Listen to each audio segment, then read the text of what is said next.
It was an ordinary and calm day in the city, where nothing new was happening. From the supermarket, surprisingly, it was filled with shoppers, and in the background, a television was playing the news. A guy takes a bag of chips from the shelf, but it looks like it's defective, and the news says the sky is covered in dust and smog due to recent sandstorms. A little girl next to him says that he is a thief because he steals food that he hasn't even paid for yet, but he denies it.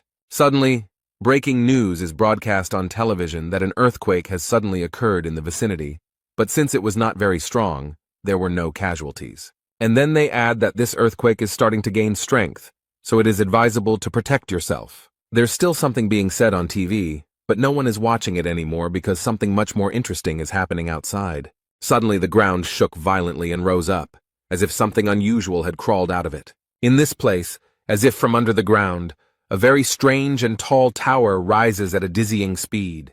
All this is very frightening for people. No one understands what is happening here, especially a frightened little child. The whole store is shaking. People around are asking if everything is okay, if no one was hurt. The guy picks up the child and protects her from falling.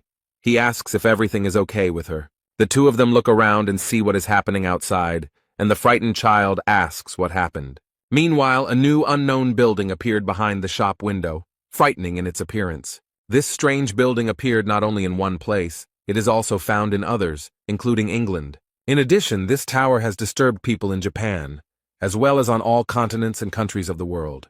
There was a lot of debate and talk about it, but few people knew what it was or where it came from, and people called it the Nightmare Tower. Suddenly, people were told that they had been chosen to save the world, and those who pressed the button to accept the challenge were immediately sent to the battlefield.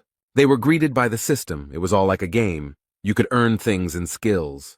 But everyone quickly realized that this was not a game at all, and that everything was happening for real. Very quickly, this tower made itself known and caused unspeakable horror among all people. It happened one day when people were actively working around her. They had some kind of plan. At first, they didn't notice anything, but one of the workers looked up and drew their attention to the tower. A creature on two legs emerged from it, resembling a human, but it was clearly not a human. The creature has claws and a tail, and frightened people call the police when they see it. A real monster with large, very sharp and strong teeth emerged from the tower. A great catastrophe occurred, and many monsters escaped from this tower and spread throughout the world. And from the loudspeakers on the street came panicked cries that the tower had attacked people. The city's residents are terribly frightened and are trying to save their lives and those of their loved ones. And the authorities deployed the army and heavy equipment to destroy these monsters. However, these formidable monsters are not at all afraid of tanks and bullets, which do not harm them. The city is attacked by many different monsters. Some of them are extremely large and strong, while others have wings and can fly. Because of all these monsters that were constantly coming out of the tower, a third of the planet's population was brutally destroyed. And all those who voluntarily wanted to become walkers found themselves inside the tower and could only watch what was happening outside. Since the system said they could save the world, people decided to try. So we decided to try to climb the tower, clear it of monsters, and put an end to this horror. These strong and very brave people were the last hope for the salvation of all mankind. But one day this cursed tower was attacked by people called walkers. They are entrusted with a very important mission. They must prevent the end of the world and the destruction of humanity. However, at some point in their journey they came across a wall. A large stone blocked their path, and there was no further passage. No one was sure that they would be able to break this stone by force, but they tried to do it anyway. But strangely enough, it worked, and they managed to make a hole where they noticed something very strange. There was a shiny blue stone lying on the ground that they had never seen before, so they didn't know what it was. The tower sent a message with information about the Stone of Return. With its help, you can return to the past and save your memories. To activate it, you need to break it. The captain of the Walker, Huang In-chan, was extremely happy to have the opportunity to return to the past. So he said that he would tell about this stone after he used it and broke it with his foot. The bright blue light blinded all the warriors nearby, so they had to cover their eyes. The light became less bright, and everyone looked in surprise at the mountain where a bright point towered. When only smoke and fading light remained in the captain's place, they realized that their captain had truly disappeared. But the only question that hung in the air was whether he would be able to return to the present after being in the past. Former scientist Sakamoto, who was with them, said it could have been much more obvious. He stated that the man had traveled into the past, but due to a space-time rift, he would most likely never be able to return there. He explained everything that was happening based on scientific theories, such as the theory of the multiverse or the theory of parallel worlds. The man stated that there was a rift in time and space, meaning that the Huang In-chan who had traveled to the past was no longer the same Huang In-chan they knew here. Upon hearing this, the men were extremely surprised and found this information very strange and even frightening. Samatoko is sure that Huang In-chan ended up in a completely different time-space, so his trip to the past will not change the present in any way.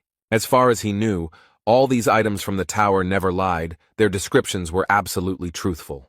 The stone will send them into a time rift, but that's just his theory, and it's entirely possible that using the stone will land them in this very world.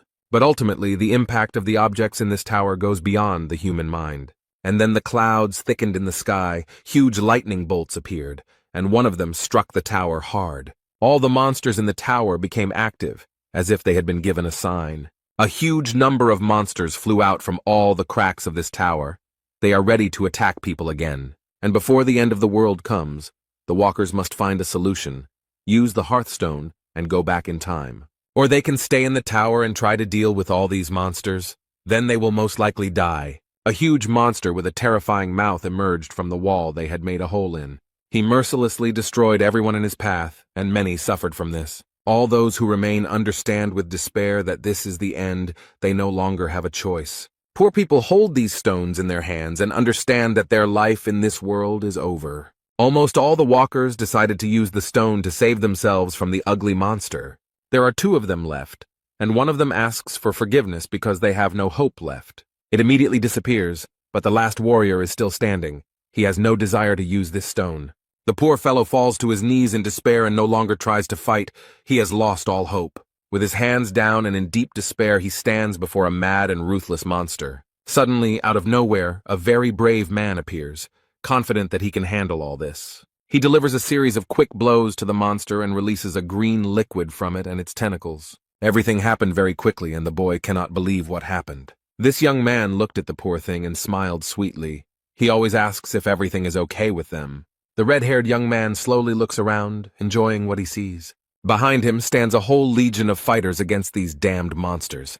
They ask if everyone was saved. The boy looks at his saviors with tears in his eyes, and the man thanks him for standing firm until the end and not running away. It was these people who did not use the Stone of Return who were humanity's hope for salvation.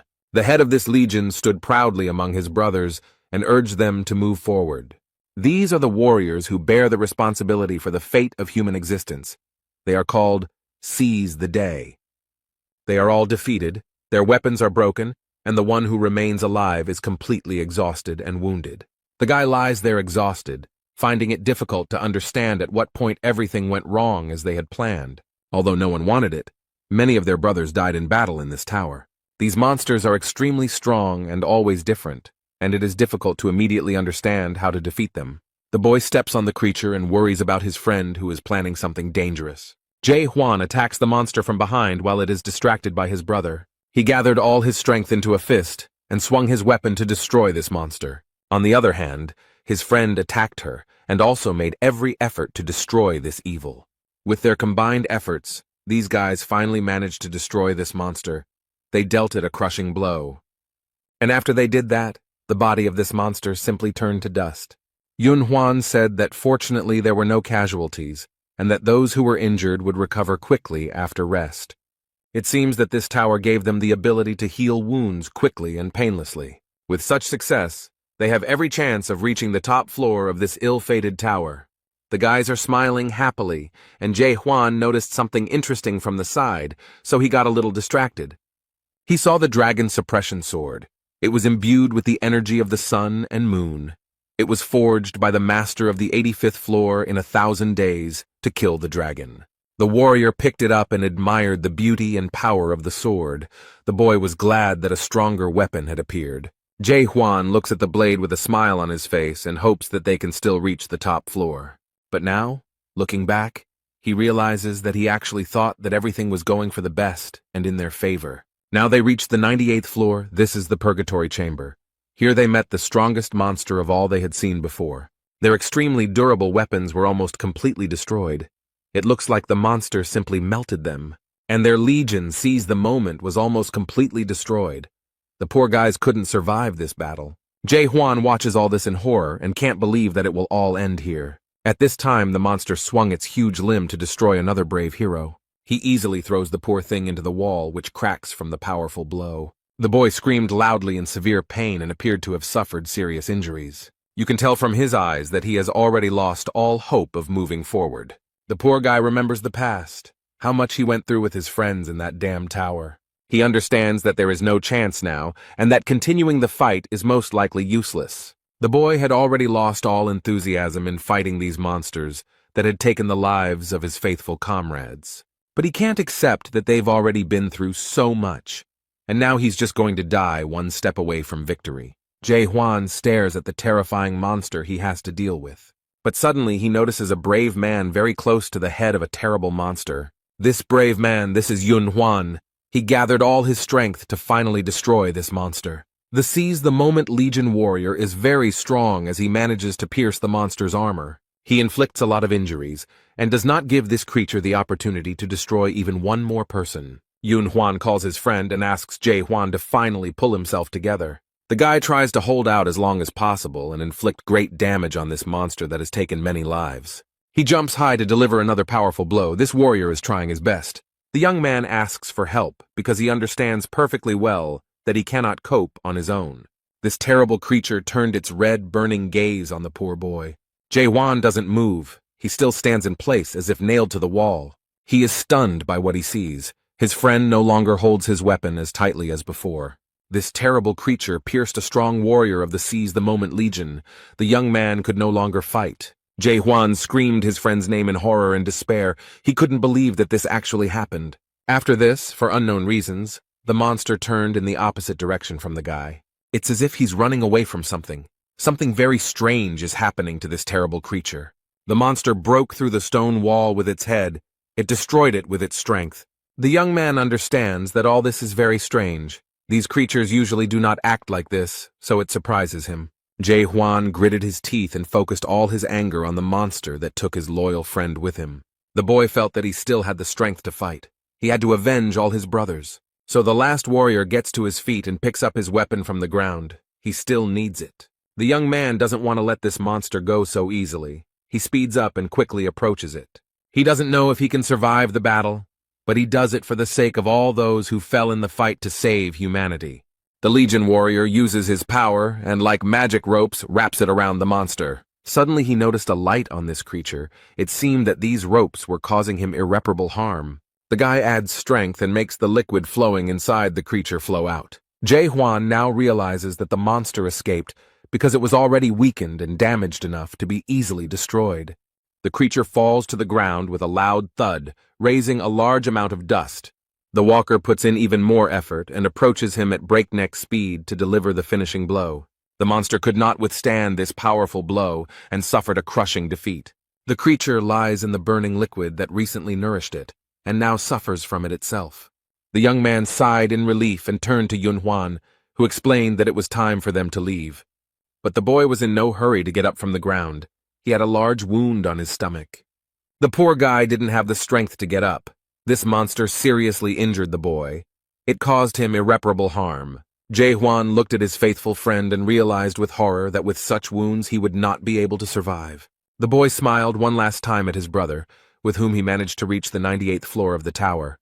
But this is where his journey ends. He apologizes to Jae-hwan for not being able to go further with him and help him. During the time spent together, the young people managed to get to know each other well and develop a strong friendship. Kim Yun-hwan's smile never left his face, and it always warmed the hearts of those around him. Even that terrible tower couldn't take that away from him, so the walkers began to call him the Knight of the Smile. But at that moment, perhaps for the first time, a smile appeared on his face. The boy understood his end. Jae-hwan's heart was breaking, but he turned away from his friend and asked him to leave. He doesn't want this brave and strong warrior to leave him, so he goes another way. The young man looks down and walks away from Yun-hwan with a heavy burden on his heart, leaving behind only the memories of his sincere and kind smile. The guy stood up with difficulty. He knew that his friend had noticed everything and clearly understood what needed to be done. This stone was in too bad a condition to be used, and Jae Hwan realized this. The young man can barely move. He climbs the steps with difficulty and thinks about his friend. In fact, Jae Hwan turned out to be much stronger than he previously thought. The guy reached his goal and sat down to gather his courage and do what he had to do. He thought that it was Jae Hwan who gave him the confidence that reaching the summit was indeed possible. Yun Hwan gave this world his last smile. He is sincerely glad that his friend stayed here and will be able to finish his work. Then he pushed off the floor with his foot slightly, and what was supposed to happen happened. He disappeared from this world, and now his smile will not be able to warm the heart as before. Jae Hwan will miss him very much. This guy made this world at least a little kinder and better. He will miss Yun Hwan very much and will try to go all the way to the end for him. And his friend will continue to live in the boy's memories until he himself dies. But now he has no time to grieve for his friend. He needs to move on. He must continue on his way because now the fate of all mankind is his responsibility. The young man opened the door to the next level, and a bright blue light shone from there. It took Jae Hwan's eyes a few minutes to adjust to the bright light and figure out where he was. And the next moment, the young man realized that he would now have to fight on a snowy plain. A cold wind immediately blew on him. The boy's clothes were completely unsuitable for such weather. The Seize the Day Legion warrior didn't have to wait long for a new opponent to appear. It all happened so quickly that Jae Hwan barely managed to dodge the icy blows. However, he is not an easy prey, as he managed to get here and overcome various difficulties. Suddenly a very strong and cold wind arose, which almost knocked the young man off his feet. The dragon with a huge mouth slyly asks if his new victim has already surrendered. The boy's hand was covered in ice. Apparently, this creature still managed to harm the young man. But that doesn't stop him. Jae Hwan confidently declared that he will never give up, and the ice dragon took his words as a challenge and struck on the spot. The walker hid from this terrible creature to buy time and try to do something with his hand. The dragon tried his best to find his opponent. Apparently, people don't come here often. The boy sits quietly in his hiding place. He can't let this creature find him any sooner than necessary.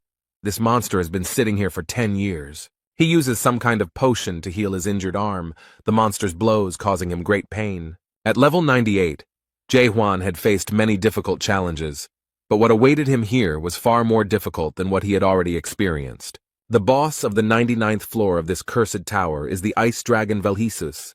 He inspires fear with his strength. The breath of this dragon from the Forgotten Lands is difficult to withstand, even if you have a high level of cold resistance. The young man understood that if it weren't for the weapons and supplies of the dead walkers, he would have no chance of winning. On the 85th floor, he received the dragon suppression sword, and from Yun Hwan, the ice demon armor. The boy sadly bowed his head and remembered his faithful friends, for whom he came here. He gently touched the Fire King's bracelet and remembered from whom he received this artifact. This is from Han Xiel. He suffered so many losses, lost so many friends because of these damn monsters. He was extremely sorry that such wonderful people had to die such a horrible death. An image of a beautiful girl with a warm and gentle look appeared before his eyes. He regrets that he was not stronger and could not save her from death. She did not deserve it. No one deserves it. He remembers with horror how Han Xiel died, unable to survive a fight with another monster, and Jae Hwan couldn't save her or prevent her death, and it breaks his heart. The young man remembered another incident when he was sitting at the table and calmly drinking tea. The man asked him if he wanted to try again, and the young man replied without hesitation that he definitely wanted to do so. Then the warrior boldly and confidently declared that he believed that this time he would definitely succeed. The Atopos blacksmith, whose name was Jae, looked at the young man with interest and was glad that Jae Hwan did not give up. Atopos City was the last one to be recaptured after defeating the 50th floor boss, Alniminus. People did not lose hope. Even when wounded or dead walkers were brought in every day, the priests founded a rescue squad to save wounded soldiers. In this city, blacksmiths worked to ensure that warriors had weapons and armor so that they could fight to save humanity. The guy thought for a moment and decided to note with sadness that Jae now seemed special to him, since he is the last blacksmith of Atopos. But the man asks not to remind him of this.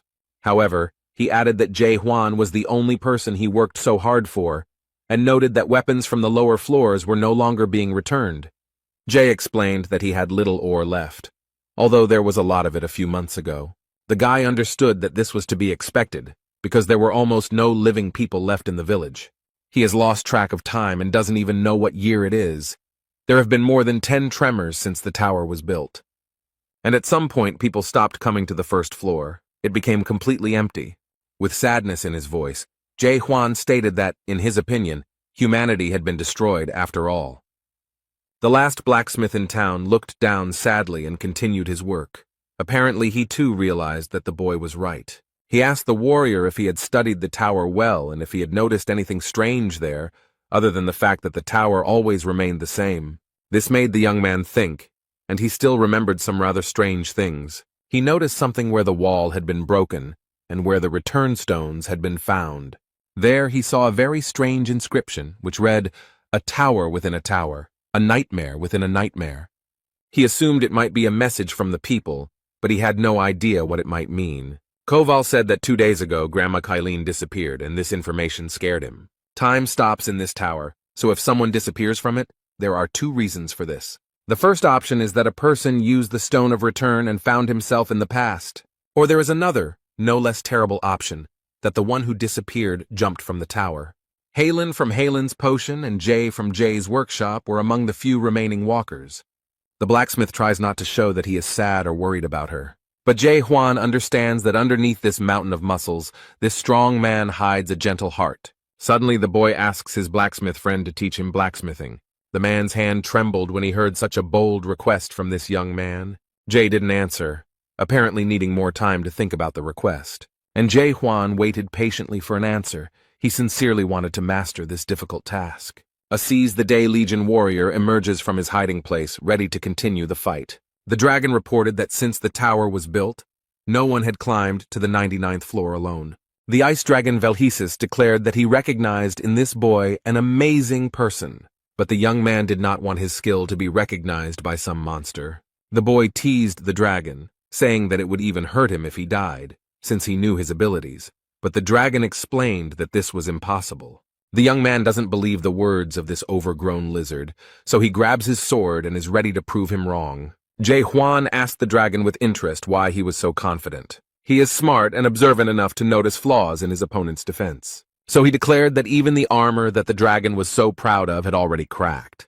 The arrogance of this young man greatly irritated the overgrown ice lizard. So he aggressively declared that it was time to put an end to this senseless chatter and was ready to strike. And the next moment there was a very strong blow. The dragon used the power of his breath. This did not pass without a trace for the boy. Crimson drops appeared on the white snow. The poor guy was in a lot of pain from his breath. It seemed like their fight ended at the very beginning.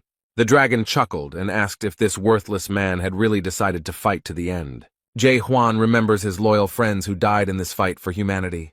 The dragon hypnotized the boy.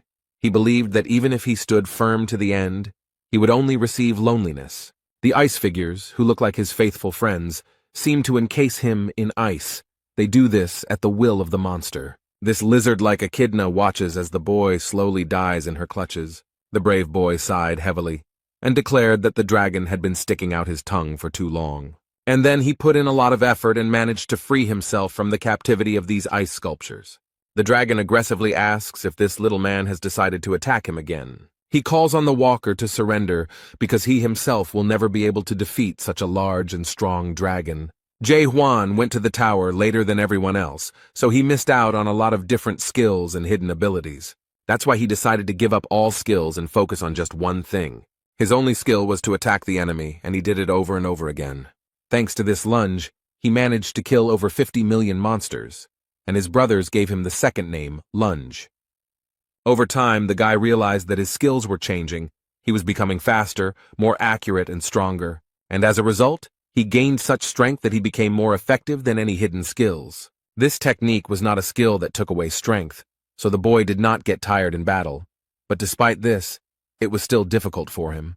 Jae Hwan had already made 100 attacks, but he had only managed to make one small dent in this dragon's armor. It was clear that this creature would not tolerate such a thing. The dragon immediately prepared for his powerful icy breath. The walker realized with despair that he had no time to evade. But suddenly, at the last moment, he noticed something very interesting, and it gave him hope. Jae Hwan noticed a light coming from the wound on his opponent's neck. He remembered everything that happened on the 98th floor and how he defeated the previous monster. The guy realized that he had already seen this same light on another monster, and this was great news. The walker has already gripped his weapon much more boldly and tightly. He hopes that he has a chance. So without hesitation, he takes advantage of the moment and attacks the dragon with his signature attack. The warrior hit the target accurately. His sword pierced the enemy and destroyed his armor. Now Jae-hwan knows for sure that he can do it. He is full of confidence in it. The wounded monster was very angry. He did not understand how this insect dared to do such a thing. But the young man smugly declared that he had not hit hard enough and that he should have simply torn the monster's head off. The ice dragon has spread its wings and does not want such a situation to happen again. He stood tall and declared menacingly that this time he would wipe him off the face of the earth. And without thinking twice, the dragon used his icy breath to destroy his offender. The poor guy barely had time to dodge all the attacks. If even one had hit him, he would not have survived. This is a very difficult test for Jae-hwan. He barely dodges. The boy is surprised that this monster can make such powerful attacks. With great disappointment, he realized that there was no chance of winning. The dragon has cornered him, and he won't be able to defeat this creature. But the monster looks pitiful, its jaw hanging open after being wounded. He explains that if at least 10 pedestrians had come here, they would have dealt with him. And he added that if people had not been deceived by the Dream Demon Stone, everything would have been completely different. The boy doesn't understand what stone the dragon is talking about, so he asks him what he means. However, it is clear that he will not explain anything, but will immediately attack the guy. Jae-hwan does not wait for his death peacefully, but runs away from this dragon. This monster just watches as the guy who maimed him simply disappears. He has reached the door through which he came here. This will be his salvation. The warrior left this floor and closed the door tightly behind him to make sure that this creature would not appear here now. He understands perfectly well that he was a millimeter away from falling. If the claws of this monster had reached him, he would not have survived. Jae-hwan remembers the dragon's words about the Dream Demon Stone, but he can't understand what he was talking about. What kind of stone was it? How did it deceive everyone, and what could have been different? Many questions immediately arose. The warrior was glad that he managed to get out of there alive, but he still returned after 5 years. This time he was much stronger and better prepared for this fight, because he already knew what awaited him. The system bombarded him with various messages congratulating him on completing a new level. This time he managed to destroy this monster, so the guy received many congratulations on reaching the 99th floor. Jae-hwan looked at what was left of his opponent and asked what the Dragon Dreamstone was. This creature answered with the last of its strength that it knew the answer to its question without him. But he added mysteriously that he would understand everything when he found himself on the top floor. As a reward for completing the level, the young man received a new weapon, the Ice Dragon Sword. This weapon is infused with the breath of the Ice Dragon, and can determine when its wielder is ready for battle. Suddenly, the young man looked down and noticed that something very strange was happening on the ground. Some substance that flowed out of the ice dragon begins to move and rise upward. She rose very high and formed a door right in front of the brave warrior. And at the very top, the number 100 was formed, indicating that this door leads to the top floor of the tower. The guy took a deep breath and collected his thoughts. He was ready to boldly move forward.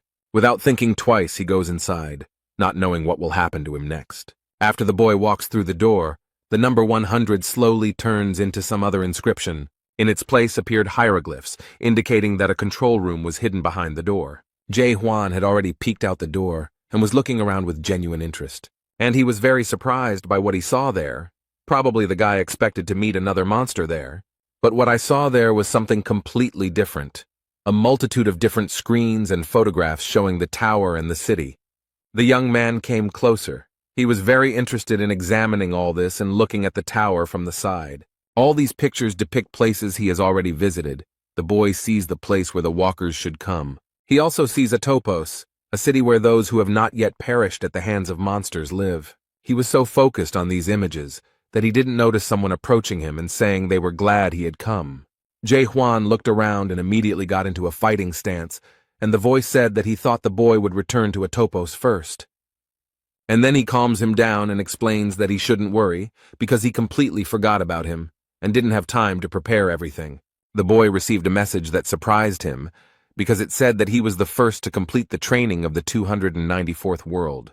His achievements were recorded in the immortal Akashic records, and this record will be visible to the monarch of the great land. The guy read it and realized with horror that it was actually a workout, although it didn't look like one. He is overwhelmed with emotions, and they turn into water that envelops the poor guy. The warrior was extremely excited. A large puddle of water had already formed under his feet, caused by his stormy emotions. The voice asks if he is surprised and hopes that the boy will soon recover from the shock. A huge wave of water rose up around the young man, ready to swallow him up. The creature smiles slyly and remarks that if he does not cope with his emotions, they will consume him. And then the lion head with bright eyes adds that it is probably too late to pull yourself together. And he tries to explain to the guy that there is no reason to be too upset, because he achieved a good result, considering that he is an ordinary person. However, this brave warrior did not give in to his emotions and tried his best to calm down. His stony expression shows that he is in a state of complete calm. His interlocutor is surprised because the guy came to his senses earlier than he expected. The young man unceremoniously, and without mincing words, asks what kind of creature this is and who he is anyway. Then he remembered that he had not introduced himself at all, because he was very glad that this young man had reached the 100th floor himself. Such cases had never happened before. He said that his name was Devil Bystrian and that he was the master of this tower. The warrior noted that if this was just training, then the game itself had not even begun yet. The demon smiled slyly and noticed that the boy had a sharp mind. But first he wanted to show him something. And the next moment he clicked his paws with sharp claws, showing what he had prepared. A large screen appeared in front of him, showing people who were in the tower for the first time and looking around in surprise. The guy watches the video carefully, which shows how he started his journey. These are his memories that show him how he met Seal, how she joined their group. Bystrian slyly noted that at that moment they looked quite happy. He then recalled joining the Seize the Day Legion and talking about how his head was not a weapon, but a sword. These were quite difficult memories for the boy, because everything that happened in that tower was terrible. And the creature noticed that this young man would never again see the faces of his faithful friends.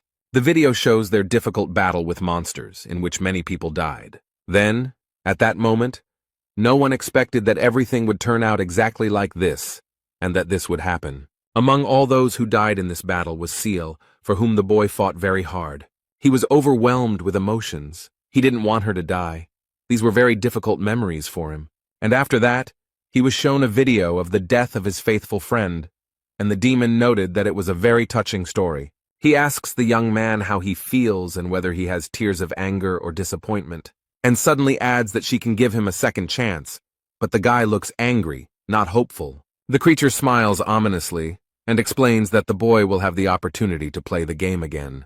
He tries to console the guy and adds that this is a great opportunity for him. Like a cunning snake, he convinces the boy that he will be able to relive everything, knowing what awaits him, and adds that in the world of people, this is only possible on the pages of books. Instead, Jae Hwan wonders in horror if this is the end because he expected all this horror to end someday.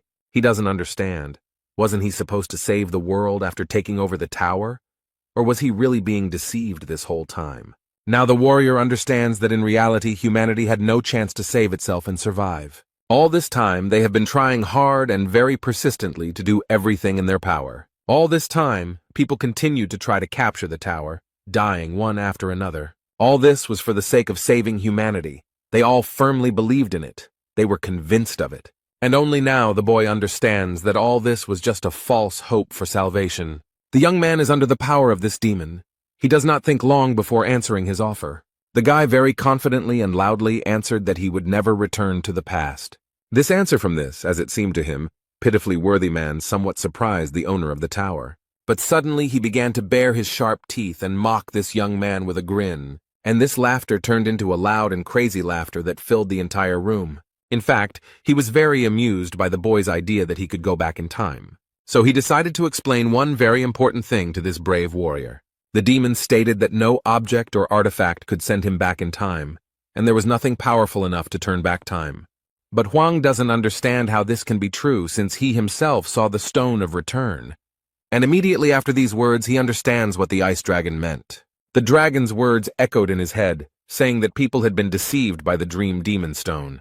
The guy remembers this stone and the description that the system gave him, and with horror he realizes that it was a lie. The creature explained that it was not actually a return stone, but the dream demon stone. He is not able to return a person to the past. he simply locks him in demonic dreams. Bystrian explained that he could not even imagine that people would want to go back to the past and fix it so much. The demon then added with great sarcasm that only humans are subject to such obsession. Jae Hwan, with great sadness and memories of the people who used this stone, noted that this is true. When they had managed to resolve all these issues, the demon announced that the real game could now begin.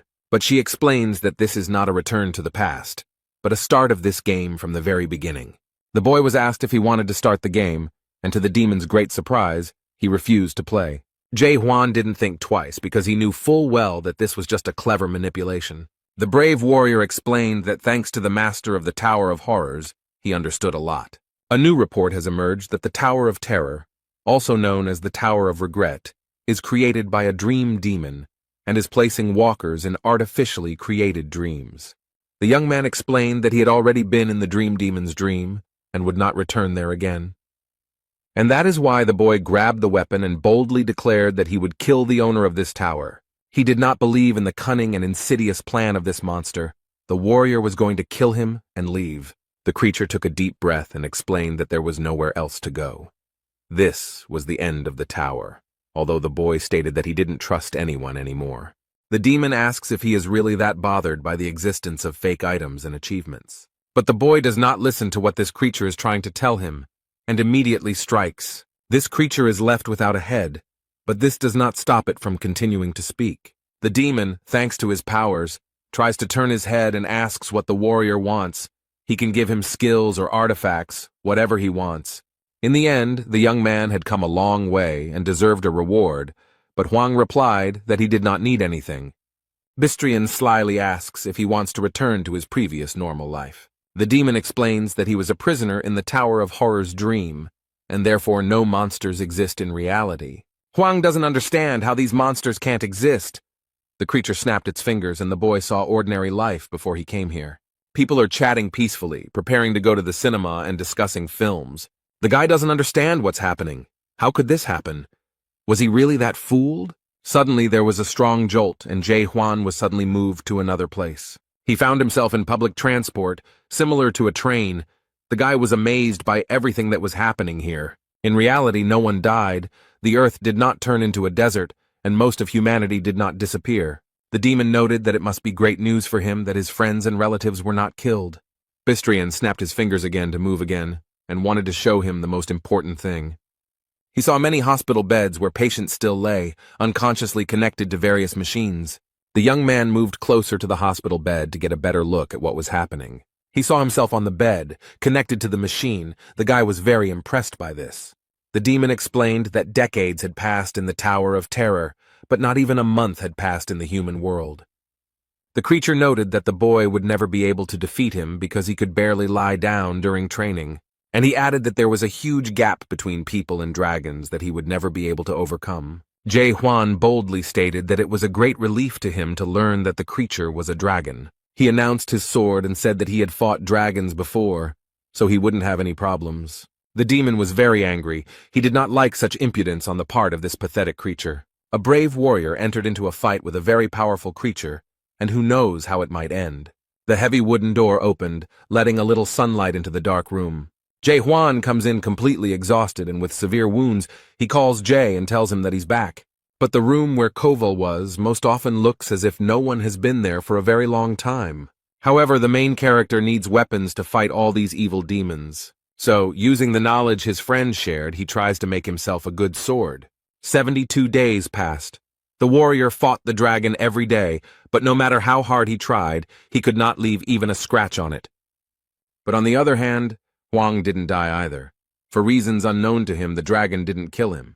The control room shows a video of a guy working in a forge and thinking that no matter how long it takes, he will achieve his goal. The dragon watches this young man with great interest. He is very surprised and even amused by him. He believes that he should keep it for himself because it is a good product that can be sold successfully. This dragon had been cultivating for a long time, and this was the first time he had encountered such a situation.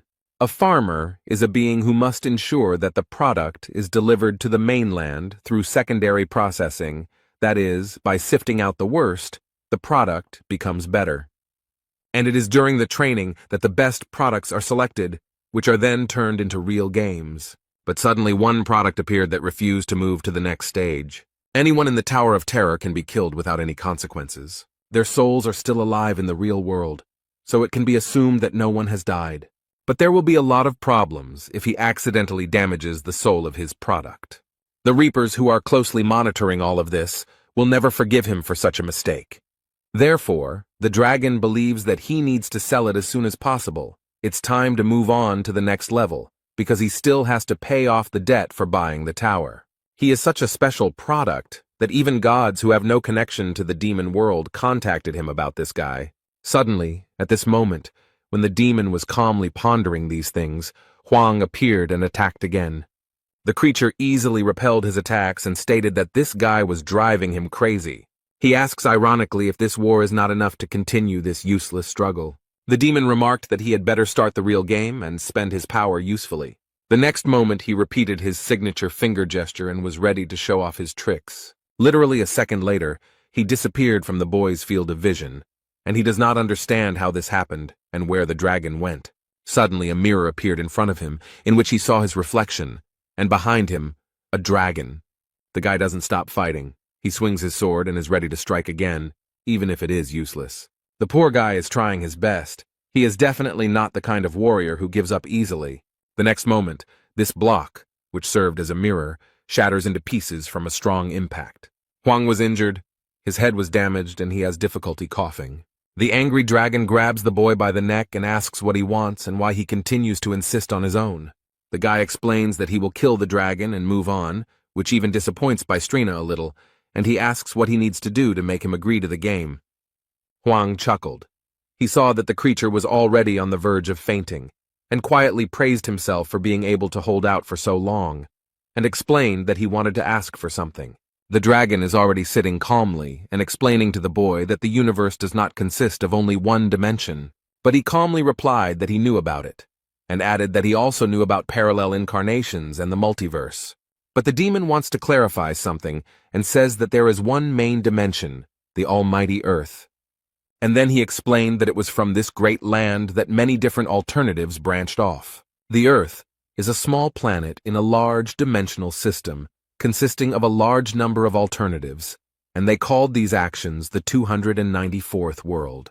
In the Tower of Terror, walkers can gain skills, obtain various items, and level up. In this way, they will be able to adapt to the structure of the mainland and thus have a chance to enter another world. And various evil demons like him have the ability to control this game. But the guy doesn't understand at all why he's doing this, why the demon needs it. The dragon noted that it was a good question, but he didn't think it was something he really cared about. Bystrian snapped his fingers in his usual gesture, and it seemed like the tricks were about to start again. But they find themselves in a ruined city and ask a question that really interests the guy. So he wants to explain why, out of all the alternate worlds, the Tower of Terror ended up on Earth. The dragon asked if this was not what interested the young man most, why he and his family were forced to face this, and then he gave a very short and quick answer that their world was chosen at random. But this guy said that he was asking about something completely different. He was interested in why he was running this tower. The demon was very surprised, and the young man continued to ask what benefit this tower would bring him. His interlocutor thought for a moment and explained that it was something like his passion or even hobby. And then I realized that this guy didn't seem to really believe his own words and didn't understand that demons also have hobbies. He then explained that among them, there are those who simply enjoy watching outstanding walkers, and there is also a place called Paradise where monsters and demons live alongside humans. And to make his point completely convincing, he showed the bishop's message, which said that the boy should not be killed. And then he smiles slyly and asks if he believes him now. Huang didn't answer, he just watched because he thought it was all complete nonsense. The walker found himself on the 99th floor, where he had already defeated the ice dragon and received a message that he had reached the maximum level of 100 and all his stats were at maximum. The guy was in terrible condition. He was badly injured, so he drank a potion to recover. He looks at this message with terrible despair and realizes that he now has no purpose. But he still can't tame this monster, the master of the Tower of Horrors, although he really wants to do it. The warrior lay down on the cold ground in despair, wondering what to do next and how to understand what is real and what is not. Jae-hwan ponders whether humanity can truly be destroyed and how he will know. Perhaps everything in this world is destroyed, but some alternative version continues to live peacefully. And at that moment, the boy felt something very strange. He had never experienced anything like it before. This alarmed him, and Hwang thought that something very strange had happened inside. And then his attention was drawn to some very strange yellow light, which was definitely not there before. Bright yellow substances began to appear in the air, and the main character even thought that perhaps it was a hallucination. Jae-hwan hesitated a little, but still tried to touch the strange things in the air. As he examined the substance, he squeezed it in his fist, and it seemed to crumble into small particles. These small particles were first shaped into Zycra cubes and then immediately crushed. The guy believes that these particles are the components of the world, and it doesn't matter what shape they have. Then he remembered the bishop's inscription that the demon had shown him, and he began to gradually understand what was happening. The warrior frowned and realized that he was just entertainment for the stronger life forms in this universe. Suddenly, a demon appears in front of him, and the boy asks who the monarch is and if he is the one in charge. And he tried to explain briefly and clearly that monarchs are observers of a large country. Those who manage to complete the game are sent to the mainland and receive the support of the monarch. Jae-hwan didn't quite understand what this meant, so he asked again to get a more precise explanation. The dragon stated that the boy's future could change dramatically depending on the monarch chosen. And then he promised that if the boy obeyed him, Bistrian would use all his strength to help him get to the great monarch. But the demon noted that this would only happen if the young man agreed to play the entire game to the end. Jae-hwan noticed that the creature now spoke like an annoying store clerk. And the next moment the guy agrees to join the game, but will do so only after 10 days. 9 days have passed, and the boy is still training with the sword to be in top shape before the game. The demon sits calmly in his control room and watches all the actions of the young man. But he is looking forward to it. There is very little time left, and he remembers that he bought this tower because he was deceived.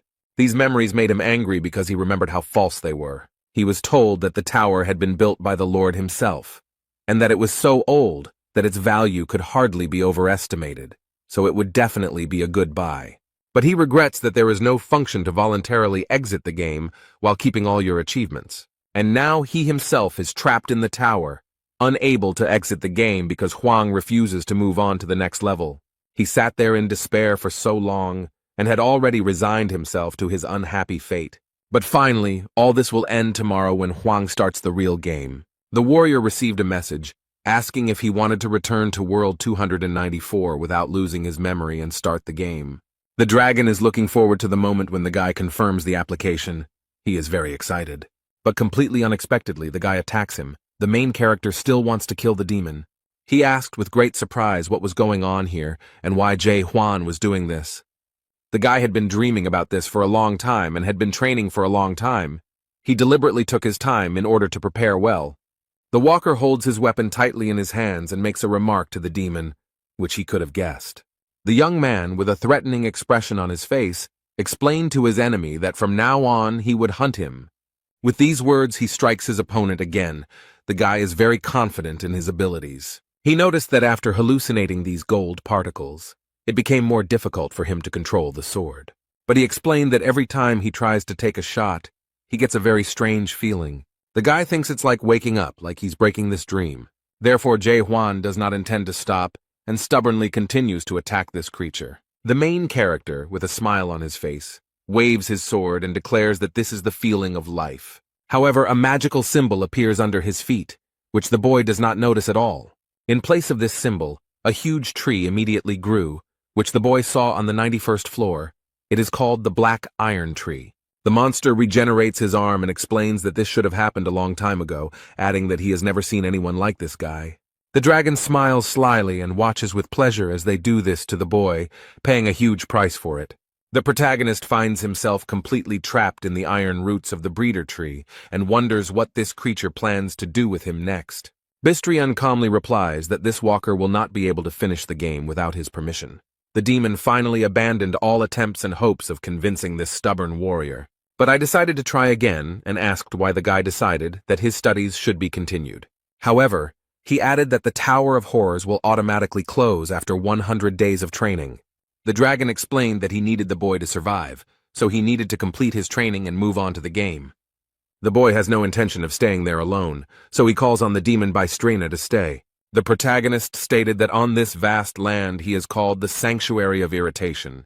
The guy knows a lot about this monster. He says that it lived 784 years and visited 128 worlds, and now continues its vile selection among the walkers. The demon cannot believe what he hears and has no idea how he knows all this information.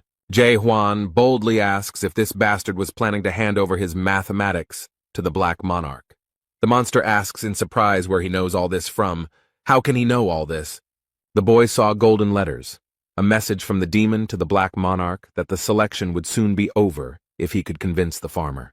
The main character explained with a sly smile that he was the one he had been waiting for so long. Suddenly a bright light appeared and the warrior managed to free himself from the shackles of the iron tree. And freed from the roots, the boy attacks the monster that imprisoned him there. With just one blow, the demon Bystrin lost his arm, but this time he was very surprised and frightened by it. Something very strange has happened.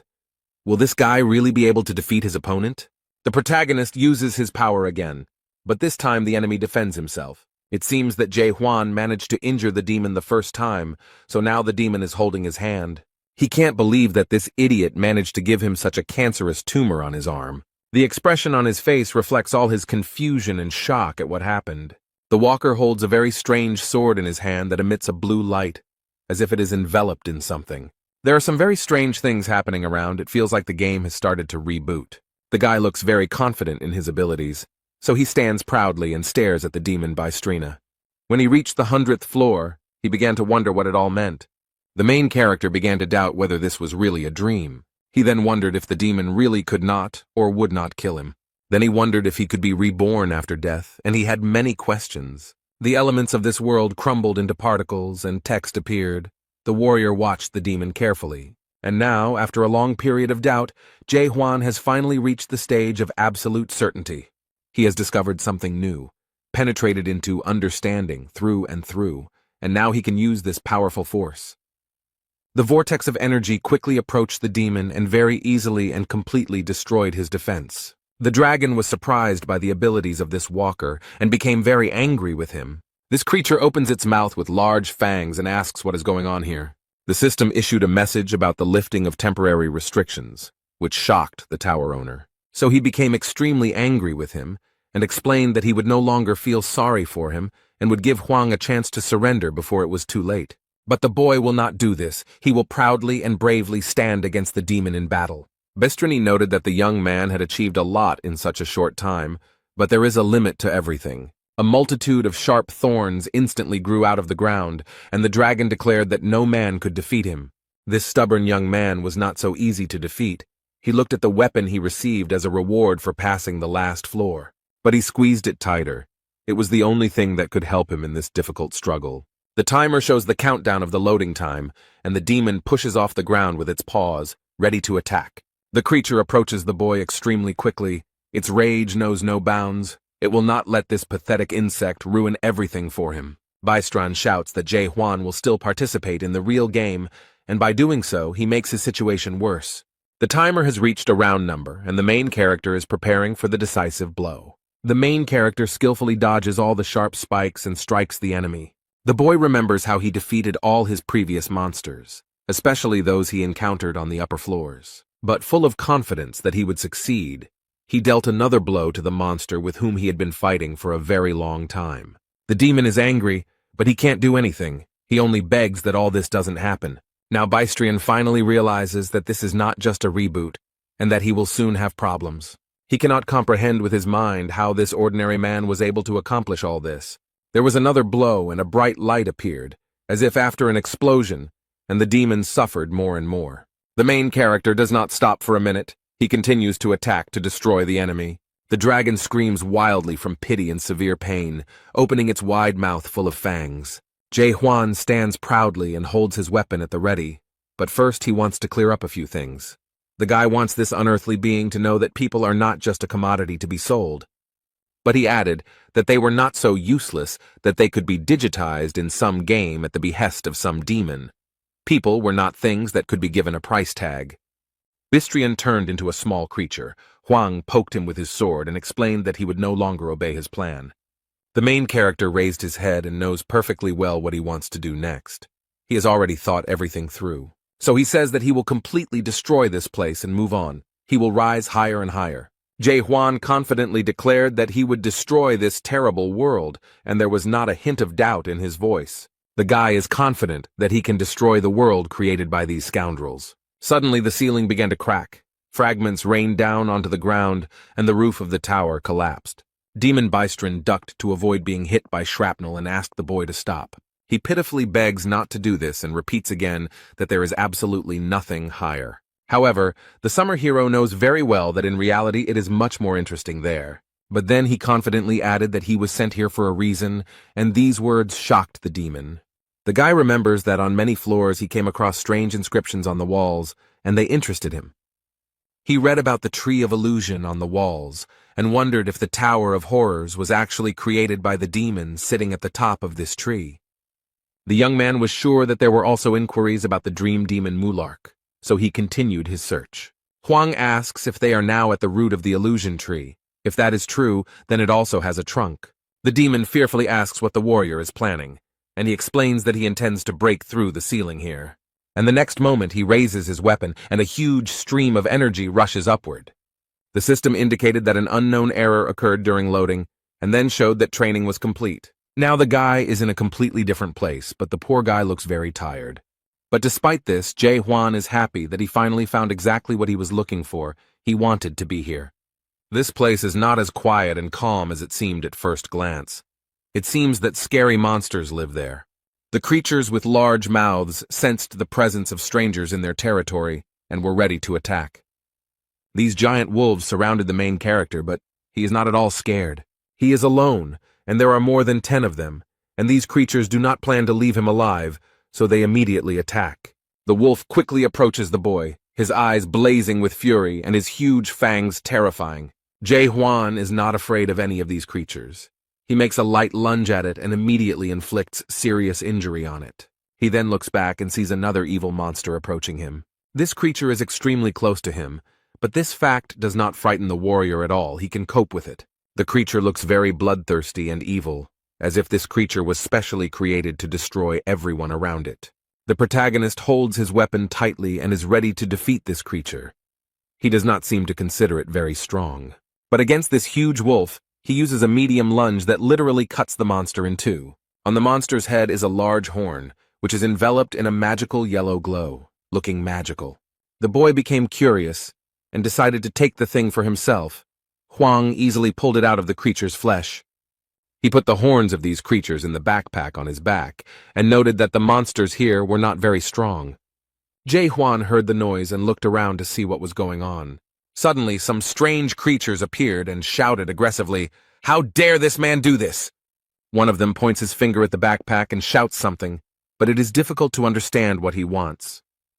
The warrior looked at them all carefully, but could not make out what this creature was saying. And then he realized that they were pointing to the horns behind him, so the young man offered to make a deal.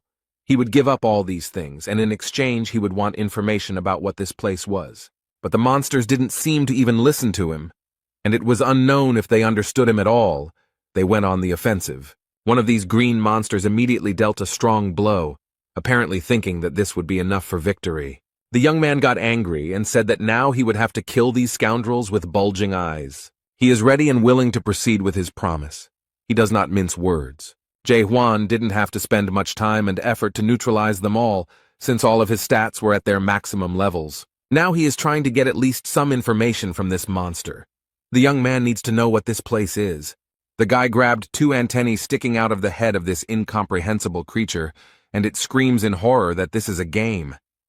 The walker is still trying to get at least some valuable information out of him, but all in vain. The creature uttered a few words incoherently, which were understandable. They said, "Human, kill, now." And the next moment he bit his tongue, and it looked very strange and incomprehensible. The boy tore off the antennae and the creature died. At first they seemed weak to him, but now he thought they were not so simple. Hwang looked at what was left in his hands with surprise and interest, trying to understand what function these things performed. But he decided not to think long and left the antennas on the ground, and went to explore the area.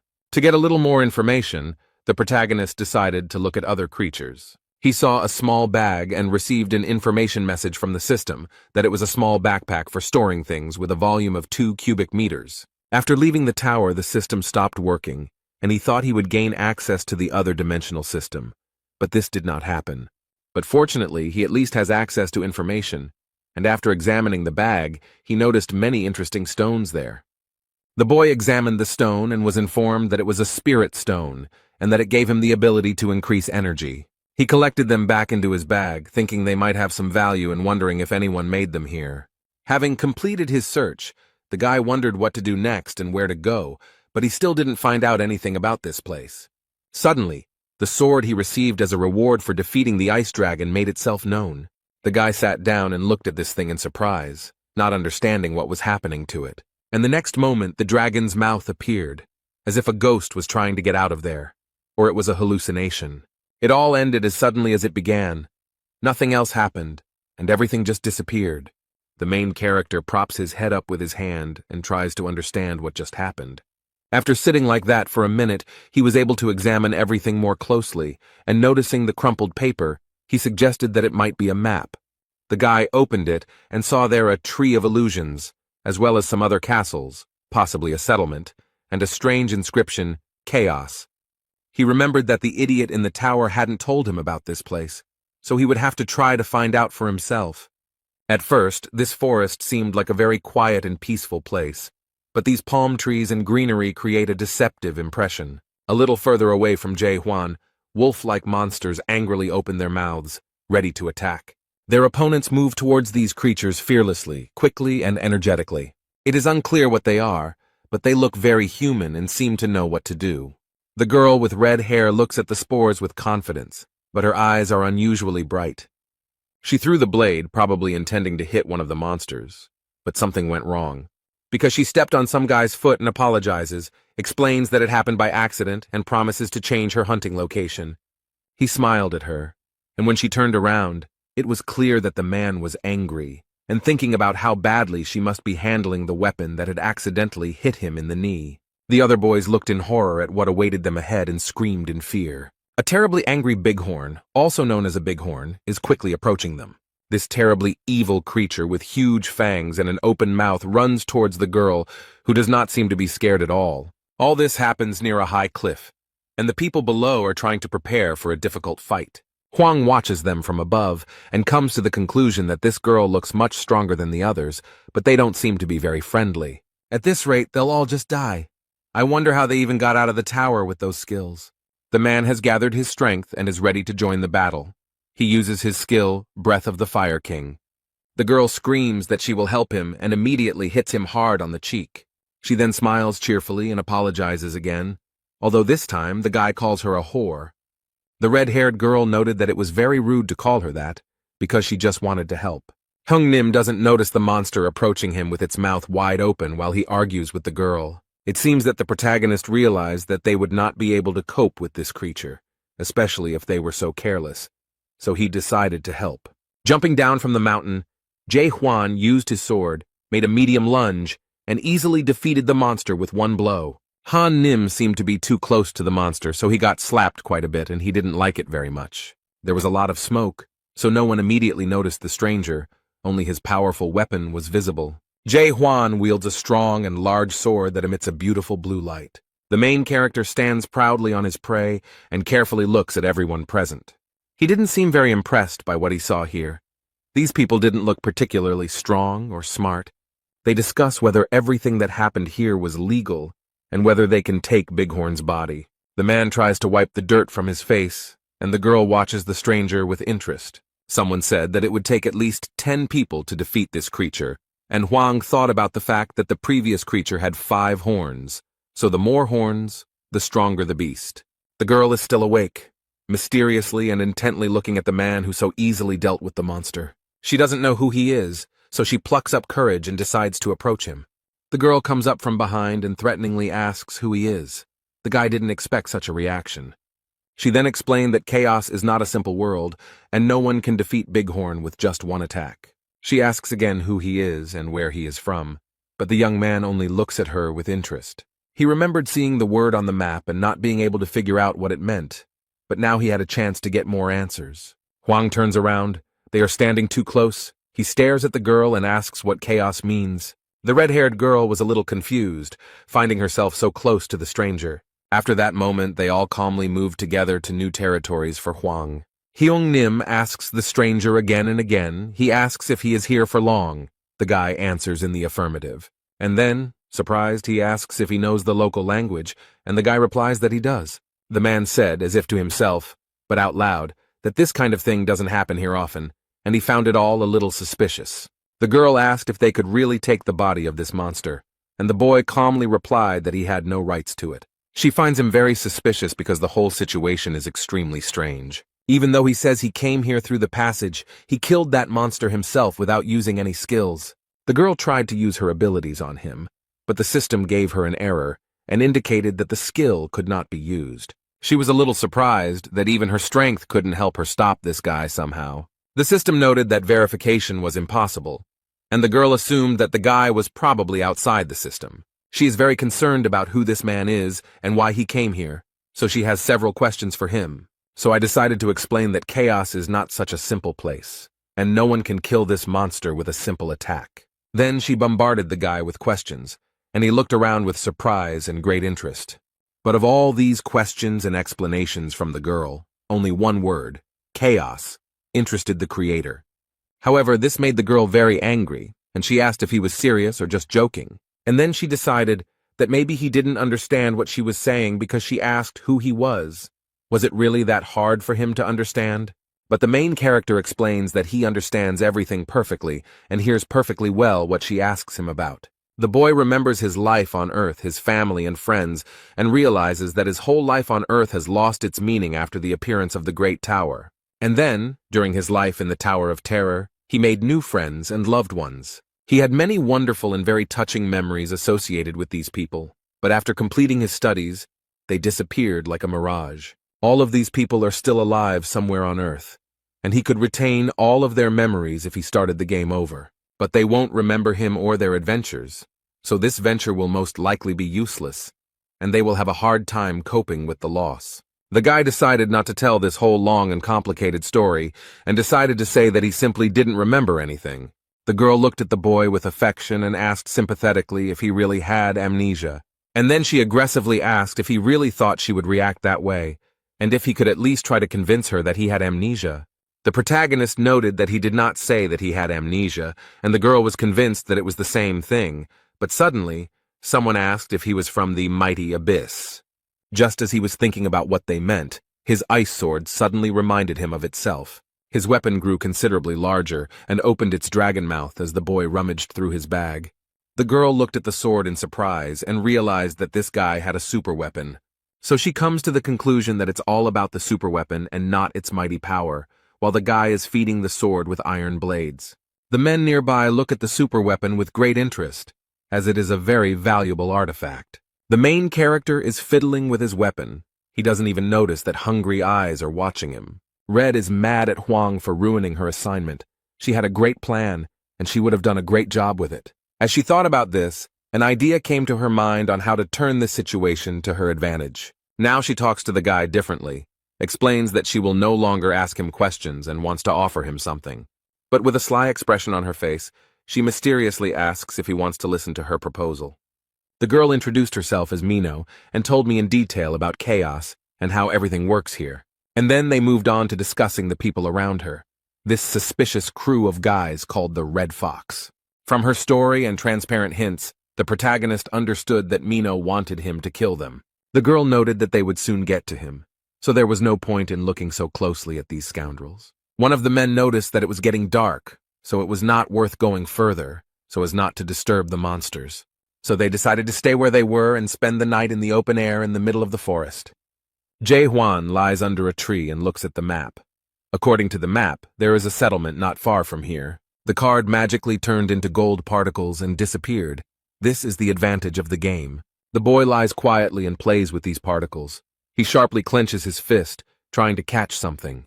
Through the system, the men saw that their guest was in the second stage of awakening, called knowledge, and his energy level was very low. They calculated that his energy level was much lower than their leader's, so they realized that he had defeated the monster only thanks to his weapon. But they know that super weapons can only be obtained in the abyss. These are the branches of the Tree of Illusions. Huang heard everything and realized that these scoundrels were up to something. They would be surprised when they found out that this was where he got this weapon. The tower owner said it wasn't a very impressive weapon, so they probably wouldn't want to hunt for it. The protagonist looks at the stars in the cloudless sky and thinks about how to get to the almighty Earth. The Red Fox Legion fighters were already confidently moving towards the boy. Huang realizes that they have already started to implement their plan, and soon everyone will be here. Mino is shocked and asks the guy why he is lying there so calmly, because those bastards are going to come for him now. The girl tries to convince the young man to use his powerful weapon against them. But Jae Hwan calmly turned to Mino and explained that he did not have any weapons with him. He explained that he had lent his sword to someone on the night shift, but the girl was furious and couldn't believe he had done that. He was surrounded by many people. The leader stated that he would find a better way to use his weapon, although the girl noted that even with this weapon, he was a complete zero. Mino is not as simple and sweet as she seems at first glance. She asks these idiots if they really want bloodshed. The main character looked at the girl with genuine interest, and now saw her true nature, and it seemed that he liked it. Instead, all these people follow the orders of their leader, who threatens to kill them. The redhead doesn't wait for Huang to do something. She knows how to stand up for herself. She uses her skills skillfully. The girl throws blades well, and the first two were all convinced of this. And the girl doesn't even think about stopping after them, and immediately finds a new victim. Mino is actually a very skilled and intelligent girl. She holds her weapon tightly and is ready to use it again. The dagger flies towards one of these villains with insane speed and force. The protagonist stands proudly next to her and does nothing, apparently believing that she can handle it herself. And that's true, Mino can definitely handle this bunch of losers on his own. They seem to already realize what they've gotten themselves into and probably regret their decision, but it's too late because they've already made her angry. She smiled sarcastically and stated that by their decision, they had doomed themselves to a terrible fate. Their leader stands behind the rest of the Legion and admits that he knew she was a witch from the start. This became obvious when she unceremoniously set the monster on them. The man frowned and asked aggressively through clenched teeth who had approached the ghost warrior. Mino smiled cheerfully and sincerely and playfully asked what difference it made to him who did it. But she added that these bastards had killed so many newcomers who didn't understand anything that many of the Chaos inhabitants probably wanted them dead. Instead, Heng Nim noted that the ghost warriors would not help these unfortunate people. And then, with one movement, he repelled all the sharp daggers that were rapidly approaching him. The man pulled out a weapon that belonged to Jae Hwan and threatened that this witch would die right there. Although it didn't particularly frighten her, Mino muttered hesitantly, "Was he really counting on just a super weapon?" But the cunning man smiled slyly and explained that he had an ulterior motive. The girl looked around and was a little surprised by what she saw, although she noted that they were all at least level 1 in strength. Now I could see even more people around, hiding behind trees and bushes, waiting for the right moment. The girl explained that she immediately felt that there were many more of them than it seemed at first glance. The leader asked if she really thought he would go into battle unprepared, especially if he had to fight a witch's ghost and a boy who had killed that monster with one blow. But he would have acted differently if he had known that he would get this amazing superweapon so easily. He wouldn't have gone that far or called so many people for help, but it's already been done. The girl asks in surprise if Black Fox is really here too. It seems like nothing interesting is happening in his life right now. This man, who just now stood out in no way, has now turned into a real monster. He declared with his huge tongue and fangs that she could consider this an honor. Black Fox Clan, who is the head of the Red Fox Clan and holds the 3rd degree, explained that more than half of the clan was gathered here. She is not very pleased with the honor done to her and asks them to wait a little, as they still have so much time to gather here. Mino feels that she can't handle this monster alone, so she turns to Jae Hwan. She doesn't want to admit it, but she has to admit that she can't protect him. So she throws a stone to the boy and tells him to grab it and run, and the boy realizes that it is a terrible stone. The girl explained that it was a return stone, and if you used it, you could move to the nearest fortification or fortress. But she added that she only has it, so he can use it without any problem, although the guy is a little confused. Now he realized that this stone does not return you to the past, it saves you in the present. He immediately remembered his friend from the Tower of Horrors, who did not use this thing. Jae Hwan thinks that he should have given Yoon Hwan that stone, and maybe then he would have survived.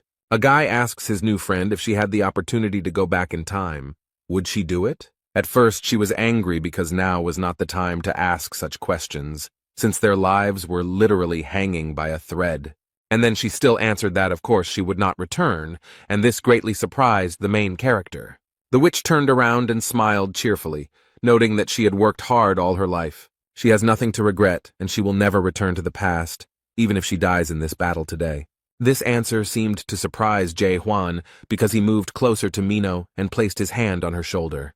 The guy stood next to her and declared that she would not die today, and reached for his weapon. His reaction surprised the girl. She did not expect him to protect her or take part in the fight. Without warning, he threw something to the ground, sending up a column of smoke and blue sparks. Jae Hwan uses his strength and easily deals with the attackers. The Black Fox shouted that he was using the Flame King's 14 transformations. After these words, the monster's hands caught fire, and the swords of his subordinates were engulfed in flames. The protagonist does not appear embarrassed or scared after what he saw. He has a plan, and he is preparing to use the lost spell to get rid of all these fools. The guy copes with all this evil without any problems. No one even has time to understand what happened. The protagonist came face to face with the strongest of them. He tried to wound him with a sword, but the monster held him back with his hand. But this did not stop him for long, as Hwang proved stronger and pierced his clawed hand. And as a result, the boy's weapon passed through the flesh of this monster, although Black Fox did not expect this. It turns out that Heng Nim remained alive, although the head of the Red Fox clan took up residence in his body. Jae Hwan looks back and stands proudly in front of the very scared man. The poor man, overcome with fear, fell on his knees and humbly handed over the weapon to its owner. The remaining members of this gang realized that after the death of their leader, they were powerless here, and quickly fled. Although the main character will not give them such joy, he holds the weapon firmly in his hands and is ready to take revenge. He uses a light lunge and effortlessly destroys anyone in his path. Mino is shocked and very scared. She cannot understand how this is even possible. She remembers how easily he gave up the monster's body, and then she thought he was just a fool. She felt like he didn't understand anything when he bragged about his super weapon. And when he said he just gave his gun to some stranger, she thought he was an idiot with no sense of self-preservation. But everything turned out completely differently. This stranger turned out to be very strong and cunning.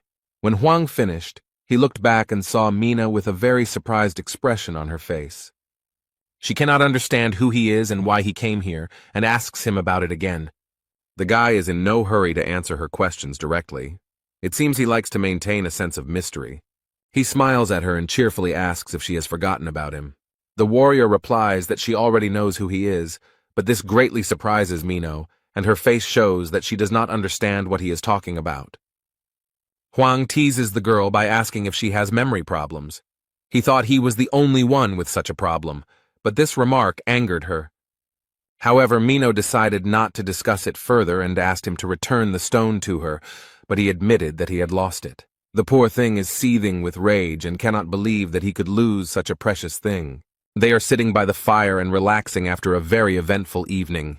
The young man sits quietly and looks at the stars. It calms him down. He feels peace and bliss. Instead, the girl tries to find her stone in his bag, but it seems to be in vain, and she fails. So she gets angry that all this is happening because of some stranger. The guy noticed that she already knew everything, so there was no need to ask him questions, but she didn't quite understand what he was talking about. Hwang explains that he knows who he is, and looking at the fire explains that he is an ordinary person. He then asks his interlocutor if she is human, and she reluctantly replies that she is almost human. Then the boy thought of something, clenched his fist tightly and replied that it was good. This seemed a little strange to her, so the girl wondered what he was thinking about now. And then, realizing that the guy wouldn't say anything else, she turned away and thought about something of her own. She wondered if it really was necessary to be just a human to become so strong and skilled. The girl asks if he has really forgotten everything that happened to him on Almighty Earth, and Hwang confirms that he does not remember anything. Then she bowed her head sadly and remarked that he was very lucky that he had forgotten everything. Most people here would envy him. And she added that it was obvious how they all ended up there and why. but the guy didn't understand why it should be obvious. But he asks with interest how she ended up here, and the girl stops when she hears this. She gave him a sly look and noticed that he would immediately regret his question as soon as he knew the answer. They achieved their goal. The girl took him to a very beautiful place, which turned out to be the Gorgon's palace. They approach the building and Mino notices that they have arrived at their destination. Huang carefully examines the entire new territory and tries to understand what kind of place this is. The circular space with columns reminded him of the first floor of the Tower of Terror, where newcomers came. The square was completely empty and there was not a soul around, but suddenly a red light came on. And then something very strange happened, which really scared the main character. He didn't expect it. He saw many people suffering, crying from pity or writhing in pain. These were the last seconds of their lives. Mino noticed that there were 1,000 times more of them this time and added, "Does he now understand how she got here?" But frowning, she added in a threatening voice that he should never ask her that question again. The poor people in the round square are still screaming and writhing in pain, and the girl, lowering her head, noticed that they were in chaos in the kingdom of the dead. If you die on the almighty earth, you will go to chaos. But if you die here, that's the end. The soul will turn into nutrients for the illusion tree. At this moment, men in white boots appear and rush to do their job. Their uniforms are white with gold trim, and the captain orders them to line up and escort. They rush to meet people who have just arrived. Their job is to welcome them. The captain wrapped one of the new arrivals in a warm blanket and noted that he looked very weak, which was probably the cause of his death. The captain's name is James, and he was called to point out the two waiting on board. He asks why the girl came through the north entrance, to which she replies that since they are acquainted, she would be glad if he let her in earlier. The captain apologizes, but things have changed, and now everyone who enters the fortress must have their documents checked. Mino looks back and asks if Huang has an older brother card, but the boy shakes his head, indicating that he doesn't have one. The girl understood everything, and looked at her new acquaintance with suspicion. She turned to James and tried to explain in a flattering manner that she had forgotten her ID. Then she handed him a bighorn horn and asked if this one would suit him. It worked. The captain picked up the phone and basically stated that he checked the paperwork and everything was fine. The man asks Huang to show him his documents, but he explains that he has no identification and asks what he should do. Mino looked at her friend and said that if he asked her for help, she would resolve this situation. Instead, James reiterated that entry into the fort without identification was strictly prohibited. Huang briefly replied that he understood them, and the girl looked at him in horror and asked what he was going to do. She thought he would kill all the guards to get inside. The girl knows that he is not quite normal, and seems to have some mental problems, but she doubts that he will ever get to this point. But this picture of him killing everyone appears very clearly before her eyes, like a terrible dream, so she thinks he's still capable of doing stupid things like that, and that scares her a lot. Mino tries to prevent this from happening, so he suddenly stands in front of the guy and tries to somehow convince James. Suddenly a voice comes from the fortress. Someone asks what is going on here. This really scares the man in uniform. The girl also realizes with horror that they are stuck and will now have serious problems. All the boys immediately lined up in a straight line and greeted the man in unison. He seems to be a respected and very serious figure in Gorgon's fortress if he is treated like that. Approaching them is the most famous checkpoint captain in Chaos, North Entrance Captain Carlton the Stubborn. He approaches James and asks him sharply what is going on, and James meekly tells him. The captain rubs his beard and thinks about what to do if this man wants to enter without permission. And then he categorically states that it is impossible. Huang asks why, but the man does not understand why he is asking this. His eyes lit up blue and he read Section 4 of Article 37, which states that if there are problems with identity verification, they have the right to refuse entry to the guest. He used the skill Law of Fortress, and everyone knelt and bowed their heads before the captain. Mino doesn't really like that he used that skill. It seems like those knots are giving her a headache. However, during the lesson, the protagonist holds the sword firmly in his hand, and this skill does not affect him in any way. Huang noticed that the girl was not feeling well, so with one movement of his weapon he easily cut the knots on her head and arms. The boy shouted sharply for him to stop teasing. The captain of the North Entrance, Carlton the Stubborn, could not believe what had happened. Jae Hwan stands proudly and stubbornly declares that he doesn't care about their laws at all. And then, without waiting for their reaction, he asks what should be in this certificate. The captain doesn't understand how he managed to untie the knots, but replies that the ID card must indicate the name, status, organization, skills, class, and spirit level. The protagonist replied that in that case he did not need an ID card, since he did not want to confirm his identity. Carlton tries to use the skill Law of Fortress against him again, but it doesn't work. Since this had no effect, the captain declared that he was forced to arrest him on the basis of paragraph 6 of the second article of the serfdom law. But he used another skill against the guest, which is called Silver Shackles. Jae-hwan is chained in silver, but he doesn't look scared. The guy dealt with them surprisingly easily. The chains broke and fell apart. The captain's subordinates are shocked that this guy managed to free himself from the shackles of their respected captain so easily. The man, no less surprised, asks how he managed to do it so easily, because it is impossible to get rid of these chains on your own. Hwang points his finger at Minho and asks if he can do the same as her. This really scared the poor thing, and you can see the fear in her eyes about what might happen to her as a result. She understands perfectly well that in this situation the horn was a bribe, and the chief captain will not like it.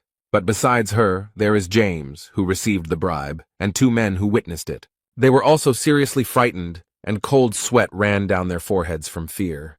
The girl tried to stop him, but Hwang had already thrown something at the captain at the north entrance. He caught the object in his hand easily and casually, and seemed a little surprised that the boy had done so. The man looks at something in his hand with interest and attention, and Hwang gestures for him to take it and throw it. James is incredibly angry, he shouts how this bastard dared to bribe the captain. However, the man stopped his subordinate and asked the boy if his name was Jae-hwan, and the young man answered in the affirmative. And then he looked him straight in the eye, called him a gossip monger, and said that he had been waiting for him. Minho was scanned by some device and told that her soul was more than 15% destroyed, so she needed to take medicine. The captain explains that her soul has been affected, so he assumes that she knows what to do in this situation. Hwang asks with interest what this destruction of the soul is, and the girl, having taken the medicine, asks if he really doesn't know or understand anything. Soul corruption is a chronic condition quite common among the inhabitants of the house. The soul of everyone who resides here gradually deteriorates and is eventually completely absorbed into the place. That's why the horn of this animal is so valuable, and in the meantime James reports that they have escorted all the newcomers to the village. The bighorn horn is the only thing that can prevent the soul from being destroyed, so this man was happy to receive it. The girl also remembered that thanks to him she received such a valuable horn for free. North Entrance Captain Carlton Stubborn pointed the device at the boy and explained that he would now test him too. It's like some kind of eye-shaped camera that scans a person's face and gives out all the information known about him. The protagonist stands obediently and waits for this thing to tell him something about himself.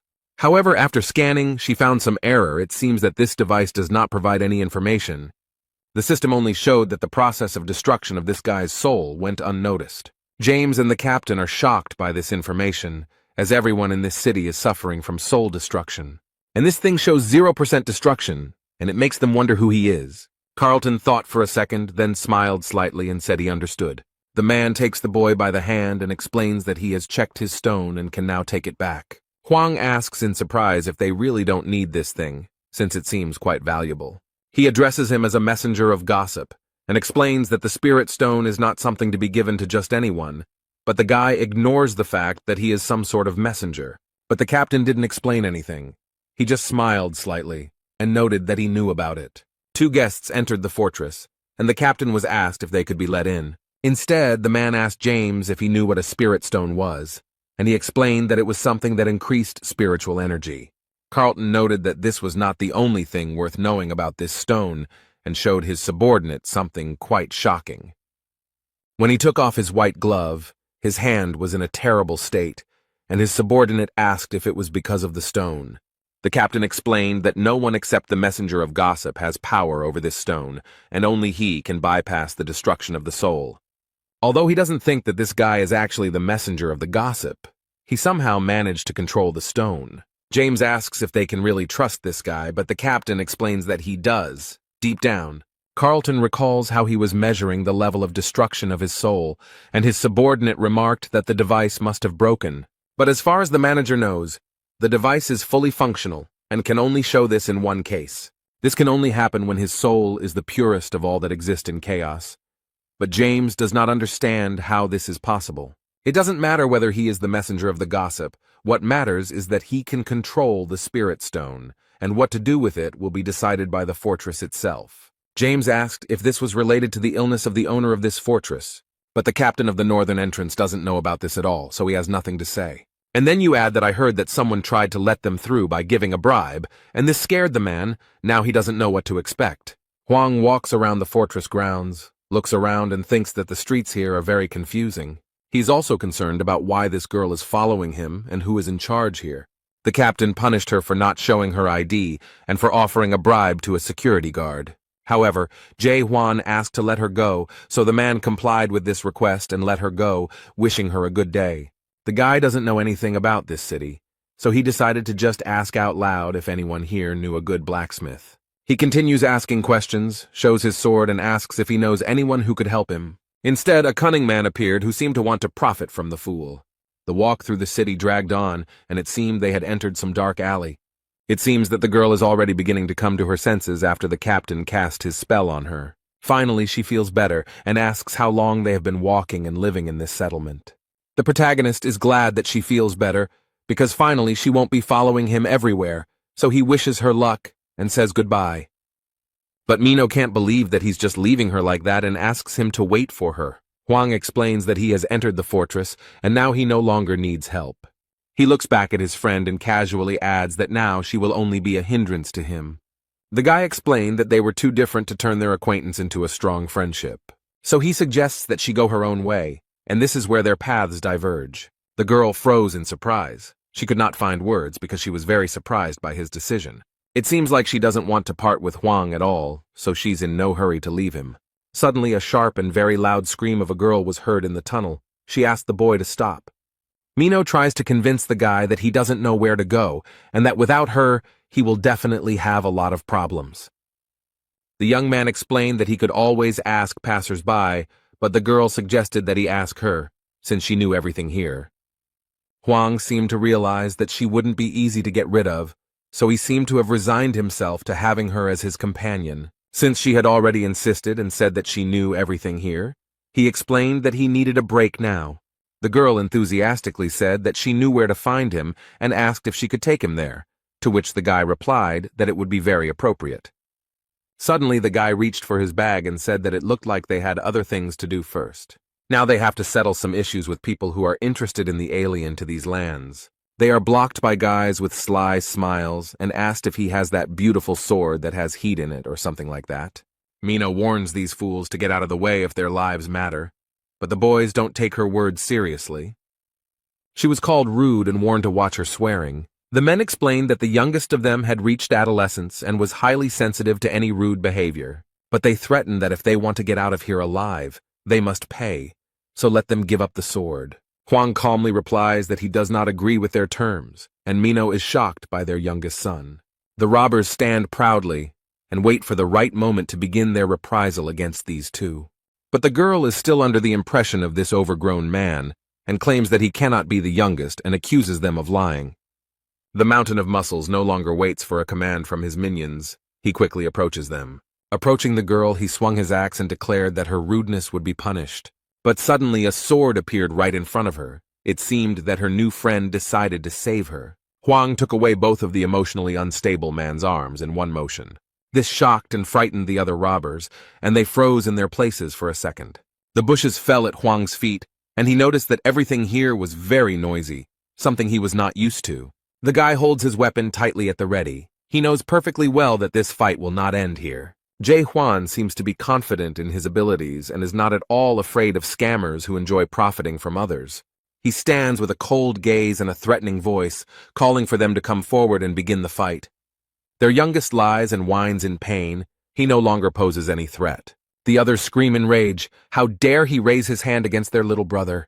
They are bombarded with threats and curses and promise that they will never forgive him for this. But everyone comes forward and shouts that they will show them what true friendship and support are. Instead, the protagonist stands calmly and waits for them to approach. He has no doubt that he will easily cope. It didn't last long.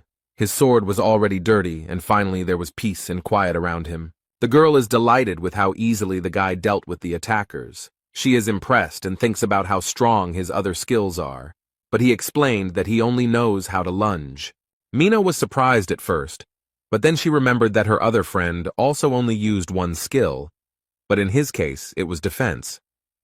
And then she asked why he blew off the roof of the house, because she thought that this blow was unnecessary. The protagonist recalls all these events and tries to collect his thoughts in order to try to explain them clearly. Hwang recalls that during the fight, he realized that one of the attackers was using an invisibility skill, and so he just wanted to scare him because he really irritated him. The girl asks in surprise what kind of normal person would destroy the roof of a house just to scare people, but the guy, in his defense, explains that, in his opinion, this is completely normal. They continued on their way, and along the way the girl suggested that the guy name his blows in a very pretentious way, but Hwang did not like it. They reached the Twilight Strike, the most famous and best forge in the entire settlement. They come closer, and one of the blacksmiths asks if they need help. Master Naven explained that they were very busy right now, and if they ordered anything today, they would have to wait a bit. Mino asks why they have so many orders, and the guy replies that only the deputy owner of the forge is on shift today, and they have a lot of work. However, he added that it would be easier for them to buy a finished product than to wait for the order to be ready. At this time, all the craftsmen are busy examining the dagger made from the horn of a quadriga, and they have to make a slot for the handle. His assistants shout to each other that they want to help with the work with such a legendary dagger. Michael Gernard, assistant forge manager, noted that the horn is not easy to break, making it a challenging task. But he decides to play a game with them, and makes a bet that whoever of them can make a hole for the handle in this dagger will become the owner of the forge's assistant for the whole day. The first volunteer is actively trying to do this. He has made every effort, but he is not succeeding. The assistants take turns trying to make a hole, but they can't do it. The horn is very strong. The deputy is angry that these guys are so weak and can't even scratch him. Hwang saw all this and decided to try his hand too, although Naven tried to stop him. He tried to convince the guy that he shouldn't go there, and Michael heard him. The main character boldly enters the forge and asks to be allowed to try his hand. The blacksmith thinks that the boy might think this is an easy task because his assistants failed to do it, but Hwang knows full well that this horn is made of materials that are difficult to work with. He added that it was not that they were losers, but that he was extremely experienced and had his finger on the pulse. What happened next left the deputy blacksmith completely stunned, and he was so shocked that he couldn't even move. The man can't figure out how this guy did it and what tricks he has. Jae Hwan didn't use any tools, but simply made a hole in the corner with his finger. The boy proudly asks if he can now become the deputy head of the forge for one day. But suddenly cracks appear around the finger on the precious and rare horn. The blacksmiths watch in shock, wondering if he could really destroy such a strong material with just one finger. Michael Gernard is furious. He can't believe this idiot broke this thing. He is ready to tear the guy to pieces and shouts that this is a very expensive thing, and how dare he break it. The protagonist justifies himself by saying that he thought he had calculated his strength, and Mino seems to be getting great pleasure from watching all of this. Now the guy understands that it is easy to break it, but difficult to make a hole in a certain part, and he replies that he is sorry. The blacksmith was still terribly angry. He asked if he really thought his apology would help them in any way. He tries to explain that it is a very expensive thing, and now he doesn't know what to tell his client. Hwang promised to compensate for his loss with an even better horn, but Michael finds it hard to believe. The guy put his hand in his bag and tries to find exactly what he needs now. He pulled out the real horn and handed it to the blacksmith, who was shocked to see it. But he explained that it was a horn with 5 horns, and as far as he knew, it was a little better than what they had. The man holds this amazing thing in his hands and realizes that it is a real horn of the 5-horned Harneck. The protagonist asks if this is enough and explains that he doesn't have another horn right now. The blacksmith is shocked by all this and remarks that this would be quite suitable. The boy sighed with relief and asked if he could stay in their forge for a while. Blacksmith Michael looked at him menacingly and ordered his assistants to close the front door. The young men, still shocked by what they saw, unanimously declare that they will immediately fulfill his request. Jae Hwan continues on his way, where he is led by the deputy head of the Twilight Attack Forge. There's a sign on the door that their forge is closed, and Mino wasn't invited inside, so she'll have to go somewhere alone. This forge is considered the best in Gorgon's fortress, and since the boy is currently acting as deputy, he can use any tools and materials. The guy modestly thanked him, and Michael asked with interest where he got this horn. The protagonist, preparing to start work in the forge, briefly replied that he had received it. The man asked if he had managed to destroy the pentagram on his own, and the young man confirmed that he had. Huang asked for help, and explained that he needed a sheath for his sword, while the blacksmith thought about how rare it was to meet such a young man. The blacksmith very carefully placed the extremely rare and expensive horn on the table, but he was shocked, and asked if this guy was really going to use Harnack's horn for his vagina. The protagonist pulled a sword out of his bag, and the blacksmith, at first surprised, exclaimed that this was such a weapon. And when he picked it up, he assumed that it was a copy of the Ice Dragon's sword, and added that it was very beautiful and rare. After thinking for a while, the man explained that making a sheath for such a powerful weapon would be quite difficult, and that it would be better to make a new sword out of this horn. Suddenly, completely unexpectedly for Michael, the sword opened its mouth and swallowed the very precious and rare five-horned horn. This is the second time today that such a horn is destroyed before his eyes, and he justifies himself because he did not think it was a spiritual weapon. But he is so fascinated by this amazing weapon that he has no time to grieve over what is lost. After looking around for a bit, he realized that this sword had evolved, and due to the great evolution, it was changing its shape, after which Huang had to give it a new name. Because after a great evolution, every spiritual weapon loses its original name. Michael regrets that the horn swallowed the sword, but the guy calms him down and explains that it doesn't matter because he still has the sword, and he calls the sword a pig's snout. Not even a few minutes had passed when Cavalia took the horn in his hands again, and shocked, asked how this was possible. But the guy noticed that this monster had 5 horns and added that it was obvious. Having come to his senses a little, Koval asked how he could help, and the main character explained that he wanted to see how he worked on this material. He was ready to start work, and asked if his client had already thought about the form. Huang explained that since Michael is the best master here, he can solve this problem himself. He trusts him. The man is impressed by such trust and is ready to show everything he is capable of and do his job in the best possible way. The action takes place in the main building of this place, in the powerful and very beautiful Gorgon Fountain. There is a very calm atmosphere. The man is enjoying warm and aromatic tea. As he sipped his drink, his subordinate told him regretfully that he was very sorry. The man knelt down in front of the owner and told him that they had beaten up all the bandits, and then he lost sight of his target. Gorgon Fortress Minister Jurken Yeber thought for a moment about this guy's words, but he is interested in how he lost them. The man replies that it is difficult for him to say specifically. He only knows that he lost consciousness, and when he came to, he found himself on the roof. The minister asked in surprise if the target had been able to detect or somehow sense his presence. The man thought for a moment, since he was able to experience a high-level 3 invisibility skill, then he himself must be at least level 5. Jurchen Saber ordered his subordinate to gather as many people as possible and search the entire territory of the fortress. The man left the office, leaving the minister alone with his thoughts. Suddenly he felt a severe headache, frowned, and clenched his teeth. A strange sensation permeates his entire body. He feels every muscle tense. The table he was sitting at swayed and the tea almost spilled out of the beautiful porcelain cup. His legs felt like cotton wool. They didn't obey him at all, but on the contrary, they pressed tightly against the chair.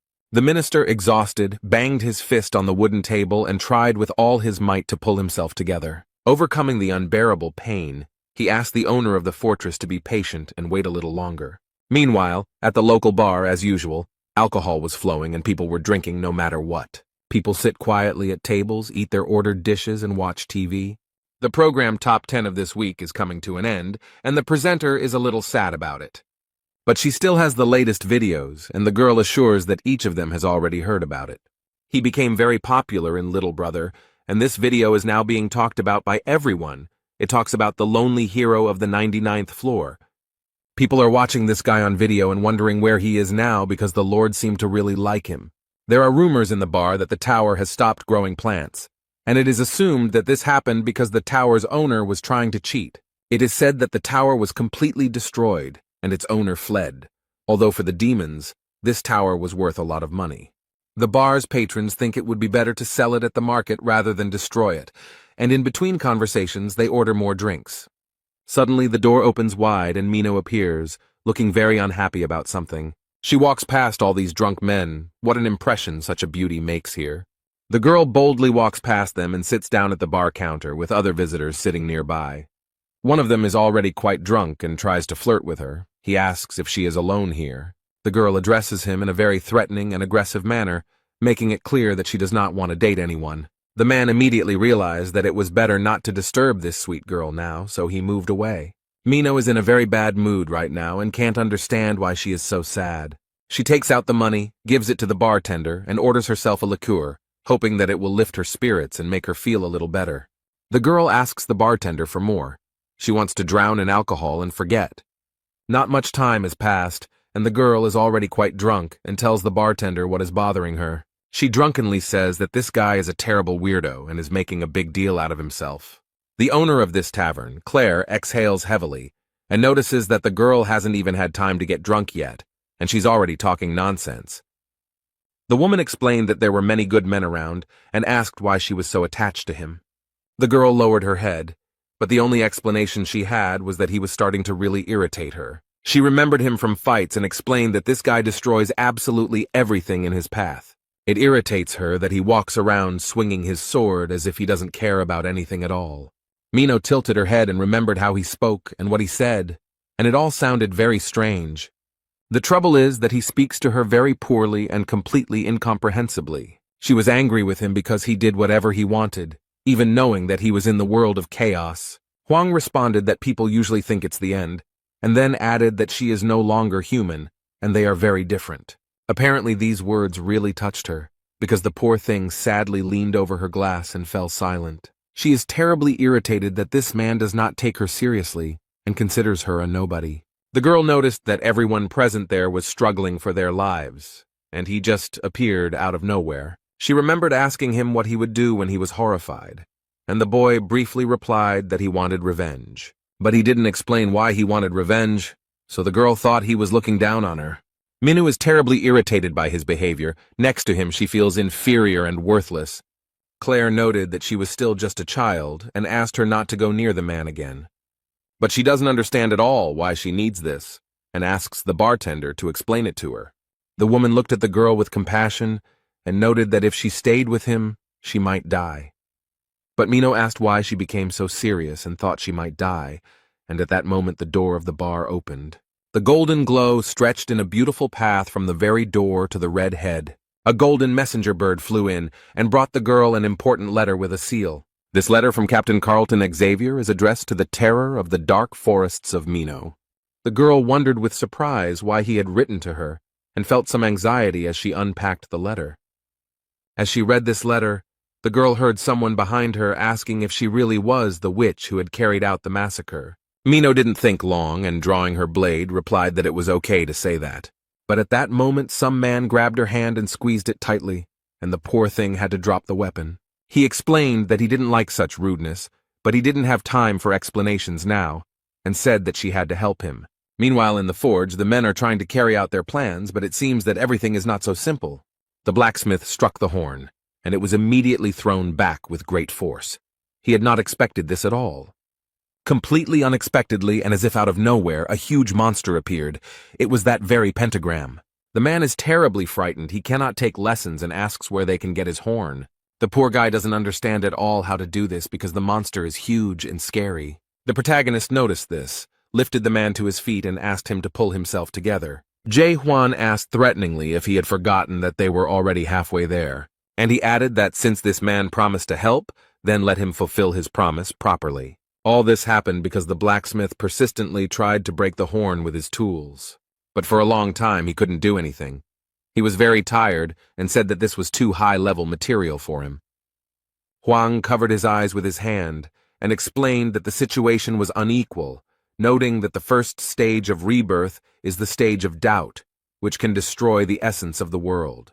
The second stage of rebirth is the stage of understanding, that is, the ability to recognize and accept the destroyed world.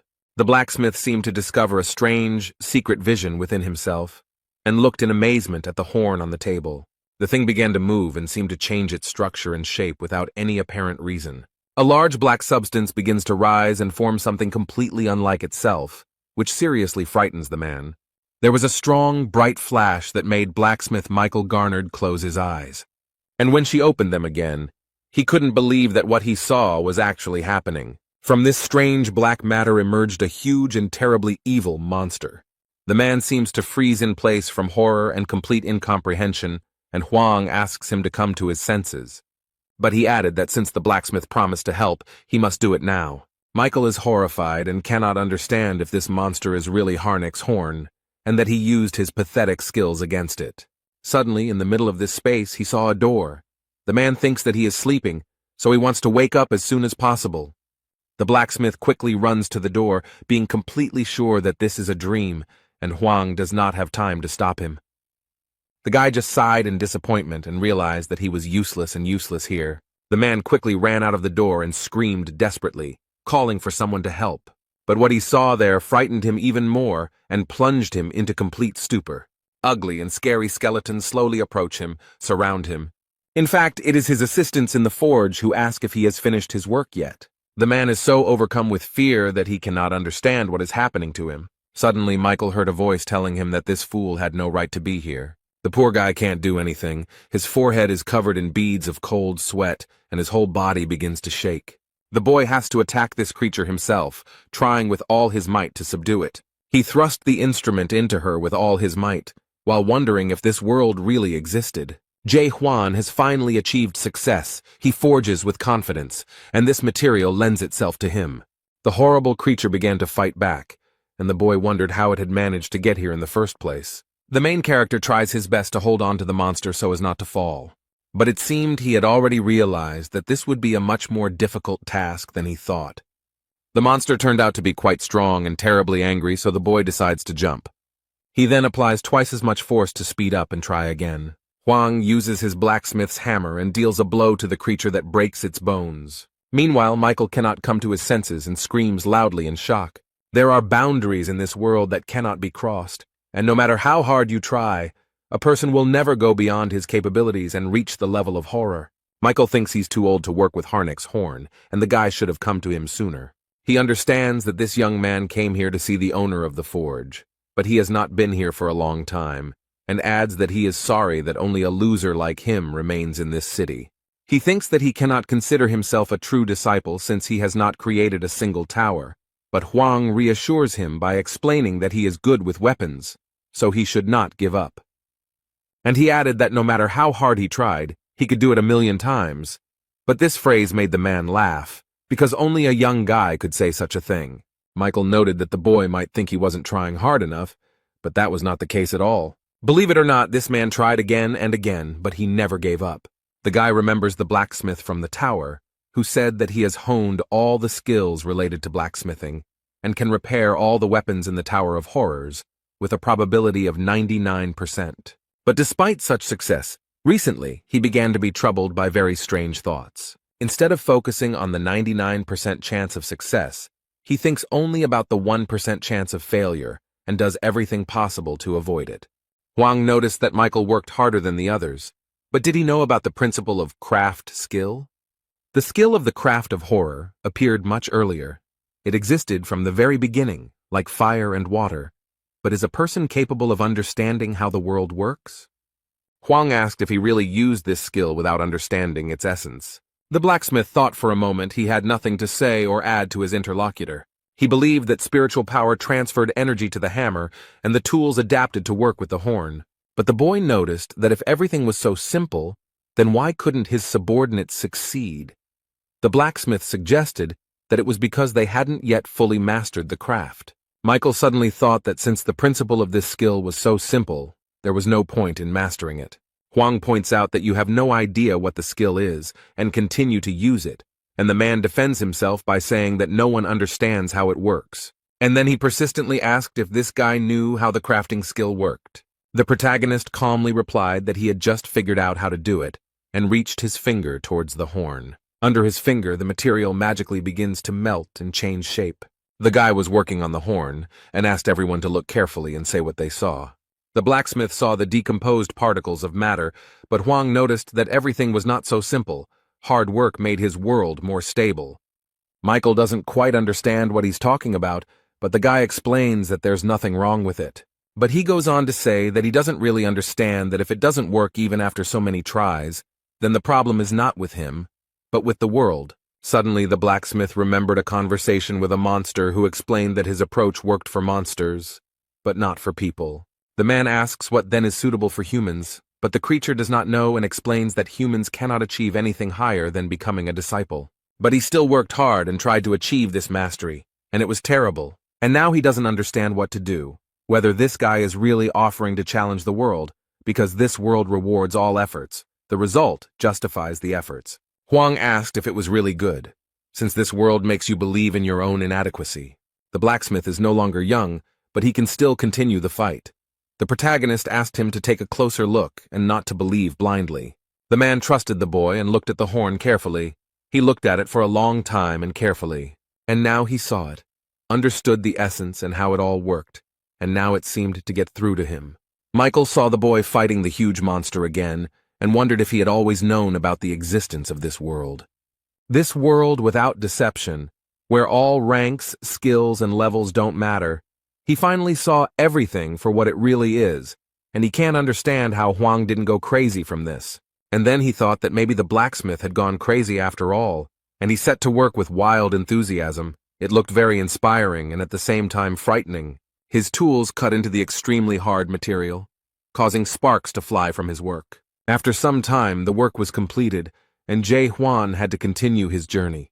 Here he got everything he wanted, so it's time for him to leave, because the main character still has many adventures ahead. The sword seems to like the scabbard, otherwise it would have eaten it, and Michael asks if the boy has come up with another name for it. But he added that if Huang hadn't thought about it yet and didn't mind, he wanted to offer his own version. The man explained that he was inspired by martial arts and thought the name he came up with sounded cool. It is associated with the ability to enjoy solitude, and it seems that only one name suits this sword: Lonely. At this point they said goodbye. The blacksmith Mikhail kindly wished him a safe journey. They seemed a little sad that he was leaving so soon. But at the last moment the man asks him to stop. He is worried about another question. He puts his hand to his chest and asks with genuine curiosity what he really looks like. He is very curious about how he looks in the eyes of his master, what he is like in the world that Jae Hwan sees. The guy half turned around and briefly replied that he saw a person in him. This answer greatly surprised and greatly pleased the blacksmith of the Twilight Attack Forge. And the boy already set off on his way, boldly passing by all these terrible skeletons. On the city street he was met by Mino, and Huang asked why she was chasing him, but she tried to explain that she was doing it with good intentions. The protagonist looked back and asked if she was up to something sneaky again. The next moment she was already walking next to him and was surprised how he managed to guess so quickly. Without much preamble, Mino suddenly announced that she planned to kill him, and she said it very calmly. And just as calmly, without any fuss, the boy asked what they were going to achieve by this. The girl said that she wanted to take possession of his soul stone and finally live a full life.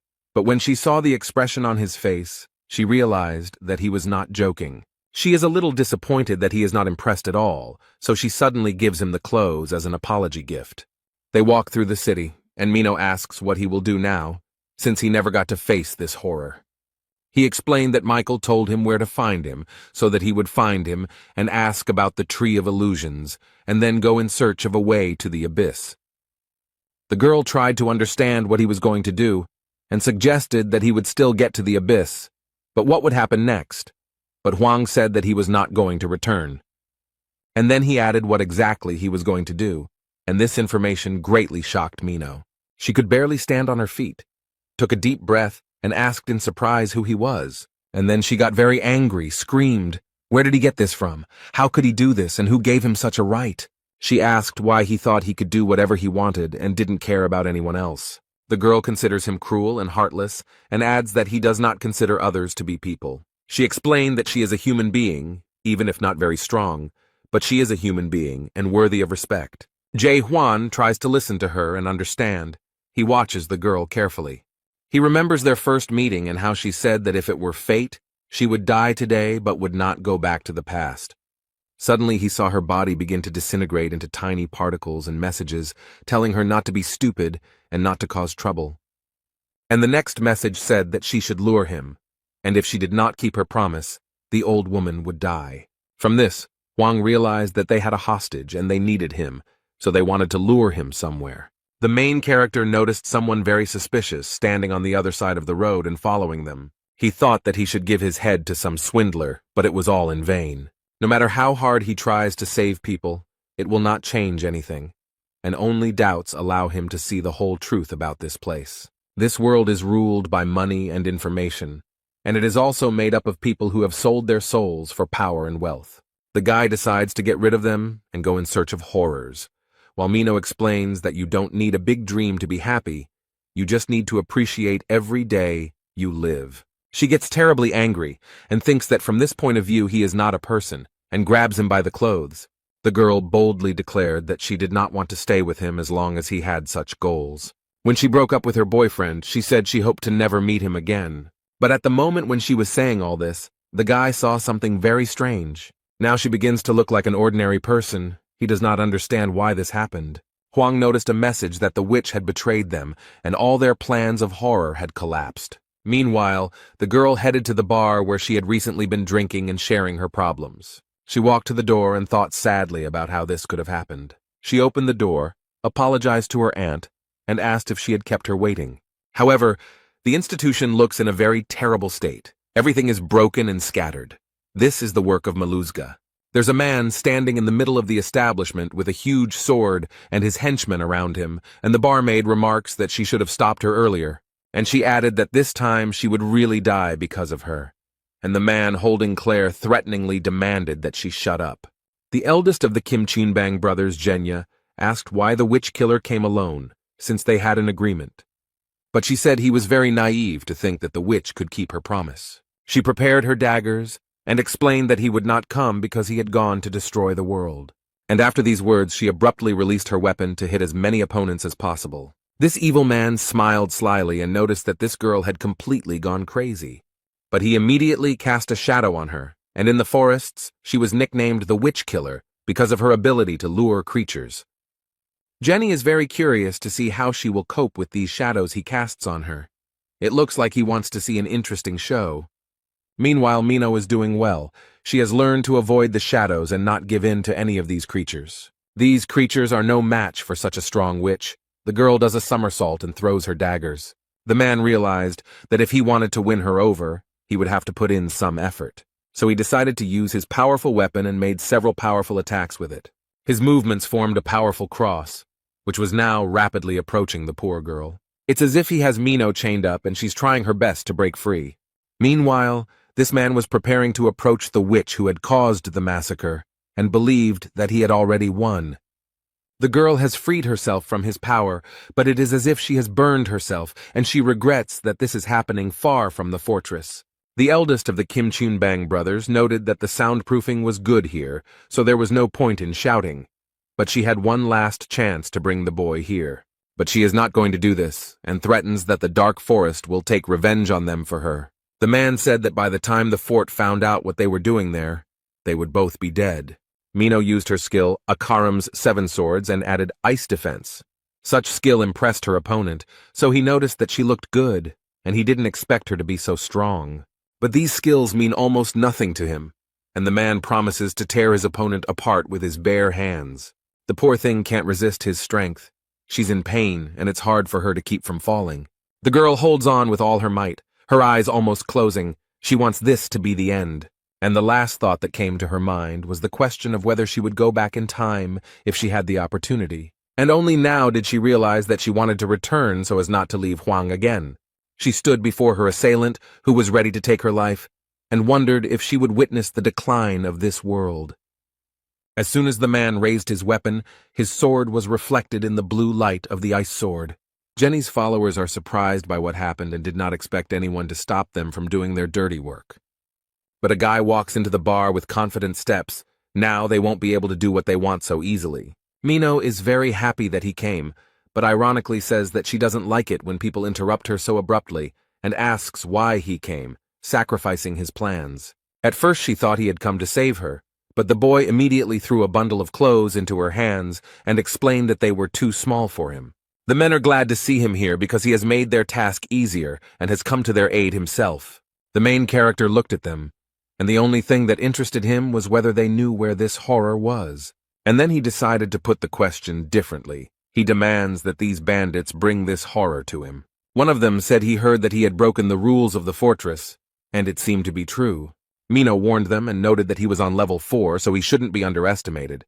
The gang leader went on the attack and was ready to show this simpleton what real strength is. Jae-hwan is ready to take the hit and convince this smug fool that he is wrong. The protagonist used his super weapon and aimed it at his opponents. Jenny somehow managed to dodge the protagonist's signature attack.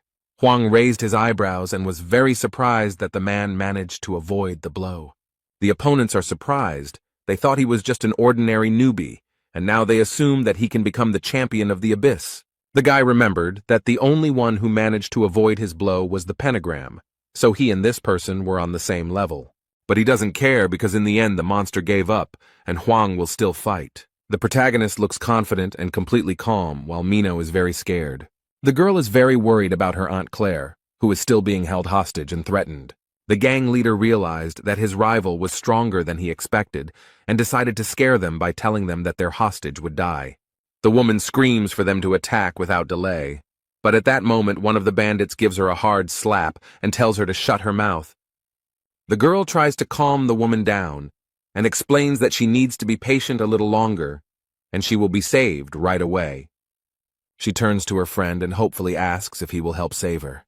But he doesn't understand why she's asking him about this, because the guy came here only to see this horror. The main character is confident that he will destroy everyone in his path, regardless of who is nearby. Mino tries to stop him and begs him to save the woman because Claire is also human. Jae-hwan looked at his girlfriend and clearly saw her as a person, no matter where she was. He slowly turns his gaze to those standing in front of him and sees something completely different. There are only skeletons in front of him, but Claire yells at him to stop thinking and attack.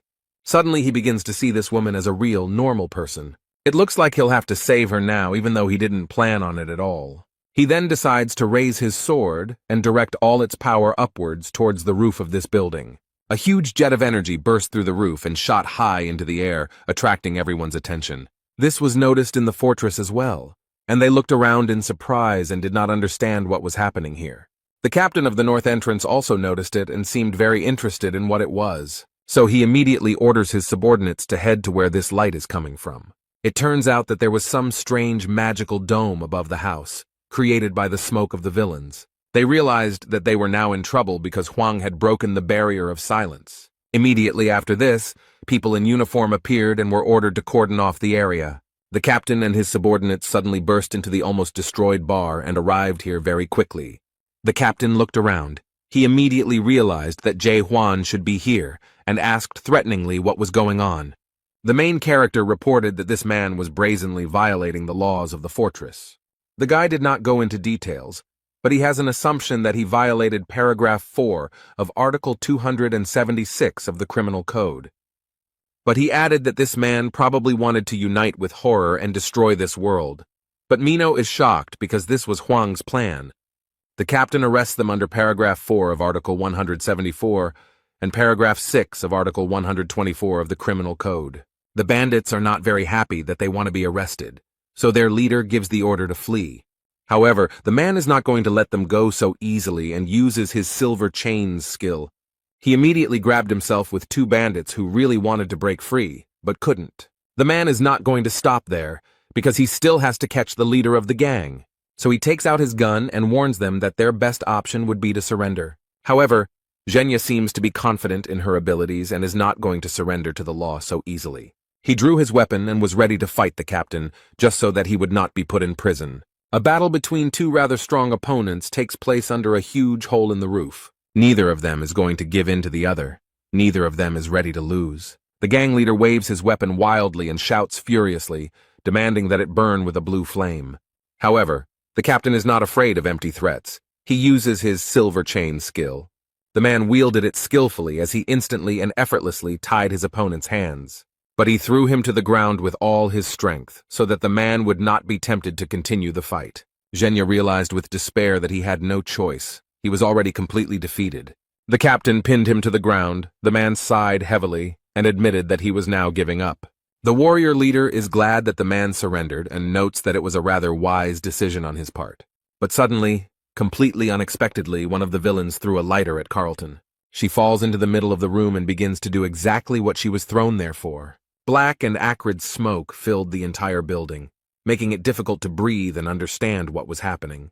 The man watches the house from afar, the smoke from which has already cleared a little. He did not think that he would have to take such measures. One of the bandits seemed to have inhaled the smoke. If you inhale a lot of it, you can die. He turned to the man and aggressively asked how he dared to use black smoke without consulting their leader. The leader of the Forbidden Paradise clan, the wanted warrior Hexal Ran, did not comment on this, as he was more impressed by the witch's skill and remembered that they had promised to bring her to him. The boys explained that the witch was not to blame because they used silver amulets against them. Only now did Hyuksol realize that Juan was there too, and he was glad that the boy had inhaled that smoke and thought he was already dead. However, as soon as he thought about it, he noticed something near the building that surprised him. Jae Hwan emerges from the building unharmed with his friend, the witch Mino. It looks like he used his super weapon to avoid the harmful effects of the smoke. But as soon as he came out, he immediately noticed these scoundrels on the tree, and with one swing of his sword cut down the thick trunk. They are extremely shocked, and do not understand how this guy's spirit did not decompose under the influence of black smoke. The man suggested that it might be a messenger, but he had never seen them without antennae before. Huang looked around and made sure the girl was okay and could stand on her own so he could finish his work. The clan of Scum is already wary and wondering why this guy came to the house. Instead, the protagonist took out his super weapon, and thinking that they were terribly annoying him, prepared to engage in a fight. Huang is very serious, so he will not lose this fight. He unsheathes his sword, and he really didn't think it would come to this. He summons the monster hidden within this sheath using the technique Garnek's Greatness. It's clear that no one expected this. They were hoping to defeat this guy very easily. But now they have to face not only a guy with a super weapon, but also a giant and terrifying monster. Before they could recover from what they had seen, the boy and the monster had already attacked several of them. The protagonist calmly walks past the lifeless bodies lying in his path. He looks very menacing and scary, and his weapon radiates terrible fury and ruthlessness. The head of the Forbidden Paradise clan, Hyuxiol Ran, looks at the boy with fear and cannot understand what kind of monster this is. And then he probably realized that this creature was much stronger than him, and he didn't want to deal with it, so he just ran away. Zhenya realized that he was left practically alone with a guy he didn't even know anything about. Zhang Man and Zhang Meng were unable to withstand Huang's strength and so lost the battle. The man immediately lost 2 of his subordinates and friends. He cannot believe that everything turned out this way. The protagonist approached him and explained that he had a chance to save his life.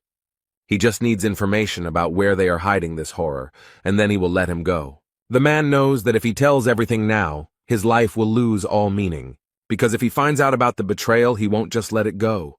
Jae Hwan became very curious about who Zhenya was referring to, and who would take revenge on him for this.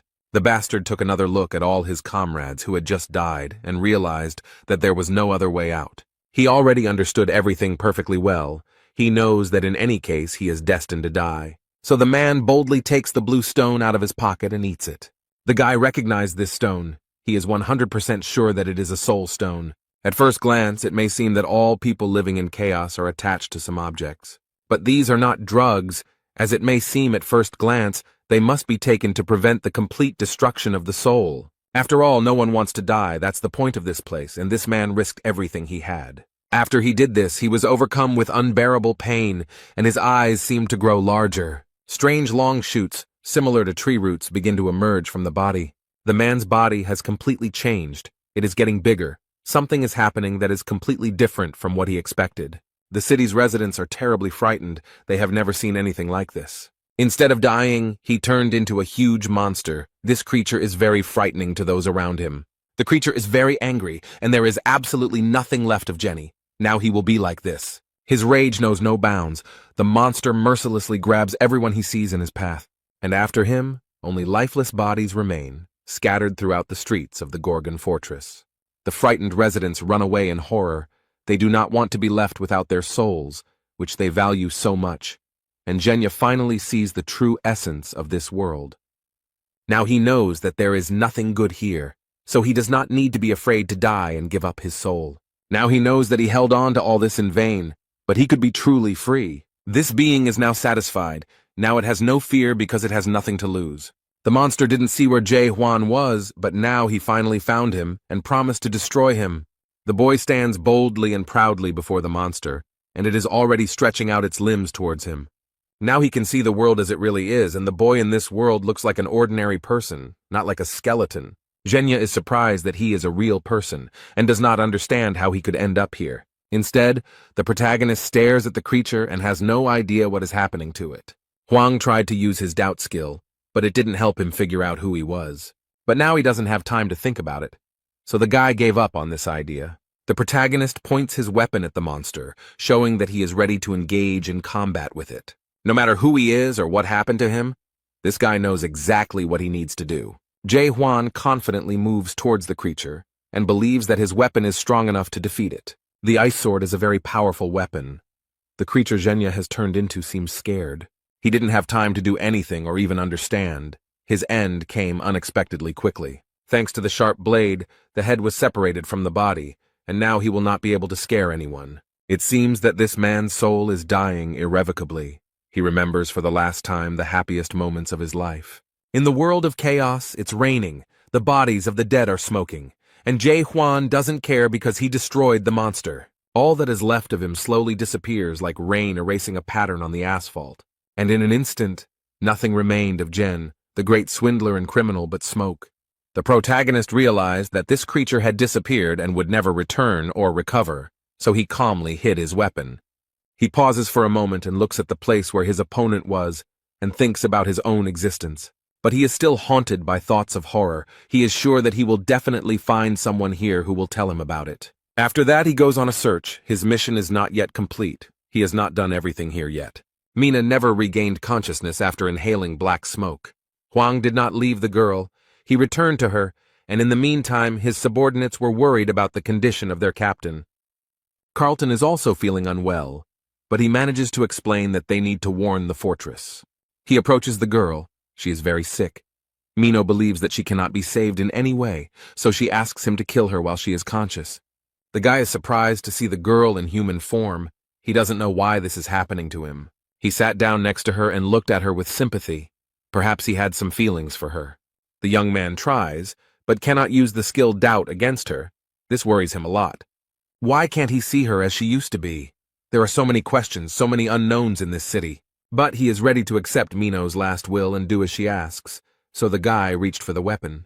He understands that good emotions cannot exist in this terrible world. There is simply no place for them here. But suddenly, very abruptly, someone grabs his arm and tells him to stop and not do it. Claire convinces her that there is still a chance. The girl needs to be taken to the hospital as soon as possible, where she will be taken care of.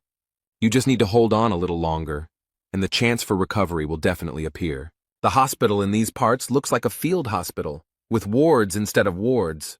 Mino lies motionless on the bed, while someone explains to her that if the grinding process does not stop, she will have no chance of survival. Suddenly there was a very sharp and unpleasant sound, signaling some kind of warning. Announcements appeared all over the fortress that the dead had appeared on their territory. In order to save themselves, the leadership asks all residents to immediately leave the fortress, which causes great panic. One young man, in a panic, tried to get at least some information from the guard and asked where they should run. But when the guard turned to him, it turned out to be a terrible monster, from which everyone ran away. The poor thing has no chance to escape. It's too late. The creature has stretched out its limbs towards him. On the territory of this world, there is real devastation and anarchy, and a mad scream is heard. People are trying their best to save themselves. They all want to live. That's how this world works. And now they have very little chance of survival while such monsters roam the streets. Suddenly, as if from nowhere, warriors appeared, destroying these monsters one after another with one blow. They finished their work quickly, so now they look as proud as possible. Huang calmly watches these events from the room where his girlfriend is located. Claire remembers everything Mino told her about him and asks if he really decided to go against all the rules of chaos. She believes that this person judges the world by himself and decides for himself who has the right to be called a good person. She understands him very well, because when you get here, you adapt not because you are stupid, but because there is no other choice. The guy suggests that people here simply don't have the courage to change anything. But Claire was skeptical of his words and asked what all this courage was for. Huang tries to convince the boy that it takes courage to step outside the box. Only with courage can one break accepted laws and rules to see a new path. The woman noticed that he was one of those people who always strived for something. Perhaps he was right, but she could not understand him because he had such courage. Claire raised her head, looked at Huang intently, and stated that she knew one thing for sure. She understands perfectly well that this guy is dangerous, so it is better to stay away from such people. Mino hopes he won't leave now, but Claire has made it clear that she wants him to leave. And this is not because of her personal dislike or desire, but because he gives people hope. And then he drives people to despair. It's terrible and very cruel. It's better for him to leave. The woman is angry with him. Before his arrival, everything was relatively fine, but now everything is going wrong. Instead, Mino asks Huang not to give up with a sweet smile on his face. The main character is lost in his thoughts. He looks at the poor girl and feels sorry for her. Most of the doctors and guards surrounded the captain. They found that most of the medicine had been used for the master of the fortress, so now they had little left. James shouts out an order to immediately bring all the medicines that are in the fortress. Jae Hwan watches all their actions carefully and thinks about how to help Mino. He noticed that the monster's horn was crushed in the bowl. Now it became clear how they used it.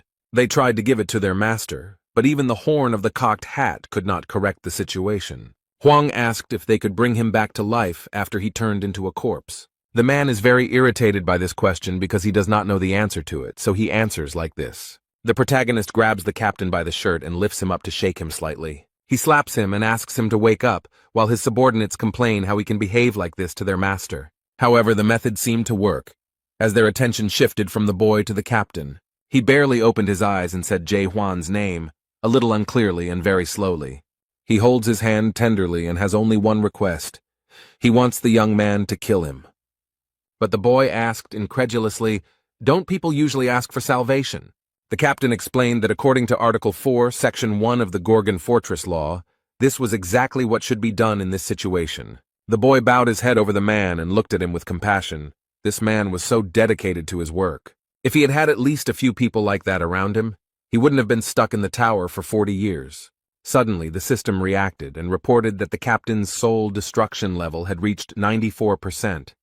This is already a very large percentage, and it seems that there is no chance of salvation at all, because the decomposition process will soon begin. There is some noise in the street, and all the guards are ordered to step aside and make way for him.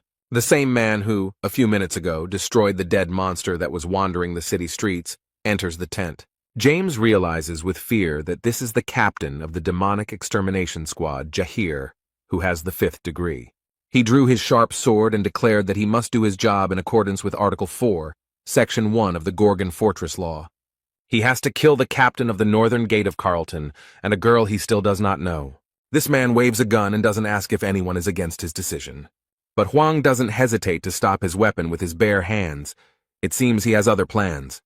This action greatly surprised the captain of the demonic squad, because no one had ever done anything like this. The protagonist explains that he will not allow this man to be killed because he still has a few questions for him. Jahir frowned and couldn't understand how this guy managed to stop his blade with his bare hands. He tries to calmly explain that very soon Captain Carlton will cease to be human and will turn into a dead man, and this will lead to terrible consequences. However, he added that they are doing this with good intentions and just want to avoid this event. Huang pulled out Harnack's horn and asked if it could help him, and from the doctor's expression it was clear that it was exactly what he needed.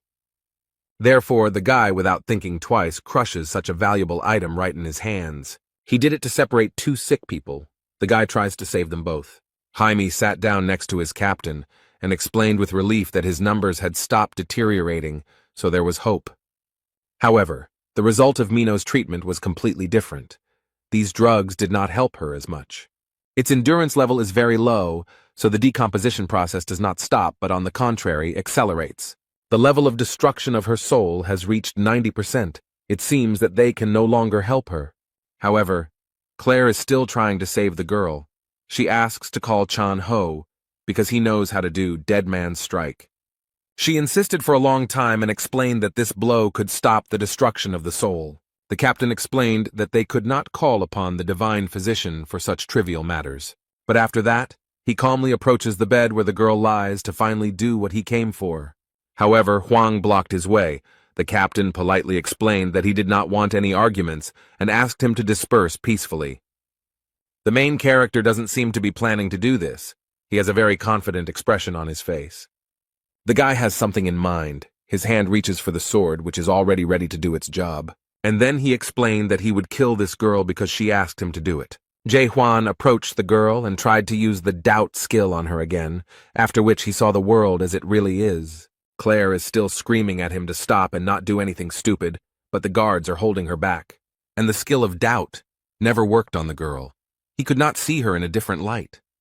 The main character, with great sadness in his eyes, fulfills Mino's last request, to which he is not indifferent.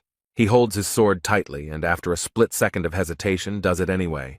However, instead of what usually flows through the veins, silver drops drip onto the ground. Suddenly, very strange things happen, and Hwang himself does not understand what is happening here. He is blinded by a bright white light.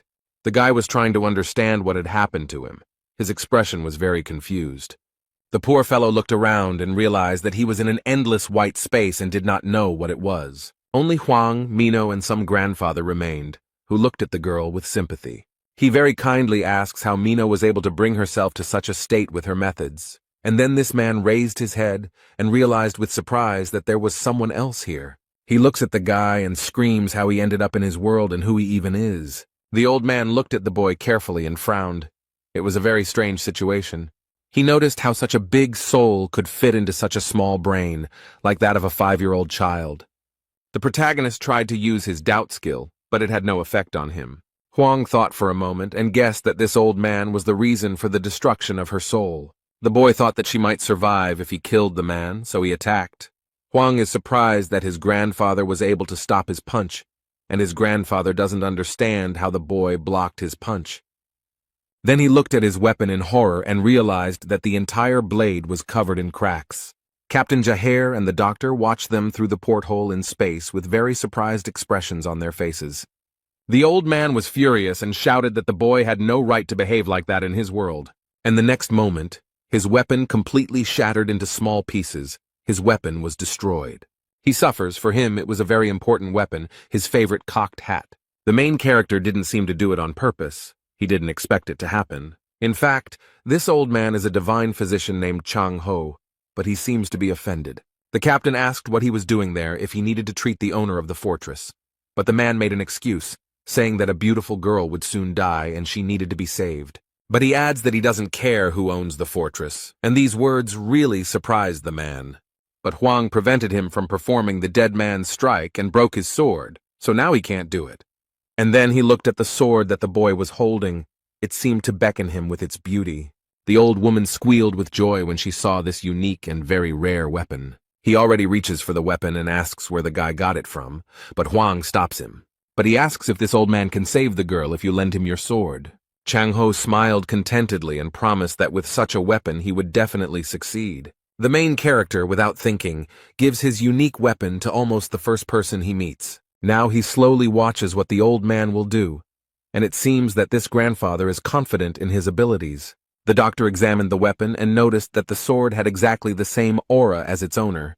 Meanwhile, everyone in the room watches what is happening with surprise and fear. The divine doctor is preparing to perform his signature dead man's punch and looks very stern. He smiles with satisfaction and declares that he is ready to see what this weapon is capable of. Jae-hwan looked around and didn't understand what he was seeing or if it was some kind of hallucination. He thinks it's a bit like the effect of the doubt skill, and in the meantime, Grandpa is doing his job. Now the boy understands a little better what world this old man belongs to. The doctor tried to perform a dead man's strike, but suddenly something went wrong, and the sword fell out. Suddenly the old man fell, exhausted, and now lies on the ground near his weapon, unable to rise. The main character is wary. He does not understand what is happening and is worried that the ritual is not complete. Chang Ho had exhausted almost all of his magical power, as he had previously healed the master of the fortress. The guy can't believe that it's all over, but the girl still couldn't be saved. He realizes with horror that this world is collapsing and soon he will have no chance. The old man was drawing a girl with a sword, but he couldn't finish it, and now everything is crumbling and disappearing. He apologizes profusely and explains that he is very sorry that this happened. The protagonist quietly approaches the man and, without saying anything, takes the weapon from him. He has a very concentrated look on his face, and his grandfather says that this is a stupid idea because he doesn't know this world and won't be able to repeat his hit.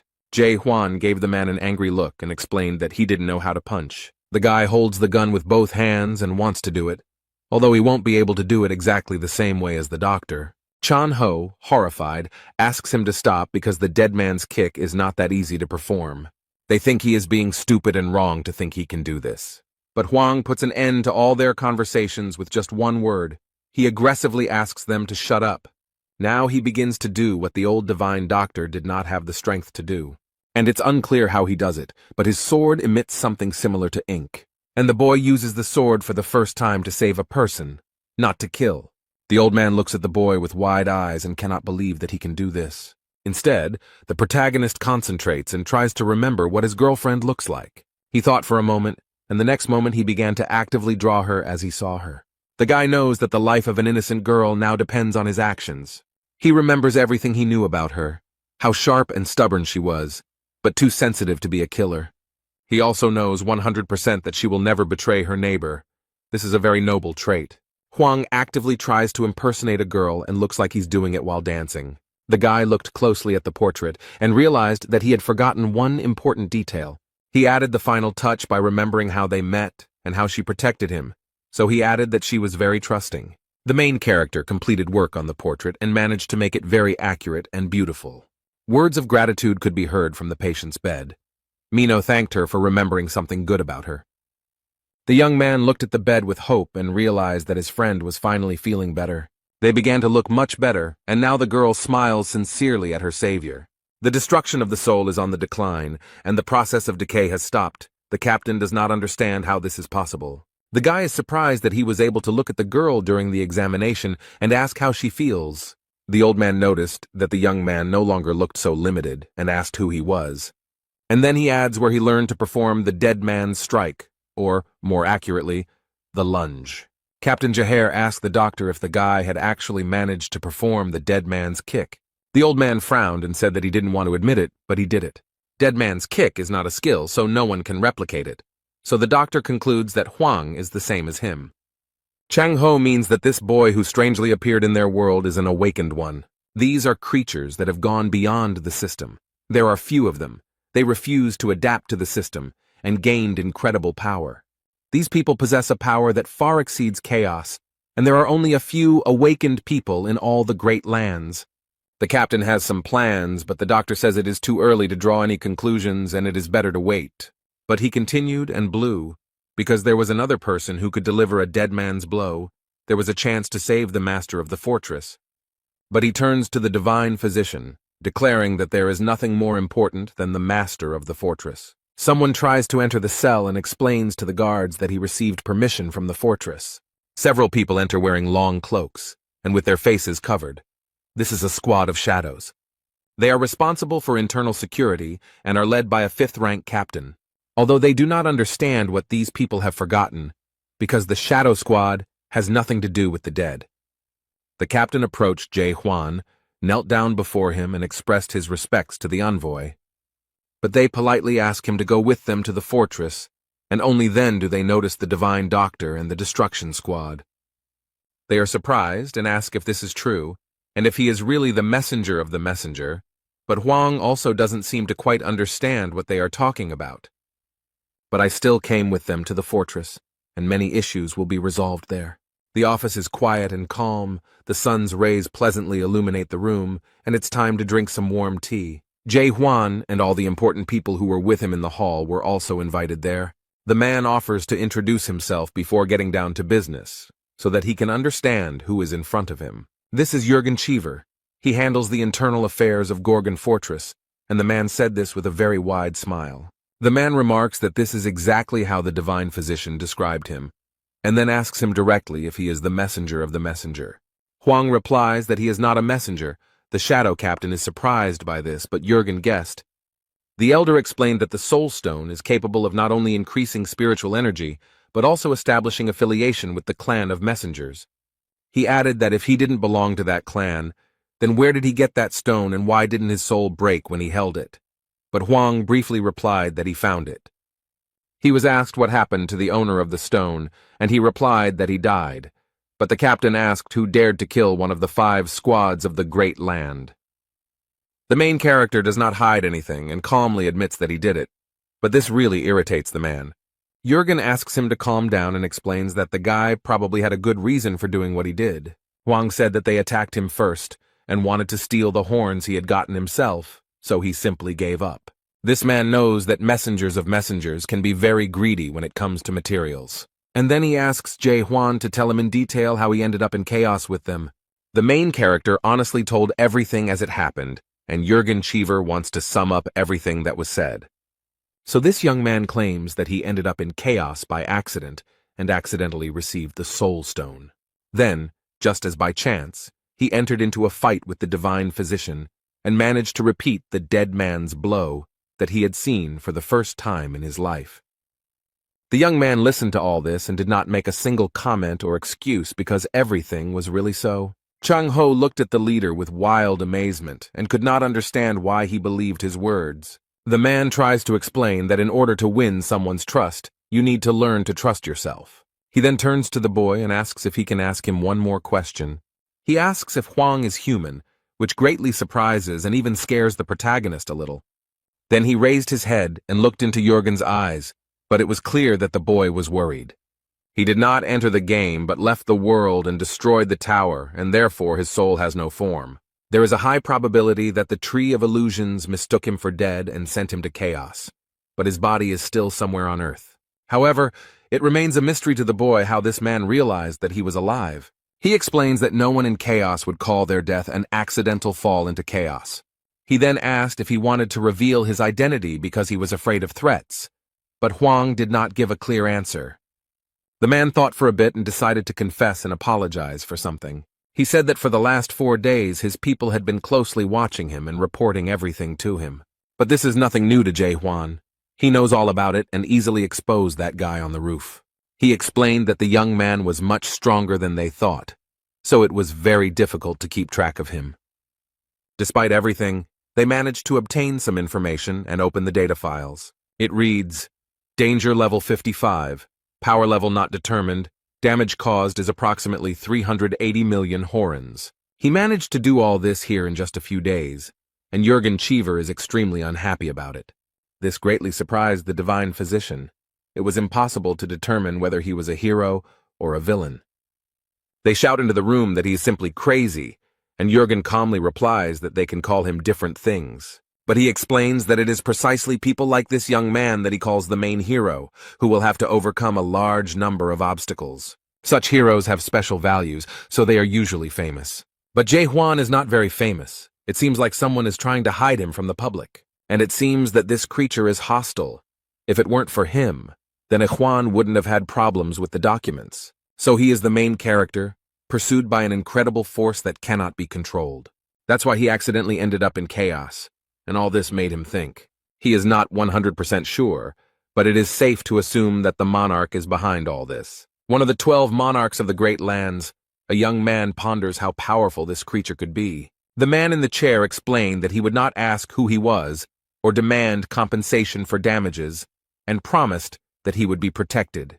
Is the Gorgon fortress so strong that it can withstand the onslaught of 12 monarchs of the Great Lands?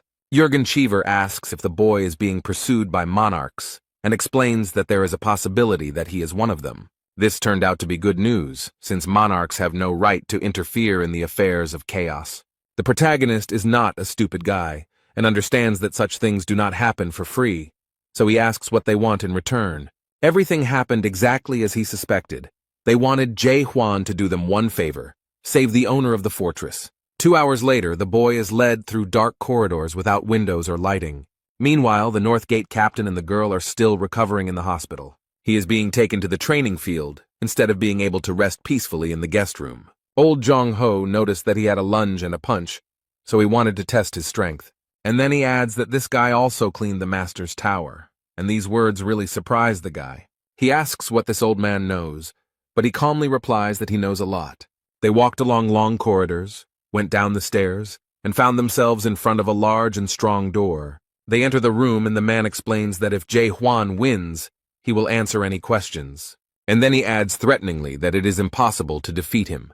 But such words only fuel the boy's desire to fight. Some time had passed since their fight, and some things in the training room had gotten a little damaged. The protagonist looks down in surprise to see where the shorty is hiding. From the hole in the ground comes the voice of the divine medic Jung Ho, who barely survived Huang's blow. But he is very persistent. The old man has not yet managed to climb out of the hole, and he is already demanding revenge. The guy looks around the almost completely destroyed room and explains that the old man has already lost.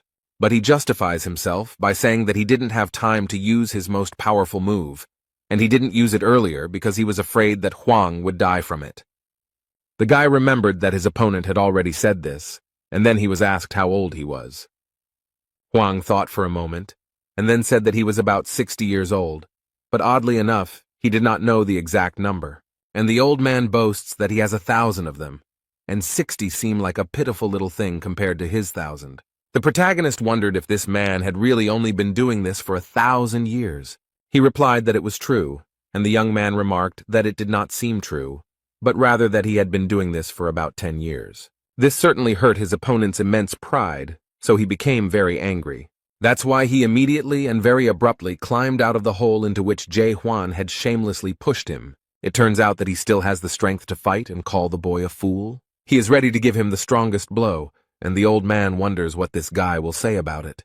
The old man had lived in the afterlife for so long, but he had never been defeated like this. He doesn't want to give up because he can't believe that anyone can be stronger. Jae Hwan has no choice but to enter the battle and try to defeat Jung Ho again. Their struggle continued, and who knows how much time they spent in the training hall. But they continue to fight with stubbornness and stupid obstinacy, and it seems that it will never stop. His opponent used all his strength, so it was a little difficult for the young man to resist him. The boy was thrown back by the impact and barely managed to keep himself from falling with a dull thud. The medic is on the other side of the room and seems to enjoy competing with Huang. Instead, the protagonist thinks he was thrown too far by a normal blow. The old man finds his technique very interesting, so he asks what the boy calls it. He replied that it was a normal punch, but Jung Ho thought it was a terrible punch, then added that with a name like that, no one would think it could be any kind of threat.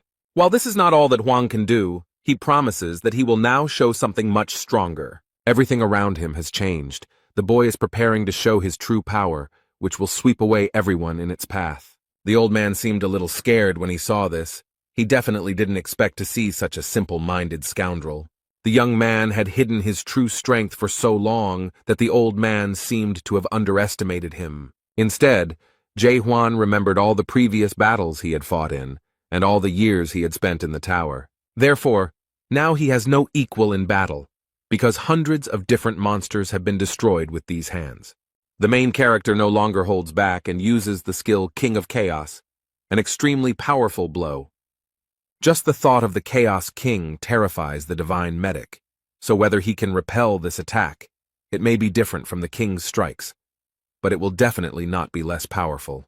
By directing a stream of power upward, the boy caused great damage to the Gorgon's castle, and after that, Jae Hwan warns his opponent that he will be approaching him. But in response, he immediately heard frightened screams and pleas to stop and not come closer. He doesn't want to experience this blow himself because he is not sure if he can survive, so he admits defeat. Meanwhile, in the vast lands of Region 5, the Steel region, interesting conversations are taking place. The man is told that the Monarch of Incredible Darkness is currently linked to Chaos.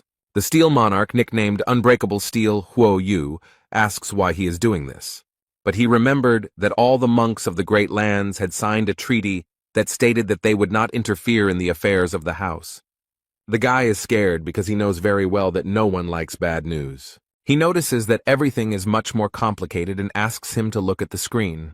Huo Yu explained that the video, titled Hero of the 99th Floor, recently went viral and wondered if it could be fake. His subordinate knows that the Monarch of Total Darkness was going to participate in the development of this product. The Steel Monarch asked where he was now, and the subordinate tried to explain this difficult situation, that he refused to join the game and broke through the roof of the tower. And he says that he escaped to the house. But Ho Yu does not understand how this is possible, because on the 100th floor there is a spellcaster following them. The guy doesn't want to say it, but he has to explain that this man killed the cultivator. It's hard to believe, But the monarch of pitch darkness is sure of it, but Steele doesn't understand what connection the monarch of Region 9 has with chaos. The subordinate explains that they had been thinking about this too and had only recently learned some very interesting information. It turns out that the monarch of total darkness has long since broken the agreement and is doing business with the house. Some branches of chaos have long maintained close ties with this monarch. The man frowns and stares out the window, wondering what this monarch of pitch darkness is up to. And then he orders a notice to be sent that he is going to chaos, and his subordinate asks in horror if he really wants to interfere in their affairs. He justifies himself by saying that he is simply observing what is happening from the sidelines, and adds that they should send 10 of their best gold-ranked warriors. The boy quickly ran to carry out the order and was glad that this time the monarch did not yell at him. The steel monarch thought about Jong-ho and remarked that he would have lived a long life if he had a gentler character. He thinks that nothing will disturb him there, but in fact the situation there now is a little different. The old man hugged the sword and said that he would not allow him to do this, and also noted that elders should be respected.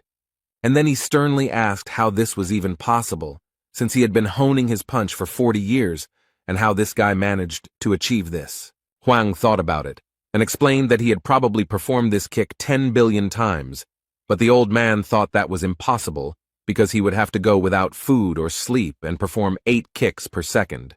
The protagonist explains that he can deliver 100 blows per second, and asks why this man thinks that a blow can only be delivered with a sword. He sat down next to the old man and concentrated on his body, and then something strange began to happen. The divine physician looked at him with wide eyes and realized that it was the same alien energy he had felt when he first saw him. The boy was already surrounded by a radiant halo, and the old man understood that this was not energy or even fighting spirit. He comes closer and realizes that it is actually his anger and his frantic desire to change this world. Chan-ho touched the glowing needles and they seemed to illuminate him. Now the medic understands that these are all blows. This man looks at the young man in shock and can't believe what he sees. This guy has become a hit himself. With wide eyes and a trembling voice, he notices that Huang is surpassing this world every minute. The protagonist calmly remembered that he was telling the truth about having performed this blow about 10 billion times. The guy shows his opponent a document and asks if the old man remembers him. This is the contract they signed before the fight, in which they agreed that the loser would have to grant the winner one wish. He starts to read the contract, but Jung-ho stops him and is ready to listen to his wishes. And he asked if the guy wanted to make a slave out of him, but the main character explained that he didn't need that. He has a very simple request. He wants an honest answer to just one question. Although the man finds this a little strange, he agrees but suggests taking a walk first. The young man asked who owned the tower because he knew it was made by horrors, so he was curious about how it worked. Towers are rated from F to S, but there are some horrors that don't care about that. A master is someone who has already built an S-rank tower while still an apprentice and has become an exemplary master. But if a tower is built by a master, it does not mean that it belongs to him. Only the special tower can be considered the master's tower, which has nothing to do with cultivation, but Huang asks what these towers are for. His interlocutor does not know this, because no one can understand what the masters are thinking. But one thing is known for sure. Among those who cleared the tower, sometimes awakened people appear. The protagonist asked if this was the tower that Jung-ho was from, and he replied that he was from the 4th Melville Tower. This tower is also called the White Whale, because on the first floor, where newcomers arrive, a white whale suddenly appears. He turns everything into sheer horror and begins to hunt for frightened and defenseless people. Now this may seem like something frivolous and trivial, but at the time it was a real disaster. The man remembers with horror his past and how many soldiers died in this tower. He thinks it's some kind of miracle that he managed to reach the 100th floor and leave the tower. These creatures are extremely scary. If they don't kill you, they will leave a scar for life. Jung-ho realized that the young man was also from the master's tower and asked whose tower he had cleared. Huang remembered that his name was Mularka. This greatly surprised the divine physician, and it seemed that he knew something about him. However, he noted that it was difficult to believe that there was an awakened one who cleared Mulark's tower. The boy asked if this grandfather knew Mulark, and he replied that he knew him well because he had traveled with him. The main character did not expect to hear this at all, so this information surprised him very much. He stopped and couldn't believe it was true, so he asked if he was really traveling with him. Young-ho probably decided not to go into details, so he briefly replied that it was a long story. And then, realizing that he was standing, he looked back at the guy and invited him to walk a little further. They reached a place that was very beautifully decorated with flags and lanterns with a warm yellow light. People sit at tables, drink cold beer, and noisily discuss their affairs. A fragrant and very appetizing-looking plate of meat and vegetable kebabs was served on the table. The old man sarcastically asks Claire if she will sell on the street like this from now on. She abruptly put the beer down on the table and responded aggressively that some guy had completely destroyed her building, hinting at Huang.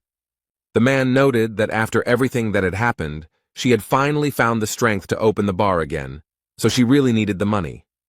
The main character looks worried about something. He lowered his head and stared at the table.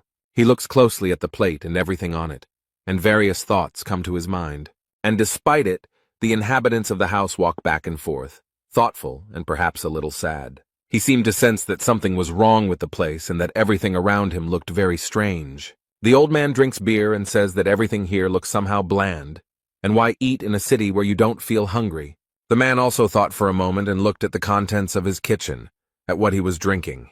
The divine physician considers chaos to be a blessed world for the souls of all these people.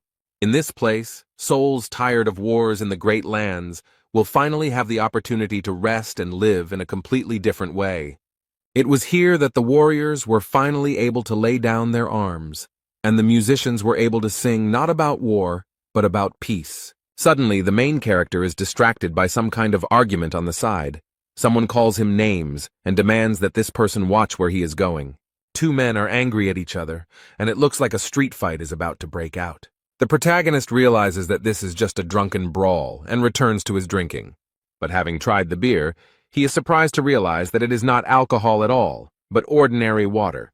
The old man explains that this is not a drunken brawl because no one here can get drunk, hungry, or grow old over time. They are just pretending to be drunk. Despite everything, people on this blessed land miss their old life and try to behave as before. You can't eat or drink here, but you still have a body and a heart beating in it. However, there were people who went against all the rules. A team of madmen who dreamed of the impossible. Gathering together to return to life, these people called themselves a group of deep explorers. However, the main character does not understand why they needed to explore the depths. Young-ho calmed down a bit and replied that they wanted to find the fruit of reincarnation.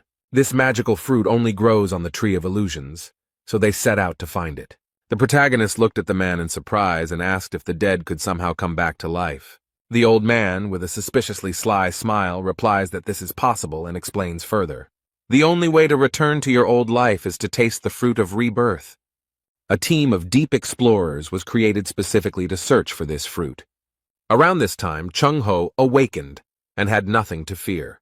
At that time, he was only 150 years old. Huang asked with surprise and interest whether Mulark had really taken part in this expedition. The old man explained that this is exactly what happened, and added that Mulark was the leader of this group. The divine physician recalls the events of that day and notes that Mulark was special. Then they approached the river, and Horror noticed that the awakening process was quite interesting. But he added that since Jong-ho had not fully manifested, the awakening process was not complete. He remarked that it must have been difficult, since the man had gone his own way, although the old man tried to deny it. Mularka continued to irritate him with his questions and suggestions that the man must be feeling unwell after cultivating the land. And because of this, he threw his sword and almost hit the body of the horror that created the towers. But he asked why the horrors go deep, since that is precisely why towers are built, which are afraid of enclosed spaces. With his purple hands, he pulls out the sword stuck in the tree and explains that he has nothing to say because his apologies won't fix anything. He justifies it by saying that it is simply his job, which he will have to do for the rest of his life, but despite this, he deeply regrets creating the tower. It was at this moment that Mularka confessed to Young-ho that he had plans to find the Tree of Illusion. It's hard to believe, but he wants to explore the depths, only because he created the tower. He slowly walked up to the old man and sincerely admitted that he wanted to stop cultivating. This is the main reason why he wants to take part in this expedition and why he needs this tree. The protagonist asks in surprise if he really wanted to stop cultivating, wondering if Mulark succeeded. The doctor explained that he had not reached the end of the expedition and was only at the entrance to the depths. but it seemed to him that Mularka had reached the Tree of Illusions. The fruits of the illusion tree began to fall from the branches, and the squad was able to return not empty-handed. However, Huang is thinking that if this old man managed to obtain the fruit of revival, then why is he still here? And at that moment, Claire comes over and tells the man not to lie. She looked at him with disapproval and noted that he knew that this expedition had failed. However, the old man insisted and pointed out that she was not even there then, so she could not have known everything. They received the fruits, but on the way to the house of fortress, some people were already waiting for them. All the lords and chieftains of the great lands gathered and cunningly set an ambush for them. They did this because they themselves were afraid to go down into the depths and get these fruits. Unfortunately, even the owners of all the fortresses and legions that took part in the expedition were unable to offer resistance. The difference in strength was colossal. These attackers were from another dimension, and they still managed to take the fruit from them. After each death, they ate the fruit and were reborn again, and this continued for 900 years. They even had a whole rebirth castle, and any lord could be reborn after waiting their turn. Now Huang understands why all the people in this place look so sad and unhappy. They all know very well that they will never have the life they strive for, and will never receive their fruits. The main character wanted to continue the conversation and ask more questions, but the old man suddenly fell asleep. Claire explained that there was no use waking him up, as he was already drunk, and that he must be tired after all his 1,000 years of life. The woman explained that after this expedition, no one saw Mulark again. He said his last words and disappeared. Suddenly, someone from the outside responded that his last words were, "I lost and I won." James said this, and he also thanked the guy for his help, because if it weren't for him, the captain would have died yesterday. And then he added that if the boy ever wanted to come to the house again, he should come to the south door. Jae-hwan won't need to show his ID since James already knows him. And then he decided to make a joke and asked the guy to keep it a secret from the captain and continue doing his business. The main character didn't answer, but suddenly he heard some noise nearby and looked around. The man runs very fast and calls for the divine doctor and the boy who is with him. He runs up to the table where a young man is calmly talking to Claire and asking her about various things. Their conversation was unceremoniously interrupted by the captain of the fighter squad, who seemed to be frightened by something. Jaher can't get his thoughts together, so the only thing he says is that they're in trouble now. The full moon is shining brightly outside, but it is barely visible because of the thick, dark clouds. It seems that these are not clouds, but energy that comes from the owner of the fortress, the main character, and rushes towards him. Huang thought that the owner of the Gorgon fortress seemed to be dead. The spiritual pressure is 10 times stronger than what he had heard from the dead before, and is felt most strongly in the fortress, or rather, under it. The boy remembers the words that Jürgen Cheever told him and promised to forget all the evil he had done. But in exchange for one favor, they must save their master of the Gorgon fortress. He asks the captain if the tower commander is getting out of control, and the captain replies that the guy got it right. He suddenly got angry, which usually happens no more than once a week. The captain warns the boy so that there will be no misunderstanding, that their master is a good man, at least he was one before his decomposition, but he added that he was one of those who went into the depths for the fruits of the Tree of Illusions. He suggested that Huang could also perform the dead man's strike, since he had already done so, as the divine physician would not be able to do so. The boy explains that he was just repeating the movements, but the old man could teach him. They reached the fortress very quickly, but felt tremors. The men are surprised that there is an earthquake now. It could mean something bad. Everything around is moving dangerously, and the fortress itself is barely holding on. It seems like it will soon collapse. The captain of the destruction squad is worried about his master. He wants to save him with all his might. The captain of the Tower of Destruction and the captain of the Tower of Despair suddenly appeared in front of them and greeted the boys cheerfully. Jahir insisted that they retreat immediately because they had urgent matters to attend to, and they knew it very well. But the men say that no matter what problems arise, they have orders and will not back down. The man frowned sternly and asked if they were really going to go against the rules of heaven. But this phrase seemed very funny to one of the new arrivals and uninvited guests. And then they very confidently explained that their paradise was a forbidden paradise. The next moment where they stood, there was no one left.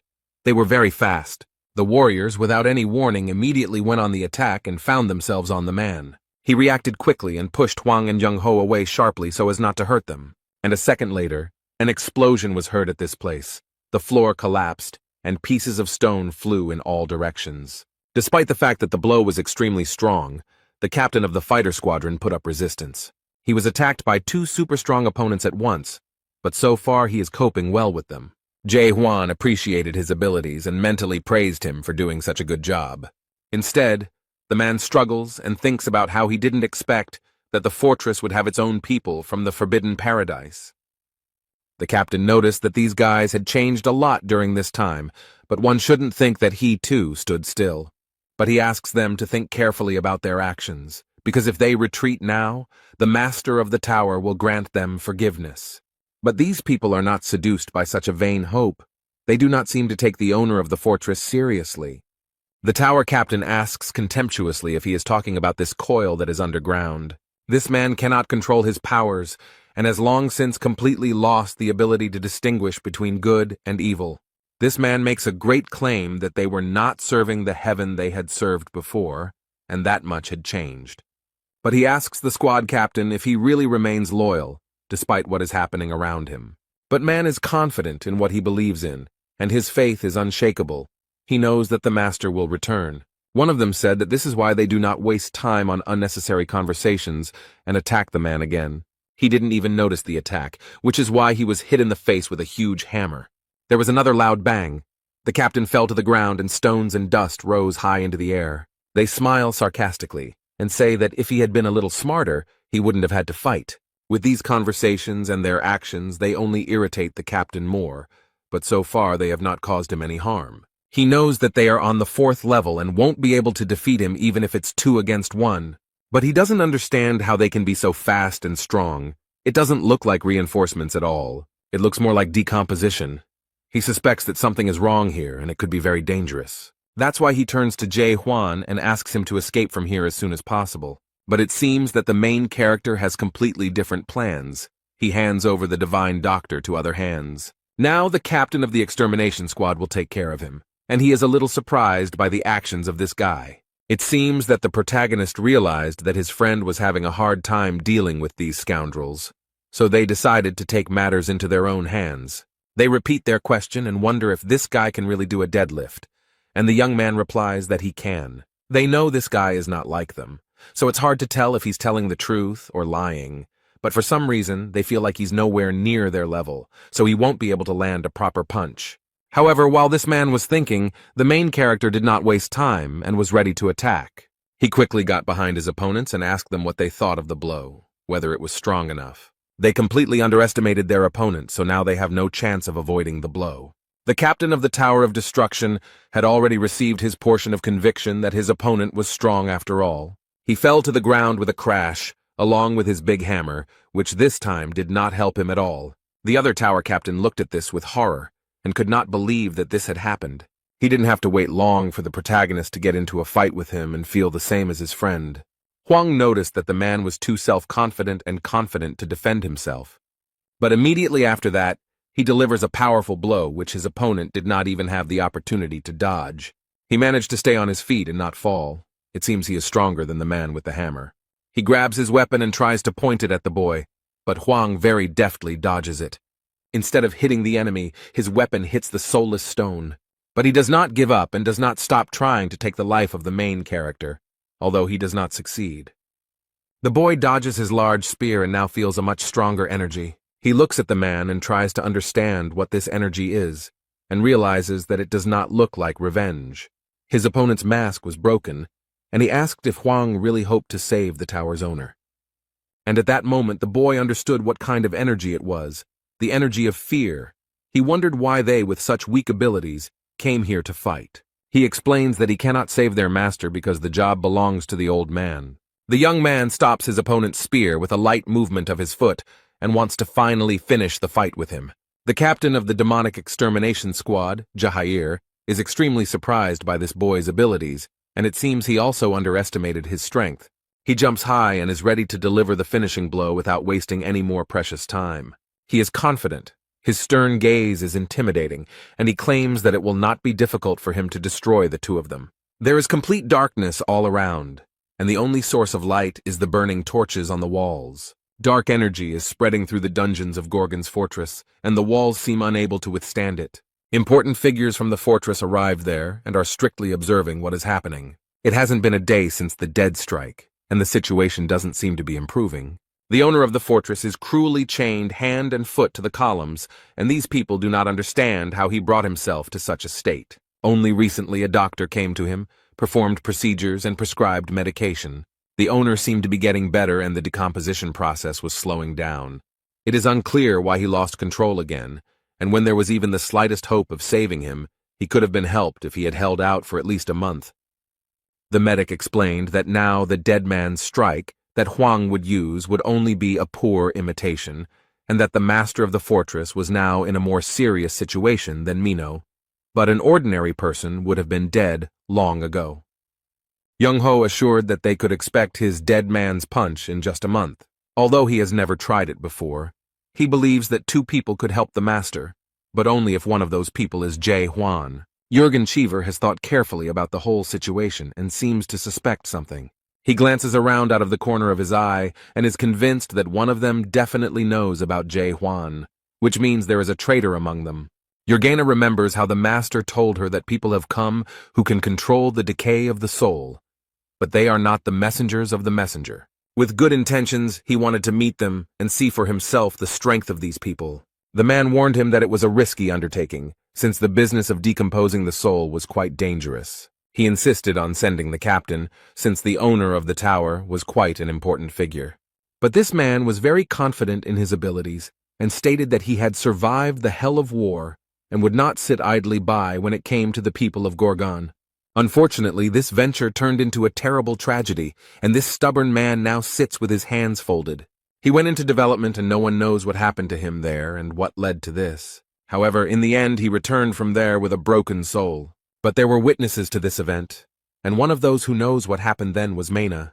Now he stands nearby and warns everyone to be vigilant because the situation is very serious. Jurgen Cheever suggests calling a doctor, but he explains that the Gorgon fortress will collapse if they wait any longer. However, he knows that they cannot carry out a dead execution without a doctor, and asks if he really wants the warden to die. But Mena is convinced that they won't be able to deal with him even if they join forces. And then, completely unexpectedly, he offers his help and says that he himself can do the dead man's blow. Jurgen seems to be against this because it is a last resort, and during this attack they must preserve the host's spiritual energy. And then he adds that for this ritual they need the ghost stone, but it doesn't seem like that's a problem. Mena explained that everyone already knows and understands that this man cannot be saved. At that moment, someone quickly approaches them from the dark corridor and shouts that he is already here. The Dark Shadow Captain approaches them with a box containing a very important item. Jurgen is shocked. He cannot believe that the traitor was someone very close to the commander. Now he also realized that this box contained a crystal that belonged to Jae Hwan. Mena complained and asked why they were hiding such an important item from him, since the future of the Gorgon fortress depended on them. And then he puts pressure on the man, stating that he knows perfectly well what will happen if the decomposition process is completed. But she asks if he intended to turn their master of the Gorgon's tower into a real dead man. Everyone knows what danger an ordinary person who has turned into a dead person can pose, and this one can turn into a special undead and bring trouble and destruction wherever he goes. Jurgen is worried as the fortress caretaker is becoming increasingly violent, and the doctor is still missing. He hesitates. At first glance, it may seem like a rational decision, but his heart tells him that something is wrong. The fact that they have the crystal means nothing, because Dead Man's Strike is a special skill of the messengers, but where can they get it now? But this man seemed to have taken care of everything and assured me that there was nothing to worry about. After all, he has already found people who own this technology, but they look very suspicious. Mena explains that they are not the Forester's messengers, but they know how to strike. Jurgen Cheever can't watch all this calmly. He knows it's wrong. But this does not stop anyone. Everyone actively begins to prepare for the ritual. However, if the blow is dealt in this way, the master's spiritual energy will be trapped within the crystal. Since spiritual energy does not belong to the house, anyone can become the owner of a ghost crystal, and whoever gets the crystal will be able to possess the spiritual energy of the overseer and become the master of the fortress. But if the crystal falls into the wrong hands, the consequences will be dire, and who, other than Jae Hwan, can use the crystal? The man remembered the owner's words that people had come who could control the decay of the soul. Jurgen realized that these were the same people who had begun the process of decomposition of his master's soul. 6 months ago, his soul began to decompose, and now he has almost completely lost control, so all this was part of the commander's plans. The man finally understands everything and gives the order to everyone to stop the commander immediately, and then he looked with horror into the faces of these people and lost his last hope. Now he sees that they were all together, and only Jurgen was loyal to his ruler to the end. From this understanding and disappointment in all these people, he fell to his knees, powerless. They're all in this together, and he knows he can't do anything alone.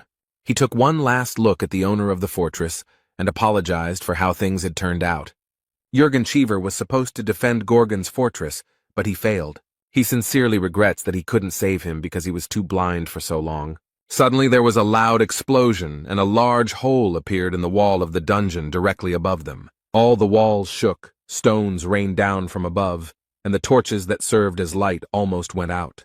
This explosion was heard throughout the entire vicinity of the fortress, and a large fog of dust rose up around it. No one can understand what is happening here and why the ceiling suddenly collapsed above their heads. Everyone present looks up in surprise and tries to understand who did it. Jurgen Cheever looks up with eyes full of tears and hope for the salvation of the master of the fortress. And everyone else is trying to pull themselves together after the explosion and a small rockfall. Meanwhile, moonlight penetrates the hole and a man confidently jumps into it. In an instant, Jae Hwan and the demonic destruction squad's captain Jahir approach them. He looks with pride at everyone present and shows with his whole appearance that he will not allow them to destroy the soul of the master of the fortress. They came here to stop this traitor from carrying out his terrible plan. Mena is not at all happy to be disturbed, so he asks who he is and why he came here. However, Captain Jahir demands that the steward stop and not do something he will regret. The captains fall at his feet, and the man explains that news of his terrible plans has already spread throughout the heavens. But he adds with irony that his traitorous accomplices have long since told everyone everything. The manager looked at them with a cruel gaze. He would not allow there to be traitors in his ranks. One of the beaten men understood this look and apologized, explaining that he was sorry. But this did not help him at all, because Mena mercilessly and with one movement destroyed him. This action frightened the men. They did not understand why this man was doing this. He smiles sarcastically and says that they probably chose to die for spreading the truth, and he simply fulfilled their goodwill. But this excuse irritates the captain even more, and he insistently asks the man to finally pull himself together and stop talking nonsense. And he calls on the others to prevent him from carrying out his vile plan, but they surround the poor man with swords. He asks in surprise what they are doing, but one of them explains that he is sorry. One of them explains that this is the will of the administrator and no one has the right to go against him. And he adds that they must remain in place until the process is completed. Huang remembers being promised that he would be safe if he saved his master, but he knows that it was nonsense and that they couldn't guarantee anything. And in order for everything to work out as they promised, the main character is ready to change the conditions. Jae Hwan very confidently promises that he will save the master of the fortress and destroy all the traitors. In return, he demands that they give him the divine doctor Jung Ho. The guy, with a serious expression on his face, explains that he plans to repeat the trip into the depths. But it is obvious that he is not alone. He demands that they help him with this, and such statements surprised everyone very much. The mine manager frowned and said incredulously that this was nonsense. But he adds that he has already heard different stories about a guy who killed a dead man with one blow. He always thought that these were just stories and lies, but it turned out that it was all true. Since such a situation has already arisen, he proudly and very confidently declares that he will go with them. And with these words he pointed at him, and all his henchmen rushed at the boy with swords. In addition to those inside, a whole squad attacked him from above, all armed and trying to kill Huang. The main character didn't lose his head for a second, immediately pulled out his sword and skillfully killed his enemies. Jahir still holds the divine medic in his arms and tries to avoid these chaotic movements with his sword. The guy skillfully copes with the onslaught of carnivores and leaves them without limbs. The man looks at everything that is happening with horror and understands that he will not get out of here alive. Instead, a new group of warriors jumps down from above, hunting only one man. The guy assessed the situation and realized that it looked like an endless stream of manpower. He is alone, surrounded by hundreds of experienced and highly trained warriors who know how to kill. Huang looked around and saw that not only the pawns, but also the stronger characters in this party wanted to join the battle. He quickly approaches the protagonist and looks very confident in his abilities. The guy makes a slight lunge towards him, so that the light from his sword fills the entire room. This man has no chance of blocking the punch because it is simply impossible. The force of this attack surprised the commander. Now he realizes that he was wrong about this guy. So he didn't even try to stand in the way of this energy and quickly dodged, barely surviving. Huang crashed into the wall next to the fortress owner, who was still chained up and waiting to be rescued. This traitor Moy is surprised by such power. He did not know who he was dealing with. Now he is scared. He realizes with horror that he will certainly die if he tries to repel this blow. The captains couldn't even imagine that Huang possessed such destructive power. The warriors don't understand what to do because continuing to follow the plan is useless, so they should move on to point B. They plan to use dark smoke, and they don't care that it might cause the fortress to collapse completely. The boy looked sternly at Mian Keldergran and clearly saw how bad and cruel this man was. He approaches him and states that this man is the manager of internal affairs of the Gorgon Fortress and the foreman of the Forbidden Paradise Squad. He does not understand why this man is engaged in the destruction of souls, why he needs it, what he achieves by this. The guy takes his gun in both hands and says that he knows one thing for sure. He likes people like him. His opponent decides not to listen to this speech anymore and shouts that they must do everything possible to destroy Huang. At his command, all the warriors quickly approach the enemy, despite the fact that they have already seen what he is capable of. The protagonist raised his superweapon and enjoys this moment before the battle. He is sincerely grateful that such people exist because thanks to them, Jae-hwan will easily destroy this world. And after these words, he releases a powerful beam of energy into the sky, which creates a strong whirlwind. This energy extended far beyond the territory of the Gorgon Fortress. If he had directed this beam at the people, all of chaos would have been destroyed. The beam broke away and flew high into the sky like a comet, destroying everything in its path. And then it seemed to explode and scatter its particles all over the territory of this world. The captain stood next to Yungen and asked him to stand up and look up, and he realized that it was all-consuming hope. These particles reflect back and break rocks and people in their path. He remembers the words of the owner of the fortress, who explained that there was no hope for the people here. The master explained that strong hope will become a good support that will not be destroyed by any difficulties. The man cannot believe that the boy, in a world of destruction, sees this unshakable hope. Mine didn't survive after such a prank by the main character. He lies motionless, mortally wounded.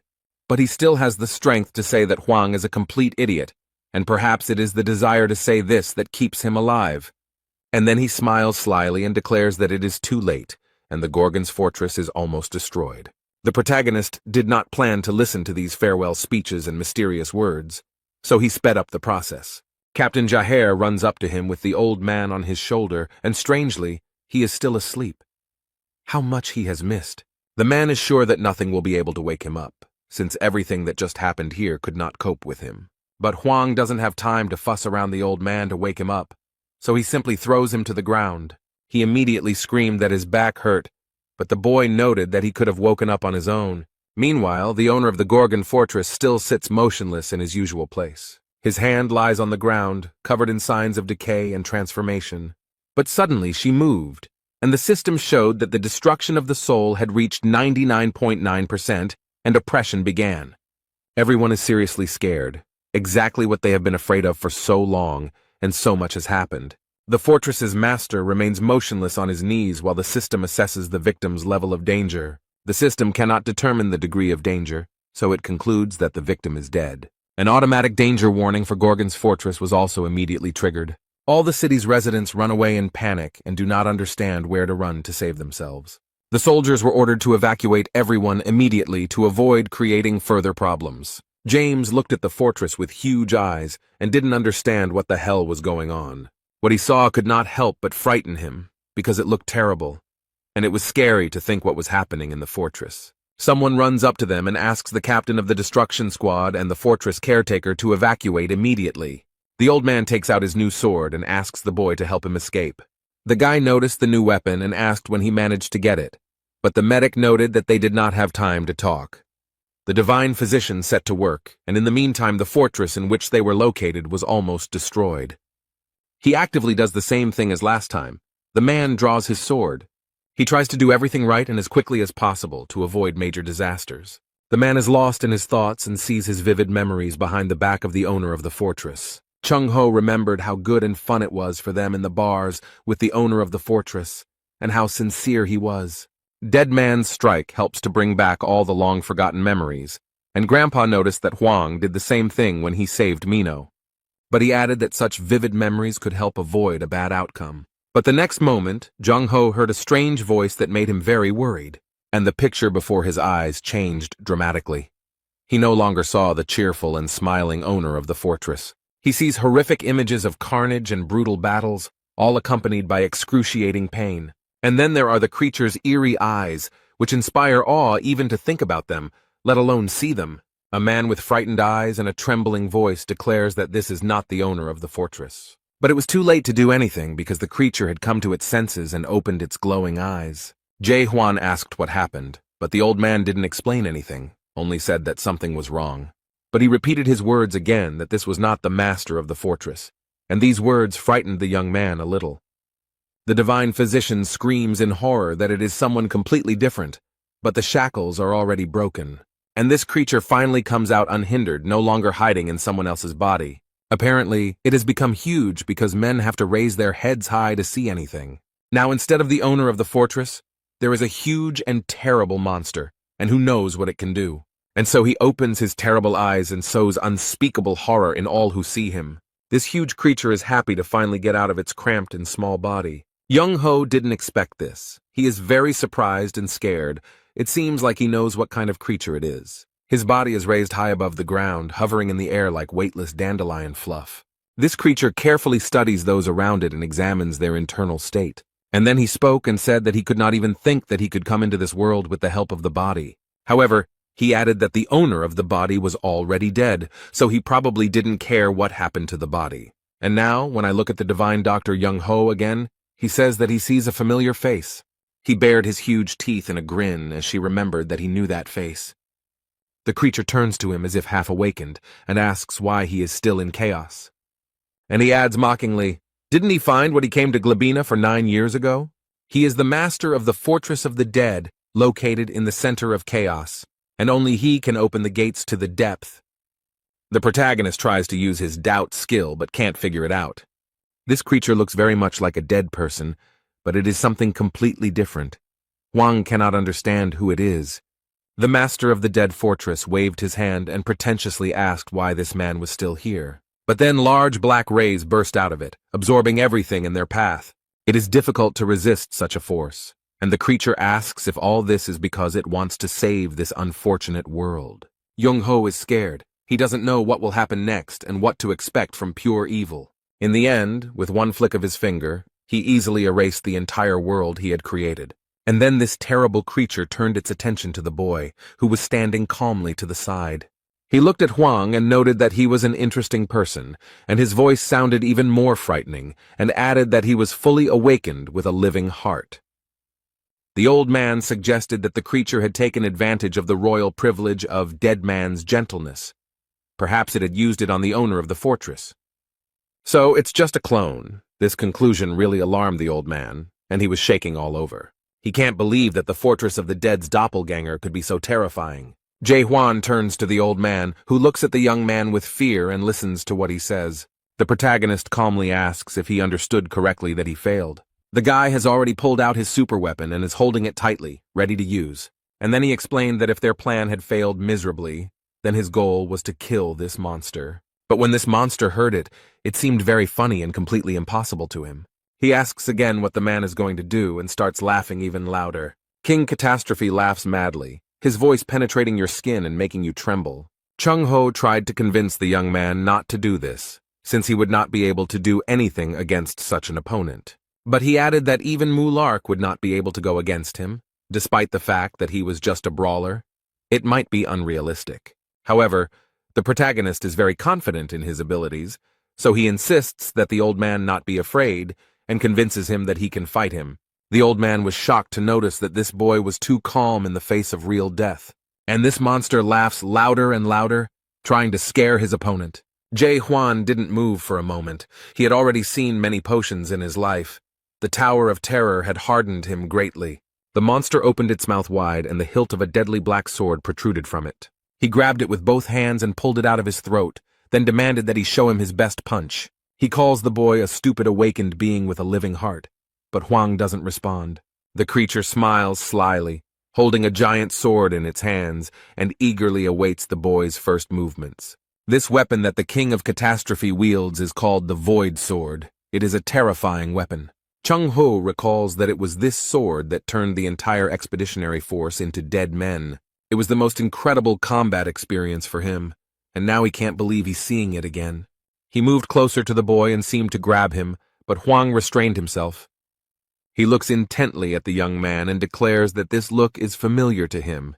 He has seen it before. And he stated that Huang is aiming to get into the deep, but this shocks Jung Ho because he missed the guy's confession. He can't believe this guy is going to the depths. The old man didn't even manage to get there, but he wouldn't want to try again. The creature sarcastically stated that it seemed that there were still those here who wished to reach the end of the world.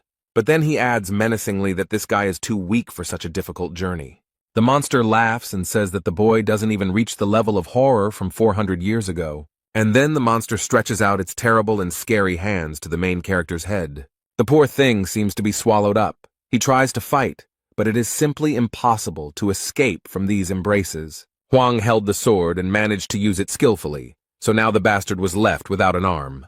This fight is very difficult for the guy, but he always finds a way to defeat his opponent, whoever it is. He consoles himself with the fact that he has lost his arm, and hopes that in the future he will be able to destroy it with the same success. The creature swung its dark sword and almost hit the boy, but he barely managed to dodge. Immediately after this, the monster repeated its attack, and this time wounded Huang's hand.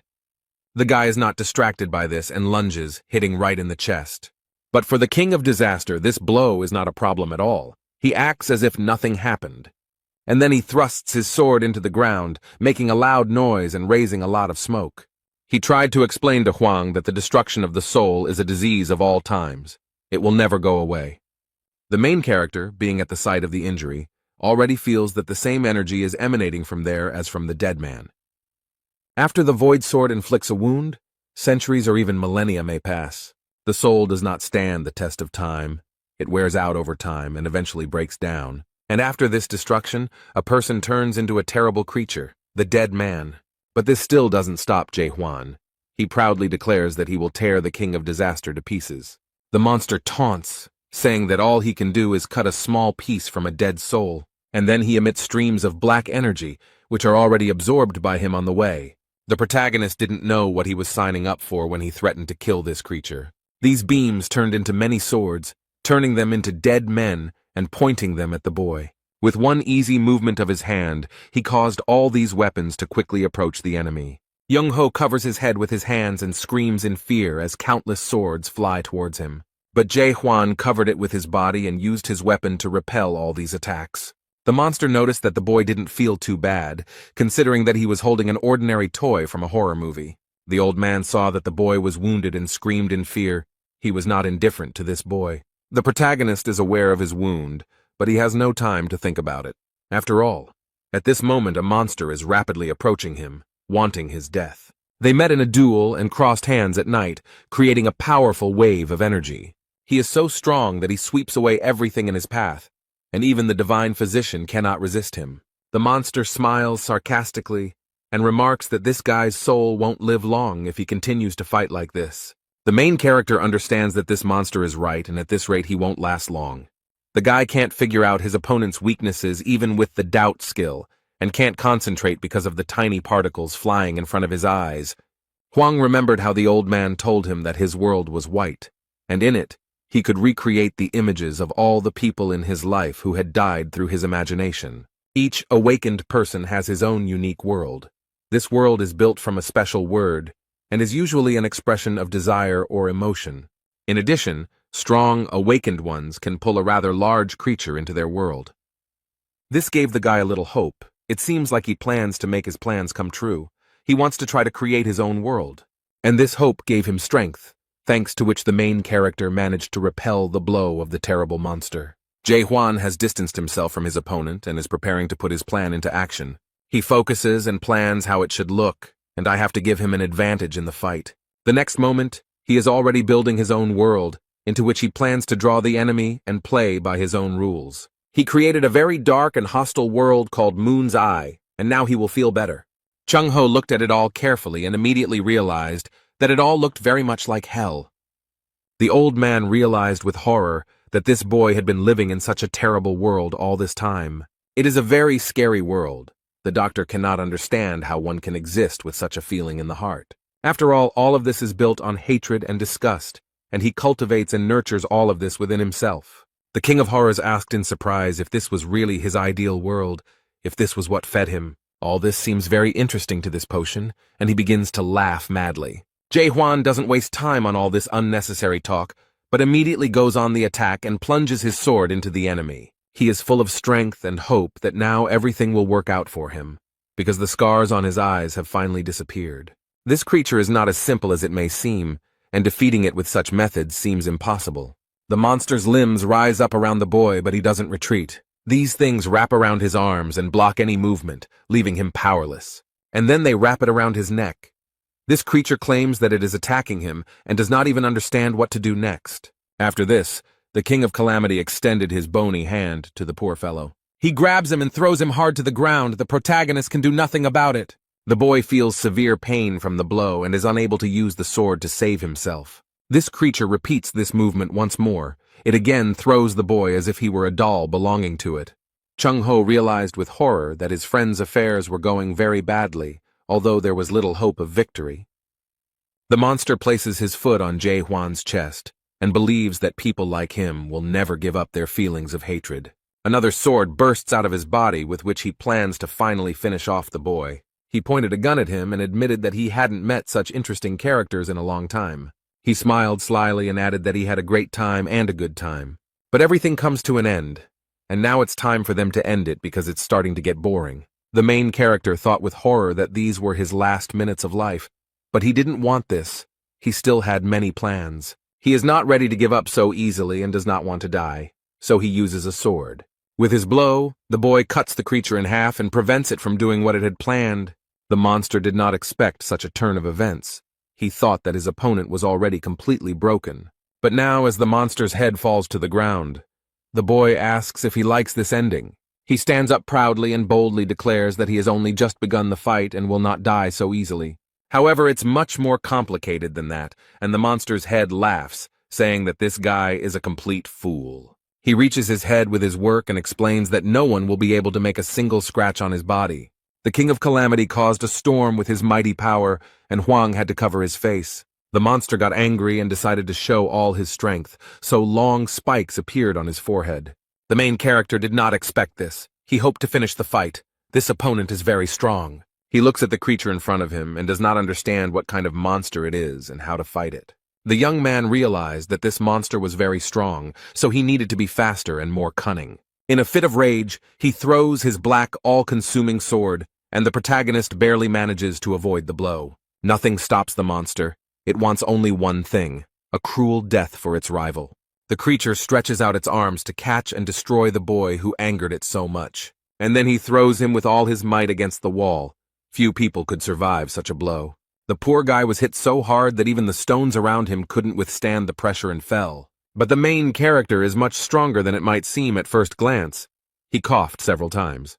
The monster is not going to stop there. He wants his opponent to die in agony. But it seems he has lost count, as the protagonist follows him and moves forward.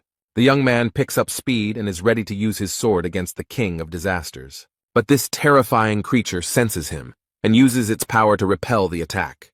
He stated that he had been observing the Mejans of this world with interest for thousands of years.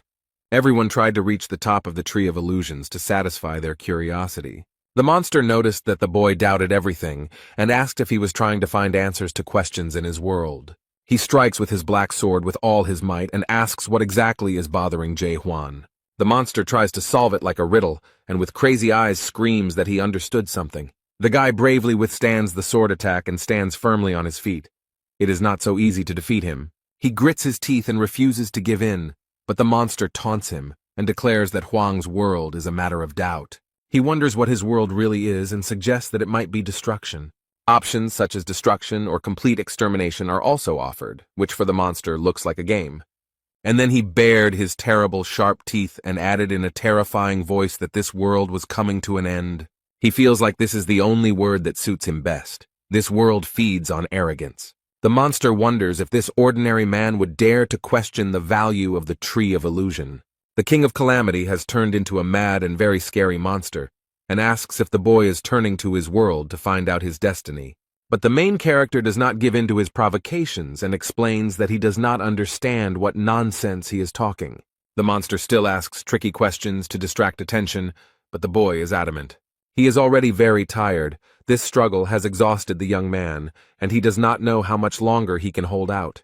But suddenly he unexpectedly remembered something, and realized that this had already happened to him in the past. The guy remembers such a terrible monster, and he defeated it then, which means he can do it now. The main character seems to have finally figured out how to proceed and how to stay alive. He remembered how Jong-ho had said that the fortress master's body now contained a double. The young man finally knows what to do, so he prepares his weapon to strike. Now he definitely has a chance. The monster noticed that something had changed in his opponent's eyes, and that a strong blow was awaiting him. Hwang exerted all his strength, and his blow was so powerful that no creature could resist it. The result was a powerful explosion that crashed down on the monster and lifted many stones into the air. But this creature is still alive. It is so difficult to defeat, and she noticed that its arrogance knows no bounds. He declares in a terrifying voice that this fool will never be able to defeat him. The monster then stated that he was bored and wanted to finally put an end to this. The main character froze in front of a creature that was tens of times larger than him and opened its mouth wide. It doesn't scare him. It seems like nothing scares this guy anymore. He looks very confident. Instead, this creepy monster grins angrily and rejoices that he will soon swallow his stubborn rival. But Hwang won't let that happen. He's preparing to deliver another powerful blow. He uses his doubt technique again, and this time it worked, and the protagonist saw it. He saw a long and bright thread connecting the double with his physical body. Now he knows where to aim, so he grips his weapon tighter and prepares to strike. Jae-hwan quickly approaches the monster, completely ignoring all of its wounds. He doesn't have the opportunity to think about it because the only thing he needs right now is to defeat the King of Calamity. The last blow caused damage to the double, as the young man used the decomposition technique. The main character does not stop fighting and increases his attacks in order to eventually win. The monster stated that the boy lived for the end and added that he would wait for him in the depths. This was his defeat. This was the last straw. The monster disappeared, and Jae-hwan remained alive. Hwang, completely exhausted, leaned against the stone. It was even difficult for him to hold his head up. All this struggle had a big impact on his physical condition. His body was ready at 101%. But now he has had the opportunity to analyze the fight, and he realizes that he needs to become stronger. He understands that his lunge is not enough, despite the fact that it is a very powerful weapon. Strong Strike does a good job of crowd control. However, when it comes to one extremely strong opponent, this is not enough.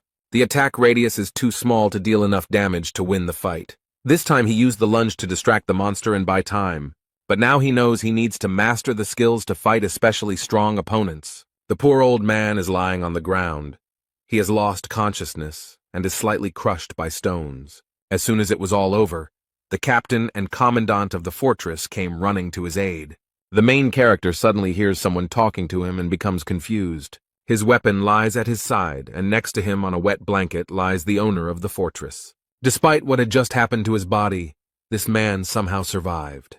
He has difficulty speaking, but he explains that even though he became dead, he was still watching over him. He is sincerely grateful to this young man for his efforts in fighting the King of Calamity. And then, without any warning, he suddenly grabs the protagonist by the tired hand. The guy is a little wary. It seems he doesn't like this kind of contact. It scares him a little. Instead, the owner of the fortress suggests that perhaps it is time for a change in Gorgon's fortress. He asks Hwang to accept him, and then a bright yellow light spreads across his hand. The owner of the fortress sighed with relief and noticed that the young man reminded him of someone. After what this man did, the boy was left with warm memories. But the owner's last words were a request to take care of his living heart. Now others arrive at the scene of the battle, asking if everything is okay and if anyone needs help. Jurgen and James looked back and couldn't believe their eyes. What they saw was shocking. Jae-hwan approaches them with a sign on his hand given to him by the master of the fortress visible. All those present, without hesitation, immediately fell to their knees to pay their respects to him. Jürgen Cheever looked at the young man with tears in his eyes. He realized that the overseer had died, handing over his power. He submits to the will of his master, and if he wanted it, no one would object. Jürgen dropped to one knee and greeted the new overseer and master of Gorgon's Keep. And now the main character understood what this seal on his hand meant, and it shocked him. 2 days have passed. The fortress is gradually being restored. Active construction work is underway. Huang is sitting at the table, and Jürgen approaches him and addresses him as the owner. But the guy objects and explains that he does not intend to be an observer. The man shows him a document where the boy's promise is written down. He promised to save the observer and kill the traitors, and Jürgen promised to help him get to the depth. The guy is angry because the owner of the fortress died. Now he must take his place. Jürgen noted that the boy could not break his promise since he was now their new leader. But this is not what he planned. He cannot waste time in the fortress because he wants to get into the depths. He hopefully asks if he can pass the position on to someone else, but Jürgen assures him that this is impossible, as the new person only takes over the position after the owner's death. The fortress does not recognize a new observer, and this sign is a symbol of the Gorgon fortress, which is why it was chosen. Since they had resolved the issue, today the man brought him a mountain of documents to study. There are also some extra helpful notes since he is new here, so he needs to familiarize himself with everything. While sorting through the papers, he noticed a strange law that punished a person for insulting an observer. And if this happened 3 times, then he would be punished by the complete destruction of his soul. Jürgen went to put the books away, but before that he allowed them to use any items on the table, and the boy looked into the drawer. He was a little surprised when he opened it and saw what was inside. He was very interested in a crumpled piece of paper that stood out from the rest of the documents in the drawer. On the edge of the sheet was a noticeable inscription in red ink, 17th Warden. Suddenly, this paper ball starts to unfold without any help. And he starts talking. This paper greeted Huang, and it really surprised the guy. The newspaper continues to talk and explains that if he sees this, then he has become the new warden. The leaf turned into a paper figure, which suggests that the boy is probably thinking about becoming the master of the fortress. But she calms him down and explains that the observer has only one task. But Huang wonders what it is. Maybe it's some kind of magic note? The note says they just wanted to have fun because a good leader is one who knows how to have fun, and will not shift overall security to the management department and all other tasks to other departments. According to Big Brother statistics, many Gashladaks overworked themselves, which accelerated the decomposition of the soul and ultimately led to death. This advice is important not only for him as an observer, but also for the inhabitants of Gorgon. The previous leader hopes that his successor will be able to find a balance and not try to change something that does not exist. Don't overload yourself. Everyone in this world already knows that nothing can be changed. The inhabitants of chaos do not need change, but a long and peaceful life, so there is no point in inventing anything. And so saving the many without changing the lives of the few would make more sense. Therefore, the former warden has only one request for his successor, not to be insatiable. After all, a good leader is one who does nothing, the note ended. And then he curled up into a ball again and fit into the box, and the boy thought about these words. After this note, he seems to begin to understand what kind of life the caretaker of the Gorgon fortress lives. If the existence of the overseer is limited only to the preservation of life, then he thereby deprives the world of the possibility of any changes for the benefit of the majority. Jürgen approached and found the boy very thoughtful, so he asked him what he was thinking about so persistently. The young man seems to have come up with something and wants to tell this person about his plans. He confidently states that he will abolish the position of the caretaker of the Gorgon's fortress, although this will be an ambitious request. Jürgen Cheever doesn't understand how this is even possible, so he asks what it is supposed to mean. The guy decided to start over and asked what a lock was. The man thought the question was strange. A castle is a fortress, and a fortress is a military structure designed to protect against enemies. And suddenly the guy makes a very bold assumption. There are no more enemies. But he asked the man what would happen if there were no more people willing to attack the castle. In this case, the existence of the fortress would lose its meaning, and the guard would no longer be needed. However, this all sounds very false. Jürgen is convinced that it is simply impossible. But the main character is firmly convinced of the opposite, and insists that this is quite real and possible. Jae Hwan proudly and very confidently states that this will happen because he is going to unite chaos. In chaos, people are not buried, but a soul flight ceremony is held to mourn the soul lost forever. During the ceremony, the soul is forgotten. During the ceremony, the life of the deceased is spoken over and over again until it is completely erased from the memory of chaos. This is the last thing the world of chaos can give to those who leave it, recalls Jürgen Emil Groschek. He is no longer there, so eternal memories will become fertilizer for the tree of illusions. This whole ceremony will last a whole week, and sooner or later everyone will forget about him. And during this week they will remember him and share their memories. They will talk about the dead man non-stop until there is nothing left. Huang stands there frowning, and now he knows the name of the one who so shamelessly handed him the position of fortress overseer. The protagonist overhears them discussing him. They are amazed that such a young man became a warden. Someone noticed that he was not even 100 years old and suggested that Jürgen was up to something. And one of these gossips expressed a desire to gain power over their new overseer. The guy noticed a girl who looked at him very strangely and sometimes even angrily. She looks at the guy with interest and intently, trying to understand what kind of person he is. The man boldly approaches the protagonist and attracts Jae Hwan's attention. He has a smile on his face, and at first glance he seems quite nice. The man asked if this was their new boss. Jung Ho turned to the leader of the Holy Maiden Guild and noticed that she was one step behind Old Raccoon of the Lhasa Scholars Guild. She agreed that it was very interesting and asked what bets the doctor was making, who he was betting on in this competition. But the man was very skeptical about her words, since there was nothing to bet on. Here, even without competition, everything is clear. You don't need to think long to guess which of them is stronger. The man asked the new warden how old he was, and he replied that he was about 60. I thought for a moment and wondered if something had really changed in Gorgon Fortress, or if this guy was the son of the former overseer. Everyone around thought that this man was rude, and that age didn't matter at all, and that it was stupid to call him a son. Didn't he know how people got into the house? However, the leader of the Forest Guild believes that there is nothing wrong with his words and extends his hand to introduce himself. His smile doesn't look sincere, but rather mischievous, and the man says that his name is Jang Il-han. And he himself thinks that he has a wonderful opportunity because their new leader is an outsider, and he will finally be able to return all the humiliation that he experienced 10 years ago. He received a request from the previous overseer for permission to establish a new office in Gorgon Fortress. He was caught by the commander trying to bribe the guards at the northern gate and arrested for attempted bribery. The former manager did not allow him to set up any representative office because he had problems with the law. He didn't like it at all. He was cruelly rejected and humiliated. But now this man is already dead, and the commander of the northern gate is in the hospital. He considers the guy inexperienced, so he is convinced that now a great opportunity has opened up for him. She shook hands, and her interlocutor used a high-level combat formation skill. The golden fibers spread very quickly from his hand to his entire body, and Huang couldn't help but take possession of them. Somehow, the main character found himself in front of the 8th gates of hell. Suddenly, the huge and heavy gates open, and the young man hears heavy breathing behind him. Behind him stood a huge and very scary dragon with a huge mouth and burning eyes. He immediately began to attack the boy, and the dragon used his ability to breathe fire. Everyone around noticed that the warden looked strange, and realized that this scoundrel had used the 8 gates of hell, which was very mean.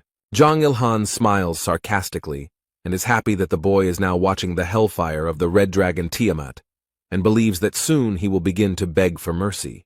But suddenly Jae Hwan came to his senses and noticed that House had a very interesting greeting. The man's hands began to shake. He definitely didn't expect this. It seemed like the guild leader had underestimated his new boss. The protagonist now knows what kind of person this is and is glad that it didn't take him long to find out. He dealt with the red dragon very quickly, and now he has to repay the debt. And now he casts the lost spell and transports this person into his world. This world scared him terribly, although he did not have to fight with a terrible dragon. In horror, he fell to his knees in front of the new overseer and shook him. People gossip and don't understand how this guy managed to break through the 8th gate so quickly and easily. Huang said he should be publicly flogged for insulting the prison chief, but today he was kind and simply asked not to do it again. The guild leader looked at the guy in surprise and wondered who he was, but Jung Ho was a little disappointed as he thought it would be a more interesting sight. The ceremony continued, and the moment came when Jae Hwan was called upon to give a public speech. Since he is the new leader, he should greet everyone, They used a sound amplifier for him and asked him to start. Young-ho is a little wary. He has a bad feeling about this welcoming speech. He starts with an introduction. The guy says his name and explains that he will now be the caretaker of the fortress. He blurted out that he didn't know Imel Groshek and didn't know what he did or how he lived. The guy doesn't know what kind of leader he is or anything at all, and these words really shocked everyone present. But he doesn't care at all, and he already knows that the inhabitants of the Gorgon fortress don't like him anymore. Hwang noted that they probably thought that this inexperienced boy became the commander of the fortress by accident, and there was probably some truth to that, since he himself did not want it. The protagonist came to the conclusion that they were unhappy with the candidate, and he did not want this position. So after thinking about this question for about 30 seconds, he came up with a rather interesting solution. The guy explained that whoever beat him in a one-on-one fight would become the next warden. Whoever manages to do this first will be able to take his place and get this position. South Sea leader came and slammed his fist on the table and remarked that this guy was brave. But he added that their former boss, Imel, had chosen an incredible man to replace him. But it's not that simple. There's one small condition. They only have 1 month to do all this, but that's not all. After all, whoever loses the battle to him will be forced to do something that he can no longer refuse. The loser will be forced to join an expedition to the depths that will take place in 2 months. Jurgen still believes in Jae Hwan despite everything because he saved Gorgon Fortress.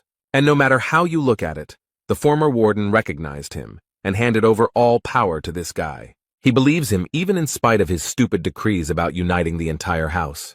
His faith was not shaken even by Jae Hwan's strange welcoming speech. He decided to give him a chance. The villagers are very concerned about their new leadership, but Jurgen believes that no matter how strange this guy is, he is still their overseer. Many people have gathered at the gates of the Gorgana fortress, but the guards are not letting them in. They notice that they have a chance to compete with the warden, but the guards cannot cope with such a crowd.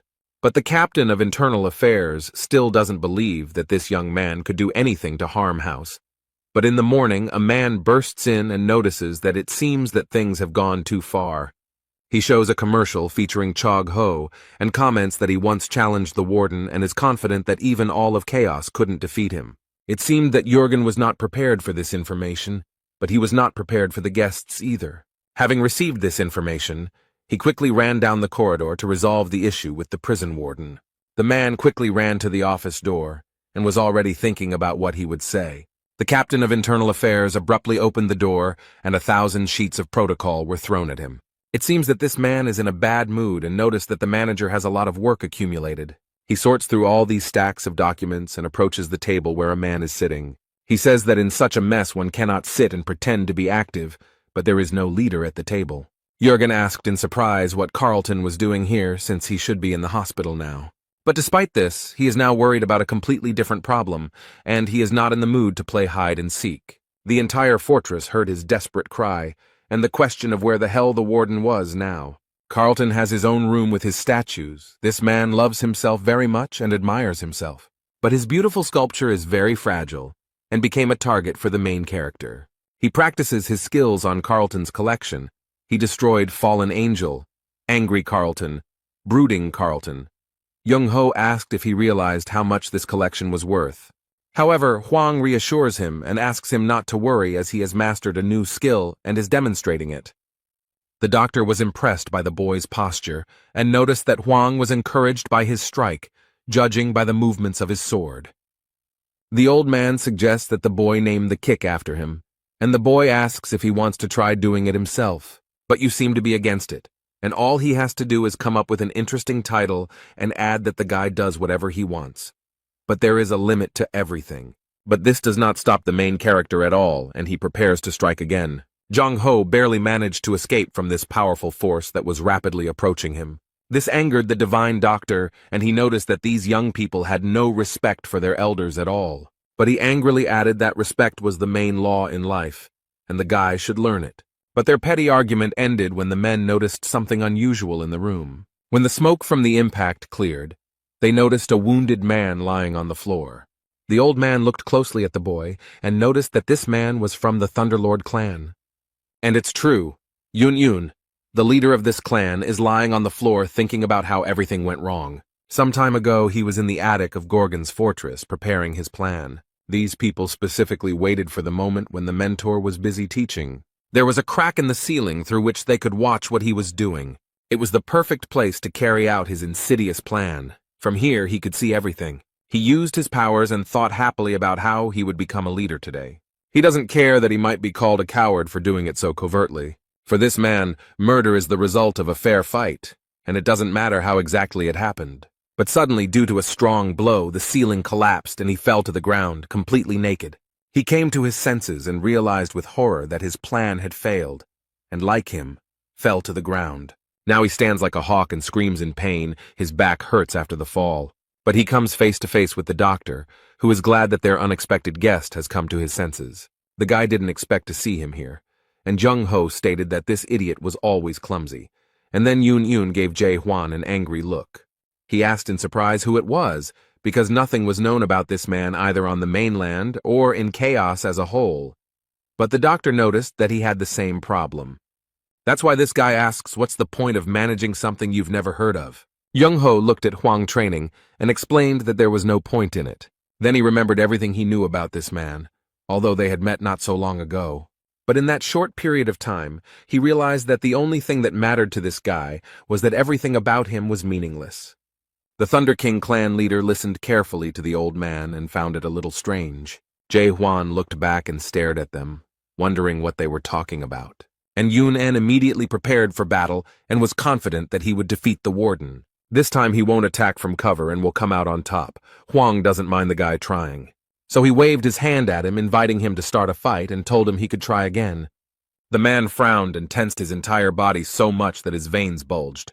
And then, like a bullet, he rushed forward and very quickly approached his opponent. The leader of the Thunder King clan uses his power and instantly attacks Jae-hwan. But the boy skillfully dodges his quick attacks, so he notices that Hwang is faster than he looks. He prepared a special attack and assured that it would be difficult to dodge, but the protagonist was not bothered by this. And the next moment there was a strong blow, but the main character dodged and the blow hit the wall. He didn't like it at all.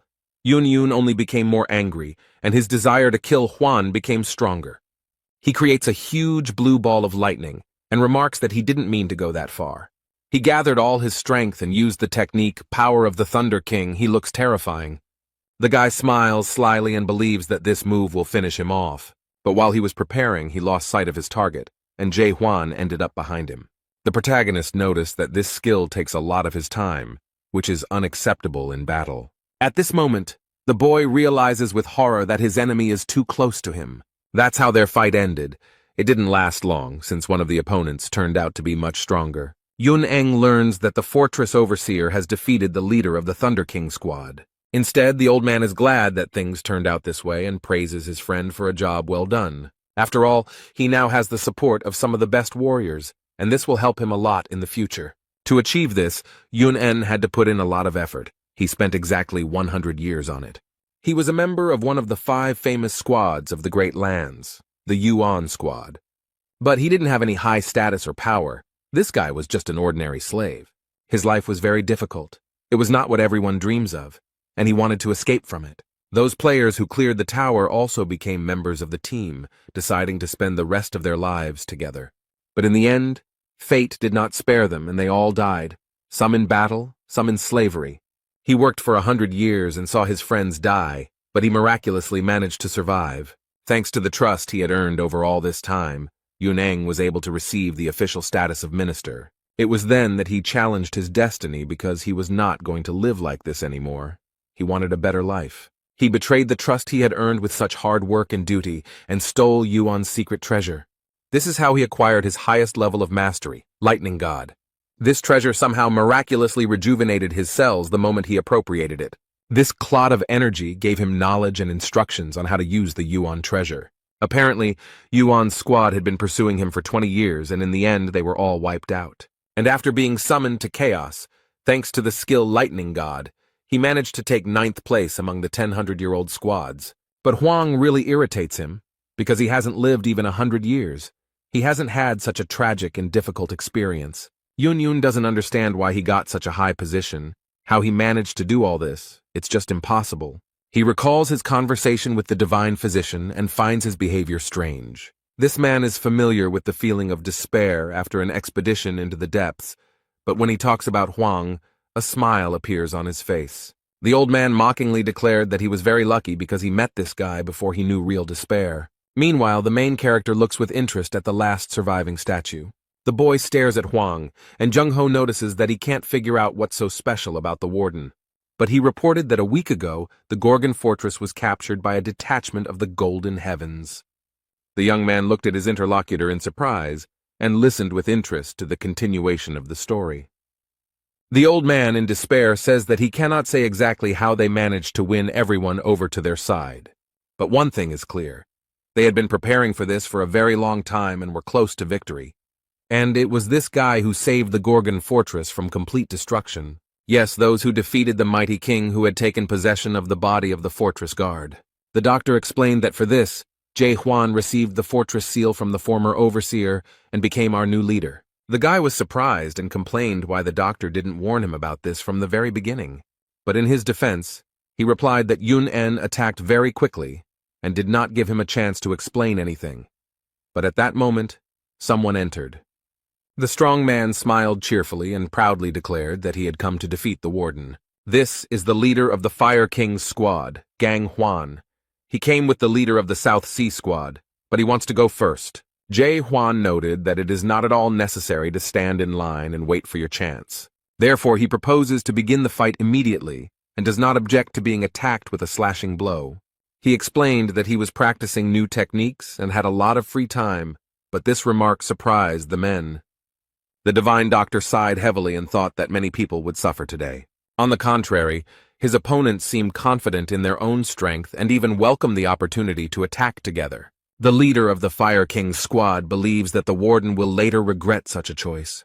And this man suddenly attacks Jae Hwan with his flaming sword, confident that victory will come easily to him. The fire engulfed the squad leader's weapon and sought to burn the enemy to the ground. This fire almost touched the main character, but he does not look scared or embarrassed.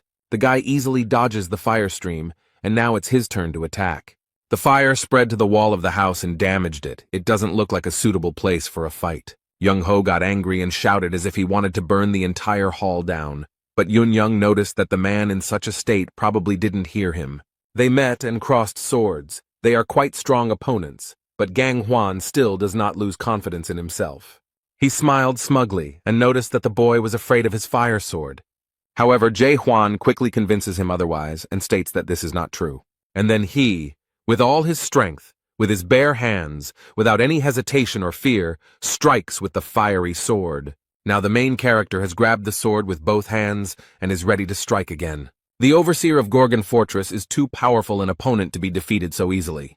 He asks the leader of the Fire King's squad to tell him if he was scared by his blow. After these words, which slightly confused his opponent, he gets up and hits Gang Hwan hard. As a result, there was now a large hole in the wall, and the boy noted that he still found it difficult to use force. Yun-yun is shocked by what she saw, and the doctor is worried because he doesn't know how to explain all this to Jürgen. The leader of the Southern Naval Detachment struck the ground with his sword, and water appeared all around, which was very much needed here. After their fight, everything is on fire, so he decides to use his power to put out the fire. He looked at his friend and noticed that Kang Hwan was okay in case anyone was worried about that.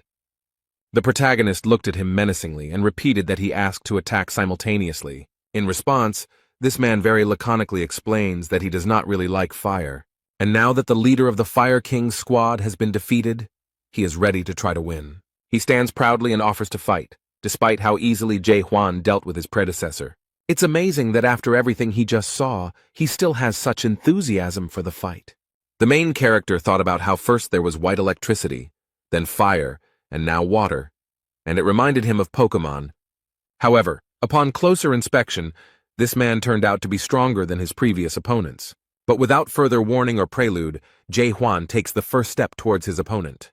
He went on the offensive, and the leader of the Southern Naval Detachment defended himself with weapons. The man frowned and no longer looked as confident as his predecessor. Both have large and powerful swords, and each of these warriors knows how to use them skillfully. During the fight, Huang noticed that this guy was different from his previous opponents. He doesn't just mindlessly rush into battle like the others, he finds it interesting. It seems that the leader of the South Sea detachment has taken control of the situation and has prepared his weapon to strike. Huang was right in front of him, so the guy swung and hit, but fell to the ground. He was surprised because he had not noticed at all how the warden had managed to disappear from here. When he raised his head, he saw his opponent, which was a bad sign for him since he would be attacked from above. The protagonist gathers his strength. The golden rays of energy almost reach the squad leader. The man understands that his opponent has great strength and it is better to dodge this blow than to resist. So at the last moment he barely managed to jump back to avoid the merciless blow. It was a huge wave that destroyed the floor and scattered many stones to the sides. The squad leader looked around, assessed the whole situation, and came to the conclusion that the overseer was clearly stronger than him. He admits that if Jae Hwan had hit him, he would have been left in pieces. The guy has enough pride and strength to admit his defeat, which surprises the main character a little. Huang noticed that this young man had not yet shown all that he was capable of, but the squad leader was not going to continue the fight, because everything was already clear to him. Cayman smiles. Since he lost, he now wants to discuss the rats in detail. The Fire King squad leader is extremely angry and cannot believe that the Lightning God squad leader has lost. Instead, Young-ho asked why he was blaming that guy when he should be blaming himself for the loss. Now all three have lost, and the leader of the Lightning God squad wonders what they plan to do next. However, he added that since they had been defeated, they had to join the deep detachment of the expedition. One of them noted that this was precisely the reason he came here, to which the main character looked around in surprise. But I asked the South Sea detachment commander if he was joking, and he replied that he was absolutely serious. The leader of the Fire King's squad, Gang Hwan, looked at him very aggressively and thought that this was to be expected from him. This guy was the best friend of the former commandant of the fortress, Emil, but he was unable to join the expedition because he was still too weak at that time. Then, when the detachment returned, everyone saw their failure, became disappointed and lost hope. The people were defeated and the fruits were lost forever. It was a strong blow to the fortress of Gorgon. This guy saw with his own eyes how dangerous and scary it is to go down there, and even more dangerous to own something so valuable. He witnessed the disintegration of a detachment that was going on an expedition into the depths, after which no one else showed a desire to go there. It happened 900 years ago, and Cayman believes he honed his skills for this very day. He then explained that he planned to join the squad in the near future and go into the depths. The divine doctor sighed heavily and asked for what purpose the Fire King had come here. The man crossed his arms over his chest and remarked that since he had already lost, he had no choice. Then I asked the lightning god, and he calmly replies that he has already made a decision. And the next moment, he suddenly stood up and ran quickly. I wonder what he was thinking. Was he really going to run away? The main character noticed this, and he didn't like this idea at all, because everyone knew the conditions of the battle. However, then everyone noticed that he was running towards the main character, and the doctor tried to stop him, as he thought that he wanted to fight him again. But the guy doesn't stop and continues to do what he planned, which alarms those present.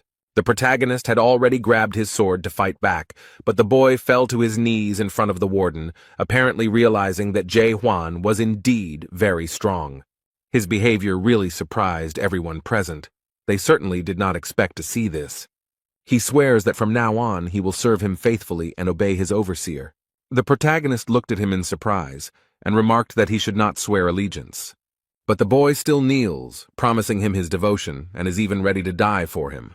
However, Huang noted ironically that he would not be able to do this since he was already dead. The young man realized that he had said something stupid, and it upset him, but he was not going to back down. He begs to be accepted and is ready to become a private captain, just so that he is not rejected. No one understands what he wants, but the boy promises that he will not steal the secret treasures and begs to be accepted. The divine doctor doesn't understand what's going on here, and why the leader of the Lightning God Squad is acting this way. He asks how he can speak and behave like this, and how his team will react to it. The other two squad leaders watch this whole event with surprise and great interest, and the leader of the Lightning God Squad admitted that his squad was no longer in chaos. Young-ho asked in surprise what this young man meant. How could his unit not exist? He admitted with regret and sadness that there were only 7 people in the detachment, including him, and no one else was left. The Lightning God suffers greatly because of this, because he has been the leader of the squad for so long that now he does not know who he is without it. His squad has completely fallen apart, This prevents him from living a peaceful life. The poor guy doesn't know what to do now. All this happened a week ago, and everyone in the room is listening to it with horror and great surprise. The poor guy is completely broken and disappointed. Suddenly, everything he worked for has come crashing down. Young-ho thought for a moment and asked if he really meant that his squad had fallen apart. The young man sadly lowered his head and, without looking anyone in the eye, noted that this was indeed the case. They ask him when this happened, and the Lightning King repeats that it was a week ago. The old man thought for a moment about what had happened a week ago and what events it coincided with. And I realized that the squad of the Lightning God fell apart when a new caretaker of the Gorgon Fortress was announced. The doctor noticed that this guy had come here to get a job as a warden and had mistakenly convinced himself before the fight that he would succeed. But very quickly something went wrong as he planned, and he realized that this was too strong an opponent for him, because as soon as he decided to strike first, he was immediately defeated. The old man came to the conclusion that his destiny was ruined and he was never able to become a leader, so now he asks Jae Hwan because he has nowhere else to go. The guy is glad that he was understood, but Young-ho gets angry and asks if he has lost even a drop of shame. But suddenly everyone is surprised why no one knows about this, and there are no rumors about the destruction of such a large detachment, because a week is a very long time. The Lightning King asked again and wondered if the overseer had really saved Gorgon's fortress. The old man looked at the boy in surprise and explained that he had already told him this story. But he added that this inconspicuous young man had saved them all from the horde of golden skies, and at that moment, the doctor guessed. The other leaders are surprised that the chaos that happened a week ago in Gorgon's fortress created a squad of golden skies. Chung-ho bowed his head and asked if they were the ones who bombed his unit so mercilessly. The poor fellow still stands bent over and sadly replies that the doctor guessed correctly. But he added sadly that his unit was not the only one to suffer from the Golden Skies unit. Along with them, there also existed the 3rd rank Shadow Squad and the 1st rank Dragon Squad. Although these troops were quite strong and there were many of them, none could resist the Golden Heaven Squad. This information really surprised and even frightened those present, because this is a serious request. The doctor asked what happened to the Manticore castle if their troops were defeated. The guy sadly explained that the castle had been captured by the Golden Heaven Squad a week ago. The doctor frowned, and now everything was clear to him. But there was still one question that was bothering him a lot. All this happened a week ago, and it is unclear how this information has not spread throughout the House of Representatives yet. It's impossible to keep all this a secret, so Young-ho thinks they have some kind of cunning plan. It seems that the Golden Sky Squad is controlling the skill system and blocking the signal from Manticore Castle. The leader of the Fire King's squad scratches his head and cannot understand how this could have happened. Were 3 squads destroyed at the same time by just one squad, Golden Heaven, which is ranked 10th? Cayman had heard that the unit was growing in strength, but it was unclear how they had managed to reach such a level in just a few years and take control of Castle Manticore. The protagonist had been keeping aloof all this time, but now he asked to explain how the ranks worked. He assumed that the lower the rank, the greater the power, but everyone was very surprised by this remark. Yun-en looked back at the caretaker of the Gorgon fortress and thought that a person in such a position could not help but know basic things. But with a hint of contempt or mockery, he asked if his boss had just realized it. However, it seemed that Jae Hwan sensed this hint of disrespect and became a little angry at his subordinate. Everyone present held their breath in horror and anxiously waited to see what would happen next. And now the poor fellow, scared to death, is trying to make amends and explain what he meant. The young man fervently begs his master to have mercy on him. He promises that he will explain everything.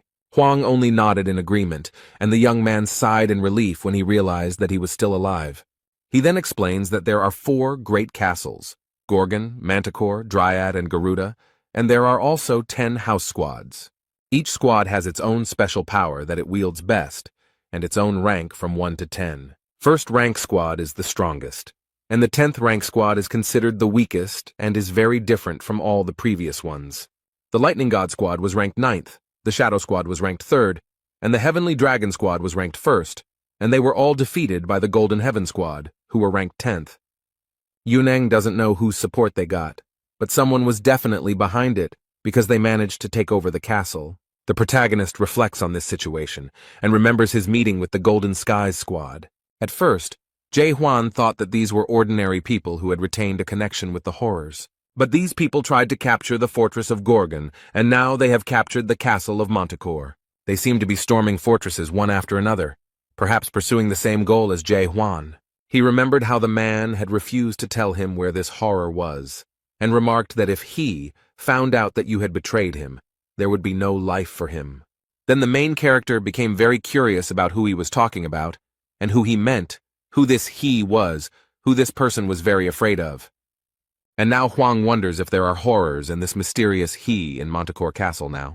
Meanwhile, terrible things happen in the captured castle, and in such cases many innocent people usually die. It seems they wanted to get the guard's horn, but they failed, but this did not upset their leader. Now he sits on the throne, and at his feet lie the lifeless bodies of the previous throne holder and his subordinates. This man is the leader of the Golden Heaven Squad, Lim Jin Hong, and he is happy that his plan is coming to fruition so wonderfully. Meanwhile, Yonen decided to give an introductory lecture to those who had just entered Chaos. The main squads are also called the 10 Chaos Sects. They emerged 900 years ago when the first squad was assembled in the Depths. Each detachment has its own commander, and besides him, each detachment has a deputy and a foreman. They all remained in the shadows because Jae-hwan is very strong, but the leaders also have a lot of power. The leader of the South Sea Squad is rank 5, and the leader of the Fire King Squad is rank 8. The lower the number, the stronger the squad. The captured castle is full of people from the Golden Sky Squad. They continue to clear the territory of enemies. The men report that the leader of the Celestial Dragon Squad was captured, but not before they left him without arms. But they added to their master that the leader of the Shadow Squad was still fighting at this time. Meanwhile, their leader sits on his throne and plays with daggers, throwing them at now motionless targets. This man eats an apple and casually asks if they managed to catch the leader of the Lightning God Squad. One of his subordinates reluctantly reported that they hadn't caught him yet, and it seemed Lim Jin Hong didn't like bad news. The poor fellow with a dagger in his shoulder fell to his knees and began to beg his master for mercy. But the guy just smiles sarcastically. It seems like their leader is using all his power to the fullest. He asks if they know where the guy ran off to. His subordinates assume he's in Gorgon's fortress. Lim Jin Hoon didn't think that the leaders would unite after he took over the castle. He thinks about what is happening in Gorgon's fortress, and remembers that great changes are happening there now. The squad leader heard that some madman had appeared there, who was gathering people for an expedition into the depths, while simultaneously playing the role of an overseer. He couldn't even imagine that there were still such ambitious people left in Chaos, but he sent a slightly smaller detachment there.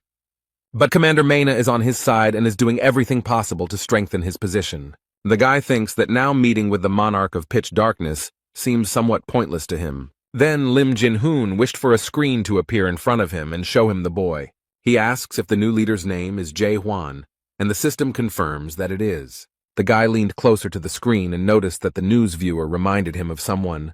But the system can't say anything about this, and only shows an error without any interesting information. At this point, he is informed that a message has arrived from the Lord of Pitch Darkness, and the man assumes that he will again ask him to sort out the goods that went wrong. This made him angry, and he doesn't understand why they should be held responsible for the system's failures. But he seems to have no desire to conflict with the monarch of pitch darkness, so he asks to tell him that they understand everything. He sits quietly in his chair and notices that everything seems more and more pointless each time, but his wounded subordinate still stands in front of him.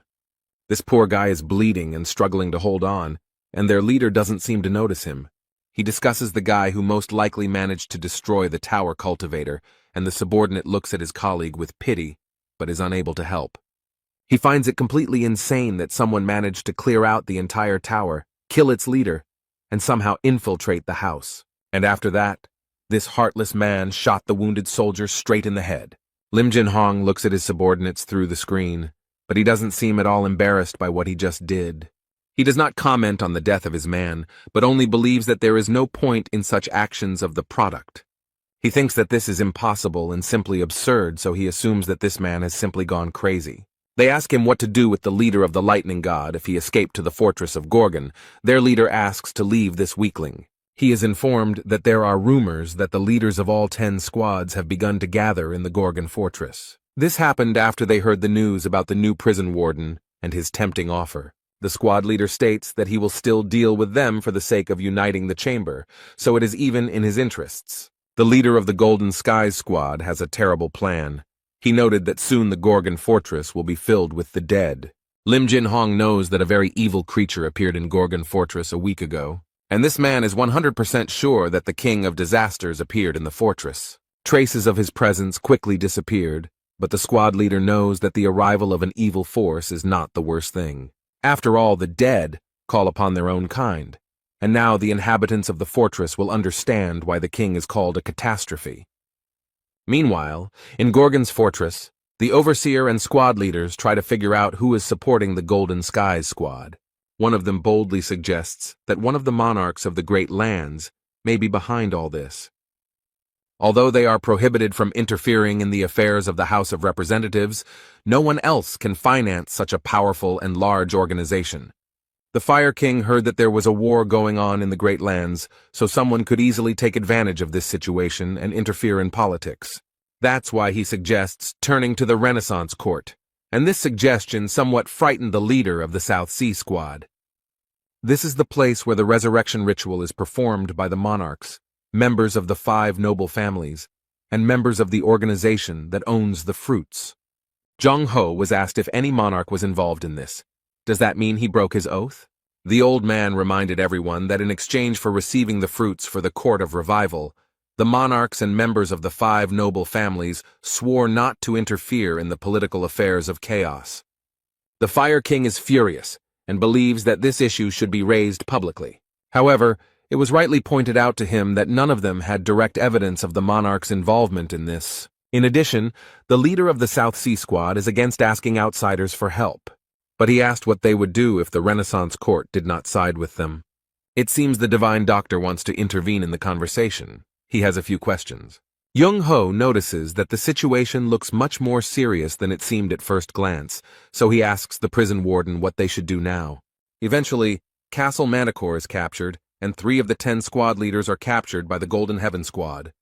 He suggests that if this continues, a major and brutal war could break out.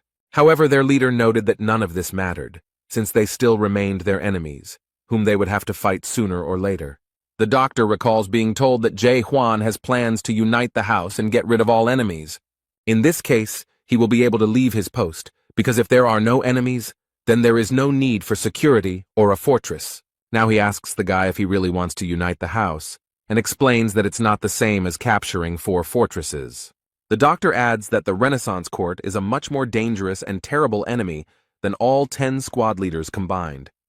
The old man believes that the boy will not succeed with his abilities. He believes that there are many things in the world that are simply impossible to do alone, even if you are very strong.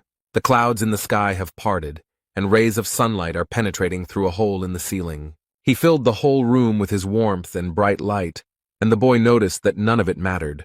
But he added that this is precisely why the old man is here, to help when needed.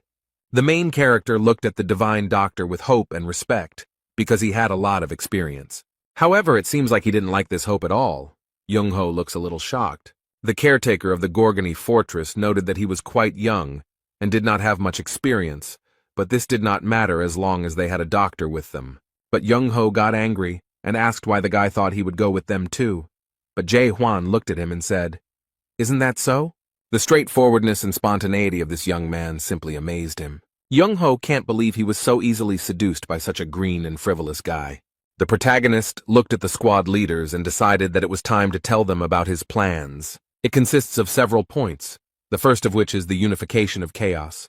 But Hwang does not specify how exactly this will happen. After that, he plans to destroy the Court of Rebirth that stole the fruits 900 years ago. And only after this will their expedition into the depths begin. But for this, he needs devoted people who will work for the common good. Therefore, if any of them are not confident in themselves and understand that they are not ready to sign up for all this, then it is better for them to leave now. Cayman wondered what the warden would do if everyone refused, and no one showed any interest. Jae Hwan said that he would go alone then, but the squad leader pointed out that such a plan could not be carried out if you were alone. However, the main character proudly noted that he had traveled this entire path completely alone, and therefore was not afraid of anything. His interlocutors looked at him in surprise, and now they at least understood a little what their leader had to go through. Suddenly, the leader of the South Sea Squad started laughing loudly.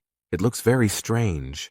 And then, cheerfully declaring that he would join Jae-hwan and noting that he would follow his leader anywhere, Yoon also confirmed his participation in his plan. After the confession, everyone looked at the Fire King and began to wait for his answer. The man rubbed his head in confusion and explained that he had not yet decided what he would do. In his defense, he stated that it was completely normal, and they were very calm about accepting an offer from a complete stranger.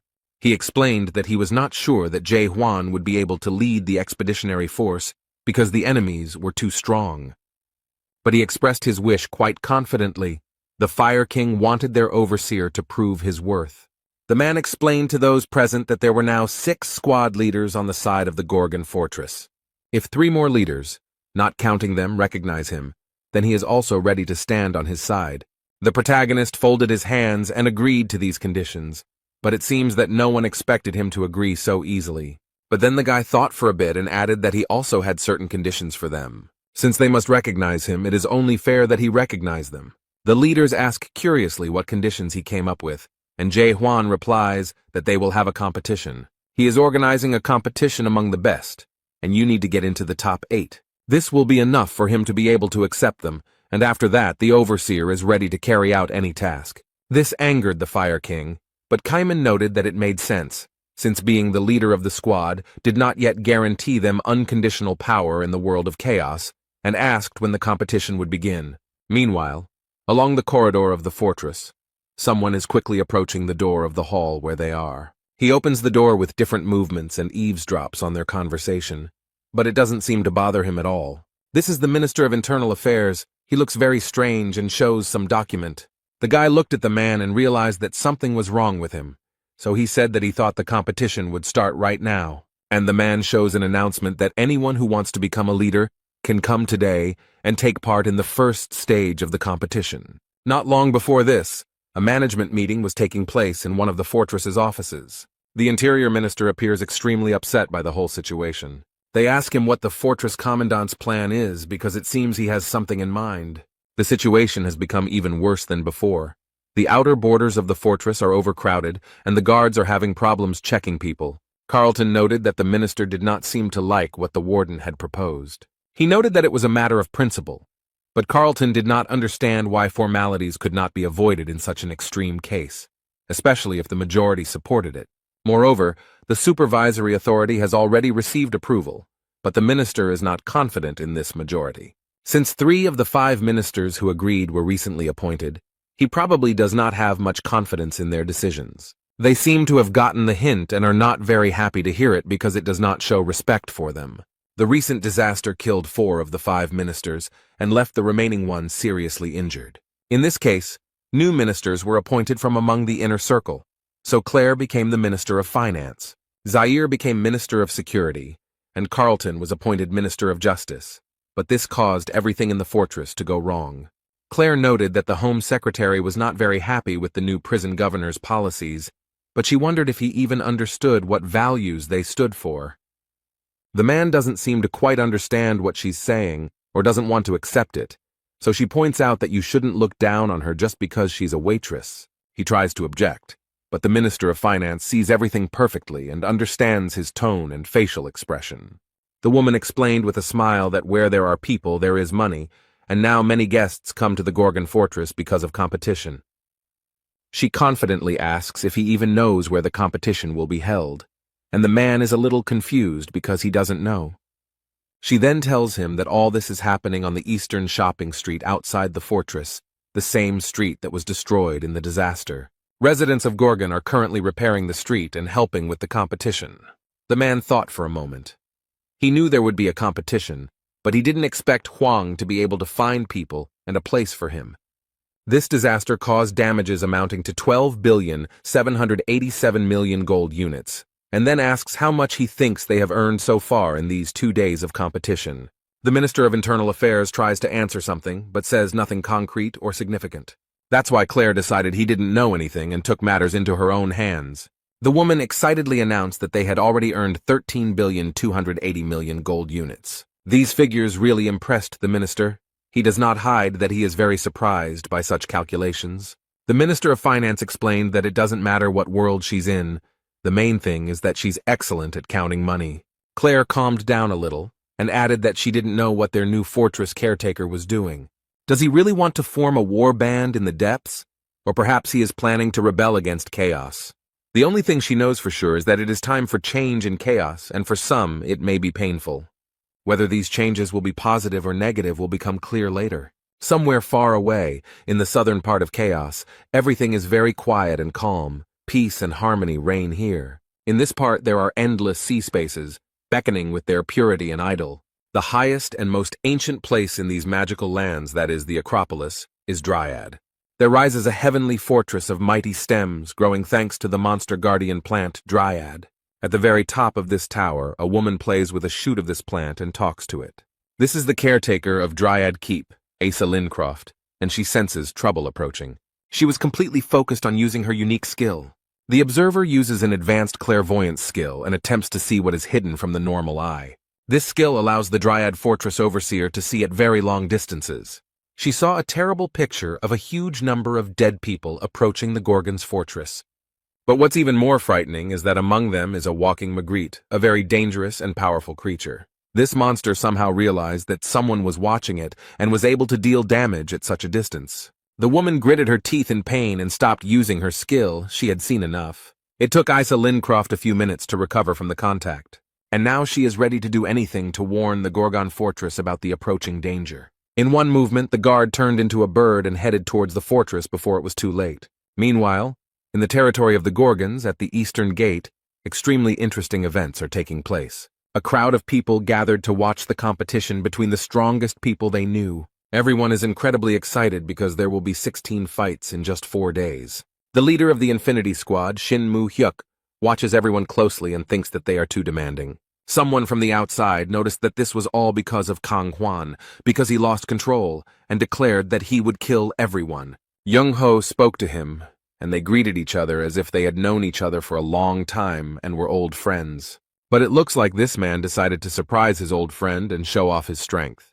The leader of the Infinity Squad shines like gold with his power, and the old man seems to appreciate it. But he noticed that he looked very good, and it seemed like he had not been sitting still but had been working hard. The man looked closely at the divine doctor and noticed that he was also in good shape. They watch the fight and have a nice chat in the stands, which Young-ho finds quite impressive. He knows that Shin Moo-hyuk loves to fight, but he refused to participate in the tournament. The latter remarked that he liked fair fights and not meaningless ones. The old man remarked that Kang Hwan would definitely not like such a statement. Meanwhile, in the ring, the fiery king gritted his teeth and tried his best to defeat his opponent. He can't lose. It would be too much of a blow to his pride. Therefore, this man does not hesitate to release a huge wave of fire at his opponent. He smiles sarcastically and believes that he has succeeded and the warrior he fought has already been defeated. But the next moment he realizes that something is wrong and this is not the end of their fight. The man raises his head and sees above him, in addition to the clear blue sky, his opponent ready to strike. The enemy approaches Kang Hwan with all possible speed and holds his spear at the ready. After this, there was a very strong blow, as a result of which a large amount of gunpowder and even stones rose into the air. However, when the fog cleared a little, it became obvious that the leader of the Fire King's squad had no time to dodge the attack. What remained was exactly what he had feared so much. He had lost, and in front of so many witnesses. Moo-hyuk noticed that this divine law seemed very familiar to him. The doctor confirmed that this was his habit. They talk about Ha-yu, the Steel Lord of the Green Winds, and he seems very powerful. The men looked at him in surprise and did not understand what he was doing there and why he needed all this. But Jong-ho can say with certainty that many lords are interested in this tournament. The 16th round is now complete, and the long-awaited battle between the top 8 will now begin. Shin Moo-hyuk noticed that everything was happening very quickly, and the doctor explained that their new leader did not like delays. Someone confidently enters the arena, and the crowd is already going crazy with impatience. Finally, it's the turn of the leaders of the followers, and the people in the stands are happy that they've finally waited for the most interesting part. Yagello Man entered the arena. He is the leader of the followers, and is considered the best fighter in all of Chaos. Young-ho watches this man with interest and finds him very strange. Yago looked at the doctor with such contempt and arrogance that no one would have liked it. He was seething with anger, but he noticed that this guy was very arrogant and needed a good spanking to bring him down to earth a little. His interlocutor asks him to calm down a little, because he is only 400 years old, and in the meantime his opponent enters the arena. Young-ho is looking forward to the events and smiles sarcastically because he knows what awaits this idiot. He noticed that the young man was now teaching the leader of the followers a lesson in a way that made him feel almost uneasy. The protagonist stands proudly before his opponent without a drop of fear or hesitation. The man smiled slyly and said that he had heard of his plan and considered it useless. Shin Moo-hyuk leaned forward to get a better look at the new caretaker of Gorgon Fortress. He seems a little surprised to see such a young and seemingly inexperienced guy. In the arena, fighters prepare for battle and will show their true strength and courage. However, Moo-hyuk is not confident that Jae-hwan will be able to defeat Jaegyul-mang, as he is a very strong opponent. The man looked closely and thought that this guy reminded him of someone and asked if he was Young-ho's student. But the old man just smiled and decided not to explain anything for now, but to enjoy the battle. The main character takes out his weapon, which means that he is ready to start, because he does not like to delay this for too long. And the next moment, the people in the stands open their mouths in amazement and surprise. But this doesn't only apply to ordinary people. Even experienced fighters who know well how much strength is needed for this are surprised. The ministers of Gorgon Fortress are also seriously stunned. They probably didn't think that things would turn out this way. It only took Jae-hwan a few minutes to defeat one of Chaos's strongest fighters. Everyone was surprised at how easily and naturally he did it. It seems that now everyone will at least approximately understand how strong their leader is. Jae-hwan didn't get a single scratch and didn't even seem to be very tired in this fight. Jong-ho looked at the boy with pride and asked his friend if such a person could become his disciple. After all, he is not an ordinary person at all. Inside him there is a real monster that no one can defeat. This time Jurgen will give a mini lecture on what the 4 fortresses of Chaos are. On each of the 4 sides of Chaos there is a fortress. Gorgon in the east, Dryad in the west, Garuda in the south, and Manticore in the north. Fortresses were built to protect souls from the dead and prevent them from entering the castle. That is why the fortress's first priority is to get rid of all the dead that have appeared in the fortress. Zaire tried to destroy Carlton, who almost turned into a monster, because it was his job. Each fortress has its own overseer, and each of the 4 overseers has its own special sign, also called a talisman. Yagelman fell heavily to the ground and remembered that his opponent was not on the list of semi-finalists. This man has had a hard time with Jae-hwan. He is all beaten up and his body barely obeys him. When he learned that his opponent would be the warden, he was very happy about the news. In the end, he decided to take part in this stupid competition only to appease the fortress commander. This has happened before.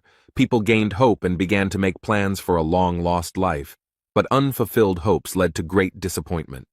He came here precisely to destroy this hope and prevent it from turning into disappointment, and he has been doing this for 400 years. That's why he can't lose, and this man is not going to admit defeat. If he loses anyway, it will mean that everything he has done for 400 years will lose all meaning. The man noted that Huang said that the fight would be one-on-one, but did not specify what kind of fight it would be. The protagonist remembers that everything was exactly as it was, and does not understand what his enemy is leading him to. He smiles slyly and says that he wants to have a battle of terms. It seems that in this case he will feel a little more confident. The people in the stands are outraged by his choice because they think he is pathetic and too weak to admit defeat. Young-ho frowned and guessed that this man wouldn't be able to come to terms with something he lost so easily. His interlocutor could not remember anyone who could win in a battle of conditions, and the doctor suggested that the guy wanted to take advantage of the military advisor's trick. Then he calmly watches what happens next and how the leader reacts. The guy asked what kind of battle of conditions this was, and this cunning man does not miss the opportunity and remarks that he will assume that the guy agreed. The next moment everything around changed. The main character did not expect this. He did not understand at all what his opponent was talking about. Somehow, an unfamiliar landscape had opened up before him, and now he had to figure it out. He stood on the green grass and looked around so as not to lose his advantage due to his confusion. It looks like some kind of simulated small world in which the main character is like a giant. The system informed him that this was a world of military strategy building, and since the guy was a newbie, it suggested that he familiarize himself with the rules of the game. Yagelman explained that the construction world is just a beautiful name. According to them, one of the 13 masters, the horror Maris, was inspired by military strategies when creating this game. The manager carefully studies what the system offers him. He must understand how everything works here if he wants to win. And his opponent noticed that all the strategists of the Great Lands love to play this game, and mentally added that he was one of the best players. He asked if his opponent needed time to understand the rules, but Huang said the game was actually easier than he thought. It seems that the main character has figured out how it works, and now he is not as confused as he was at the beginning. This game is built on the confrontation of 3 races that need to accumulate resources and train their troops. The main goal of the game is to destroy the enemy's defensive fortresses and capture it. Jae Hwan knows such games. On Earth, he actively played a similar game and knew absolutely everything about it.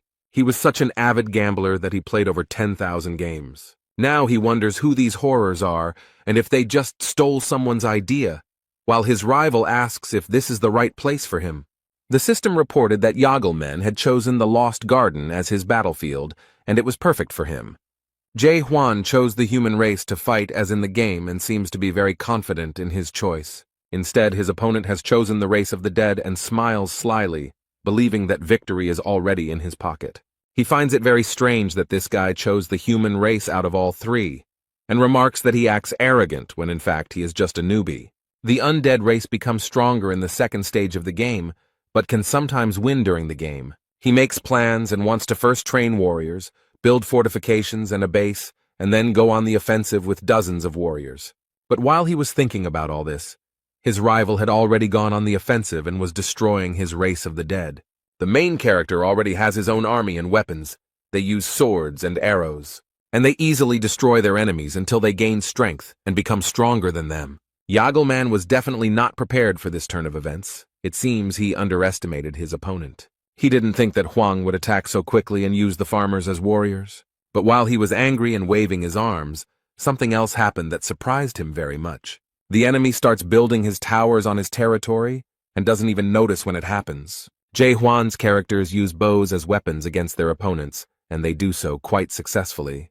They use these towers as defensive structures and actively attack monsters. Yagel is very surprised by everything that is happening. It seems that he cannot win here either. If he destroys the enemy's towers now, farmers with more endurance will rush into his territory. But he has no other choice. He must stop it, because he has no way to accumulate resources or build structures. He gets incredibly angry and shouts that this is an unwise strategy, but the protagonist is absolutely sure that he is doing everything right. This strategy is very popular in Korea and is extremely destructive to the enemy, so it is usually frowned upon by society. However, now the spectators in the stands are pleasantly surprised by the success of the caretaker of the Gorgon fortress. The doctor and his friend watch the battle closely and worry about Jae Hwan. Yagelman understands that soon he will not be able to continue this battle and will lose where he is the best in all of chaos. He got angry and shouted. The man asked if it wasn't customary not to attack for the first 10 minutes of the game. However, the main character looked at the man in surprise and asked what he meant. His opponent explained that players usually spend the first 10 minutes building structures and gaining strength before the battle. Jae Hwan looked at the man with disdain and asked where such a rule was written. Hearing no answer, he remarked that since it was not written anywhere, it did not matter when exactly you started the fight, and this greatly angered his opponent. The poor man fell to his knees in despair and realized that this was the end. He had no more chances. He doesn't want to admit it at all and doesn't understand who this guy is and where he came from. After all, this young man ignores all common sense and bypasses generally accepted rules and norms. Yagel looked at his opponent and was forced to admit that he had no more aces up his sleeve.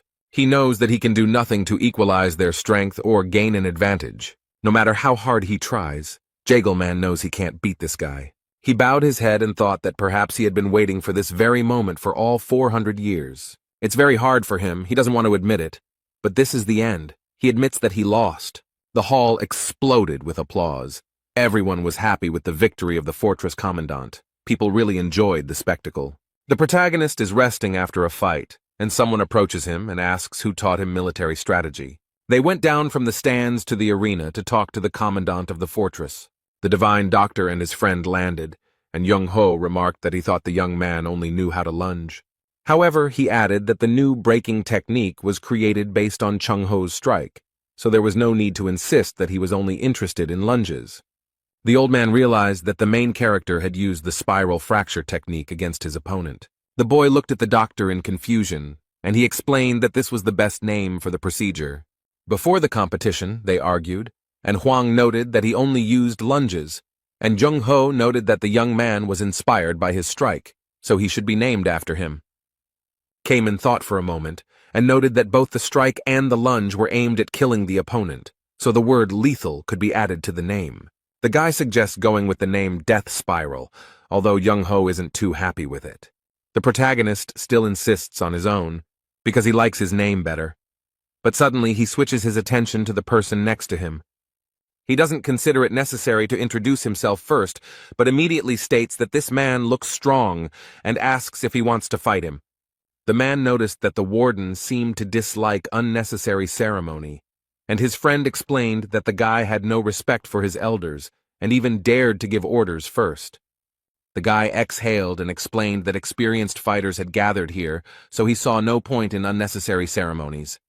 For the first time in 900 years since the Deep Squad disbanded, Shin Mu-hyuk sees Jung-Ho actively participating in a conversation. Mulark was the captain of this squad and gave everyone hope, but in the end he left behind only despair. He wonders if this guy can be compared to Mulark, if he can replace him. Judging from the previous fight, this guy is actually very strong. He boldly suggests that Jae Hwan might even be as strong as Malarka. But he is not particularly interested in this. A person is more interested in his soul. After all, he doesn't see any loyalty or obedience to the rules in him at all. It's the complete opposite of Mulark's wisdom and caution. Shin Mu-hyuk looked at the boy closely and thought that something was wrong with him, that he was somehow overwhelmed with bloodlust. Thinking about all this, the man's eyes widened in surprise, because all this could only mean one thing, and the next moment he seemed to understand something, his mind putting all the facts together. He looks back at his friend and studies him carefully before asking a question. Mu-hyuk can't control himself and doesn't know how to ask the right question, so he decides to do it directly. He looks at Jung-Ho and asks if Jae Hwan is sleeping, but the doctor doesn't answer at first. And then he breathed a sigh of relief because his friend finally noticed, and noted that Huang was fully awake. The announcer announced that the quarterfinals would now begin, and that we were in for some very interesting matches. The protagonist stood and thought for a moment, and then decided to enter the arena without an invitation. The divine doctor does not understand where the boy is heading, because his turn has not yet come.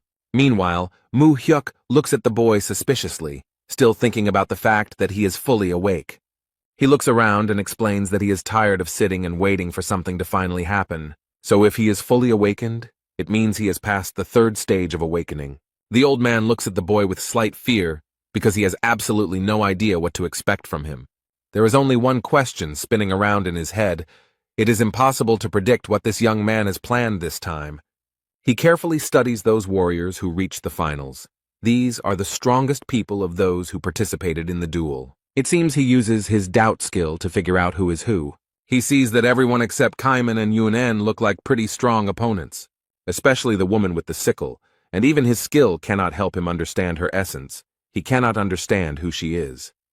Zaire was surprised and asked the warden why he was here now, since his turn had not yet come. People are going crazy. They saw that the warden came into the arena and are waiting for some words from him. Journalists got ready, turned on their cameras and microphones so as not to miss anything important. Meanwhile, the main character has taken the microphone from the presenter, and it seems that he really does have some kind of announcement. First, he raised the microphone to his mouth and greeted the spectators in the stands, asking for a moment of attention. The guard of the Gorgon fortress reported that he had already managed to assess the strength of the participants and made a conclusion about each of them. The guy noted that he was bored watching this gray mass. Such statements surprised the leaders. That's why he's trying to completely change the course of this competition, and everyone is listening to him attentively. The leader of the priest clan, Ja Hekran, stopped him and asked what he meant, but she asked who gave him the right to change everything so abruptly at the last minute, and why he makes such decisions himself. Jae Hwan stated that he wanted to abolish one-on-one fights, and Ja Gukryong asked if he suggested holding fights in squads. However, she noted that this would not work as the distribution of participants would cause many problems, and it would also be difficult to determine the winner. The main character noticed that he was not quite understood, and now he would explain how everything would look. He does not plan to separate them. There will be only one squad consisting of 6 people. This rule update really surprised all the participants. They didn't expect it. The fortress overseer declared that he alone would repel the attacks of all 6 members of the squad. But he promises to hand over the post of overseer to the first one who defeats him. Such bold statements surprised Chung-ho and his friend. The guy never ceases to amaze him. The audience will not be able to contain their emotions. They will have a real chance to see how strong the warden is. One of the soldiers laughed merrily and remarked that it would be very interesting to hear what he would come up with. The guy looked at the person who said this, and it turned out to be the same mysterious woman with a sickle. She added that she had a feeling that something very interesting and unexpected would happen soon. The main character, having finished his speech that stunned everyone, returned the microphone. He carefully monitors the audience's reaction and whether they like his statement. He has a plan, and in order to carry it out, the boy needs the trust of his people. Hwang remembered the comrades he cleaned the tower with. He knows that trust grows through closeness. But it takes a long time to build close relationships with people. It doesn't happen overnight. Now the main character has very little time to prepare to achieve his goal. The only way to gain trust in such a short time is to show how strong and invincible he is. The guy didn't even notice how, while he was thinking, a beautiful girl entered the arena. She stood too close to the fortress overseer to look decent. The squad leaders are so surprised by this spectacle that they cannot find words. It seems that not only the squad leaders were surprised, but also the ministers, and all the spectators in general. The girl came closer to Jae-hwan and noticed that she liked him. And she added that she would be very sorry if he died in this fight, but the guy did not react to her in any way. She did not continue the conversation, explaining that this was the end of her acquaintance with him. The girl turned on her high heels and walked away, waving her short skirt. Then she paused for a moment and added that this stupid competition would end very soon. And he appears. The warden listens and does not understand who she is talking about. The leader of the Lightning King clan happily raised his hand and announced that he was surrendering, as he didn't think he could defeat the fortress's overseer with his abilities. Hwang considers him a lying idiot who is willing to join the expeditionary force to maintain his dignity. The leader of the South Sea clan announces that as a loyal servant of the overseer, he also withdraws from the competition. He admits that he won't be able to even touch the warden's hair, adding that it's unfair to turn everyone against one person. In response, Jae-hwan gets angry at this behavior because with this decision they are ruining his plans. And now, even if everyone else fights him, his plan still won't work. The girl smiled sarcastically and noted that it seemed like things weren't going as he planned, so Hwang suggested that at least the 2 of them attack him. Instead, she responded that his arrogance knew no bounds and that everyone was just trying not to screw up. His rivals communicate secretly through the system in the hopes that Hwang won't hear, and one of them offers to show him what they can do. However, she noted that his strength didn't matter, as he wouldn't be able to repel multiple simultaneous attacks anyway, and she added that they did not come here at all to defeat the warden. However, the protagonist used his doubt skill and understood everything they secretly communicated about, and he was very surprised by the fact that they did not come here to fight him. Using this system, one of Hee-yeon's subordinates asked her what she was going to do next. One of them believes that it is necessary to observe how events will develop further, and wonders who will cover the Forbidden Paradise squad and force the Steel Overlord to make a move. Their captain noted that he could not tell everything, but they would do what they came for. Hee-yeon doesn't seem to like this very much, but she asks what she should do now. They explained to her that they first needed to understand who the warden was and what he did. The girl realized that they wanted to find out what kind of pawn he was and how he could be influenced. So she turns to the boy and remarks that they are not going to compete with the chief of the Gorgon fortress. The protagonist frowns and wonders if this means he's just giving up. However, the girl notes that this is not an entirely correct interpretation, since the unwillingness to argue and raising the white flag are slightly different things. Hwang then, to make sure he understood correctly, asks again if this means they won't fight, and then they announce to him that they wanted to voluntarily join his detachment for an expedition into the depths. Young-ho looks a little surprised, and even angry. It seems like he doesn't like these guests. The squad leaders who had already sided with their boss were also surprised by his words. Quite logically and rationally, the protagonist asked what their motivation was. The girl sighed heavily and wondered what he meant by asking this strange question. But she added that they cannot have any selfish motives, but only a desire to help people who are stuck in chaos and want to return to their previous lives. Although the people in the stands were not very happy that instead of fighting, they decided to just talk. Yan suggests speaking honestly, and points out that this competition was not a game for the position of warden from the very beginning. She suggests that it was such a tempting and very cunning move for the sake of something completely different. From the very beginning, the talk was not about the position of overseer, but about recruiting people for the expedition to Gribben. The public is surprised by this turn of events, and the girl continues to note that the warden's methods impressed her a little. Since the failed attempt 900 years ago, no one has tried to do something on such a scale again. So this girl feels proud to be here and notices that everyone here should feel the same way. But he invites those present to boldly admit that they have not come for the job of overseer. It seems like this girl is up to something because she takes off the mask she's been wearing all this time. But suddenly her eyes lit up with a bright green light, as if she was using some kind of skill. She rises into the air and hovers above the arena, spreading her power around. This skill spread throughout the arena and stands, and it calls into question their true motivation for why they are all here. Thanks to this skill, the girl gets the opportunity to see the whole truth with her green eyes. Yan seemed to have cast a spell on everyone in the stands and could reach into the most distant corners of their minds. The girl seems to charm everyone and asks what really brought all these residents to the house. Is the battle the main reason, or perhaps they are concerned about the future of Gorgon's fortress? The girl used her justice skill and approached people to understand their thoughts. People start looking around and trying to understand why they actually came here. They discuss what they think about this and how they feel about the deep sea expedition. The main character looked around and realized that she was using a skill that enchanted everyone around her. Huang looked at the girl and even thought about ending it all with one blow. One of the older men raised his hand and declared his support for the Divine Ladies Squad. But he adds that he did not come here from the east to watch some ordinary competitions. This man turned out to be a wandering sword general, and his appearance here surprised everyone very much. This old man, Han Myung-gwan, is as strong as 10 troops put together. It seems like Yan was trying to achieve this because you can see the satisfaction on her face. However, the main character is not very happy with this turn of events, because he sincerely wanted a fight. Meanwhile, the main building of the Gorgon fortress is empty. It is quiet and calm here, because most people are in a completely different place. Only one person walks through the empty corridors and does not feel any danger. This man is Justice Minister Carlton, walking slowly towards his office. In complete silence, he boldly opens the door to the room. It is already late evening outside. The window in the office was open, and a bird with beautiful blue feathers flew in through it. This is Orel Visnik. No one has been in this office for a long time, so it is unclear when he arrived here.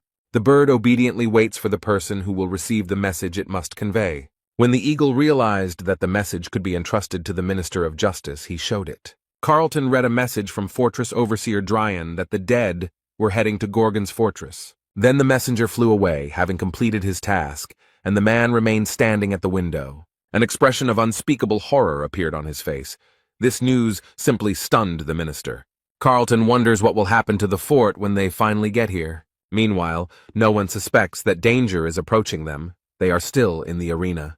The sky has already darkened and is covered with black clouds, but people do not disperse and remain in the stands. The entire crowd is completely hypnotized by this woman. She calls on everyone not to fan the flames of internal conflict. But she suggests that we all sort this situation out together. It's strange that no one stopped her. Yan stated that it was time to end this competition, as they had already achieved their goal, and there were many people behind them who were willing to volunteer to go on an expedition into the depths.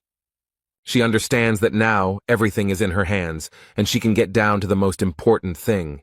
The girl announces that there is one more issue that everyone should discuss. She asked who would be the captain of the expedition group, as it was a very important mission. Young-ho wonders if this girl has returned to herself. It seems like he knows her well.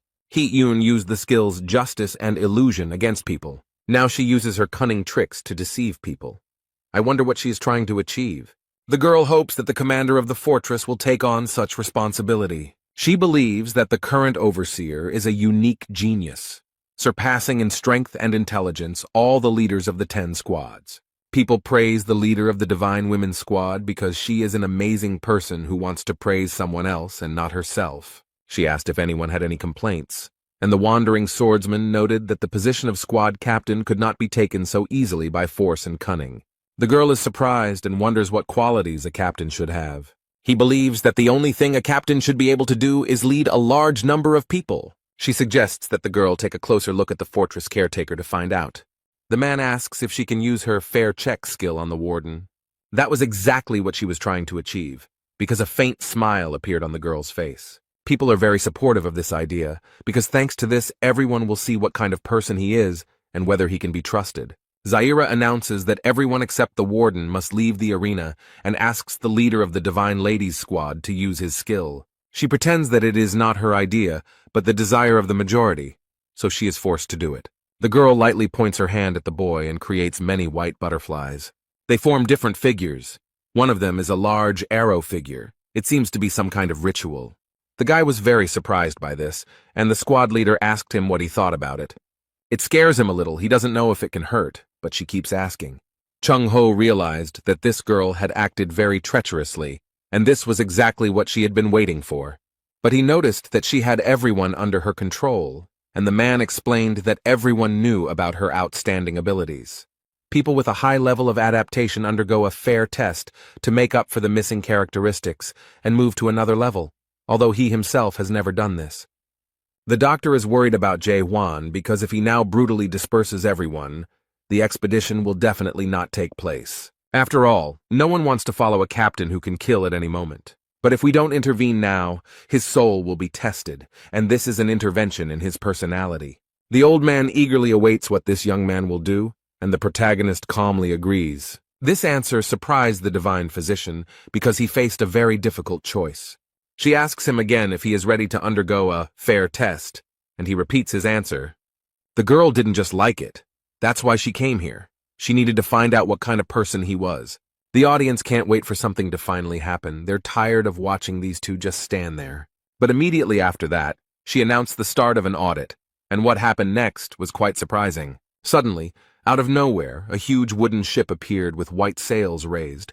This ship is caught in a strong storm. The cold waves are battering it and breaking it in two. Suddenly, and for some unknown reason, Jae-hwan found himself on the ship, holding tightly to the handrails.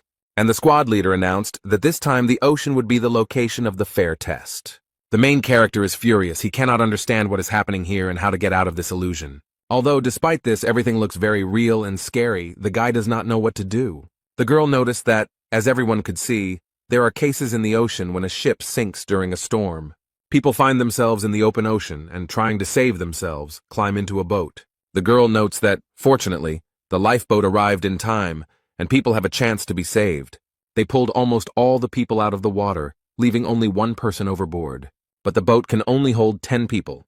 If they take this man on board, they will all drown together. Suddenly, one of the men grabs the captain with a wet and cold hand. Everyone looks at Jae-hwan, and one of the men holds his hand tightly. They demand that he make a decision about what to do as soon as possible, but the protagonist cannot understand how he ended up in this situation.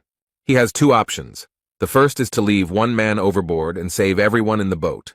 The second is to take this man into the boat, and everyone will die together. It's a fair test, and the girl sarcastically asks what the fortress chief will choose. If he chooses option 1 and leaves this poor fellow in the sea, he will be accused of indifference. But if he chooses the second option, he will be short-sighted because his decision will destroy everyone. Therefore, no matter who the overseer chooses, the people will definitely doubt his candidacy for the role of expedition captain. Jae-hwan thought for a moment and suddenly announced to everyone that he would choose the third option. The girl was surprised and noticed that there were only 2 options. She did not understand what the guy was talking about.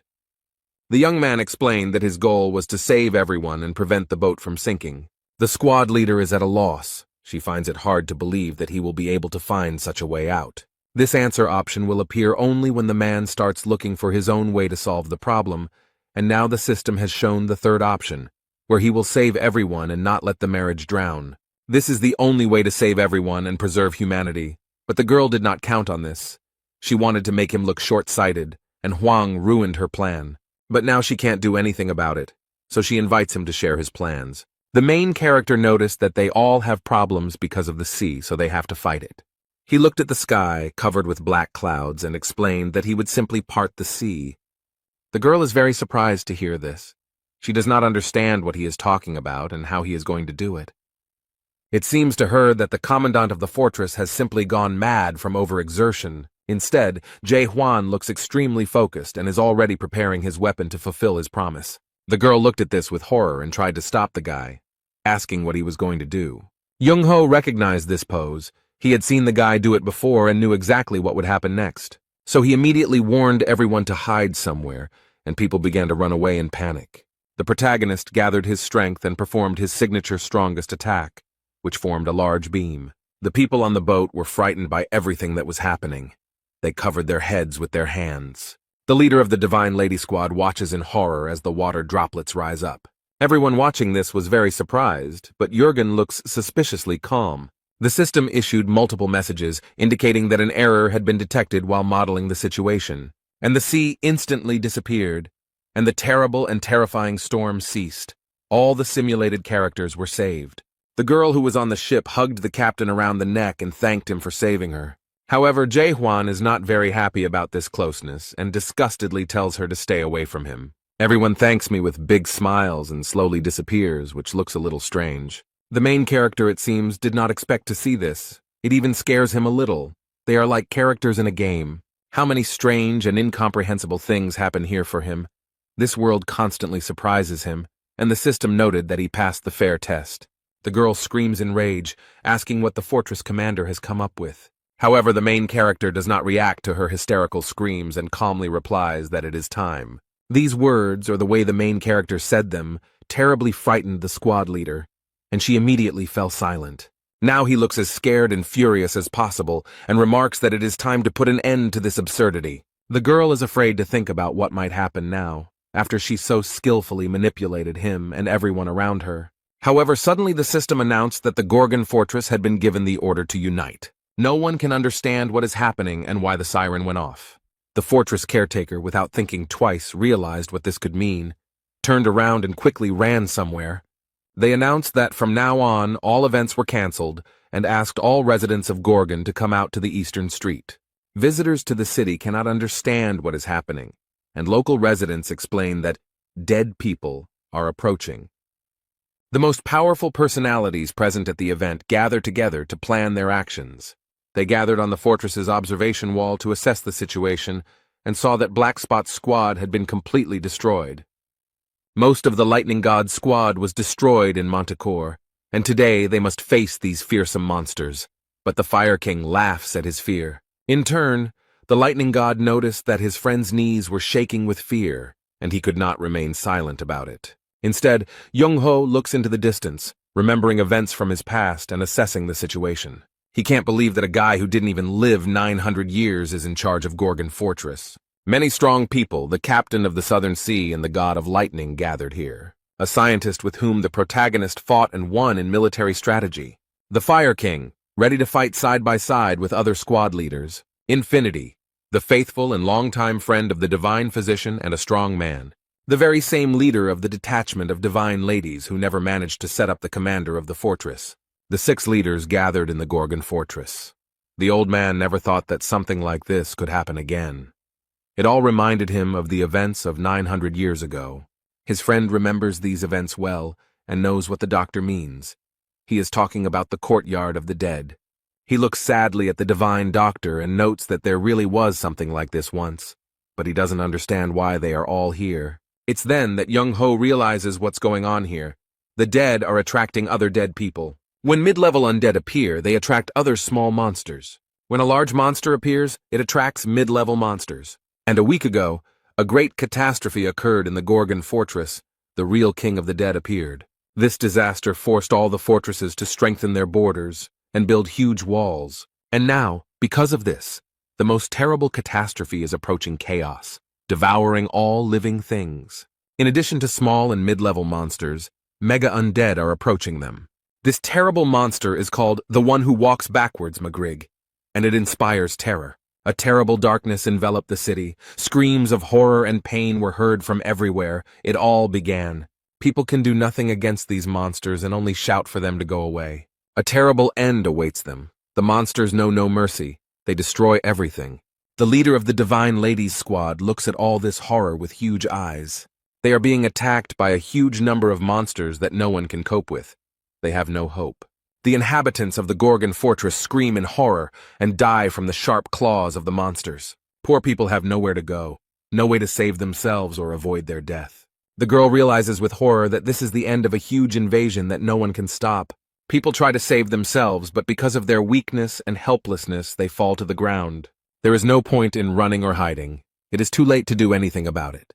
The monsters have already arrived, and they will do what they do best: destroy everything in their path. The Divine Lady understands that this man is about to be destroyed by the monster, but she froze in horror. The old man doesn't even try to run. He has already resigned himself to the fact that his death has come. Suddenly someone will run very fast. Maybe he will save him, and will be able to save many more lives. This is the wandering swordsman. He is definitely very strong and will help them get rid of this trouble. The girl gains hope. She sighs with relief and asks him to help them. However, this man does not touch the monster. He passes it by and allows it to continue its evil deeds. He doesn't even try to do anything, but gives up and explains that even he can't fight such monsters. The poor woman looked at her husband and despair overcame her. She realized that she could do nothing. Instead of trying to fight, the swordsman surrenders himself to the monsters because he sees no other way out. The squad leader believed that in this world, any choice you made would lead to nothing. There are tears in her eyes, and inside there is a complete emptiness that is slowly taking over her. She has become disillusioned with everything she believed in and lived by, and now she is unsure if justice can be achieved in this world. The girl stands motionless, looking at what is happening in horror, and does nothing. She looks at the monster right in front of her and realizes that there is nothing in this world but blind hope. However, suddenly someone in front of her destroyed this monster and did not allow it to kill the confused girl. The poor thing is in shock. All these events do not allow her to think clearly and perceive reality. The lightning god saved her by killing the creature with one blow. He doesn't look confused. On the contrary, this guy is trying to take control of the situation and asks the leader of the Divine Women's Squad to pull himself together. Cayman also holds his gun and fights monsters. He does not engage in philosophy and does not measure his chances of winning in percentages. The Fire King also bravely joined the Chaos Fortress rescue party. They all bravely went into battle with an incredible number of monsters that wanted to destroy them. However, the girl does not understand why they are doing this, because it can only stop the enemies for a moment. She is sure that they definitely won't win and looks at the guy. She thinks he is fearless, and this is probably because of his recklessness. Although upon closer inspection, she realized that he was actually trembling with fear. The girl suggests that it is hope that makes them fight and not give up. The squad leaders were scared. The monsters were surrounding them. They knew it wouldn't be easy. However, among them there is a man who can easily deal with all these monsters. Jae Hwan has his weapon ready and is ready to show who is the strongest here. A monster approaches him from the side, but compared to the main monster, this one is not at all scary. The protagonist doesn't even use a weapon. He grabs the dead man by the neck with his bare hands without hesitation. And then he clenches his hand into a fist and leaves this creature without a head. It looks very threatening. Their leader seems to be unhappy that a normal human can deal with these creatures so easily. And because of this, he destroys the buildings in the territory of the Chaos Fortress. The fortress will be seriously damaged by this invasion. The fortress's caretaker warned the creature not to destroy the buildings so carelessly. However, huge boulders fly straight at him, and the guy manages to retreat and escape. He stopped and tried to approach the monster again to destroy it once and for all. But this creature does not allow this to happen and stretching out its bony paw tries to catch him. Huang steps back again and assesses the situation and the creature's behavior to see how to deal with it. He had already noticed some pattern in his movements and understood his tactics a little. The monster destroys objects when the fortress guards approach it, which is a bit annoying, and if Huang increases the distance, the monster will take advantage of this moment and attack. He opens his huge mouth wide and releases a deadly beam from it. The main character decided not to block the blow, but decided to retreat, since he was not ready for it. As a result, the monster hits the wall and destroys it, and the stones fly in different directions again. The monster does not wait long and prepares to strike again, but this time it wants to hit the boy. The protagonist looks at the monster with contempt. Now he knows exactly what kind of creature it is, and he goes on the offensive without hesitation or fear. He simply has no time to be afraid or hesitate. This time he does not dodge, but stands boldly and is ready to repel a powerful blow. Divine Dr. Young Ho also wields a sword. He will not hide or sit idly by. Although looking at the way his body is trembling, one can understand that he is experiencing great fear. He had seen this before and been on a similar battlefield, although he did not want to remember it. The old man thinks with horror that an ordinary person is truly unable to do anything in the face of real despair. And suddenly, in this complete, all-consuming darkness, the man saw a bright light, like flashes of warmth and goodness. He remembered the words of their previous leader, who said that people here needed hope. The protagonist has thrown the creature off the tower and is still standing there, ready to deliver the finishing blow. Jae Hwan resolutely plunges his powerful sword into the body of this monstrous creature and puts an end to its existence. People in this place need an all-consuming hope that nothing and no one can break. Life in this place is very difficult for people who cannot come to terms with the loss of their past, so hope is the only thing that makes them continue to live. There was a lot of dust and rocks flying around, and in addition to that, a bright yellow light was visible. This created such a powerful wave that the fighters could hardly stay on their feet. Young-ho looks on in surprise. He can't believe his eyes. He's surprised that this actually happened. Through the thick fog, the man notices the faint silhouette of a monster with a sword in its chest. This is the final victory over him. This monster will not have to fight for long with the fortress overseer. The old man froze in surprise. He saw Huang and clearly understood that this guy had just achieved success. The main character is happy. This is his victory. And now he has definitely won the hearts of all the inhabitants of the Gorgon fortress. The divine doctor screams in shock. Who is this guy doing such things? But he noticed that there was more than one monster attacking him from behind. These monsters were everywhere, and were not going to stop. The leader of the South Sea Squad is very concerned about the condition of his leader and friend, so he shouts to warn them. Chung-ho saw all this, and realized with horror that the fortress guard was in great danger. Since he destroyed their leader, all these Traryuks will now attack him. Although the monsters are already very close to the young man, he does not look scared or panicked. On the contrary, Huang is very confident and tells these creatures to get out of his way. The protagonist, with one sharp movement, pulled his weapon out of the body of the monster he had destroyed. Now the boy points his sword at his enemies and is ready to brutally destroy them all. His eyes are burning and his sword is glowing. He is not going to think long or wait to assess the situation. There is no time to think at all. There is only one option to destroy all this evil. He uses his most powerful attack. Young-ho is extremely surprised that this guy has such strength. It's something incredible. Everyone does not understand much, but what they see amazes them. It is hard to believe that a person can have such power. There was a strong blow. Part of the fortress wall collapsed, but many monsters still remained. They continue to attack, and the residents are scared of everything that is happening here. The warriors look around in surprise and now understand how strong their overseer is. The warriors thought it was a bit careless, but Young-ho noted that he made the decision to protect this carefree creature. Everyone must have been impressed by Huang's strength, so they also agreed to carry out the mission of the divine physician. They are all ready to fight to the end with such a strong leader. Now they have no drop of hopelessness or despair. But they bravely enter the battle and defeat a much stronger and larger enemy. Even those who initially did not believe in Huang's strength and power join them. Now no one doubts their victory. They have hope. And now it helps them fight. The main character seems to have raised his fighting spirit. Everyone gives it their all and bravely destroys these terrible monsters that attacked them. Now these creatures have no chance to win because this team will not let them. They may seem to be full of strength and energy and can fight at this pace for a long time, but these creatures don't seem to be going away. You'd think it would last a long time. The Lightning King is doing everything he can and everything in his power to put an end to this undead. He uses his energy to destroy one monster after another, just like his friends, doing everything in his power. The guy dealt with the monster. He did a great job and he was happy about it, but not for long. The young man looked at his Fire King and realized that they were all a little tired. And these terrible creatures are getting closer and closer, and it seems that there are no fewer of them. The Fire King noticed that his movements began to slow down due to fatigue. At this rate, he would soon completely lose control of the situation, and it seemed like someone had noticed. The monster was already approaching the boy, but at that moment someone threw a stone at him. It's a girl. She did it to distract the monster and prevent it from destroying the warrior. It seems her plan worked.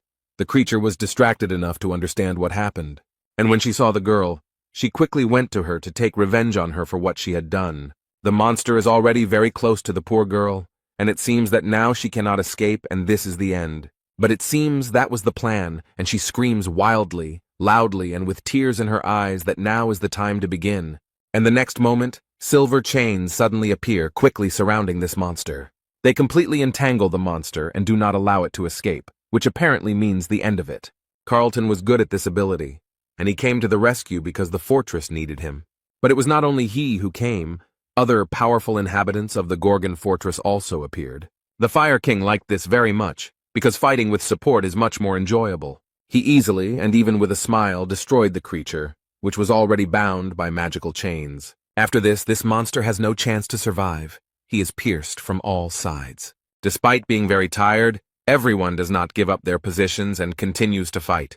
And also the overseer of the Gorgon fortress, who bravely fights off the invasion of monsters that destroy everything in their path.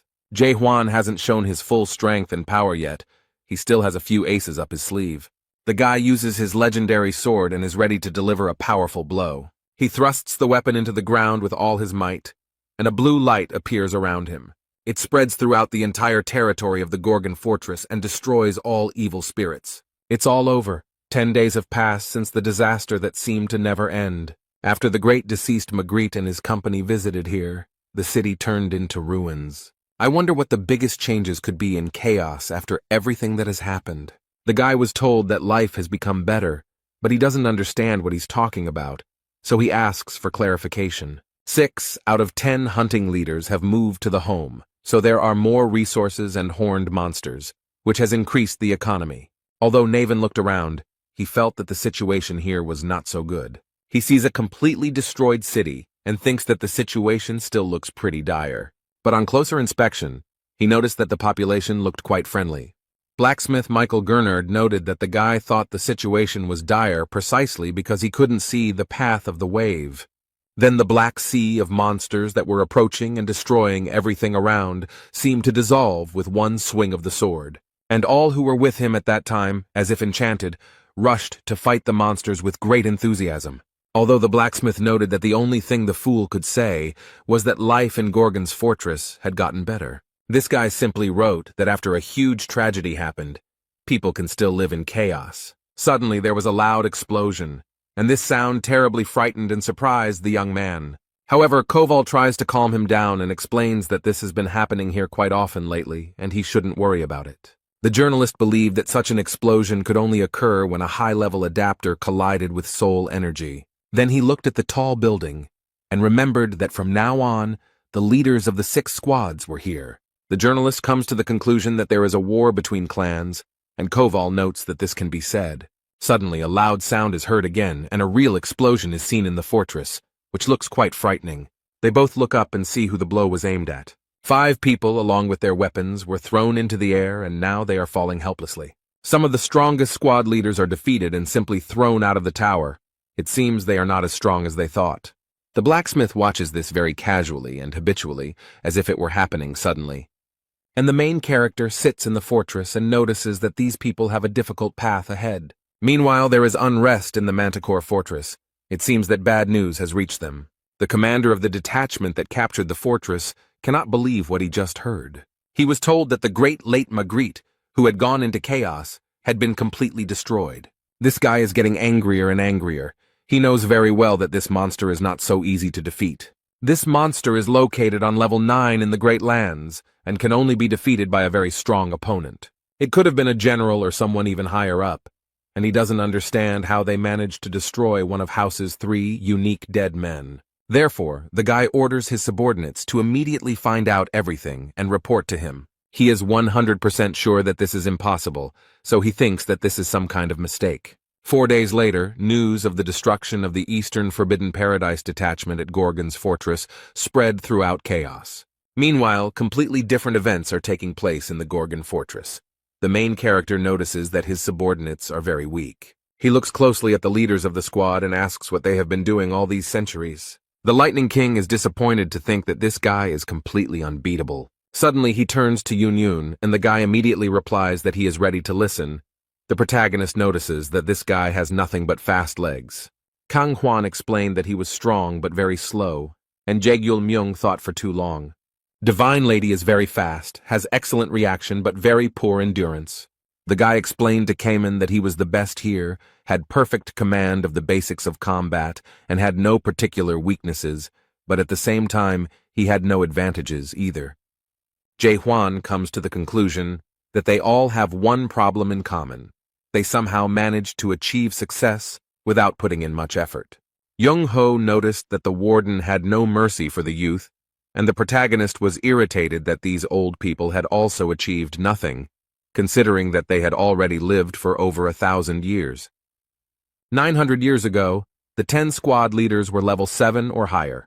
The Sky Dragon squad leader was level 9, and Mularka was stronger than all of them combined. The expedition turned out to be difficult, even for such strong leaders. The depths are a serious test. During the battle with the Eastern Squad of Forbidden Paradise, half of them found themselves on the verge of death. The main character noted that they didn't even attack their base, that is, Manticore. They barely managed to deal with one squad, so it is unclear how they will now be able to go on an expedition. Jae-hwan decided that from today onwards they would all undergo special training. Yagelman knows well how much work it takes to move from one level to another, so this news surprises him greatly. He explains to the manager that all the managers here are transitioners, and moving to a higher level is not so easy, and it usually takes a person at least 10 years to reach at least the first level. Then it takes 20 years to reach the second level, 40 years to reach the third level, and to go from the third to the fourth level takes a full 80 years. This is why anyone above level 4 is called a high-level adapter. Most people won't even live to that point. Hwang wonders what the leader means, and Jaegil-myung asks if the warden wants to awaken them. Everyone present was very surprised by such a request, because it is not so easy to do. The man explained that, as far as he knew, awakened ones do not accumulate power, but are able to move to the next level through sudden enlightenment. Jae-hwan is going to do just that, but only if they are willing to leave their homeland. The bosses can't believe their boss actually came up with something like this. It's so brave. Chung-ho decided to intervene and explain. He noted that in order to achieve full awakening, one must go through 3 stages, and he added that at one of these stages, they will have to destroy their own world. Anyone who can do this will destroy their world and learn its true nature. Hwang understands that the old man is talking about his questionable skill. The Divine Lady explained that they were talking about giving up status, which is an advantage in this world. The leader of the Lightning God's squad finally understood what they meant, and the girl was surprised at how this guy with such meager knowledge managed to occupy such a high position. However, he explained that despite everything, they are also absolute adapters, people who have a strong connection to the skills and the system. They can be 10 times stronger and 100 times faster than normal adapters. They are a minority that has received the blessing of the system. The 12 monarchs are also part of this minority. The Fire King called the boy a fool and remarked that everyone here was a real adaptable person. Instead, Kamen, the leader of the South Sea detachment, noted with great sadness that he was not part of that minority. But he added that he was willing to give up any skills if it would help him become stronger, and he felt nothing but hatred towards monarchs. The girl asked in surprise if he understood what he was talking about, since he was being asked to give up everything he had worked so hard for. She added that this may not be the end yet, and that everyone seems to have completely forgotten about the Great Disappearance. The main character doesn't understand what he's talking about, so the girl explains that it all started with the appearance of a fracture. 700 years ago, they began to appear on the mainland, fought with farmers, and a terrorist group known as the Rift was brutally killed by the monarchs of the 4 cardinal directions. The monarchs struck back, declaring that anyone who wished to awaken must travel to the Forgotten Lands and renounce the world. Then, in the Forgotten Lands, thousands of adapters of different levels gathered, but almost no one knows what happened that day. If you believe all the gossip that came out after all this, they simply ceased to exist. Of those who returned, only a small part remained. They said that they had awakened, but it turned out that they were only in the first stage of awakening. The protagonist crossed his arms over his chest and wondered what happened to these people. The girl didn't want to say it, but the truth was that the children were nowhere to be found, so she explained that they had all committed suicide. Due to the severe shock they had to endure, some of them went crazy and some lost their memory. Everyone had different symptoms, but they had one thing in common. They couldn't figure out who it really was. The caretaker of the Gorgon Fortress wants to clarify everything now so that unnecessary misunderstandings do not arise. Firstly, he has nothing to do with the breakup. but he understands perfectly well why he might be suspected of something. Secondly, he knows that awakening can be dangerous, so he is only willing to accept those who want to awaken themselves. The girl asked what would happen to those who refused, and Huang explained that he would still help them become stronger. He had to help them increase their adaptation level. But the Divine Lady reminded her that the leader of the scientist squad said that it was impossible to level up in a week. The protagonist is not too bothered by this. He notes that he will solve this problem and invites them to follow him. They left the fortress and walked outside, following their leader, not knowing what to expect. They came to a very strange purple tower that the workers on the mountain were still finishing building. Here they meet the blacksmith Michael Garnard, who looks very stern and even a little threatening. The man greets the boss, who immediately asks if he can activate the tower now. While they were talking, the Lightning King came closer and realized that the structure was made of horns. The blacksmith agreed to activate the tower, and the building immediately seemed to light up from within. The guy was frightened by the surprise and hastened to warn everyone that he had done nothing. The leaders received a message from the system asking if they were ready to take on the Tower of Terror's challenge. Zhang Ho looked at the message in surprise and couldn't believe that he was seeing the Tower of Terror again, and in chaos at that. They immediately moved to the center, and the Tower of Horrors greeted the Seize the Moment squad. Now they are all here, and Jung Ho is surprised that someone managed to create such a tower, and Cayman is very impressed with its appearance. Yagelman is excited because he is not here to gain power, but to do without it. But the Lightning God is very happy to be here. Huang explained that now all their training would take place here. In this place, time flows 100 times slower than outside.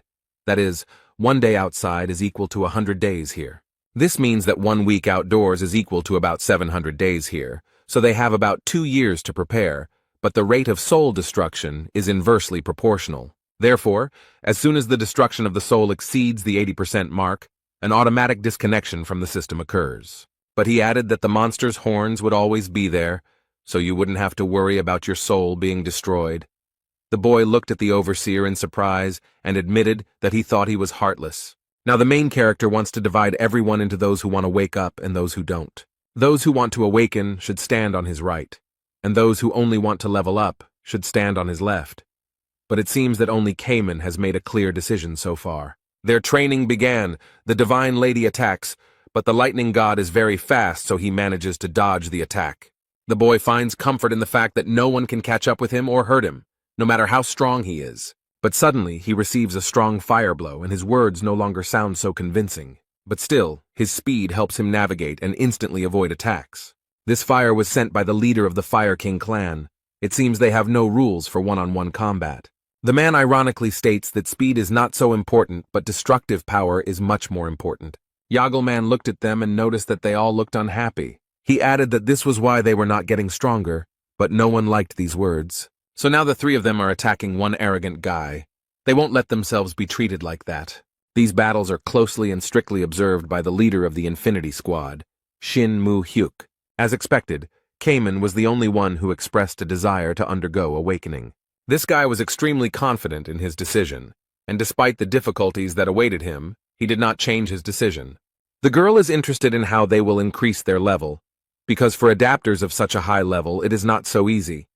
To do this, you need to achieve a certain level of knowledge or master new specialized skills to improve your qualifications. However, Jae Hwan seemed very confident in his decisions and noted that they would be easy to implement. However, the girl insists that finding a book of the highest quality is not so easy. And then she asks if he's really going to steal her from the big clan's basement. She remembers that the Lightning God already stole from them. The protagonist explained that they didn't necessarily need a book. They just needed a good teacher. The Divine Lady suggested that the matron would teach them, but the boy refused. But she doesn't understand who can teach them then. But then she seems to understand what Jae Hwan means. The boy noticed the girl's confused look and smiled slightly, declaring that they would become teachers for each other. Shin Mu-hyuk thought that this was something new. The squad leaders were very proud, so they themselves would never have thought of this. Now they compete with each other for the title of the strongest. Each of them, without a doubt, considers himself the strongest and, of course, wants to prove it. The squad leaders shout that someone is stronger than the other and compete with each other. On the other hand, Jagelman is shocked by such competitions and considers the squad leaders to be short-sighted idiots. Shin Moo-hyuk watches this and believes that everything may well go according to the prison warden's plan. Then he wondered how Kamen was doing on the second floor, whether he was coping with his tests. He trains hard and repeats the same movement for what seems like an eternity. He had already lost count of how many times he repeated the same thing, but the guy did not calm down, but stubbornly continued. Jae-hwan watches him and orders him to speed up, and the young man tries hard to do so. And then he asks if it will help him become stronger, but his coach doesn't want to hear such questions. He explained that the guy should have already felt and understood everything himself. He just needed to listen to himself. Hwang asks if he's having a hard time because he hasn't fought other adapters, but Kamen knows that he's much weaker than the others and doesn't have much talent. Hwang explained that the guy is different from the others because his perseverance and constant work on himself made him one of the strongest, and his strength of spirit helped him not to lose himself. It is not talent, but strength of spirit that leads to awakening. Kamen doubts that he will succeed, but the warden believes in him. The protagonist repeated his words and noted that he wanted the young man to trust him. The guy was not very confident in himself and his abilities. He always considered himself worse than others. However, the coach's words instilled in him confidence in himself, and he believed that he could achieve anything. Now the fighter works on his movements with even greater persistence and achieves success. Meanwhile, outside, the night is quiet and calm, the sky is cloudless and starry, and the moon brightly illuminates everything around. A dark-haired girl drinks alcohol from a bottle and enjoys the taste. She sits all alone on the roof of the house and drinks what is in her bottle over and over again. She is surprised that the Tower of Terror was created by man to seize the moment, and believes that people are naive to think they can change anything even though several centuries have passed. But now it seems that she is addressing someone is approaching the girl, but she is not afraid at all. In the shadows, the divine Dr. Young-ho stands motionless, watching this girl intently. He doesn't seem very happy to see her and asks what Sol-ha is up to and what tricks she is using. The girl greeted him as an old friend and asked why he was speaking to her so rudely, and invited her husband to come back since everyone was waiting for him there. However, the man noted that he had said more than once that he would not return because he did not want to be with such inhuman idiots. Young-ho explained that they were fighting for humanity, but the girl noted that her friends were the only ones who did it sincerely. Sol-ha started talking about the breakup, but the old man interrupted her and pointed out that they were using people for their own selfish purposes. He explained that the break ended after the Great Disappearance, and they all became just a pathetic bunch of people who had lost all meaning in life. But all these words made the girl very happy, and she laughed loudly and joyfully. She leaned closer to Young-ho and apologized for losing her temper, and noted that she was very surprised by his words. She leaned even closer and said it was because he was also involved in the Great Disappearance. But the man sadly noted that this was far from the truth, and the girl added that everything turned out to be different from what he thought. But instead of doing something about the Great Disappearance, he remained on the sidelines. Sol-ha is still grateful to him for this, because if it weren't for him, she would be a completely different person now. The girl said that there are people in the rift who are still trying to awaken using the Chung-ho method. They have no talent at all. They just raise swords against each other hundreds of times. She pours the drink into a glass and repeats that they raise their swords hundreds and thousands of times. These people kill each other over and over again, and only a small portion of them can survive and take up arms again. They stop perceiving life and death and overcome human existence, thereby opening their eyes to what this world really is. Thus they receive the first key to awakening. This key is destruction. But the old man gets angry, turns around and notices that it is the wrong key, and they are going in the wrong direction from the very beginning. The girl looked at him calmly and was skeptical about his words, because he was not yet fully awake and did not know it. Young-ho created his white world around them, and Sol-ha saw that it had not changed at all. She explained that he was afraid of losing his humanity, so he could not draw anything in his universal world, which he created with great difficulty. But the girl added that she filled her unique world exactly the way she wanted. She also became the captain of the second squad of the Rift, and wants to show her old friend her world. Sol-ha seemed to have broken through the old white world with her chains and immediately created her own. Young-ho watches in surprise and explains that he heard that she became a captain. But he doesn't know something, so he asks if she has reached the third level of awakening. The girl smiled carefreely and noted that she would not just be on the third level. Suddenly, the divine doctor finds himself in a red puddle and cannot believe his eyes. The girl mocks his confusion and asks how he can see such things and if he knows what they are. And then, without waiting for Young-ho's answer, she herself answers that it is the day of the great disappearance. Sol-ha wonders what he feels when he looks at his creation, this red sea filled with bodies. She looked at her husband and said that nothing would change in chaos, and that she believed that Jung-ho thought the same. This world will not change. Everything will be as it always was, and it is useless to hope for anything different. So she smiled and kindly invited her husband to come back to them in a breakup. However, he noted that everything will change, and then repeated once again that the world will definitely change. This time everything will be different and everything will really change. He is absolutely sure of it. His interlocutor cannot believe that he still believes this, and remarks that Huang has had a huge influence on him. But she is sure that they will not succeed, just like 900 years ago in chaos, and 700 years ago in the Great Lands, and just like when he abandoned them and fled. The girl turns around and leaves, but the last thing she says is that they can do whatever they want, but the break will consist of watching them. The first stage of awakening manifests itself in doubt about this world. The boy is on the way to it. The second stage of awakening manifests itself in understanding the world that has caused doubt. The third stage manifests itself in forgetting your former self. This is not so easy, and as a result, you can completely lose yourself. The guy is in a deep decline of his knowledge and seems to have lost control of the situation. The main character tries to attract his attention and bring the poor guy to consciousness. He strikes close to Cayman to awaken him and set him on the right path. His plan worked. The guy came to his senses and can now continue to work on himself. His teacher slowly approaches from the fog and explains that he doesn't want to see him in such a pathetic way. Jae Hwan raised his sword and declared that his student must fight to the death, and his weapon was so close to the boy that he could have died at that moment. Cayman is surprised by such a sudden attack and is not sure he can do it. A very strange thing happens, as if the drops escaping from this space are protecting the young man. He can't convince himself that defeating the warden seems like a fantasy. After all, he doesn't even realize how strong his opponent is.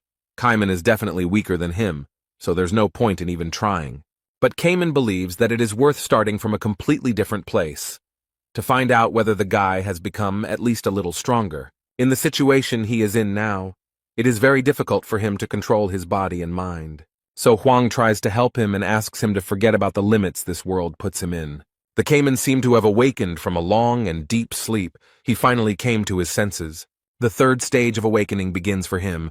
The guy overcomes a difficult path and reaches the finish line. He grips his weapon tightly and feels the power rolling over him like waves in the sea. The third stage of awakening involves forgetting the old self, and Cayman had reached this point. He looked at the sudden surge of power and did not expect such a result. His strength is equal to the waves of the sea. He is Cayman, the king of the South Sea. The next moment the waves died down. The boy dropped to his knees and leaned on his weapon, and heavy drops of water fell to the ground. The main character greeted him. The guy raised his head in surprise from such words. Jae Hwan came closer, extended his hand to help him up, and noticed that Cayman had reached the third stage. He incredulously asks if he has really become stronger, and his teacher explains that he is now much stronger. But the fortress warden is also in the third stage of awakening. The boy doesn't think he can catch up with him no matter how many restrictions he overcomes. There is a meeting of the three fortresses in the office, and some of them say that the expedition plans are very shaky, and they are not sure that the overseer is a good candidate for the role of leader. Organizing a hike through the Gorgon fortress is a violation of the rules of the four fortresses, but others point out that these rules have existed for a long time, and there is no point in following them now. The lightning god noticed that the humans had been sitting idle before they organized the expedition into the depths, and now their judgment seemed very unfair. Jurgen tries to calm everyone down and explain that the topic of the meeting is different, and they gathered here to discuss what happened to the Forbidden Paradise squad, but everyone wants to continue discussing the expedition. The master of Garuda Fortress, the cold-blooded golden monarch Gal Huidon, took the floor. He wanted the captain of the expedition to be chosen after an honest assessment of each candidate. The mistress of Dryad Keep, Aisha Lincroft, believes there is some truth to his words, and people began to ask where the owner of the Gorgon Fortress had gone, because he should have been informed about this meeting. They received the news of this meeting when the warden left his place, and before they could even report the refusal, they received the news of the dispatch of the Garuda ambassador. By this time, the adaptation group had already returned, and the leader of the awakened group was still on the way, so now they were sitting without the person who was supposed to have the final say. Gal Huidong noted that they could trust a guy who was just over 50 years old and wanted him to become the squad captain. This man finds it absurd. He does not understand how the house can be handed over to this little girl. But these words did not go unnoticed by the leaders of the squads, and the owner of the Garuda fortress was surprised by what happened. The Lightning King quickly ran up to the man and prepared to protect Jae Hwan. He would not allow such insults. He put a gun to his neck and claims he is who he says he is when he does it. People look around and don't know what to do. They don't understand what's going on. The Fire King also stood up and stated that if they were planning to change the squad captain, they would have to deal with them first. Because no one has the right to change the captain, and they will stand by him like a mountain. They gathered in the arena to sort out their relationship and understand who is stronger. Gal Huidong seems to mock the boy and remarks that the lightning god is very determined. Instead, the guy in turn asks his opponent if he is afraid of losing. The master of the Garuda fortress smiled and generously allowed the boy to strike the first blow. The Lightning King runs around his opponent and adds that he was going to do it without his permission. The guy is confident in his abilities. He trained for a long time and spent a lot of time in the Tower of Terror. And now he can boldly confront such strong opponents as the master of the Garuda fortress. While Lightning Boy performs his maneuvers, his opponent simply stands and watches, doing nothing. He just smiles and remarks that this guy is pretty fast, but seems to underestimate his opponent. Suddenly, the young man disappeared completely from sight. He did all this not just for fun, but to lull his opponent's vigilance. Now the Lightning King towers over the overconfident Gal Huidong and is ready to strike his first blow. Now this man saw that the leader of the Lightning King's squad was not as simple as he thought. The guy with lightning speed and strength attacks the man. The master of Garuda Fortress has adaptation level 8, so he easily blocked this attack. Now the man realized that the boy had the 7th level of adaptation. He was surprised and did not understand when the boy managed to achieve it. But the Lightning King does not comment on his opponent's words and continues to do his job. Gal Huidong assessed the boy's abilities and admitted that his opponent was stronger than he expected. But the owner of the Garuda Fortress is confident in his strength and does not want to play with this young man anymore. He stated that no matter how hard the guy tried, he still wouldn't be able to win, even at level 7. This man wants to put an end to their fight and show who is the boss here, so he uses the Golden Meteor Chakram. Many dangerous golden discs are heading towards the Lightning King. They are very fast and sharp. The poor guy couldn't avoid it, and now these circles hurt him and leave cuts. His friends are scared, they watch this fight and are very worried about the Lightning King. The guy tries to dodge, but he's already injured, and Gal Huidong notices that the guy didn't do that bad. But he added that he considered it a victory because it was obvious to everyone that this guy had already lost. However, the young man is not going to give up so easily. He is still standing on his feet and assures that this is not all, and the fight is not over yet. The guy thinks that this person is afraid. That's why he says such nonsense and wants to show his opponent something interesting. The owner of the fortress does not seem to be very pleased with his decision and considers him too persistent. The boy used his lightning speed, and the man noticed that it was very predictable and thought that he had nothing but speed. But the Lightning King surprised him and used the skill Fire King's 18 Strikes. The golden meteorite chakram flying towards him instantly caught fire, and the discs no longer posed a threat. The man's jaw dropped. He was very surprised that the guy used the Fire King's skill. And then the guy used the skill 8 Invisible Traps. The time spent in the Tower of Horrors was not in vain. Gal Huidong knows very well that the leader of the scientist squad has this skill, and the fact that another leader does the same thing surprises him greatly. He is angry and does not understand how they can teach each other their skills. Have they completely lost their pride? However, the Lightning King does not understand why they need pride, because it only gets in the way. The squad leader quickly approaches the enemy and holds 2 sharp daggers in his hands. He managed to catch this arrogant man off guard and wound him. It seems that this master of the fortress is not as strong as he says. The boy looked at the man with fear and wondered if he had made him angry. That's right, Gal Huidong is angry because his pride was hurt and now he wants to show his true strength. Now the young man is scared. He is not sure if he can stand it. A huge and very dangerous golden disc is approaching him. He has seen such before, but they were much smaller. Everyone who was in the stands is trying to get out as quickly as possible to save themselves. Even the squad leaders and Jurgen don't try to stop him, but run along with everyone else, although the commander of the Infinity Squad remains. And the owner of the fortress is very strict and angry. He wants to finally put an end to this. A giant golden disc rolls across the arena, mercilessly destroying everything in its path. The disc rotates non-stop. It is a terrible and powerful weapon that no one dares to stop. Gal Huidong used the skill Golden Sea Jug. It's a terrible cycle. Besides spinning, it also picks up rocks and throws them in all directions. Aisha Lincroft can't believe this man is capable of such a thing, and is ready to use the most powerful weapon he has. The master of the fortress stands in the center, not knowing where the lightning god has gone, and arrogantly states that it will be interesting to see if he can escape. Everyone is actively watching their fight. The leader of the team of scientists cannot take his eyes off his friend. He is worried about the guy. However, the young man easily broke through this crazy storm and attacked his opponent. He is ready to deliver the decisive blow and put an end to this senseless duel. The lightning god declared that the fortress master had fought well and used Shinmun Hyuk's skill, Cloud Dragon Heavenly Sword series, against him. This blow destroyed the entire golden tornado of Gal Huidong that was circling around the entire arena. He didn't expect it, but the young man quickly approached and his blade ended up at the enemy's forehead. Shinmun Hyuk runs up and asks the god of lightning to stop, because it is already clear who has won here. He turns to the master of the Garuda fortress and asks if he thinks this battle is over. The man realized that the owner of the fortress was going to use the horned monster Garuda against the boy. But this weapon was created for the destruction of the dead, not for use in combat. He admitted that he had lost and noted that the lightning god had fought desperately and was very strong. Shin Moon Hyuk announced that Gal Huadong had lost to the god of lightning and asked who wanted to fight him now. He invites Aisha Lincroft to try to measure her strength and engage in a duel with him. However, she did not answer, so the man asked if there was anyone else willing to fight. Suddenly, the divine lady takes the side of those who want to change the leader of the squad in the depths. The squad leaders are very surprised and ask the girl what she is doing, but she looks very calm. Instead, she quietly and calmly noted that she had suddenly decided to cross to the other side. The men ask very emotionally what she is planning and why the leader of the clan of divine women is doing this. But I would like her to notice something much earlier than others, and understand that now the situation will change. And she briefly explained that, in her opinion, this team has a much better chance of winning.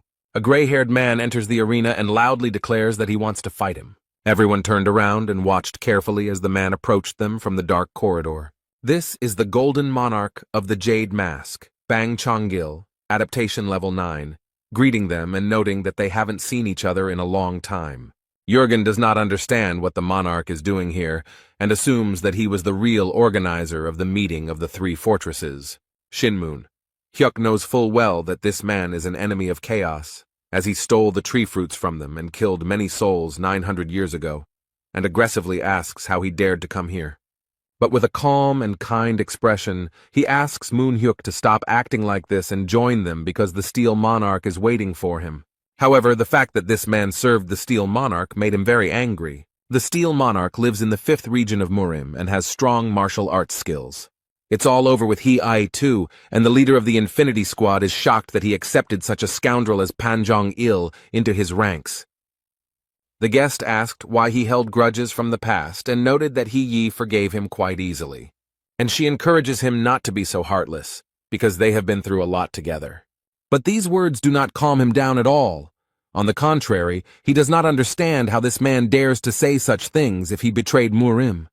The man attacks him with a sword, but unlike his opponent, the monarch uses his hand. But he defends himself from attacks with his bare hands, and does it quite successfully. It seems that he is quite strong. This is their first meeting in 900 years, and Panchinol believes his opponent is too cruel. Shinmun Hyuk looks at the man sternly, and it is clear from his gaze that he is not going to give up and will continue to fight. He asks when he contacted Dryad, Garuda, and even the group of priests. But the monarch pretends not to understand what he is talking about, and adds that he is simply giving advice so that they can make the right decision. He believes that the caretaker of the Gorgon Fortress and several others are living a dream that will never come true. Then he smiles slyly and thinks that these people will never succeed and says completely without any sympathy that he is sorry. However, his opponent is firmly convinced that they will succeed, especially if no one interferes with them. There is almost no one in the stands. It is very strange that so few people are watching them. In fact, there is one very attentive spectator there. She is interested in what they are talking about and how this fight will end. The leader of the Infinity Squad shouts at her and asks that the mistress of the Dryad Fortress not succumb to their influence. But she is no longer alone. A man is slowly and confidently approaching the woman. He emerges from the shadows and assures the mistress of the fortress that she is now making the right choice. She looks back and immediately recognizes him as the Steel Monarch's envoy, He-Yon. The man convinces that the overseer of the Gorgon Fortress is more dangerous than the leader of the Forbidden Squad. The main reason he is dangerous is that he is trying to unite chaos through an expedition into the depths. The monarch perceives this young man as a threat. He can destroy the entire system. He wants to change chaos, and whenever there is a threat, there is hope. This leads to people taking action and sooner or later falling into despair. The man convinces them that they need to get rid of Jae-Hwan, or else there will be more bloodshed. And since this woman is 970 years old, she remembers and knows well what happened in the past, and in no case does she want this tragedy to be repeated. He believes that this is why the mistress of the fortress should join them, and in a week a meeting of the three fortresses will take place in the Gorgon Fortress.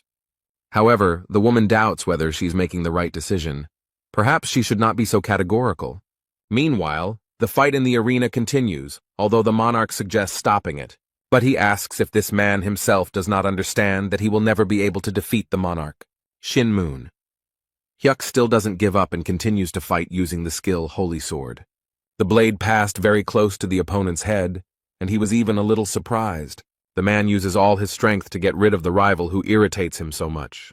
But suddenly the hand of the monarch stands in the way of his sword, and he notices that the difference in strength between the degrees of adaptation is great. And especially if it is the difference between the 8th and 9th degree of adaptation, the difference is of great importance. Moon Hyuk hoped that he could at least injure his opponent, but it looked like he wouldn't be able to. He took the man by both hands and said that he first needed to reach the 9th degree. It seemed like Ban Chenol had easily pushed away the leader of the Infinity Squad with one hand. However, he added that anyone who does not hold the title of monarch will not be able to leave even a scratch on it. The power that this man used spread throughout the arena and affected more than just him. The Divine Lady had never seen anyone with such great power. It only took him one hit to defeat Moon Hyuk, even though he is the Golden Monarch ruling the 12th region and not even a Great Monarch. Below the Great Monarch are Lieutenant and Major, but he does not have this rank either. He is the lowest in the rank of Brigadier. The girl cannot believe that they are forming a team to go deep into the country against such powerful monarchs, and believes that they will not be able to win. The monarch also reiterates that they need to give up these stupid thoughts because they will never succeed. The monarch asks if what they have achieved now is not enough for them, since in the midst of chaos they have quite a good status. However, he added that they should not even try to reach heights that they cannot reach with their hands. The poor fellow, who seemed to have been completely defeated after the last blow. However, the hope in his heart did not die. He is firmly convinced that all this was not in vain. But unexpectedly for his opponent, he carries out another attack on him, simultaneously convincing him of their uselessness. The monarch asks what this man is doing. Is he really going to continue fighting? The group's leader claims that 900 years ago, this man was defeated by the resurrected court and stole their fruits. And they lost their friends and loved ones. Moon Hyuk will never forgive him for this. He will not forgive his opponent for what he had to go through then, and adds that times are changing. The squad leader raised his sword at him, but the monarch remarked that it was very sad that he had chosen his own death. Instead, Moon Hyuk doesn't listen to him and uses the powerful skill Holy Sword Riddle. The monarch was very surprised to see such a display of strength and power from his rival.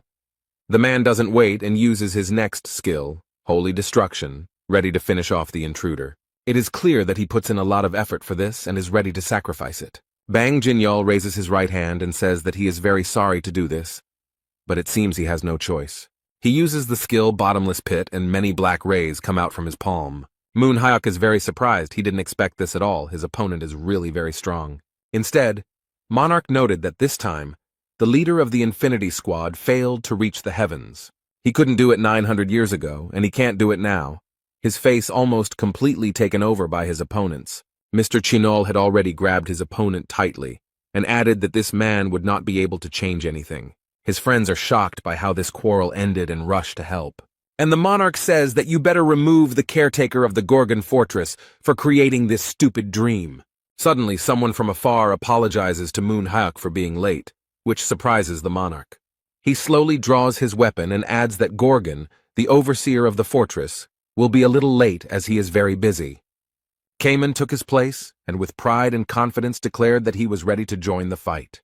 Jurgen, holding the Lightning King in his hands, is outraged that Huang did not come, because what could be more important than being here?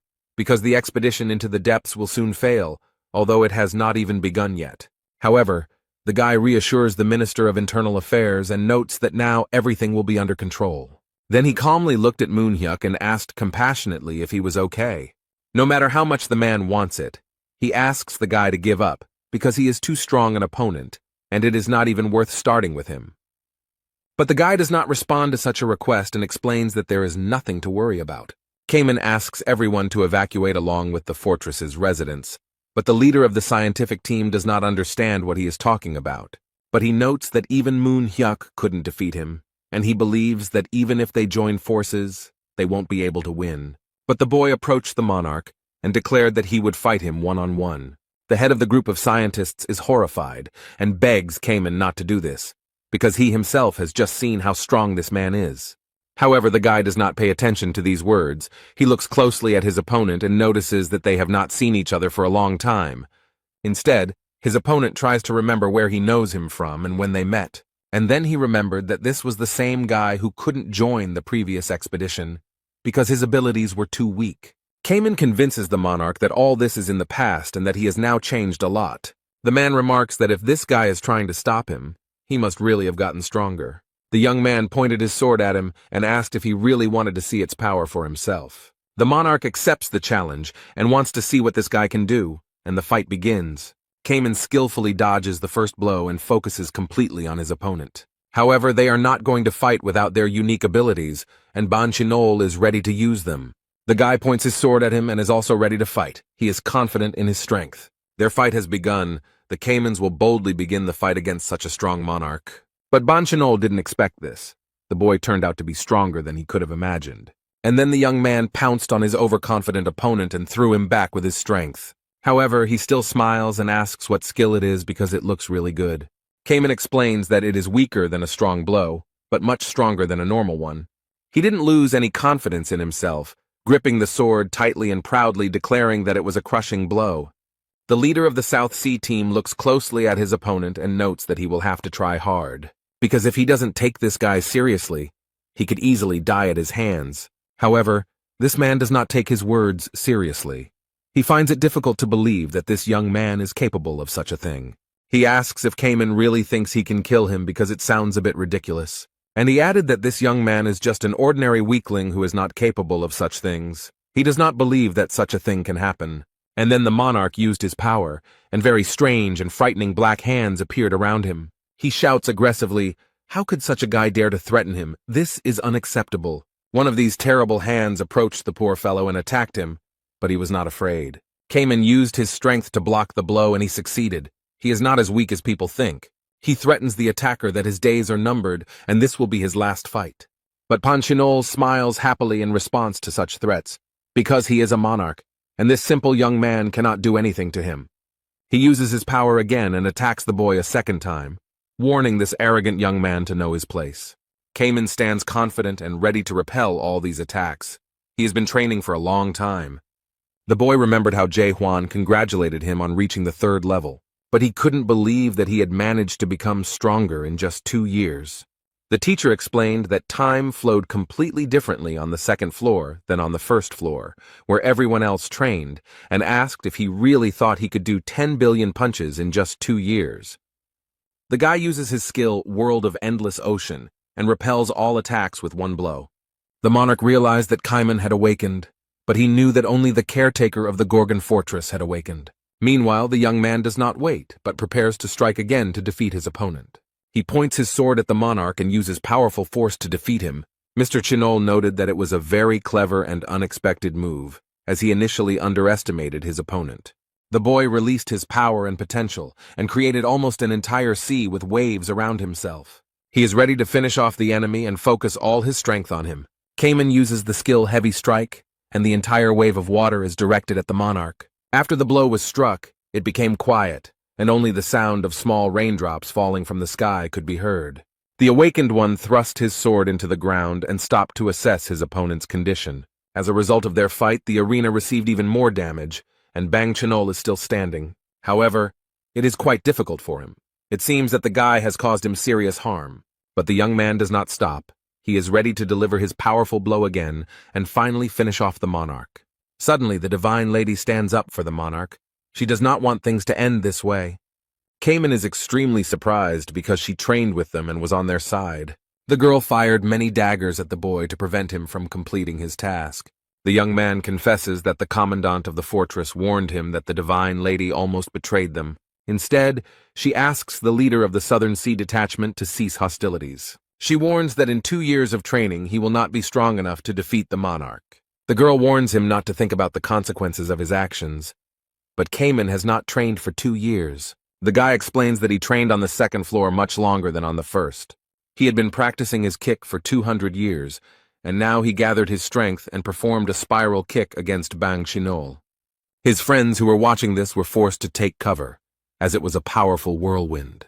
Jürgen stares with his mouth open and finds it hard to believe, because just recently this young man was much weaker. And now he has made a huge hole in the wall and defeated an extremely strong opponent. The leader of the Infinity Squad, who recently fought the monarch and failed to defeat him, is extremely surprised by Cayman's success. The keeper of the Gorgon fortress foresaw everything.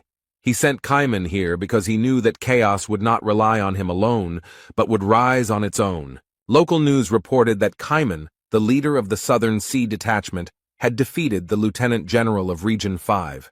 Isa Lincroft reads the news. She is the only leader who has changed her mind. She explains to Cayman that she is here because he convinced her to come here. The woman warns that the lords are very dangerous, and asks if this boy really wants to fight them, to which the young man firmly replies that he does. Those from the Forbidden Paradise are nothing compared to those in the Ancestral Court. Although he managed to defeat the monarch Bang Chenol, he has the lowest rank of all, meaning he is the weakest. Isa warns that this means that in the future, he will have to face even stronger people. But the guy is ready for this. He explains that they escaped 900 years ago and it can't happen again. These words really surprised the woman. It seems she begins to believe in him more and more. He was an adaptable man who always doubted himself because he was not a Superman and did not have any strong abilities. This guy was always surrounded by his stepfather because he couldn't do anything or change the situation in any way. But now it has changed a lot, and it is difficult to recognize the Cayman that everyone knew before. Isa Lincroft believed in him if he was so sure of himself. She wanted to say something else, but the noise in the street prevented her. She became curious about what was going on there, so the woman went to the window and pulled back the curtain to look around. She saw a tower there and a lot of people around it. It seemed that almost all the inhabitants of the Gorgons had gathered there. The woman can't believe that there is a tower of horrors there. The guy wanted to tell her something else about the tower. However, Isa interrupted him and asked if he had undergone cultivation there, and if he had only become stronger there. Cayman explained that it may seem that way, but in reality, no one can become a product in this tower. This was because there was not a single cultivator in this tower, and this really shocked his young girlfriend. She can't believe that this guy became so strong thanks to this strange and completely unconventional tower. The guy comes to the window and wants to explain his opinion about this whole situation. With the fighting spirit of the common people rising, chaos can now stand firmly on its feet. She noticed that even ordinary people were trying to enter the tower despite their fear. They had dreamed about this for many years and finally got the chance and the opportunity to make a choice. 900 years ago, they lost such an important freedom for everyone, and it was a terrible event. But now it all may be for naught, unless ordinary people try to get it all back on their own. Asa Lincroft looked carefully at everything that was happening outside the window, and she began to understand something. She feels like Cayman is acting this way now because he wants to believe in himself again, and then she wonders where the caretaker of the Gorgon fortress is now, because he has not been seen for a long time. He sits with the divine physician by a lake surrounded by palm trees, and reflects that the meeting of the 3 leaders of the fortress is probably over. Young Ho wonders if the guy will get into trouble for not showing up for the meeting, but Huang is confident that Cayman has already sorted everything out. But he adds that the boy is stronger than the old man, but the old man does not agree. because he is much wiser than all of them. Jae-hwan noticed that Young-ho was also starting something and agreed, but he had some difficulties. The protagonist knows that this person has almost reached level 3, but he does not understand why the awakening has stopped.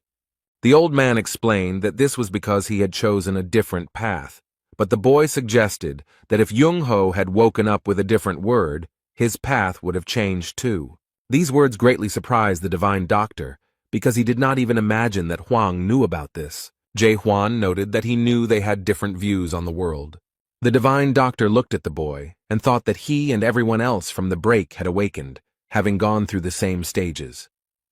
And the first stage of awakening was destruction. Its path was very cruel. After this, the old man remembers that the second stage was the stage of creation. It was not easy. Then man approaches the third and final stage, this self-denial, the awakening that he knew was different from what Hwang knew. For Chung-ho, this question was not so philosophical and incomprehensible. He simply cut up enemies on the battlefield. Destruction did not cause him any doubts, and the creation stage did not cause any torment. That is why the old man experienced awakening without any questions or suffering. But with Jae-hwan, it was completely different. Doubt made him doubt his own truth, and realization made him think about the meaning of the world. Thus, he went through torment and suffering, and found a unique path that makes him constantly doubt the justice of the world order. Young-ho is curious about one thing, and he dares to ask his friend. He touches the third floor of the tower. It is said that time passes 100 times faster there than on the second floor. By chaos standards, Jae-hwan was outside the second floor for 2 days. The old man suspects that the young man spent this time on the third floor of the tower and asks how long he has been training this way.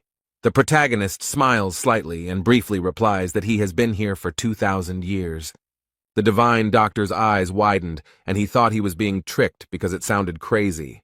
The boy noted that he could now be considered older and should be treated with respect, but Young-ho didn't think so.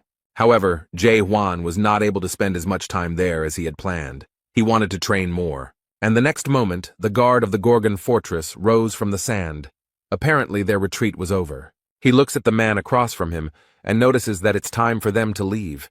They've been sitting here for too long already. And then he jumped up.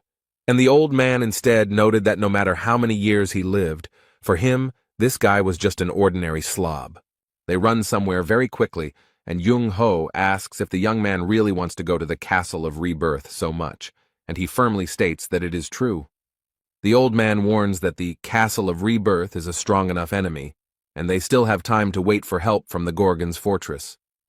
Instead, the protagonist is convinced that the Lord will not wait that long, and probably expects some action from him after meeting the awakened.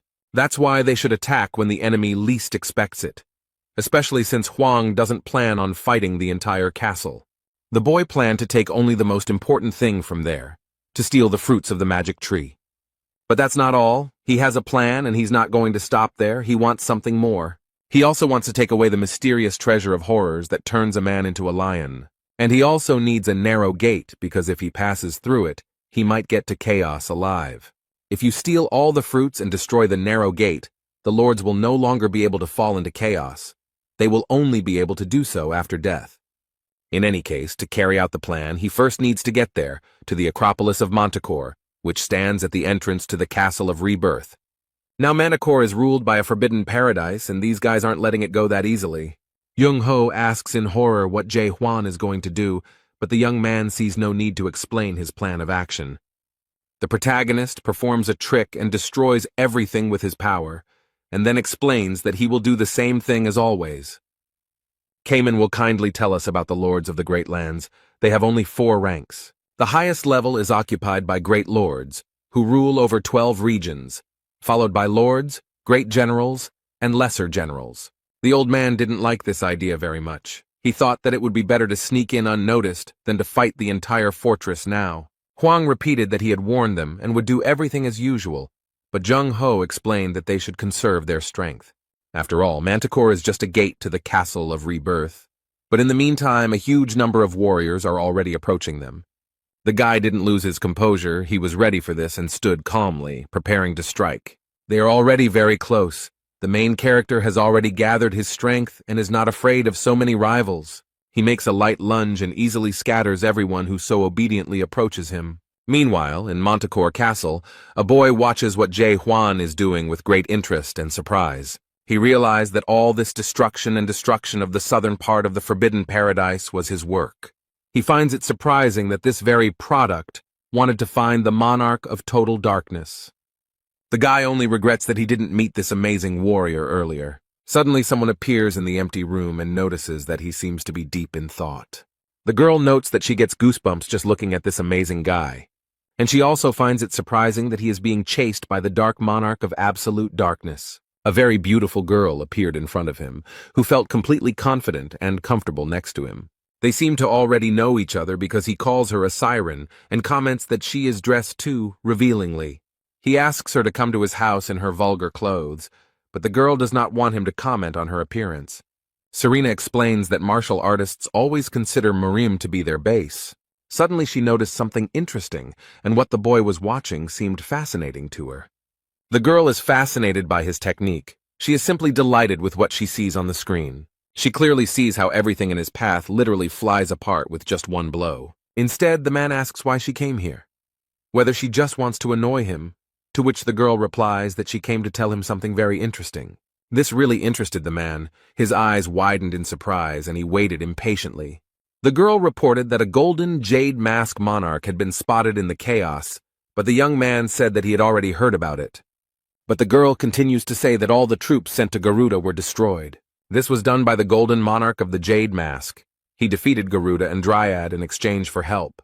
The treaty by which the monarchs promised not to interfere in the affairs of chaos was still to remain in force.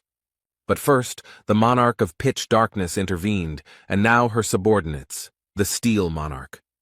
All this looks very strange and resembles a war between monarchs of large lands without a declaration of war.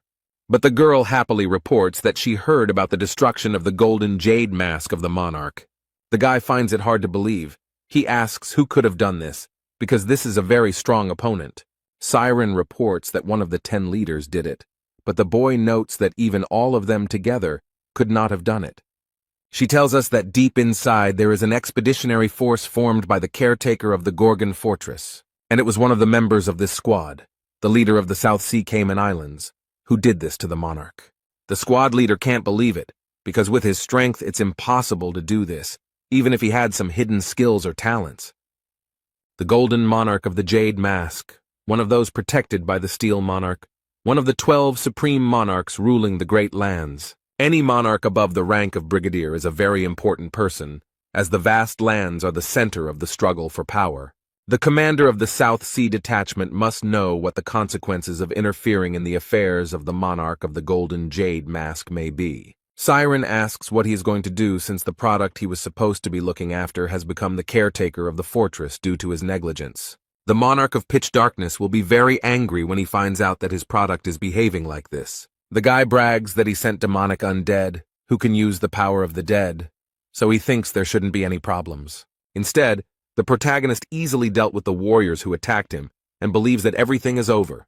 However, the Divine Doctor suspects that something is wrong here because it is impossible for the Forbidden Paradise squad to destroy all the chaos with just one army. However, the main character thought about it and believed that perhaps in reality things are a little different. First he heard and then saw some suspicious people surrounding them on all sides. They confidently approached their goal without saying a word or giving any warning. A huge army of people has already appeared around them, but the Divine Doctor cannot understand who they are. But he also feels that there is a lot of evil energy coming from these people, as if they are dead. Suddenly someone turns to Jae Hwan and asks if he is the famous researcher whose name makes the entire house tremble. The boy raises his head to look at the man and see who he is. The man jumps up and remarks that he never even thought about meeting the hero of the rumors. And the next moment he lands smoothly in front of the main character and Young-ho. This man is also glad that he met the Divine Doctor here. It seems they are familiar. Instead, the old man doesn't seem to recognize his old acquaintance, so he asks who he is. Meanwhile, this man is even a little disappointed that he was forgotten so quickly. A huge wound was visible on his face, and he explained that he collected the horns for his own treatment and for transporting patients. At that moment, Young-ho finally realized who he was talking to, and it surprised and even shocked him. This is Heinz, a noble warrior. The old man remembers how sweet and kind this guy was in the past. Instead, He now looks completely different. His appearance may even be frightening, but he sighed with relief because he is still remembered. The old man asks with fear what the guards of the Gorgon Fortress are doing with the Forbidden Paradise Squad. Young Ho states that the Divine Paradise Squad is not suitable for this guy, and he doesn't understand why he hangs out with people like that. On the other hand, Heinz doesn't understand how a divine doctor can say such things, because he knows what he had to go through in the Gorgon's fortress. The old man fell silent. He had nothing to say, because he remembered well these terrible events that happened 100 years ago. The Gorgon Fortress fought against the now-defunct Red Squad. Completely unexpectedly for everyone, a red detachment appeared, broke through, and terrible things happened. 50 guards and the captain of the southern gate disappeared forever due to the ambush of the Red Squad. There was only one person left alive, only Heinz, and one can try to imagine what he felt at that moment. After this incident, he realized that he was too weak and needed to work on himself. He begged Jong Ho to help him with this, because the doctor from Murim should know how to do it. On the other hand, the old man understood and knew weak people in despair well, and had no great desire to help. So with a sharp movement, he removed the boy's hand from his shoulder, showing that he was not going to do anything. But looking back, he adds that over 1,000 years he has seen enough of such people in chaos. Young Ho frowned and explained that he couldn't help everyone, and the boy felt his heart break at those words. Although the old man said he was sorry to say such things, it would not help Heinz in any way. The boy remembers this meeting well, and the words the old man said to him, "If you want to become stronger, you will have to work harder." But did the doctor know that hard work is the privilege of those who are capable of it? And most people in chaos never put in much effort or tried to improve anything. But Heinz worked hard, worked tirelessly, and all this to protect his honor. He tore his hair out to show what he was capable of, but the old man was shocked by the appearance of his old acquaintance. The guy explained that he was no longer the same second-level weakling he was 100 years ago. A lot had changed during that time. Now he is Heinz, holds a respected position in a large squad. He is the deputy commander of the Forbidden Paradise Squad. The man reported that, according to rumors, the commandant of the Gorgony Fortress uses only lunges. He has already prepared his weapon, and invites the main character to compare who is stronger. He points his weapon at Jae Hwan and uses his skill, 8 volcanic fangs. And then, smiling slyly, he applies the carotid artery severance technique to perfection. Many red and evil mouths with sharp teeth approach the guardian of the Gorgon Fortress. But the guy is not afraid of anything. He is ready to fight anything. He is confident in himself. The protagonist uses a sword to defend himself and points it at these evil mouths. But he destroys them with his power without any problems. These techniques won't be able to defeat him. Jae Hwan is an extremely strong opponent, and it is difficult to find someone who can match his strength. Now Heinz saw this and realized that this guy was stronger than him. It seemed he had underestimated him. He is angry and does not understand how this could happen because he considered himself strong and trained a lot. Someone stands behind Heinz and thinks it would be better to attack together. And the next moment, this army of incomprehensible souls began to attack just 2 people. The fortress commandant and the divine doctor are ready to fight back. They have no other choice. Jae Hwan is very serious. He frowned and prepared to deal cruelly to these half-dead people. The squad leader watches the battle closely from Manticora Castle and is very surprised by what is happening there. He doesn't understand why this guy can deal with the half-dead so easily and now thinks that he can defeat the fortress's caretaker if he joins forces with the army of the dead. But now they can't avoid losing half of their troops, and if they lose them, their plans will collapse instantly.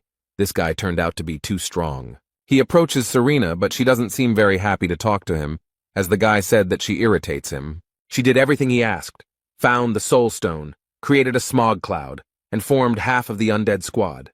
He looked at the girl and realized that their plan would most likely not work, and now they would have to come up with something else. The girl saw that the squad leader was in despair, so she exhaled loudly and thought for a moment. She saw her advantage in this situation, and it was clear that the girl would take advantage of it. Serena approaches him and with a seductive smile asks if he wants to make a deal with her. Meanwhile, on the battlefield, Heinz realized that the overseer of the Gorgon Fortress was a legend of the Wave Path.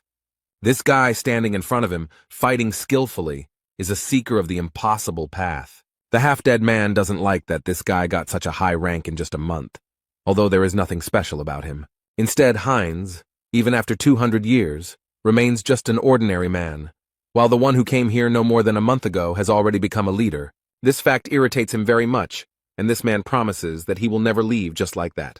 Therefore, he warns the protagonist that he will now show him all his power and convince everyone that he is unworthy of his position. He quickly approached the protagonist and seemed to destroy him in an instant. Heinz continues to brag about how hard he worked on himself while Huang manages to avoid getting hit.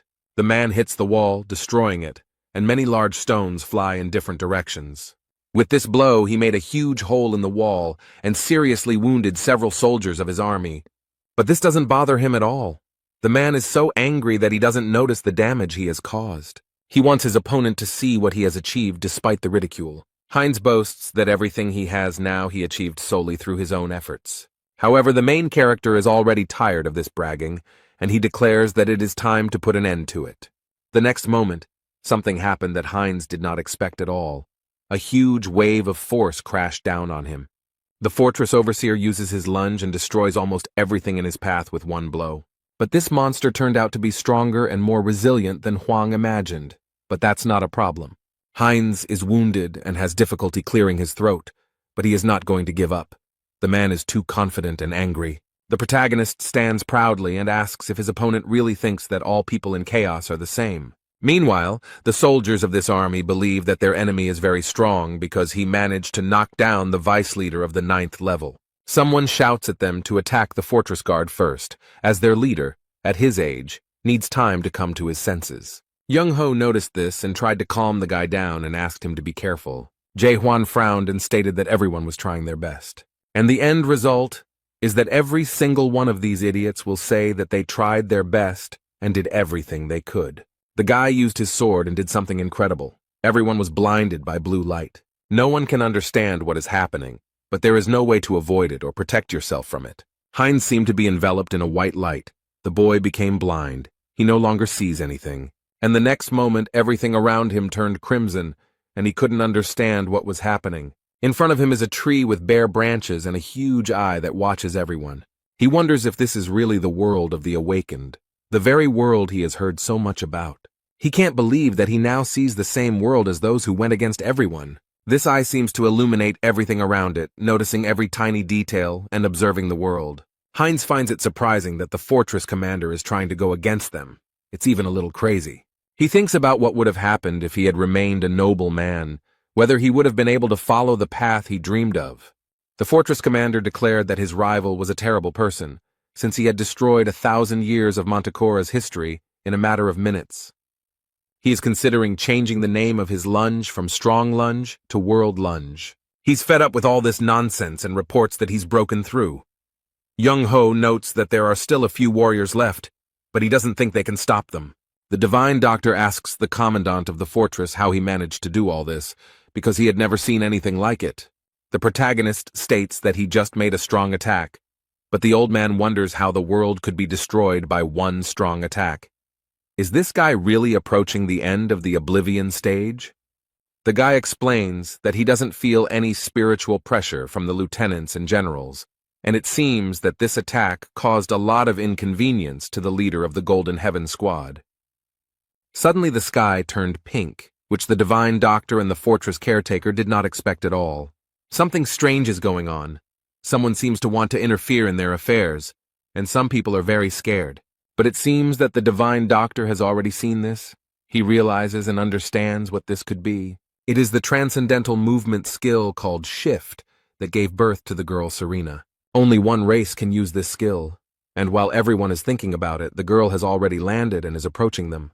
The protagonist doesn't know this creature, so it's logical that he asks who it is. This question left her stunned, because Serena thought that all the residents of the house knew her. It's hard for her to understand why he doesn't know her, because he hasn't seen Hot 10 of the Week or Best of the Best, where she was the host. She asks if this guy has a holographic panel at home. He calmly replies that he doesn't. The old man says that this woman is a real horror, and that every soul in this chaos knows about her. Meanwhile, the girl used her power and took the divine doctor's hat. She noted that the old man didn't seem to realize that a succubus wasn't exactly a horror. She explained that all the horrors come from different races, and it was very tactless to talk to her like that. The siren throws the hat back to its owner and explains that at his age he should know about it. And then she smiles sweetly, and says that her name is Siren Armelt, and adds that she is not just a horror. Huang thinks that she must be a thunderstorm from the Golden Heaven Squad, and he has many questions for her, but now is not the time, so he kindly asks her to step aside. Instead, she just as sweetly replies that she's very sorry, but she can't do that. But she still decided to explain that all this was because she received a task concerning him. Siren still sweetly replies that she was asked to stop this guy because he went too far. Well, in that case, Jae Hwan won't wait long and discuss anything, but will take action immediately. But the girl begs him to stop and asks why he is so impatient, asks him to wait another minute and asks if he wants to become a product. She explains that the one who asked her to stop the guy is now dying because of his blow. She agrees to forget about her promise, only if he agrees to become her product. But the guy is not going to listen to her and wants to destroy her immediately. Serena wonders if he will continue like this and does not understand the situation he is in. Huang noticed that the soul pressure here was definitely much stronger than outside the fortress. She probably had the same rank of Major General that he heard about. The girl states that the owner of the Gorgon Fortress is being sought by complete darkness, and he really doesn't understand what that means, but she promises that she can help him. If he goes to her, she will make it so that no one from all 12 regions will be able to touch him with a finger. But the main character refuses such an offer. Serena wanted to resolve everything peacefully and not resort to such manipulation. But now she will have to use her strength, because she does not know how to take refusal. The girl proudly declares that since he does not voluntarily accept her conditions, she will force him to do so. The Divine Doctor knows what is going on here and tries to warn his friend. He sees Siren Armelt using divine terror magic and warns the boy to be careful. Meanwhile, she claims that the guy can tell her about it at any time if he changes his mind, because she does not want to waste her energy thoughtlessly. However, the main character is not afraid and is not going to give up right away. He enters the fight. Meanwhile, Serena is watching all this through the screen and is very angry at what this guy is doing. She orders these snakes to surround them, and the divine physician believes that there will be no end to this. Although the protagonist does not lose hope, he holds his weapon tightly and is confident in his abilities. He skillfully destroys all these snakes one by one, not giving them a single chance to get to him. Huang lifts up the sand to hide in it and launch a surprise attack. The girl noticed this and said that he was quite a smart guy because I wanted to hide. Meanwhile, the main character quickly dodges all the snakes and quietly but very quickly moves towards the siren. And the next moment he is already next to her, but the girl is not at all surprised, and she wants to explain something to him. Serena says it wasn't unexpected at all because she clearly saw him on the screen. The main character did not expect this. He thought that he had outwitted this cunning woman, but she turned out to be stronger. That's why one of those sand snakes swallowed the guy very quickly and sharply, and he couldn't do anything. Serena rejoices at her victory and asks him to calm down a little and think, because he understands that she is the only one who will lose from this deal. Meanwhile, the girl watches her videos, where she claims that her charming fire ranks first in the popularity ratings among her little brother. But the fortress guard, it seems, has not calmed down and is not sitting idly by, but is trying to free himself. And it seems he succeeds. Such a surprise really surprises and even shocks the girl. And literally in a split second the guy is next to her. Jae Hwan does not give up so easily. He holds out his hand to Serena, and she thinks about how he managed to materialize his image. The overseer of the Gorgon fortress has a firm grip on this treacherous girl who thought he could be defeated so easily. But he is in no hurry to destroy her, but asks if she really wants to continue. The guy feels that this horror does not feel any hostility towards him. He thinks that if he saves her life and listens to her, she will be able to help him on an expedition into the depths. He might even be able to gain information about the first horror, which is rumored to be at the top of the illusion tree, and he tries to convince her to go with him to the Gorgon's fortress. But the girl smiles slyly and asks if he really gives up. The young man is still holding the girl, but Serena asks him not to joke with her. Suddenly a sandstorm arises. Jae Hwan loses his position. He will no longer be able to dictate his rules. The girl is already far from the main character and declares that she would never do this. The next moment, when the portal opens, the guy will no longer have the opportunity to get even one answer to his many questions. Siren Armelt waves goodbye to him and asks for forgiveness because she almost got to him. Jae Hwan is disappointed to realize that she simply ran away and avoided what could have happened next. But as he watched the portal disappear into the sky, a girl suddenly appeared behind him. She grabs the boy tightly by the neck and pulls him into the portal to transport him to a completely different place. The main character finds himself in a very strange and dark place. At first, it is difficult to understand where he is. And then he realizes with horror that he is near the 8th gates of hell, and Huang was sent to hell. He stands in front of a huge door and remembers that he has already been in front of the gates of hell. A hologram of a siren appears and cheerfully asks if he is surprised, since he has probably seen something like this before. But she explains that this is a little different from the fake gate he had before. The girl stated that the skill 8 Gates of Hell was created by horror, and therefore it evokes pity when a person uses it. She opened the gates and announced that the first gate was the storm hell that he must survive. However, the boy dealt with the first 3 gates easily. The 4th gate is a hell of black chains. The main character looks very focused and confident. He doesn't get lost for a second. He easily manages to destroy all these chains that are approaching him at great speed. The guy handles the following task very well and without any extra effort. Beyond the 6th gate, called the Ice Hell, a dragon awaited him. But he got off easy. All this really surprises Serena. She didn't think it would be so easy for him. She asks if he is really a man and adds that she is very surprised by his strength. The young man does not react to such words. He simply asks if she has any other knowledge. She admits he's amazing, but promises the next attack will be very, very hard. The boy looks back and sees the gates of the next hell that awaits him. It's a huge gate that is held tightly by many strong hands, and it looks a little creepy. Then these hands unclenched and slowly opened the huge and heavy gates. Some liquid began to pour out from there, and soon it approached the main character. She quickly and decisively breaks out of there and looks like she's about to knock Huang off his feet. The liquid washed over his feet, and when the young man lowered his head, he was stunned by what he saw. The reflecting waters reflected his most painful old memories, the ones that were his heaviest burden. He definitely didn't expect this. All this really scares the guy, and he can't understand what it could mean. Serena smiles sarcastically and declares that even he will have a hard time from now on. Because since the creation of this skill, no one has been able to go beyond the 7 gates. The main character is confronted by many figures. This is himself from the past. He has to fight with himself. This turn of events scares Jae-hwan a little. He is not ready for such a fight. The 7th gate is hell itself. The young man looks closely at the figures and sees that they are all himself, just at different periods of his life. But he can't understand what's going on here and what it's all supposed to mean. All this looks very strange, but at the same time even interesting, although it is unclear what will happen next. These figures look gloomy and a little angry. It seems like they are all preparing for something. They seem to be attacking the protagonist, pointing their weapons at him. The young man noticed this, and the whole situation scared him very much, and he definitely doesn't want to take part in it. But Jae-hwan has nowhere to go.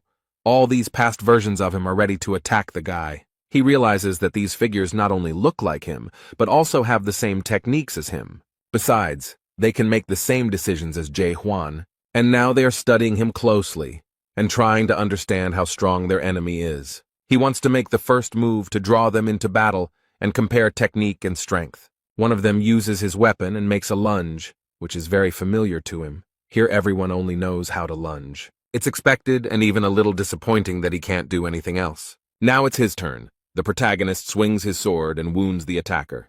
Suddenly, thick purple smoke came out of his wound and spread everywhere. The guy noticed this and was very surprised. There are a lot of strange and incomprehensible things in this place. Everything has become less clear and very strange. This smoke is becoming thicker and bigger. It seems that it is not just smoke. It is actually distracting him from all these rivals who are quickly rushing towards him. Suddenly, someone appears from behind, sneaking up so quietly and unnoticed that the boy does not understand how it happened.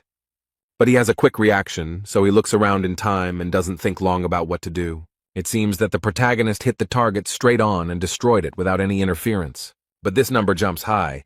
It seems that they are not as easy to destroy as it seemed at first. The creature, falling, stares into Jae-hwan's eyes, and the boy's skin crawls from this. These deep and bright eyes inspire fear. This is the look of a man who has experienced terrible things and now carries them in his heart. When it fell, it turned into smoke, which spread very quickly and filled the entire space. The main character stands motionless. He understands little of what is happening, and the smoke has already completely enveloped him. Suddenly, he sees a man in a terrible emotional state and tells Corporal Jae-hwan that he is very sorry. The boy looks at everything around him with horror and feels great hopelessness and horror. There is a man with a machine gun standing at the door, and he keeps repeating that he is very sorry that everything turned out this way. He finds it difficult to collect his thoughts and say anything, but he claims that he really tried his best. These are Jae Hwan's memories from his life before the tower, before he got into all this horror. The man put the gun to his head and thanked Corporal Jae Hwan for everything as he left. And then something inevitable happened, a moment that would forever remain in his memory. He was a loyal man, his advisor and follower, and he certainly did not deserve such an end. The unfair humiliation towards him forced this man to destroy all his predecessors and top management in the middle of the night. Jae Hwan was shocked by everything that happened then. He had difficulty controlling himself. He was the only one who survived. All the leaders, commanders, and even the battalion commander were replaced. It was a terrible tragedy. And the young man thought only about how to save his friend. The boy was sent to jail for 15 days, but all charges were dropped because the video footage clearly showed that Jae Hwan did not participate in the abuse. This must have been when he started to hate the system. It started long before he was born. He realized that he lived in a large and cruel system that did not care about each person. The boy lived in a world where a huge system suppressed individuality for the sake of an obedient mass of people. All these memories are extremely irritating to the main character. He is angry at everything he had to go through in the past. The young man actively fights all these ghosts and at the same time sees his memories. Jae Hwan doesn't like all this. He wants to end it all as soon as possible. He remembers old friends thanking him for the time they enjoyed spending together. The young man thinks about his faithful comrade from the tower, with whom they walked this entire path. He also remembers the other faithful brothers he befriended on his way to overcoming this cursed tower. In addition, he has memories of a little me, crying from hurt and regret. All of this irritates him greatly. Jae Hwan is angry at his ex, at the system, at the fact that he now has so many painful memories. The main character just destroys everything he sees. He is nervous about everything and everyone. He does not want to go through all this again. Suddenly he sees himself as a little boy, crying with fear and asking who he is. This makes him stop and think. The young man can't even move. His eyes fill with tears. It is not easy to look at this defenseless and frightened boy. But he can't stay here any longer. Jae Hwan wants to get out of here as soon as possible. So he does what he has to do. Destroys all these memories that are eating him up from the inside. Salty tears stream down the boy's cheeks, and Serena asks how he feels after passing through the 8th gate of hell. The awakened ones say that self-denial is as possible as self-forgetfulness, but the awakened ones who have undergone self-denial are even more vulnerable in the 8 gates of hell. The girl adds that even horrors would like to commit suicide because they simply cannot cope with their big egos. The divine doctor tries to shout at the boy and bring him to consciousness. Siren holds Jae Hwan unconscious and wonders if his soul will be able to return in time after his self-denial. He left all his memories in self-denial, and this place is a real hell for anyone. It is a terrible world in which he must kill himself to be able to move on. From the gate, he heard a question about who he is. The guy can't answer anything. This place fully justifies its name. It's a terrible hell. His body became heavy, and the boy could no longer see anything. He was enveloped in complete darkness. Suddenly he sees a memory of Cayman asking what awakening really is. The divine physician explains that this is the ability to see the true essence of this world, its truth. The awakened ones see the value of the true creation of the world, and the ability to recognize the particles that create this world. Adapters are able to read information that is not accessible to the normal eye and see things completely differently. This is self-denial. But the awakened one should be careful with forgetting, because when you have the opportunity to see everything in such detail, you can lose your sight forever. The protagonist realized that he was now at that stage of oblivion that the old man had spoken about. He who sees too much will certainly go blind. He who feels too much will remain without any feelings. But it is difficult for him to understand any meaning in this. The protagonist knows that he has already done a lot. No one has ever managed to go so far. But in reality, he is just going through a hard time right now. He is that same whiny and offended child. He looked up and saw the starry sky and bright falling stars. It was mesmerizing. Jae Hwan can't take his eyes off the sky. He can finally clear his mind of all these thoughts for a moment. Memories came flooding back to him again, but this time they were happy, joyful moments of his life. He stands with his head held high and again hears the same question. Who is he? He holds his powerful weapon tightly and very firmly admits that he does not know who he is. Jae Hwan raises his sword and realizes that he knows for sure that he is here. Over 2,000 years of continuous training, he had countless memories. And the link between all these memories is him. It is his personality, the personality of Jae-hwan. Now something extremely strange happens, everything seems to disappear. The main character is very surprised. Serena is shocked by what happened. She did not expect this and could not even imagine it. Essentially, there is a rollback. Everything that was here simply disappears and returns. The main character has succumbed to the elements and seems to be floating behind all this. He no longer does anything, but simply waits. He waits to see what will happen next. All this happens against his will. The young man does not try to offer any resistance to this element.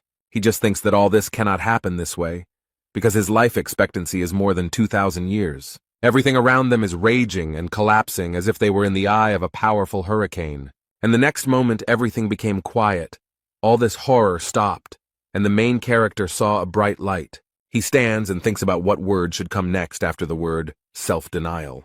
And now he stands before the 8 gates of hell and finally wants to get out of here. The guy thought for a moment and decided to open the door and go further to complete his journey. After what awaited him beyond the 7 gates of hell, Jae-hwan cannot imagine what trials may await him ahead. After the main character touched the doors and pushed them slightly, they caught fire. The door opened easily, and what the guy saw there surprised him a little. He expected something completely different. He saw an empty, very peaceful room with an endless view of stars that had a calming effect. But he was very surprised that there was nothing there, and even a little frightened that the room was completely empty. Bright stars fall on him from above, and the sky is painted in fabulous colors. All this is mesmerizing. Suddenly words begin to appear in the sky. Perhaps someone left a message for the fortress commandant. The link says that he has gone through all the gates of hell and now wants to tell the main character his story. The guy thinks that maybe these are notes left by those who created the 8 gates of hell. He then reads that the man still remembers the day the expedition team in the deep first split up. And Jae-hwan is very interested in the topic. It turns out that these references were left by Mulark Armelt and are a memory of his defeat. Meanwhile, while the boy is in hell, interesting events are happening in Montecore. In one of the abandoned buildings, a quiet noise can be heard that does not attract anyone's attention. Jae-hwan lies on the ground with Serena by his side as the divine doctor tries to wake the boy up. He thinks that the guy can't wake up because he has been unconscious for a very long time. He also drew a ghast here that used a technique against him. But it looks like it won't wake up anytime soon. But once the horror loses consciousness, the illusion should dissipate. But there is another problem. People from the intensive care unit will arrive soon. It could be dangerous for the guy while he is unconscious. The divine doctor feels that there are people there with the rank of Major General, and it is not a fact that he himself will be able to deal with them. The man slowly enters and asks if his subordinates have found them, but he reports that their search has not yet been successful. He is not going to give up and insists that they check every corner and not miss anything. This man is sure that they are somewhere nearby. He is the adapter of the 11th level monarch of the secret aroma, Sam Yoon-garam. Young-ho is a little scared and doesn't understand what this man is doing in chaos, because one of the most powerful people has entered the fight. Suddenly, the secret fragrance monarch stopped, which slightly alarmed his subordinates, who asked what was going on. Meanwhile, he doesn't even suspect how close he is to his goal, but it seems he sensed the presence of enemies and prepared to destroy them. The fiery fist quickly approaches the divine doctor and the fortress's caretaker. At the last moment, Siren woke up and used her power of movement. She managed to do this a second before their shelter was completely destroyed and burned in the fire. They were very lucky that they managed to escape, because who knows how it all would have ended. Yoon-garam personally orders everyone in Montecore to wake up and find the leader of the Forbidden Paradise squad. Meanwhile, the Siren is amazed at how many times she almost died today. She turns to the old man and explains that she saved his life and that he will not say anything to her for it. Although Young-ho tries to calmly explain that it was he who saved her life because he protected her while she was unconscious. So she comes to the conclusion that they must have saved each other, and now she doesn't know what to do.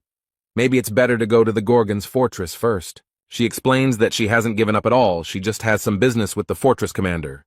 The old man says he sent a letter to Gorgon by Post Eagle, but he didn't think Hwang would be unconscious for so long. The additional troops must have already split up after receiving his message. Cayman said that the fortress's caretaker informed them that the Manticore fortress had fallen. The guy explained that this was why the Seize the Moment squad and the Gorgon army had to split up now. Now their task is to go to Manticore and fight those who captured it. They are about to deliver a decisive, crushing blow to the Castle of Rebirth and their spirits are high. Cayman saw the 11th level adapter of the secret monarch of the aromas of Sam Yun Garam and did not understand what this man was doing here. But nothing can break their fighting spirit, so they boldly attack the Renaissance Castle army. The leader of the Infinity Squad, Shinmu Hyuk, enters the battle and is confident that he is strong enough for it. Some of our strong men boldly step forward and shout that they will free house. Yagelman is excited to be part of the army of 300 awakened, confident that this time they have a chance to win. Yun Haram himself watches this and does not understand why they are so stubborn in their beliefs. He thinks it would be better if they all just accepted the existing system and sat quietly. This man has no choice but to interfere with everything that happens here. He gathers all his strength into a fist and is ready to deliver a fiery and crushing blow to the army opposing his forces. He thinks these people are too ambitious and punches the wall with all his might. From this blow, many stones fall on the army of the Gorgon fortress, destroying people. Yegel is shocked by what happened, because just a minute ago he considered his army incredibly strong. And now a giant fireball is approaching him with great force, ready to destroy everything around. He was unable to avoid or defend himself from the blow and was seriously injured. He cast a lightning-like glance at him and realized with horror that his friend was seriously wounded. He understands that now, in such a serious and terrible battle, he will not be able to help in any way. It's worth noting that the secret sent monarch is also a little intimidated by the strength of his opponents. But he will stand to the end, so he confidently goes out to defend his army. The people of the house are scared because they saw one of the most powerful people coming against them. However, the Lightning King is not embarrassed. He is not going to give up, but boldly moves forward.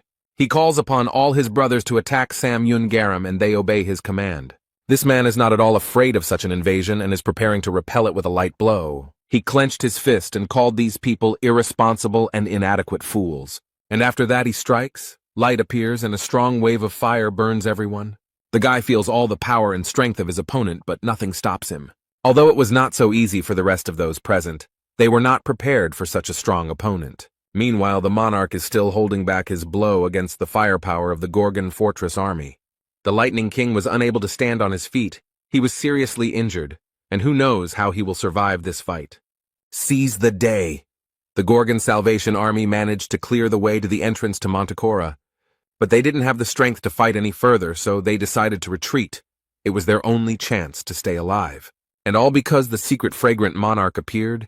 He is very strong and seems invincible. After his appearance, the course of the battle became truly turning point, and there was no chance of victory left. 10 days later, a meeting was held at the Gorgon Fortress Internal Policy Office. Their army was divided into different squads led by Carlton and other leaders, but within 10 days, half of them were destroyed, which became a turning point as they lost 5 awakened in the 3rd stage. And they were part of the main forces. Aisha noted that it would now be difficult to continue the war, and in the meantime, the army of the Renaissance Castle was already approaching the Gorgon Fortress. She is even ready to accept the castle's offer of revival, but the Fire King cannot believe that she is ready to agree to his demands and give up the caretaker of the fortress and the tower. They can't betray the warden, Kaiman noted, since she can't predict the future. He believes they should just continue on their way. But the woman is sure that they have no chance of winning. Everyone understands this, so she wants to turn to the monarchs for help. Jürgen asks which monarch she means, and Aisha explains that she is talking about the Steel Monarch. Now almost all the monarchs have been sent by the Rebirth Castle. They are in the 9th region of complete darkness. And probably everyone knows that between the Steel Monarch and the Monarch of Complete Darkness, there is an eternal enmity. That's all true, but they killed the Jade Mask Monarch, and the Steel Monarch might not like that. Technically, he is not dead, because anyone who enters chaos through the narrow gate will return to their body after death. The Caymans believe that even if the Steel Monarch wants to help them, they should not enlist the support of other monarchs. But Aisha didn't understand why he thought that way. She needed a broader explanation of his idea.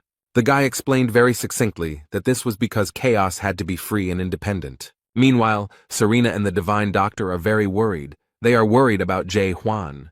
The guy is still lying quietly on the bed, unconscious. A lot of time has passed. In the ward, the protagonist's friends stand next to him and think about what they can do now. Young-ho is angry at Serena and thinks that she should somehow wake him up since she herself brought him to this state. He asks what kind of spell she used since the guy hasn't been able to come to his senses for 10 days, but she points out that he's a doctor, so let him do something. They began to argue, and the old man, in his defense, said that he would have done something long ago if he could. And then he frowned and wondered why she was still here, since this girl worked for the monarch of pitch darkness. She explained that their contact no longer had any power because there was a person who could pass through the 8 gates of hell. The old man cannot believe that the illusion she created is the 8 gates of hell, and then declares that Huang will not succumb to such art. This phrase touched the girl a little because this skill is incredible and very powerful. Considering that the gate was not originally intended for humans, the true power of this skill lies in the fact that only horror can use it. But she still hoped that someone else could master this skill, so she trained the leader of the scientist squad. After all, no one has ever managed to pass through all 8 gates of hell, although many have tried. Although she had seen this goal achieved several times before, the result was different in this case. Back then, people didn't use them, and it was the consciousness of those who were there that was destroyed, not the skill itself. But this man is not like the others. He not only destroyed Serena's consciousness, but also destroyed her skill. Jae-hwan has broken through 7 gates, something no one has ever done before, and is now in the final stages. And the 8th gate is the gate of reward. Whoever manages to pass all 7 gates will receive an incredible reward. The Divine Doctor knows that whoever can pass through all the gates and reach the 8th gate can become the King of Chaos. This is what Yahello told him, but Young-ho didn't take it seriously. He thought he was talking nonsense. Now he asks what is in these 8 gates. The girl stated briefly and without details that she had an inheritance left by her godfather. He still doesn't understand what's there, but suddenly notices Jae-hwan's movement. The main character sat up abruptly in bed, and the old man was extremely surprised that the boy had finally woken up. The young man felt unwell. He grabbed his head and tried to understand where he was and what was happening. Some time had passed since he woke up. The boy needed rest. And then the Divine Doctor and the Siren shared with him everything that had happened while he was unconscious. When he had listened attentively, he stood up immediately. He was not going to sit there for long. He walked out of the room without saying anything to anyone. The Divine Doctor wondered what was going on and where he was going. Then the guy explained that he was heading to the conference room. But Young-ho warns the protagonist not to go there. It could be dangerous. The old man stood in his way and explained that there were people everywhere who wanted to give him the Castle of Rebirth. He warns that he will stand in his way no matter what, but Jae-hwan simply steps on him. Now he is shocked that the commander of the fortress simply walked past him as if he was not there. The doors to the hall suddenly opened, and the main character entered with his 2 companions.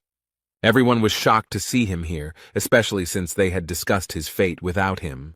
The squad leaders are extremely happy that the fortress overseer has finally woken up.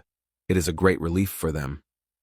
On the other hand, Jürgen and Aisha cannot look him in the eye because they are ashamed to try to hand the boy over to the enemies. The guy stands silently for a while, carefully looking at everyone present and considering his decision. And then he decides to announce his intention to go to the Castle of Rebirth. This news shocked everyone. Cayman does not understand why he is saying this, and explains that it is not good to do this. Everyone is trying to convince the warden to think because he can't be sad. Jae-hwan reassures everyone that everything will be fine, but Yoon seems angry. He says that while he was lying in bed, they lost their faithful comrades. They would not have died if they had not felt hope and the taste of freedom. The young man claims that they didn't even have time to say goodbye properly, but Jae-hwan only says that he's sorry. The boy loudly declares that he hates the commander of the fortress with all his soul for giving him hope for freedom. But despite all this, they really need him, because without him everything will be lost. Everyone, with tears in their eyes, begs the commandant of the Gorgon fortress not to go to this castle and to stay with them. They decide to go into battle and die in battle, which greatly surprises the Divine Doctor, as he thinks that they want to betray him. This simple and unremarkable guy gave them something incredible and important, that now they are ready to protect him with all their might, even to give their lives for him. Jae-hwan looked at everyone present in surprise and explained that they must have misunderstood him. After all, he is not going to give up on the Renaissance. He has a completely different plan. Young-ho seems to have an idea of what the man is up to, and he doesn't like the idea at all. The main character loudly and confidently declares that he is going there to destroy everything there. This news stunned everyone so much that at first they couldn't even say anything. The divine physician thought only one thing: this guy is just crazy if he says so. The squad leaders ask if he has gone crazy, but Huang assures them that he is fine. They can't believe he's serious and ask when he'll do it. The protagonist calmly replies that he was going to leave immediately and carry out his plan. Serena finds him very strange. It seems to her that the word reality simply does not exist in his mind and vocabulary. She believes that people always have to just accept the circumstances and believes that no one will follow him. But completely unexpectedly for the girl, someone announced that they would also go with him. The people in the room, one after another, declared that they wanted to leave with the commandant of the fortress and asked him to take them with him. The girl cannot believe what she sees. It seems to her that they have all gone crazy. She does not understand why these people are rebelling. Previously, they were all peaceful souls and existed in chaos without any problems. And it is unclear why they suddenly became so concerned about freedom, real life, and liberation. Was it because of him that all these changes that had happened in Gorgon's fortress and to these people happened? Jae Hwan expresses his gratitude for the words of support, but this time he will only need 4 people, including himself. The boy wants Young Ho to go with him, and the old man is glad that the man needs him. He also chooses Cayman, and it is a great honor for the boy to go with the fortress overseer and help in such an important matter. The last one to go with them will be Serena, although she has shown no desire to do so. The girl looks a little embarrassed. She was not ready for this. She had no desire to go with him. Serena asks if he really meant her. Maybe there's some chance she heard him. But the main character looked at her intently to assure her that she would not back down.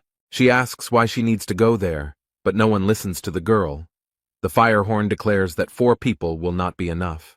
She's already screaming that Huang should listen to her first. She doesn't want to go anywhere, but he's deliberately ignoring her. The fortress's commandant says that those who remain here will have much work to do, and he has already been bombarded with questions about what will happen after he destroys the rebirth castle and how chaos will unite. Aisha explains that not everyone will accept the Gorgon as the center of chaos, so they will have to plan it all out. The Lightning King thinks that perhaps it is better to put this planning off until later. After all, the lords will not be able to intervene if the narrow gate is destroyed and Siren is still fighting the old man. Huang asks how he can be so sure that if the gate is destroyed, the war with the lords will end, since the narrow gate is not the first path to chaos. Yun knows only one way into chaos, not counting the gates, and that is through death, but it seems impossible to him. Instead, the protagonist assures us that we must be prepared for any turn of events. Suddenly, Serena attacks him for repeating that she is not going anywhere, and the boy realizes with disappointment that the old man has lost. But when he asked her if she wanted to know what he saw beyond the 8 gates, she immediately calmed down. Huang promises to tell her everything he saw there if she goes with him and helps. It turns out that the girl has a personal laboratory, and it is a nice and very cozy place. In addition, there are many books and records, bottles with various liquids, and many other necessary things. The divine doctor holds one of the girl's strange things in his hands, and it seems a little strange to him. They look at her shirts, her dolls, and everything else, and come to the conclusion that, having become a sorceress, she has become very narcissistic, like all horrors. Serena gets angry, asks not to touch anything, and explains that it wasn't her who did all this, but her godfather. The poor thing can't believe she brought people into her personal lab, and she wouldn't have allowed it if she hadn't been asked to move them to the rebirth castle. But to do this, she needed to clear out the strange lab, and Young Ho noticed that she was creating her own tower. Information about the tower that was reborn 10 billion times. After so many rebirths, they set out to conquer the vast lands under the blessing of the legendary horror Serena Armeld. The girl doesn't like that everyone is looking at her personal things, and she asks to remove them, because she did this when she was only 1,500 years old. Cayman looked at the girl warily, and thought that she was probably one of the 500 most famous masters. They all continue to look around the tower and her other personal belongings, and Serena asks everyone to just stand still. The old man looked at all this and remarked that it was surprising that he did not feel any emotion when looking at this tower. Cayman explained that it was just a lot of time that had passed. The girl overheard their conversation and remembered that they were all also products and passed by the tower. These guys were creatures that would be locked in a tower in a space of imaginary horror. She studied her models carefully. He takes one of the figurines lying on the table and gently strokes it, imagining that these are the same products. And the next moment, it will suddenly fall apart into small pieces. It will be a bit unexpected. The fortress guard approaches the girl and asks what the name of her tower is. She looked at the boy with sadness in her eyes and thought for a moment. Serena seemed to not know what to say. And then she answers his question anyway. It's called The World After Destruction. And he adds that the work is not finished yet. But Huang looks very surprised. It seems that this reminds him of something. In fact, she created this tower after she first saw it. It inspired her. It's hard to imagine what Jay Huan must have felt when he looked at her. Serena had never really thought of the tower as a product. And in just a few minutes, the girl had everything ready to move to the rebirth castle. Cayman goes first, and the girl has a strange premonition. It seems to her that something went wrong. She can't understand what happened, but she feels a strange sense of anxiety. She thinks this feeling is related to the reason why her godfather went on the expedition. Everyone had already passed through the gates created by Serena and arrived exactly where they wanted to go. This place is very beautiful. Flowers and crystals shimmer with magical colors and create a fabulous atmosphere. It is a castle of rebirth. It is amazing, but those who have captured it are destroying its charm. There is something going on there. There is a lot of noise in the square. A lot of people have gathered, but they are standing in line. They start arguing because someone stood in line incorrectly or disturbed the order. Meanwhile, the man watching them is a little bored and thinks all these people are fools. He thinks that if any of them had the opportunity to be reborn, they would have been sent to the fruit storage facility long ago, instead of standing here in this long line. This is the Lord of the Rebirth Castle. He is wondering if they should give up, since they have been waiting for half a year. But someone notices that this is already the third peak that this Lord is waiting for rebirth. Instead, he explained that it wasn't that he couldn't resurrect, but that he simply didn't do so because of his abilities. And the two men simultaneously asked what was stopping him. They add that this Lord is not so different from them, but it seems that this man did not like such brotherhood very much. He considers them to be far beneath him, and regards such behavior as insolence and disrespect. He decided to punish them for such insolence and used his power against the men. The boys coughed and tried to breathe, but couldn't. They were enveloped in thick, acrid smoke. Instead, the man looks down on the boys and asks, if they really want to die, he can easily arrange it. The poor people fell on their knees and begged for forgiveness, imploring the Lord to have mercy on them and spare their lives. The man sadly states that if it weren't for the contract, he wouldn't be rotting here. This job doesn't interest him at all.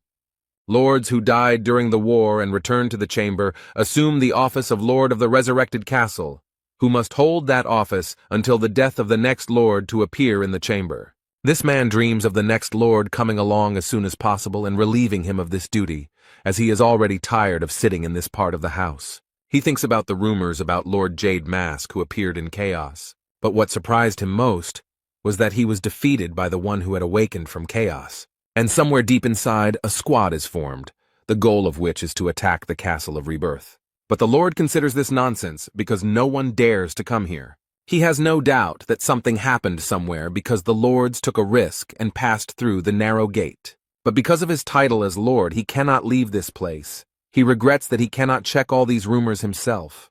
But while he was thinking about this, the gates of the Rebirth Castle creaked, and it seemed as if someone was trying to get through them. But they succeed, because the gates still collapse, unable to withstand the onslaught of force. There is a powerful explosion, people run away in fear, and stones and debris fly in all directions. The attack that the Lord had just thought about and thought was impossible actually happened. The Lord of the Renaissance Castle was a little excited. He tensed up because this was unexpected for him. He took a deep breath, focused, and prepared to repel the attack on the Rebirth Castle. The man exhaled with all his might and created a furious whirlwind of air that had enormous power. The Lord confronts his rivals. Their forces clash. Now they measure their strength to see who is stronger. He realizes that the castle is under attack, so he must protect it. But the man already understood that his opponent was as strong as he was. That is, their strength was equal. This does not stop him. The Lord boldly and without hesitation enters the battle and confronts the attackers. He assumes that this is the same famous man who is called the Lord of Gorgon's Fortress. But when they crossed their swords, the Lord of the Renaissance Castle saw the power of the water and was amazed. This is the strength of the leader of the South Sea Detachment, Cayman. He made an effort and smoothly repelled the enemy's attack. After that, the guy loudly declared that he was not a lord, although he was quite strong. Finally, the man from the Castle of Transformations was able to clearly see the people who attacked him. Cayman stands up proudly and greets him. It seems as if they have already met and are acquaintances. Standing confidently next to them is the Divine Doctor, who has happily joined this enterprise. And of course, the head of the Gorgon Fortress, Jae Hwan, who is absolutely confident that their plan will work. They are not verbose. The guy never doubts for a second the correctness of his leader's decisions. Young-ho is also confident that everything will work out because they are led by the strongest person he knows. The Caymans loudly declare that they have come here to take revenge for what happened 900 years ago. The guy made several attacks and thus tried to gain an advantage in the fight. However, his opponent was about to repeat his signature defensive move again, so he took a deep breath. Gathering all his strength, he exhaled towards those who had come to capture the Castle of Rebirth. The guy covers himself with his hands as a large stream of air hits him, as if he were in the eye of a storm. But it's not just air, it's mixed with some kind of smoke, so Cayman can't see anything. He tries to look around, but the fog is too thick to see who is where. Now he looks a little confused because I can't figure out where his opponent is. He finds it hard to believe that he cannot determine where his lord is, despite his many trainings. The guy begins to become disillusioned with himself and his abilities. He loses hope and faith in himself. But Cayman remembered the words of his teacher and mentor, who always believed in him, and asked the boy to also believe in himself, because he would succeed in anything he did. Therefore, the leader of the South Sea Squad decided not to give up, but to continue to believe that he was strong and could defeat this man. The young man closed his eyes and tried to concentrate and understand where his opponent was. Cayman believes in his strength and that his senses will not fail him, so he concentrates and tries to feel what is happening around him. Even though he couldn't see anything, this guy figured out where the Renaissance Castle Lord was. Without hesitation, he immediately struck and did not allow his opponents to do so first. The man instantly jumped away from the attacker as far as possible and tried to recover from what had happened. He was wounded and did not expect it at all, as he thought he was well hidden behind the smoke. God can't believe that this boy was somehow able to sense where he was. Taking a closer look at the boy, he realized that he was serious and seemed to be at a loss. Cayman frowns and keeps his gun aimed firmly at his opponent, thinking that this man is an arrogant idiot. Meanwhile, Huang turns to the divine physician and tells him that he is going to go with the siren to the den of pleasure.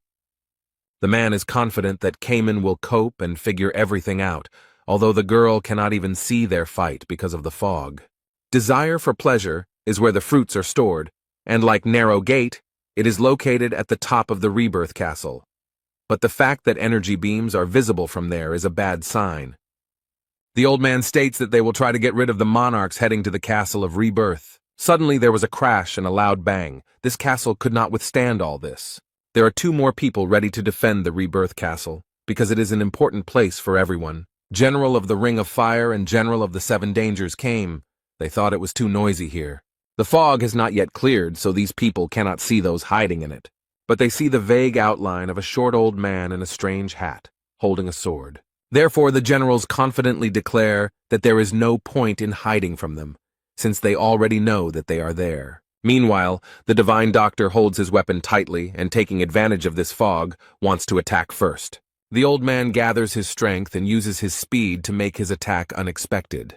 But he fails to hit his opponents as the first one jumps and the second one ducks to avoid the blow. The General of the 7 Perils calls this man the Doctor of Despair and states that he wanted the fortress caretaker brought to him, not some unknown old man. The Fire Ring General states that they are fools for daring to attack the Rebirth Castle, while Young-ho realizes that he should be more careful as they easily dodged his attack. But the men explain that it is not too late to bring the caretaker of the Gorgon Fortress here. And another sarcastically adds that these attackers will never be able to defeat them. After all, they will never be able to deal with the generals guarding the fruits. However, the old man is not afraid of empty boasting. He does not want to hear these threats anymore. A true warrior can only prove himself in battle, so Young-ho urges them to stop talking and get down to business. Meanwhile, in the Renaissance Castle, in its den of delights, it is quite noisy and cheerful. And of course, to make it more interesting, there are smiling and cheerful girls there. There are strong leaders here who want to relax and have a good time. Rat General Laika tries to very politely explain that there is some kind of fight going on at the gate, so he offers to come over and check what is going on. The second Dragon General remarked that it was not worth paying attention to, since Herkmeyer would take care of everything himself. while the fourth dragon general did not pay attention to it. He was enjoying the moment.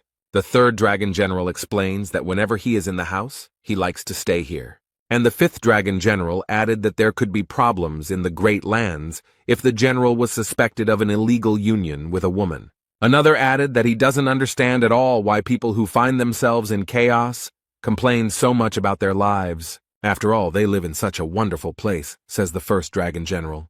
Meanwhile, the man noticed that the sounds from the yard sounded quite strange and even a little frightening. He again tries to ask someone to put aside their extremely important business and check what is going on there. But he is convinced that the Castle of Rebirth will take care of everything, and asks the rat general not to spoil the mood and fun. But this man is not calm and asks who will be to blame if something bad happens. He tries to explain that they are here to ensure the security of the Rebirth Castle, but he doesn't get to finish his sentence because a glass of wine is thrown at him. The fourth dragon general looks very menacing and notes that this man is very noisy. But he explains that it is better for him to keep his mouth shut and not bother anyone, and if he wants, he can go himself. He seemed a little scared, his veins were tense and his hands began to shake. The general smiles sarcastically and wonders why this man is still bothering them. The rat general is a little scared, and these strong-looking men let him know that they are very busy. Although they are brave, they are actually very weak in the face of their own weakness, so they will not go anywhere. The man understood from their look that now he himself would have to go and see what was happening. Although he is trembling with fear, he still decides to go and see, and informs the generals. When he turned around, someone shouted from behind him that he was a pathetic idiot. Instead, the rat general looked around and mentally called these people idiots. These people, who don't think with their heads at all, really irritate him, but he is much weaker than them, so he has to endure it. Suddenly, a powerful wave of energy was heard from the secluded room where the first dragon general was sitting. From there, a man slowly emerges with his head held high, accompanied by two girls. He looked at the man with a look that could scare anyone. It seemed that he had no respect for the rat general at all. He lowered his head and looked at the man with fear, not wanting to stay here for another minute. So he silently shouted that he would be back soon and quickly ran out of the hall. Now they can calmly continue their fun games with the girls, and no one will bother them anymore. They praise their older brother for handling everything with ease as usual. Instead, he remarks that he just doesn't like being bothered, but it seems like the whole situation has really scared the poor girls who don't seem to have a choice. So they continue to have fun and enjoy themselves, not noticing anything suspicious around them. To create a beautiful and romantic atmosphere, you need candles that burn calmly and evenly. But this atmosphere will soon end, as the overseer of the Gorgon fortress will rush to destroy it. The way Serena moved with Jae-hwan made the candle flame flicker. For some reason, these people were not so attentive, so they did not notice all this at once. One of the generals at first cannot understand what is happening and then freezes in shock. The main character, together with his friend Serena, are already approaching these people. Meanwhile, the generals are screaming in shock and do not understand how these people managed to break through here. Jae-hwan is ready to strike at the generals he has caught off guard. He has no intention of sparing them. Someone shouted for everyone to disperse, but no one had time to do so, as the attacker was already aiming at the center of the room. The first general gritted his teeth in anger and covered himself with his hand to protect himself from small stones and debris.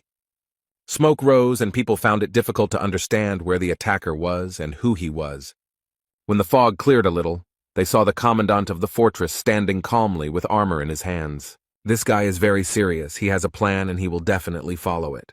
The first dragon general approached and recognized himself as the overseer of the Gorgon fortress. The young man doesn't say much. He just confirms that this man is right. The general is surprised that this guy came here in person and asks if he has gone crazy. He took a sip of alcohol from the glass, put it back on the table, and thought that the guy had decided to keep his word. However, the main character decided to disappoint his interlocutor and stated that he had not come to surrender at all. And then he added menacingly that he came here to get rid of all these clowns. It seems that his interlocutor does not like the way he is spoken to because he is not used to such disrespectful treatment. And then he smiled sarcastically and said that this guy was too confident in himself and his abilities. But he wonders how such a worthless soul from house dared to say such things, while he is preparing an attack from behind. The mouth of a red, voracious dragon appears behind him, and the general considers his interlocutor too arrogant. Serena is scared and tries to warn the boy that he is in danger. The main character was not prepared for such an attack, so he looks a little confused. The dragon suddenly approached the boy to destroy him, but Huang used his sword as a shield. And then he was thrown back with all his might and hit the wall hard. He tries to get up and pull himself together, but notices that he is already being attacked from above. For a moment he is frightened by what he sees above him. The boy is a little confused. He is attacked by two generals at once. They consider him a narcissistic scoundrel and declare that he had no right to even approach the Castle of Rebirth. Huang decided to act quickly and avoid these blows rather than resist them, so he jumped away from the spot. The poor guy landed hard on the ground. He probably thought it would be easier that way. But his opponents are quite strong and there are many of them, and he is only one, so it is not easy in such a fight. The first dragon general slowly approaches and asks the boy to stand up. But she declares that she will make him pay in full for ruining their fun and peace. There are 5 generals standing in front of him, and one of them is still threatening to hurt everyone he cares about. Instead, the protagonist says nothing, frowns, and waits to see what happens next. The first dragon general, in great anger, orders his subordinates to attack in unison. At that very moment, attacks rain down on him from all sides, but he still couldn't concentrate. Huang uses his sword and does what he does best. He performs his signature lunge. But the blow goes through, despite the target, and one of the generals smirks and remarks that strong attacks are pointless if they do not hit the target. The Gorgon Fortress overseer looked at them intently, a little disappointed that his attack had failed. Meanwhile, he is attacked from all sides and is not given a second of respite. This kind of struggle can become a problem for the main character. It's a little difficult for him now. One of the dragon generals wishes death on his opponent and swings his sword furiously. The fortress guard barely managed to dodge the blow and jumped back, which could have seriously injured him. But then 2 more generals appeared next to him, with whom he tried to deal. However, all this is not easy for him, because when several people attack at the same time, it is difficult to manage to repel all the attacks. Suddenly, another general strikes him and he rushes headlong towards the target. The guy noticed him at the last moment, and he didn't like it at all. It could have ended badly. He was attacked from 2 sides. He could not help but dodge and defend himself, as a result of which he was wounded. He is sure that no matter how strong he is, he still will not win this fight. Another claims that even General Mayan alone will not be able to repel all their attacks. The guy has a serious hand injury that could make his fight even more difficult, and he agrees they are right. And then he complains that it's hard for him to fight them off alone. The commandant of the fortress honestly admits that this whole situation irritates him greatly. The guy uses a sword and is about to deliver one of his most powerful blows. The dragon generals are frightened by the sight of this energy. They even feel a little dizzy. It is a powerful force. The protagonist states that he will simply blow everything up here if he cannot defeat them without him. Jae Hwan lunges forward with a powerful force, and the power and energy illuminates everything around him. The Rebirth Castle has a hard time withstanding such loads. These battles are taking a toll on it. The General of the Ring of Fire and the General of the 7 Dangers continue to fight the Divine Doctor. From this loud noise, Jung-ho realized that Wang was now fighting his rivals. Inside the castle, there was serious damage after the main character's blow. The walls of this fortress barely withstood the onslaught of all the people inside. The fortress commandant had spent a lot of energy, so he was a little tired and exhaled heavily. But when he finally raised his head to look at the success of his work, he was deeply impressed. Jae Hwan is told that he must be having a bad day today because things are not going as he planned. The young man cannot believe that after everything he has done, someone managed to survive. Or rather, not just anyone, but all 5 of his attackers, all of the dragon generals, standing before him without a single scratch. In the center stands the first general, holding his arm straight, apparently having managed to use his strength as a protective shield. Serena watched all this from under the dome of the castle, and everything that happened here really impressed her. She couldn't believe that this man had managed to block such a powerful blow. It seemed impossible. No one thought that the defenders of the Rebirth Castle were so strong. It seems like Jae Hwan is having some kind of trouble. The first general is outraged that this guy came to them and is trying to somehow win with these cheap tricks. This even offends him because it seems that the fortress overseer underestimated the generals. All this made the man very angry, and he is ready to show this parasite from chaos how far he is from them. He looks very stern and focused, the general trying to pull himself together and use his technique against Huang. Meanwhile, the others stand to the side and smile slyly. They find this whole action very funny. A huge vortex of energy has formed near the main character, which can even knock him off his feet. The poor guy is trying to figure out what's going on there and what he should prepare for, but it's difficult. Meanwhile, the general enjoys the process of creating all this and considers the fortress overseer pathetic. And then he adds that Huang should consider it an honor that such good technique is used on him. The protagonist raises his head and freezes for a second, shocked by this power. A huge dragon head looks at him, ready to swallow him whole without even chewing.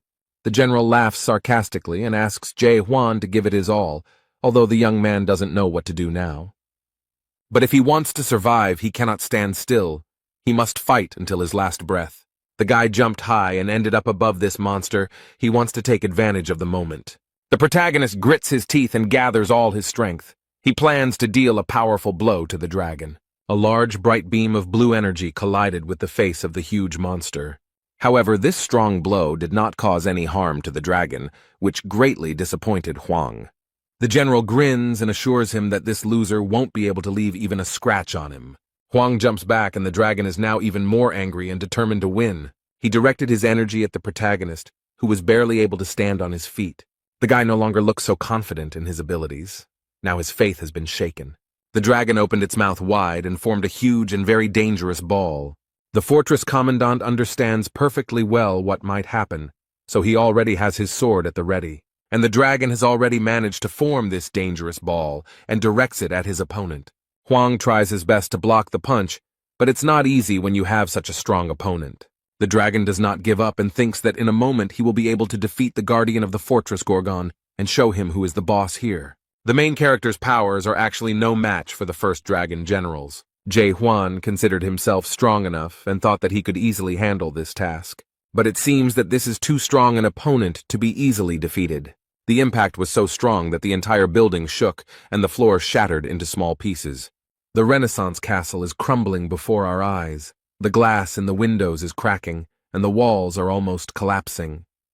After the impact, a fog formed, and it was difficult to see where Jae Hwan was. He was nowhere to be seen. Even though the creature was reaching out with its sharp claws, it must have somehow sensed where the boy was. He considers the commandant of the fortress to be a pathetic creature, too self-confident. And if he had sat quietly, then perhaps he would have lived a little longer. But now he will perish because of his pride. Although the protagonist is not going to give up, he will definitely fight until his last breath. No matter how the fight went, the guy still jumps on the dragon's head. He still wants to show what he can do, so he declares that it is now his turn to strike.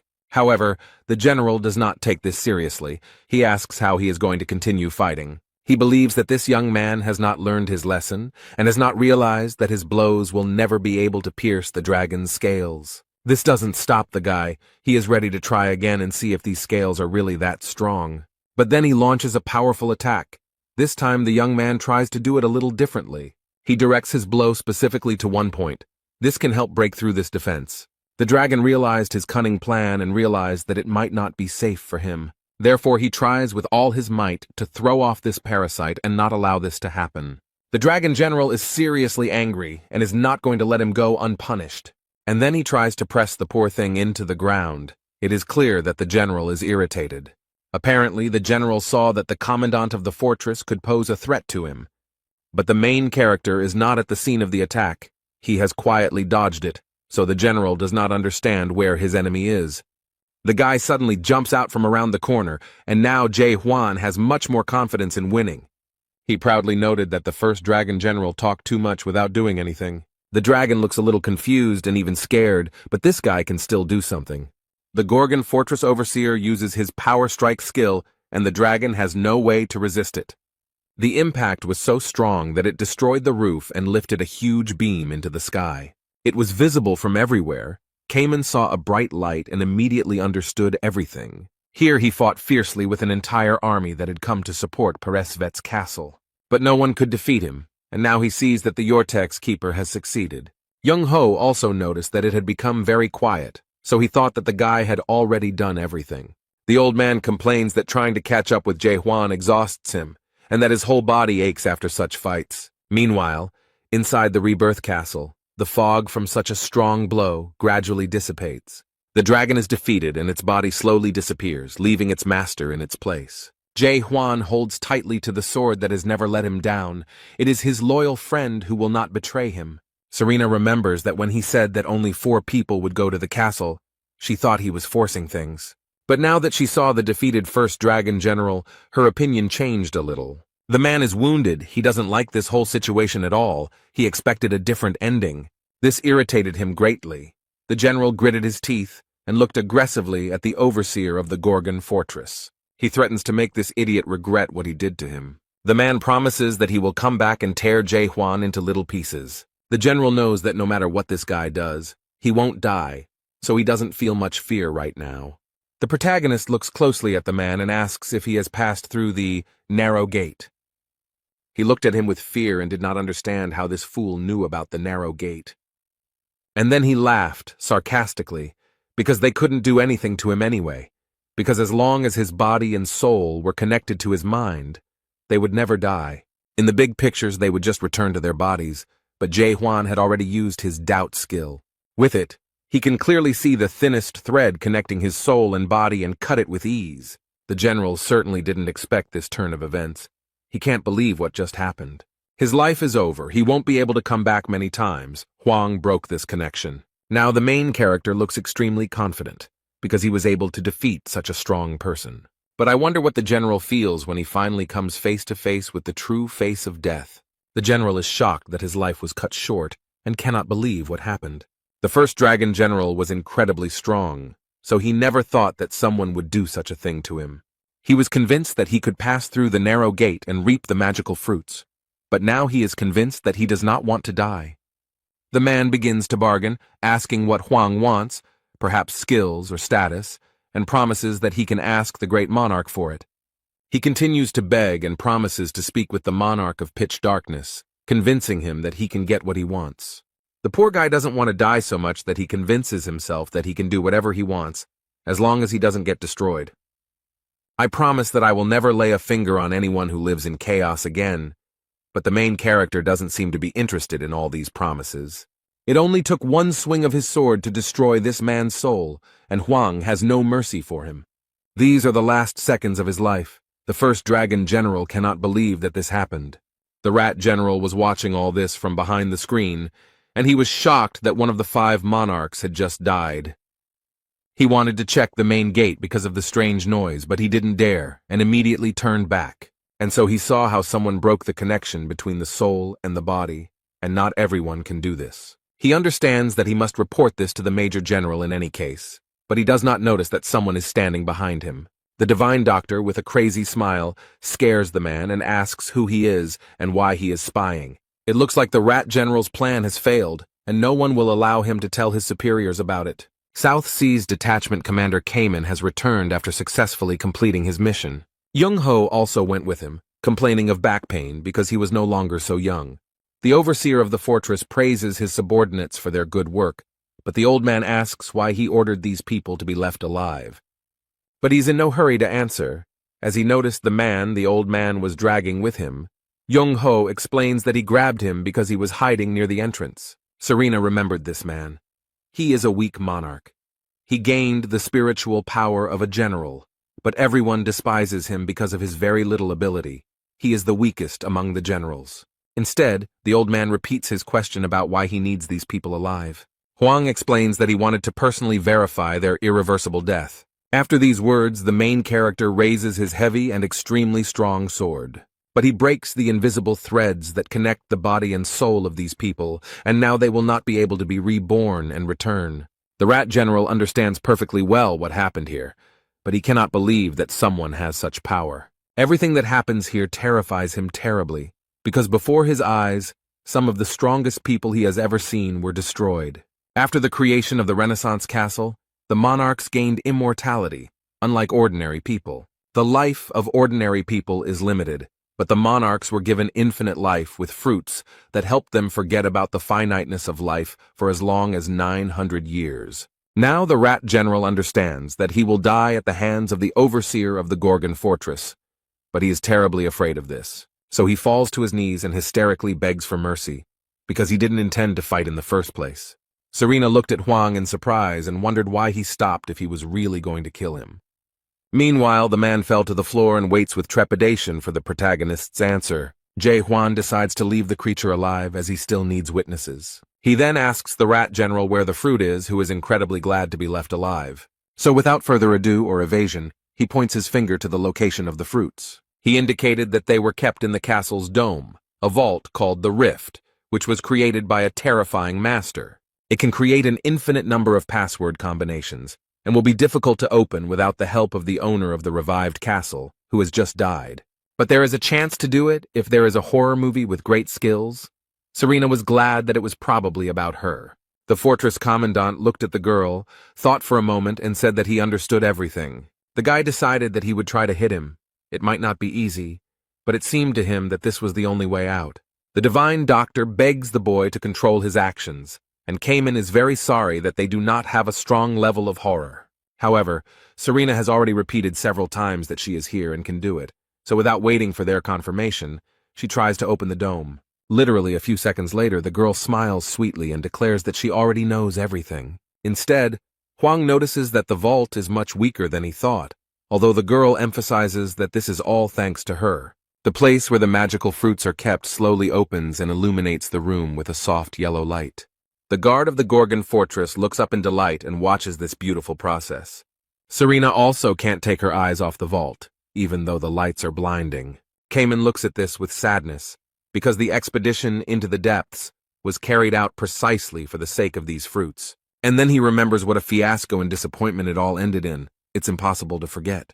The guy is simply torn apart by emotions. He can't hold back his tears, because this is such a long-awaited moment. The overseer of Gorgon Fortress, Jay Huan, came and turned his world upside down. It's been so long and so much effort that this is an incredible and historic moment. Those who fought for the magical fruits 900 years ago finally got what they so desperately wanted and fought so hard for. The fruits of the smooth tree fell from the dome, and the boy carefully caught one of them with his tired hands. The commander of the South Sea Detachment looked with sadness at this magical deed for which so many people had died. When all the fruit fell, it turned out that there was not that much of it. The members of this team had expected to see a little more. The divine doctor noted that these people have been consuming the fruits for 900 years. He understands that this is definitely not enough to spread among the inhabitants of the Gorgon fortress, not to mention the entire house. Cayman is still mesmerized by what he holds in his hands. These golden footprints look magical. The main character noticed that his friend looked rather sad and thoughtful. So he thought for a moment and said that Cayman could have the fruit for himself if he wanted. The guy is extremely impressed by such words and the fact that such a valuable attribute was obtained so easily. The protagonist looked at Cayman with tenderness and noted that the young man more than deserved it. Young-ho looked at the boy with warmth in his eyes and completely agreed with this statement. Serena is once again amazed at how kind and fair the heart of the caretaker of the Gorgon fortress is. The leader of the South Sea team still stands motionless and cannot believe what is happening. Much time passed, and a difficult choice came in which we had to face great difficulties. And to obtain these fruits, it was necessary to sacrifice a large number of souls and suffer dishonor. And now he holds in his hands the reward for everything he has gone through, and for what he has waited for so long. But suddenly the boy clenches his hand into a fist and crushes the magic fruit, which shatters into small pieces. His action greatly surprised everyone present because it was an extremely rare and important occasion. No one can contain their emotions because a lot of work has been done to achieve this. However, the main character remains serious and calm. He does not yell at the guy, although the rest of the people in the room cannot understand why he is doing this and scream in horror. Jay Huan looked at his friend calmly and asked him to explain why he destroyed the magic fruit. The guy knows perfectly well why he did it, and now he needs to collect his thoughts to explain it. He did this because there were only 10 fruits left, and it would be difficult to divide them among everyone. And the moment the fruit was in his hands, he realized that there would be a lot of conflict over these 10 pieces. They will all start fighting each other in the hope that at least 10 people will be able to come back to life, in which case, House will no longer be able to be saved. The main character listened carefully to her friend and realized that he was probably right. It was a difficult decision, but someone had to make it to avoid disaster. Kaimana looked closely at the overseer and asked if he could do the same with the other fruits. Jay Huan didn't think for long. He nodded his head affirmatively and handed the fruit he was holding to Kaiman, and the boy did the same with the other fruits. No one from the team dared to stop him. The divine physician remarked that everyone would be extremely shocked if they saw what had just happened here. Instead, the fortress commandant was confident from the start that the boy would do just that. since Cayman would prefer lonely despair. The main character wondered if the guy would later regret having decided to do such a thing. The young man smiled, because such a thought had never even occurred to him. He had never thought about it at all. Cayman is 100% sure that he will never regret it. He knows that he is doing the right thing. But suddenly something terrible happens, and Jae-hwan tries to warn him of the danger. A strong whirlwind appeared out of nowhere. It appeared unexpectedly, so that no one could resist it. Serena and the Divine Doctor try to hold on and not fall into this trap. Fortunately, the next moment it all ended. But now the consequences of this disaster are obvious. The Cayman lies on the ground, badly injured and not moving, which worries everyone. Some people, with great contempt, declare that they are all just pathetic insects, incapable of anything. A man with white gold and seemingly weightless wings appeared before them. They were very beautiful. This man is a major general, a storm monarch, a channeler with the 10th level of adaptation. He asks how dare they touch the fruit, and Young-ho tries to yell at Kaiman to come to his senses.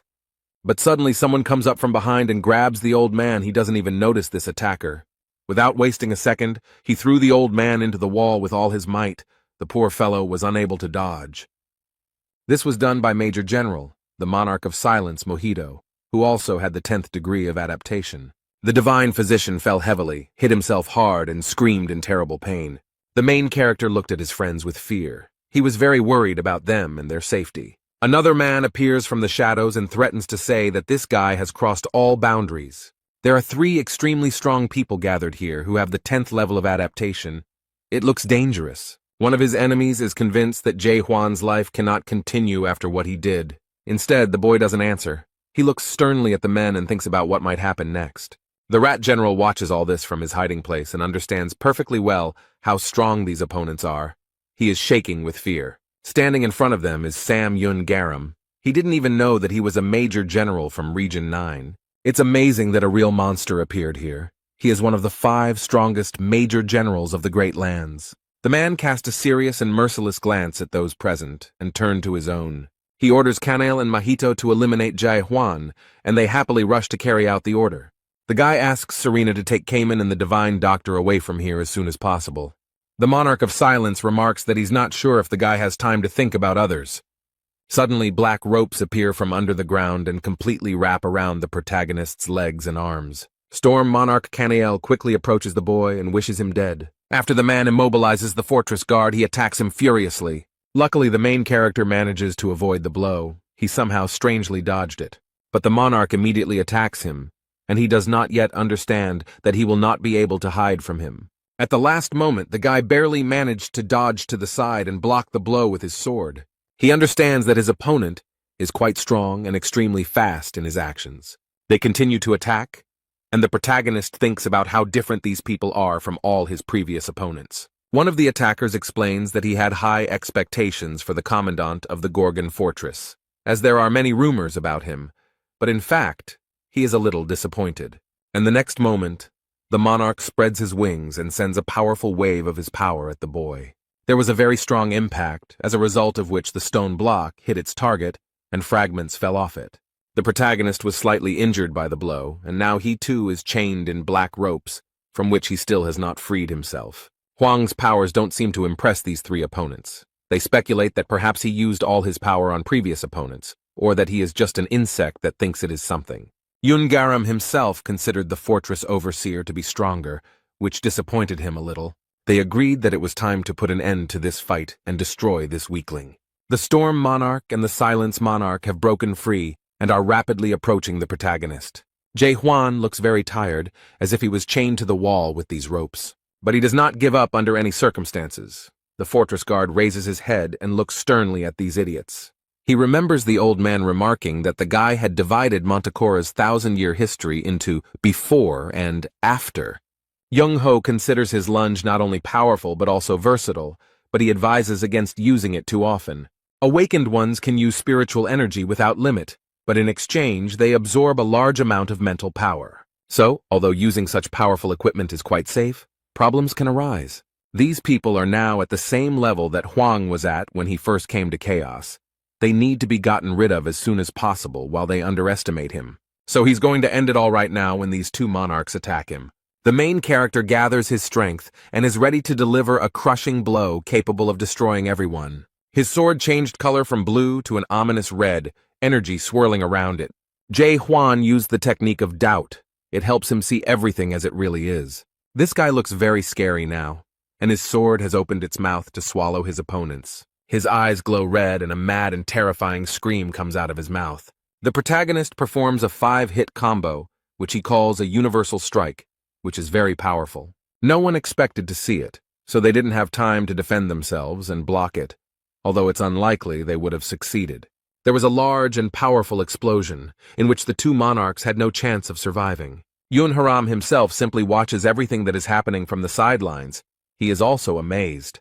Serena, who is guarding the unconscious Young-ho and Kaiman, is shocked and scared. Haram is surprised that Jae Hwan was able to develop such strength through physical exercise alone. It seems incredible to him, and the guy is very tired after this attack. Unfortunately, it took a lot of his strength, and who knows if he will be able to defeat another person. Instead, Sam Yoon Haram can't believe his luck that after so many years, he finally met such a strong man.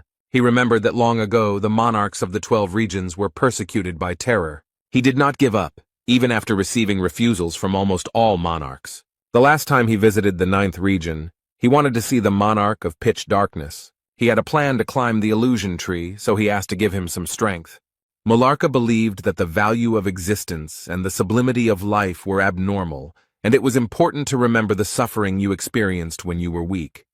He wanted to change this world. He believed that this could be done by destroying the first horror, which is at the top of the Tree of Illusions.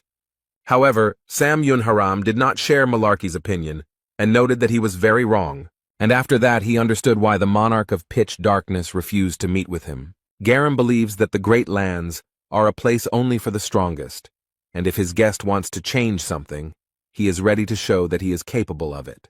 He fought the horror Mulark for 3 days and 3 nights. It was a long and grueling struggle. This man wanted to experience the power of horror. On the 3rd day he understood everything clearly. He learned the truth of its power. Then Sam Yoon Garam thought that this horror was now so strong even without the use of magic. And no matter how much his power has increased with the help of magic, the monarch is now ready to talk to Mulark about the Tree of Illusions. After this, horror engulfed all of chaos, united them, and moved with them into the depths to change the world. But after the monarch stole the fruits, Mularka disappeared and was never heard from again. And as a result, nothing changed, so he is confident that nothing will change this time either. Jae Hwan lunges at Garam and slams into the wall behind his opponent, who stands motionless. The man stated in a cold voice that he acknowledged the fact that the attacks of the fortress commandant were strong. But he believes that this is not enough to defeat him, and dreams of changing the future of chaos. Their powers collided, and it became clear that these were two very strong people.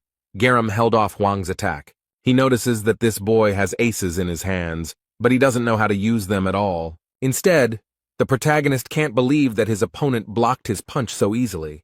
Yoon Garam himself thinks that this guy looks like a child who was allowed to hold a sword. Then he uses his extraordinary speed and runs around the track leader. Everything happened so quickly that the young man did not have time to understand what had happened, as his opponent's fist was already in front of his face. He hits the guy hard. The poor guy is thrown far to the side from this blow. He cannot avoid it. This caused the main character great pain, and he could not hold back a loud scream. And then there was a powerful explosion, after which few people were able to survive. Garam stands proudly, while Hwang hides in the thick fog of gunpowder that rises from the impact. The man asks Hwang to get up on his feet and continue fighting because it's not over yet. The main character gets back on his feet. He still has the strength and desire to fight. He is not so easy to break. It is clear from his eyes that this is not the end, that there is a long and grueling struggle ahead. The enemy invites the fortress caretaker to come over and show how strong he is, since he dared to start a conversation about the Tree of Illusions. Jae Hwan realizes that this man is much stronger than all of his previous superheroes combined. But the most interesting thing is that he does not use any skills. Even if he tries to study it with the technique of doubt, he will only be able to see the accumulated experience. But this man is really very strong. The main character cannot understand what his strength is. He's bored.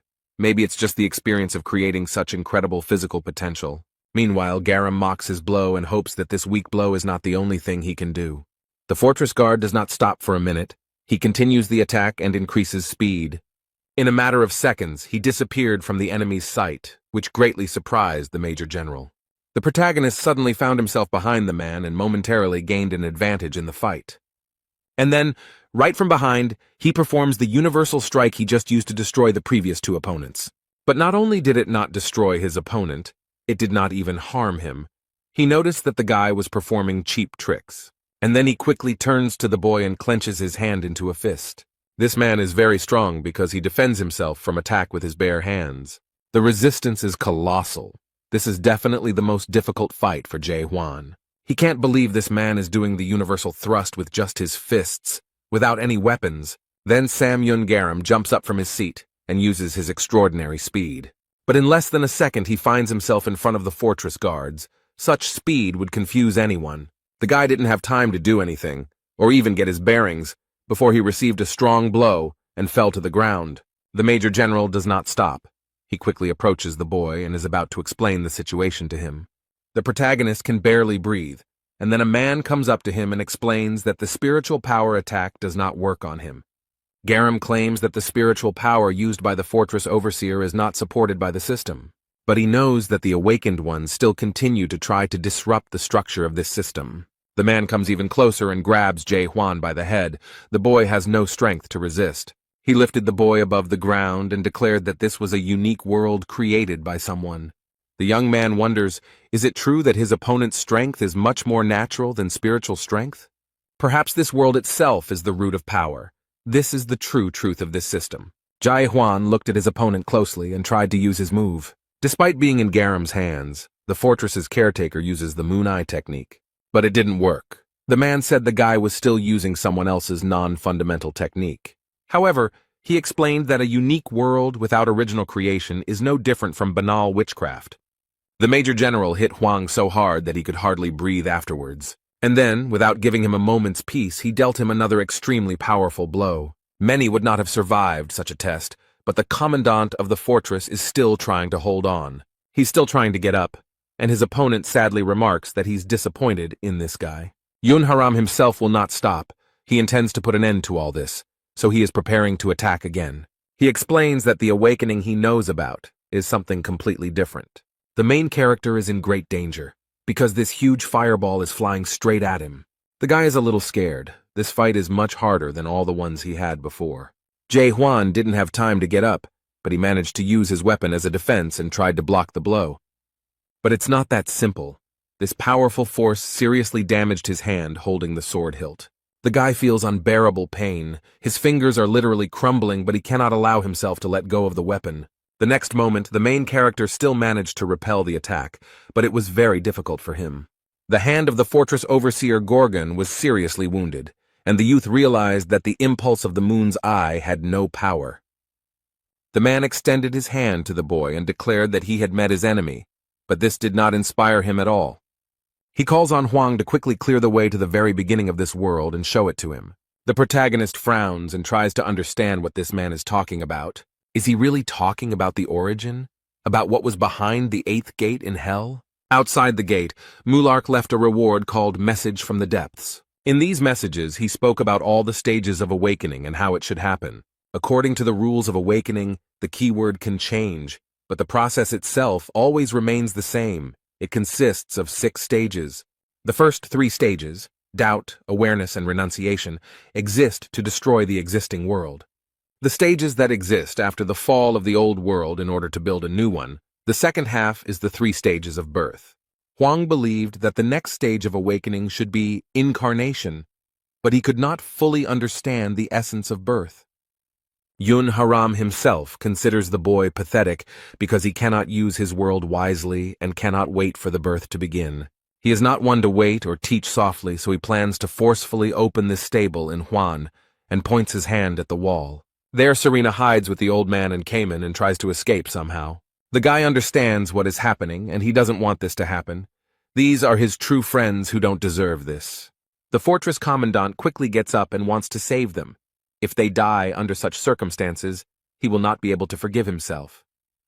The only thing he thinks about now is his great desire that nothing happens to his loved ones. This devious man knows that he is pressing on a sore spot, and he does it on purpose. He even enjoys playing with the lives of innocent people. But this life is all they have, and no one wants to lose it. Serena is very scared. They have a completely different experience compared to the main character because he can be reborn at any moment. Instead, this world is exclusive to them, so Huang stood up for them. The girl can't believe that this fool deliberately resisted such a strong blow. And the next moment there was a deafening explosion from an extremely strong blow, after which no one could survive. The entire Renaissance castle is engulfed in flames and shrouded in thick, foul-smelling smoke. Serena, the divine doctor, and Cayman were able to survive, although the explosion destroyed part of the wall. When the girl realized that it was all over, she dared to raise her head and see what had happened to the boy. And what she saw shocked her so much that she couldn't even find the words. The fortress commandant somehow managed to resist such a force and protect his friends. This guy's strength and ability are incredible, simply amazing, although it doesn't come easy to him. But thanks to his persistence and the fact that he never gives up, the guy is now beginning to understand something. This is their only world, adults under the wing of their parents, school years, new acquaintances and friends. Beyond the tears and laughter, the feelings of sadness and devastation, these are all countless memories. The guy never thought about it, so now he tries to remember the time he spent here and make sense of it all. In the past, he never doubted the world around him and lived peacefully because he did not even ask himself questions about the structure of the universe. The world system was created through this confidence, so to begin the Genesis stage, he must believe in his world. Faith is a long-forgotten but powerful part of conviction. Peace can only come into being through a feeling of all-consuming faith. But Huang is convinced that he can't do it alone. He needs support. The new world needs not only the present, but also the many versions from vague memories. While the boy tries to put all these thoughts into something meaningful, Sam Yun Garam is ready to strike again. His versions from the past question this world. They believe that the world the boy created is fake, and are sure that he simply wants to escape from reality.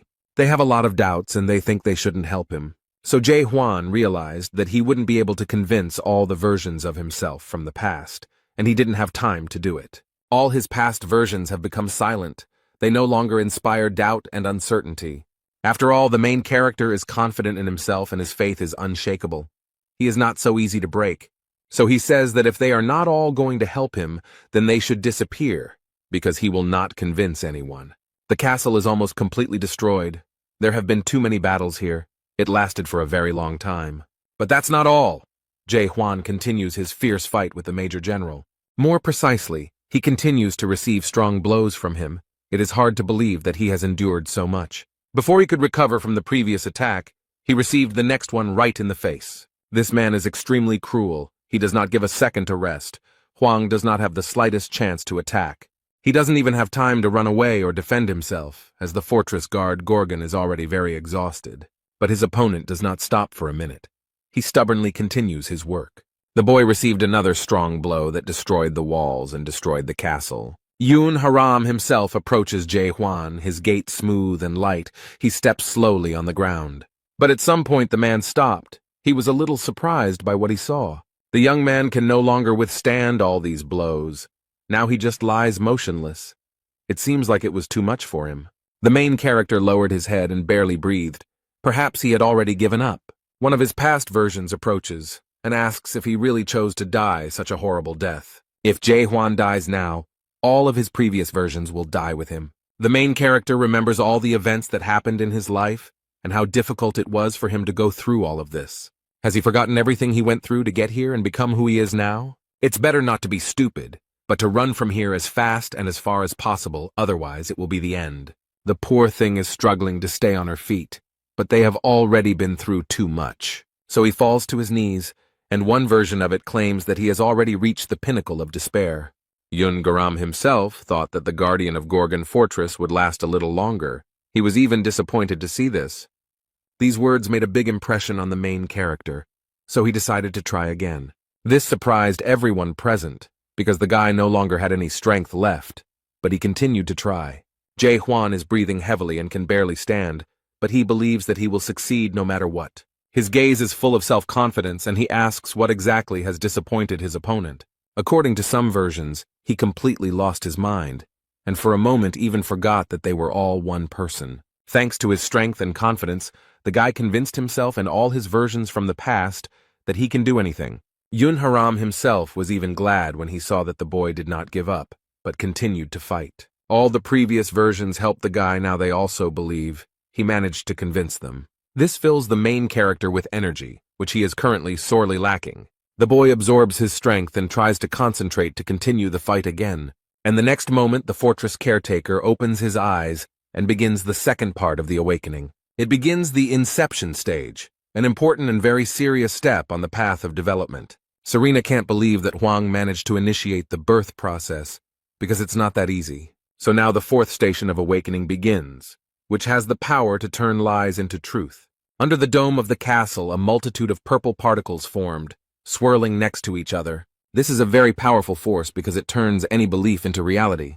Thus, all these small purple particles turned into a strong and powerful sword. This is a weapon that he invented for himself, and which the next moment was in his hands. Such power is very convenient and necessary. It will definitely help in this grueling struggle. The fourth stage of awakening had arrived, this training, and Haram now saw what Huang's world was like. That which so strongly strives to renounce the whole world is called nothing other than destruction. He understands that this world is catastrophic because it was created with the sole purpose of destroying other worlds. But all that happened does not stop this man, and he continues to attack. Yun Haram himself approaches the boy and believes that all this does not change the course of events, and the main character is now more prepared than ever for this attack. He even wants to finally defeat it. The young man quickly blocked the enemy's blow, and his new sword helped him in this. Jay Huan does a great job of dealing with one of the strongest fighters in the Great Lands. Garam attacks, but the fortress overseer's weapon easily holds back all his power.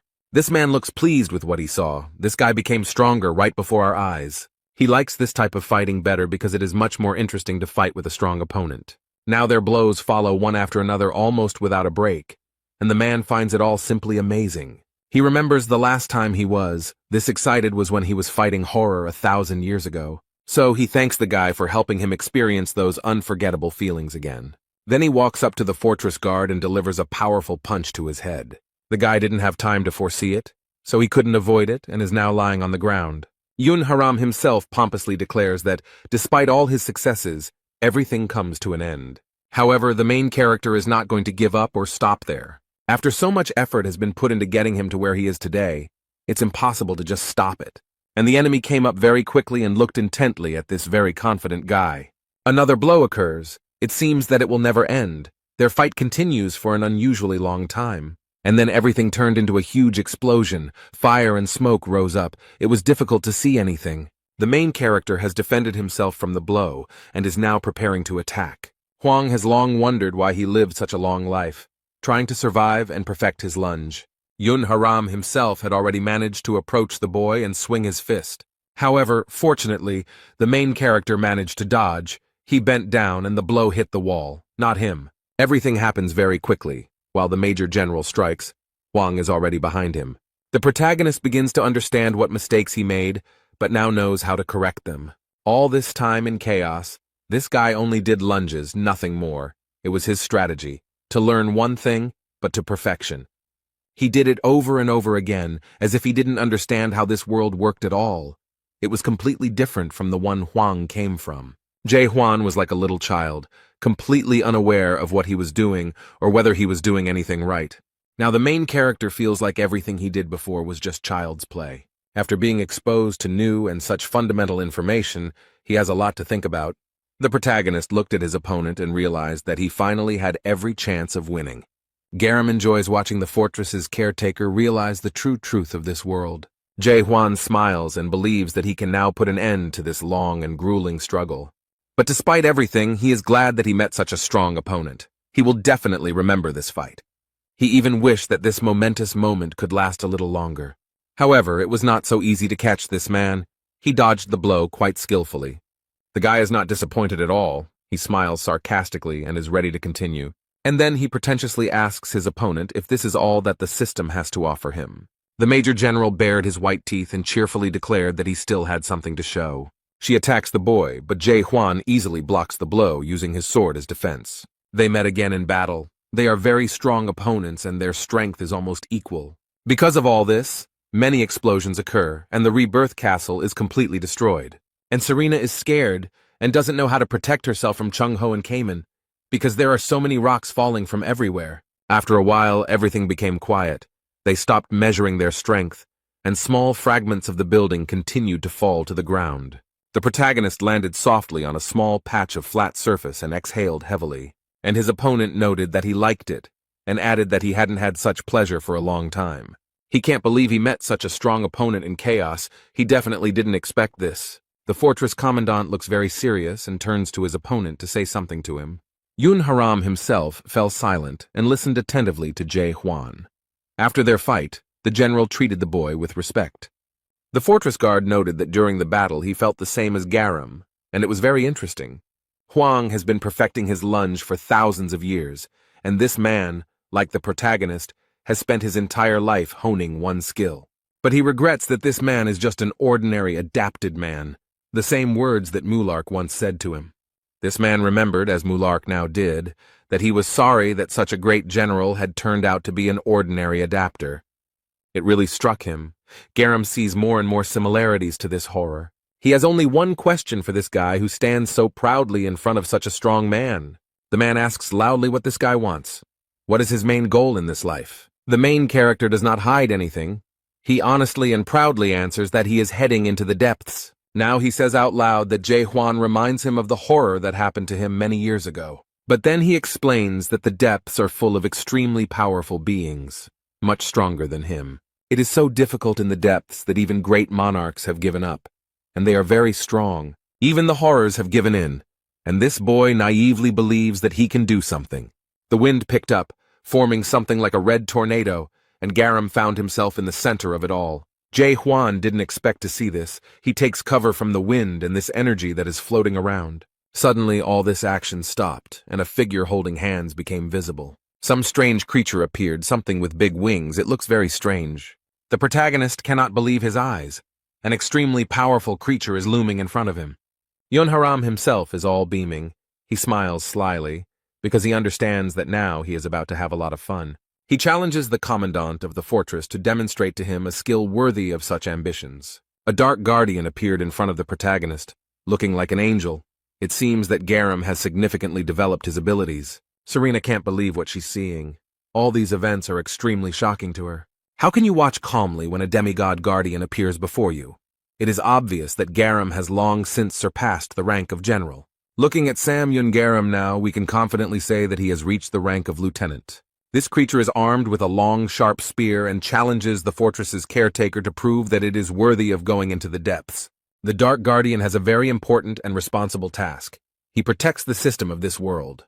However, it is unclear how a person who has accepted this system can summon such a creature.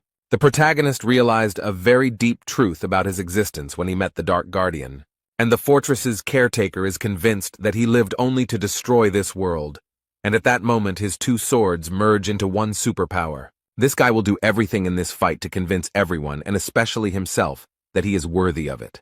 The battle with this supernaturally powerful creature begins, and Jae Hwan is ready. His opponent is looking forward to this fight. It should be impressive. The main character uses all his imagination to get into a fight with the security guard.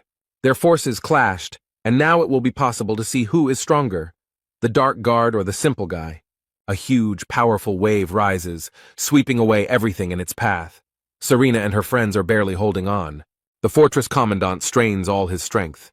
His body can barely withstand such pressure. Garam is delighted by this, but believes that the boy will not be able to defeat a guardian who has been alive for thousands of years. Jae Hwan doesn't fall for these cheap manipulations and doesn't listen to this lying man. And the generals have already noticed that the boy still has a chance to stop this creature. The protagonist somehow managed to hold off his opponent for so long. The guy finds all this extremely difficult, but he doesn't stop because it could cost him too much. Oddly enough, he managed to break the powerful force of the Dark Guardian. Jae Hwan discovered a huge power within himself. The guard cannot understand how this happened, because he knows very well how strong he is. This situation made him very angry, so this creature grew large and sharp teeth. But he didn't have time to do anything, as the main character easily smashed his head. Yun Haram himself is shocked by all of this. He definitely did not expect such a turn of events. And then Jae Hwan approaches him, and this scares the man a little, because he turns out to be a much stronger opponent than he thought. The guy raises his hand up, thus controlling the huge sword that is behind his back. The fortress commandant proudly announced that it was time to say goodbye to Major General Sam Yun Haram. And the next moment he pointed his hand at him, thereby aiming his weapon at this man.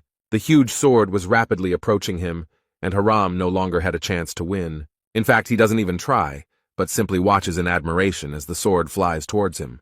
And at the end, a moment before his death, he admits that it was a wonderful battle and that he was pleased with everything about it. The result was a powerful explosion and release of energy that almost completely destroyed the building. When everything stopped and the smoke cleared, a human body became visible among the debris. Yun Haram himself is breathing heavily and cannot believe what just happened. It is difficult for him to understand that he has lost this fight and cannot even move after such a blow. Now he is in Jae Hwan's world and watches in amazement at what he sees above. He sees the eye that controls creation, as well as the top of the tree of illusion, which is the end of the depths. This is exactly where the first horror is located, and in the meantime the guy is approaching Garam. He looks at the fort guard and explains that this guy needs to get in there. However, the main character categorically denied the man's statement, and pointed out that he was speaking incorrectly. And then he sternly declares that he must not only get there, but also destroy everything. But the general explained that deep down his world would cease to function, and that fact was harder to accept than even the loss of hope. Having seen this world, no soul would want to live any longer. It is amazing that such an unusual world comes straight from heaven. Haram believes that it will be difficult for him to find people who will believe in his world. But if such people still exist, they will be able to find something that they lost in the past, but will burn in despair until the end of their days. And now Sam Yun Garam asks the boy to break the connection between soul and body until he returns to the Great Lands. The boy looked sadly at the man and asked if he wanted to say any parting words to him. The man explains that if he reaches the depths, he must find Hainak and tell him everything, and Mied must be careful.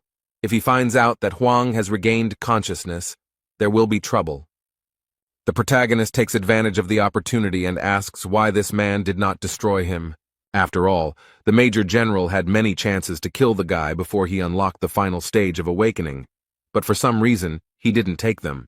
The man thought for a moment and remembered his old conversation with the frightened Mulark. Then he wanted to borrow some strength from the Major General to climb the Tree of Illusions, because in this world life is not valued at all. But he is absolutely sure that this world can be changed for the better. And this can be done if the first horror at the top of the illusion tree is destroyed, but Garam is convinced that it is impossible to change this, although these words have sunk deep into his soul. So he smiled at the protagonist and noted that in this way he had repaid his debt to Mulark, and then he said that it was a difficult fight, but very interesting, and asked the guy to finish it. Therefore, the overseer is a fortress for his weapons and is ready to do what all this was done for. On this day, over 900 years ago, the expedition led by Malarca failed, and Serena and Cayman approached the boy. And today, chaos is finally freed from the castle of rebirth that has kept everyone in fear all this time. Meanwhile, in the Gorgon fortress, everything is very quiet and peaceful. People continue to live. The inhabitants of the fortress sit calmly at the bar and, as always, drink beer, from which it is impossible to get drunk. A man sits in a hospital and sadly watches the city's nightlife through the window. Someone comes in and is surprised to see that the man is still alive and looking around. The fortress caretaker entered and noticed that since Yahello had not come to the meeting, Huang thought he had died. The man remarked that he would not allow himself to die so easily, since he was one of 10 owners. The fortress overseer looked at his subordinate and smiled sweetly. He was glad to be surrounded by such people. Jaegal knows that Jae Hwan defeated Sam Yun Garam and notes that he was a great master, great in everything. The main character asked in surprise if they knew each other, because he spoke as if he knew him. He explained that everyone in his family was familiar with the Sam Yun family, as they were the ones who drove his family out of the vast lands. As a result, they took an honorable place among noble families and raised strong warriors. Jaegal once attacked Sam Yun Garam, and he knows his family will not be left out. The protagonist puts down the basket of fruit and remarks that there is nothing to worry about, because they will not be able to get here. The man can't believe it. He wonders for a moment what happened to the Rebirth Castle. He then asks in surprise if Huang really took control of the narrow gate, and the guy casually replies that he did. That's why their chances of getting into the house are very small, because previously the narrow gates were the only way for them to get in alive. Yahello explains that it is too early to relax, because they can get here without the heavy gates. The fortress chief understands the boys' feelings and remarks that if they are willing to give their lives just to get to Huang, then it will be profitable to deal with them. The boy listened carefully to the commander of the fortress and asked him to be more careful. Although the main character didn't care, he didn't comment on it, but simply left the room. And the man thought that from the very beginning and to this day, this guy never ceases to amaze him. Meanwhile, the main character headed to his office, which he rarely visits. He stands alone at the window and thinks about how long he has been in the Gorgon's fortress. At first, everything was different, but since he came here, a lot has changed. He sighed heavily and thought that even he had changed a lot and would never be the same again. Also, unexpectedly for himself, he became the caretaker of the fortress, although he still did not like this job. And the first days in this position were very difficult for him. And not only for him. Suddenly, someone runs into his office noisily and disturbs this silence and reflection. Young Ho claims that Kaiman invited him out for a drink, although the boy categorically denies any involvement. And then the old man became angry with the boy, and remarked that at his advanced age, he would never have suggested such a stupid thing. But the young man explained that this was indeed the case. The divine doctor abruptly stops his reasoning, thinks for a second, and agrees that this is how it was. A second later, he starts arguing again and is offended that no one respects him, given his age. In his defense, Kaiman notes that he is already 1,154 years old and is no longer a child. Instead, the divine doctor shouts that he is 1,200 years old and calls the boy a clown. They continue to quarrel, and the main character does not even think about reconciling them. He just watches this cute quarrel. Jae Hwan has an idea in his head, and he knows that it will be the right decision. He looked out the window sadly and realized that it was time for him to leave this place. It seems to him that he is already beginning to become attached to this place and these people. Darkness has enveloped the Gorgon fortress. It is deep night outside, and the whole city is sleeping peacefully. But there is still light in one window. Probably not everyone in this city can sleep peacefully. The main character sits in his chair at the table and looks out the window. He likes to watch the tranquility that reigns outside the window. Carlson says something to the guard in the fortress, but notices that he is not listening to him at all. The protagonist looks around and asks in confusion why they stopped here. The man politely reminds him that they were talking about the tower and the Seize the Day squad. The guy asks in surprise what's going on, and then Carlton realizes that the fortress caretaker isn't listening to him at all. He said that time in the Tower of Terror flows too quickly, and that's why problems arise. Many pedestrians enter the tower and then commit suicide. The protagonist bows his head and thinks that this is quite possible, because time on the first floor goes 100 times faster. The passage of time too quickly can seriously harm the soul because it is not so easy to use it for several years. But awakening cannot be achieved without effort, so he orders Michael to adjust the time. And then he adds that it is impossible to wake up just by doing lunges a few thousand times, and let people not forget this. This system helps the fortress to constantly increase the number of awakened ones. The protagonist believes that it is necessary to get rid of those who do not want to awaken through training. But then he adds that awakening is not the only way to survive and that there are other ways to adapt. But she explains that awakening is not the only salvation, and someone can find themselves by becoming an adapter. The protagonist noticed that Carlton looked a little nervous, as if something was bothering him. So he looks closely at his friend and asks if something happened or if he has any problems. The man is very nervous. He is trying to find the right words to explain his situation. He explains that Huang already knows that he has recently entered the third stage of awakening. But he has certain difficulties because he was never able to see and create his own unique world. This surprised the main character very much. He looked at the man in surprise. Each person's world is different depending on his abilities. But all awakened ones who have reached the stage of self-denial receive their own unique world. This made Jae Hwan think, because he knows that even spiritual energy depends on the system. But all the awakened ones are trying to destroy this system, so it is difficult to immediately understand that this world is someone's unique world. He rushes to calm the man down and explains that perhaps his world is part of the system. Carlton is surprised and asks if this is even possible, but Huang points out that it is very possible, and he also doesn't know everything about awakening yet. The man comes to the conclusion that if his world is part of the system, then one day he will have to fight it. The fortress commandant agrees that if Carlton wants to save this world, he will have to do it. This doesn't seem to frighten him, and the man asks if Jae-hwan really wants to end this world. The main character did not have time to answer anything, because the man standing in front of him was in a hurry to tell him something else. He places his hand on the table and asks the commander of the fortress to take him with him on the next expedition. But this made the main character laugh, and Carlton was very surprised by such a reaction. The guy remembers that many people approached him with such a request, and he was already a little tired of it. Carlson appeals to the law and explains that all captains are obliged to defend the fortress, but Hwan reminds him that he is no longer a captain. And then he slowly gets up from his chair and adds that soon he too will no longer be the head of the fortress. He passes the guest and explains that he will leave Gorgon's fortress in a week. The man asks again if Hwang really intends to give up his position as a fortress overseer, but he understands that if Jae-hwan leaves now and abandons his post, they will be in big trouble. Carlton, you know that the fortress will be destroyed, even all chaos will collapse because of it. The protagonist tries to calm the man down and explains that he has already figured everything out. He calls Carlton along, explaining that he needs to complete his final task as caretaker of the fort. It's completely dark outside, it's raining heavily.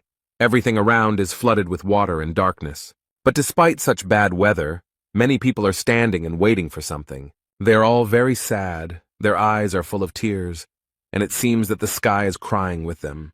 Jürgen saw the fortress guard and hastened to give him a cloak as he might get wet, but the boy refused. He walks slowly in the rain and is already completely wet from the drops, but it doesn't seem to bother him at all. He asks the residents of Gorgon's fortress to give him some attention and thanks them for coming here. The guy says that they all did their best to save their fortress and worked very hard for it. And now is the time to say goodbye to those who gave their lives defending the fortress. All these innocent victims will be mourned at a farewell ceremony for 3 days. The ceremony has begun, and they are mourning their loved ones who died in these battles. Each of these people has lost someone very close to them in their family, whom they now miss. Their salty tears mixed with the drops of water falling from the sky, but now no one cares about the rain. But there is one strange thing that has been hidden for a long time, but it attracts a lot of attention. People start whispering and remembering that he was there from the very beginning of this ceremony. The commandant of the fortress stands on the podium and repeats his words that all these people showed themselves well in battle. However, he adds that everyone understands that this is not the end, and there is no need to relax halfway. His subordinates take the cloak, a narrow gate opens underneath it, and the protagonist explains that the war is just beginning.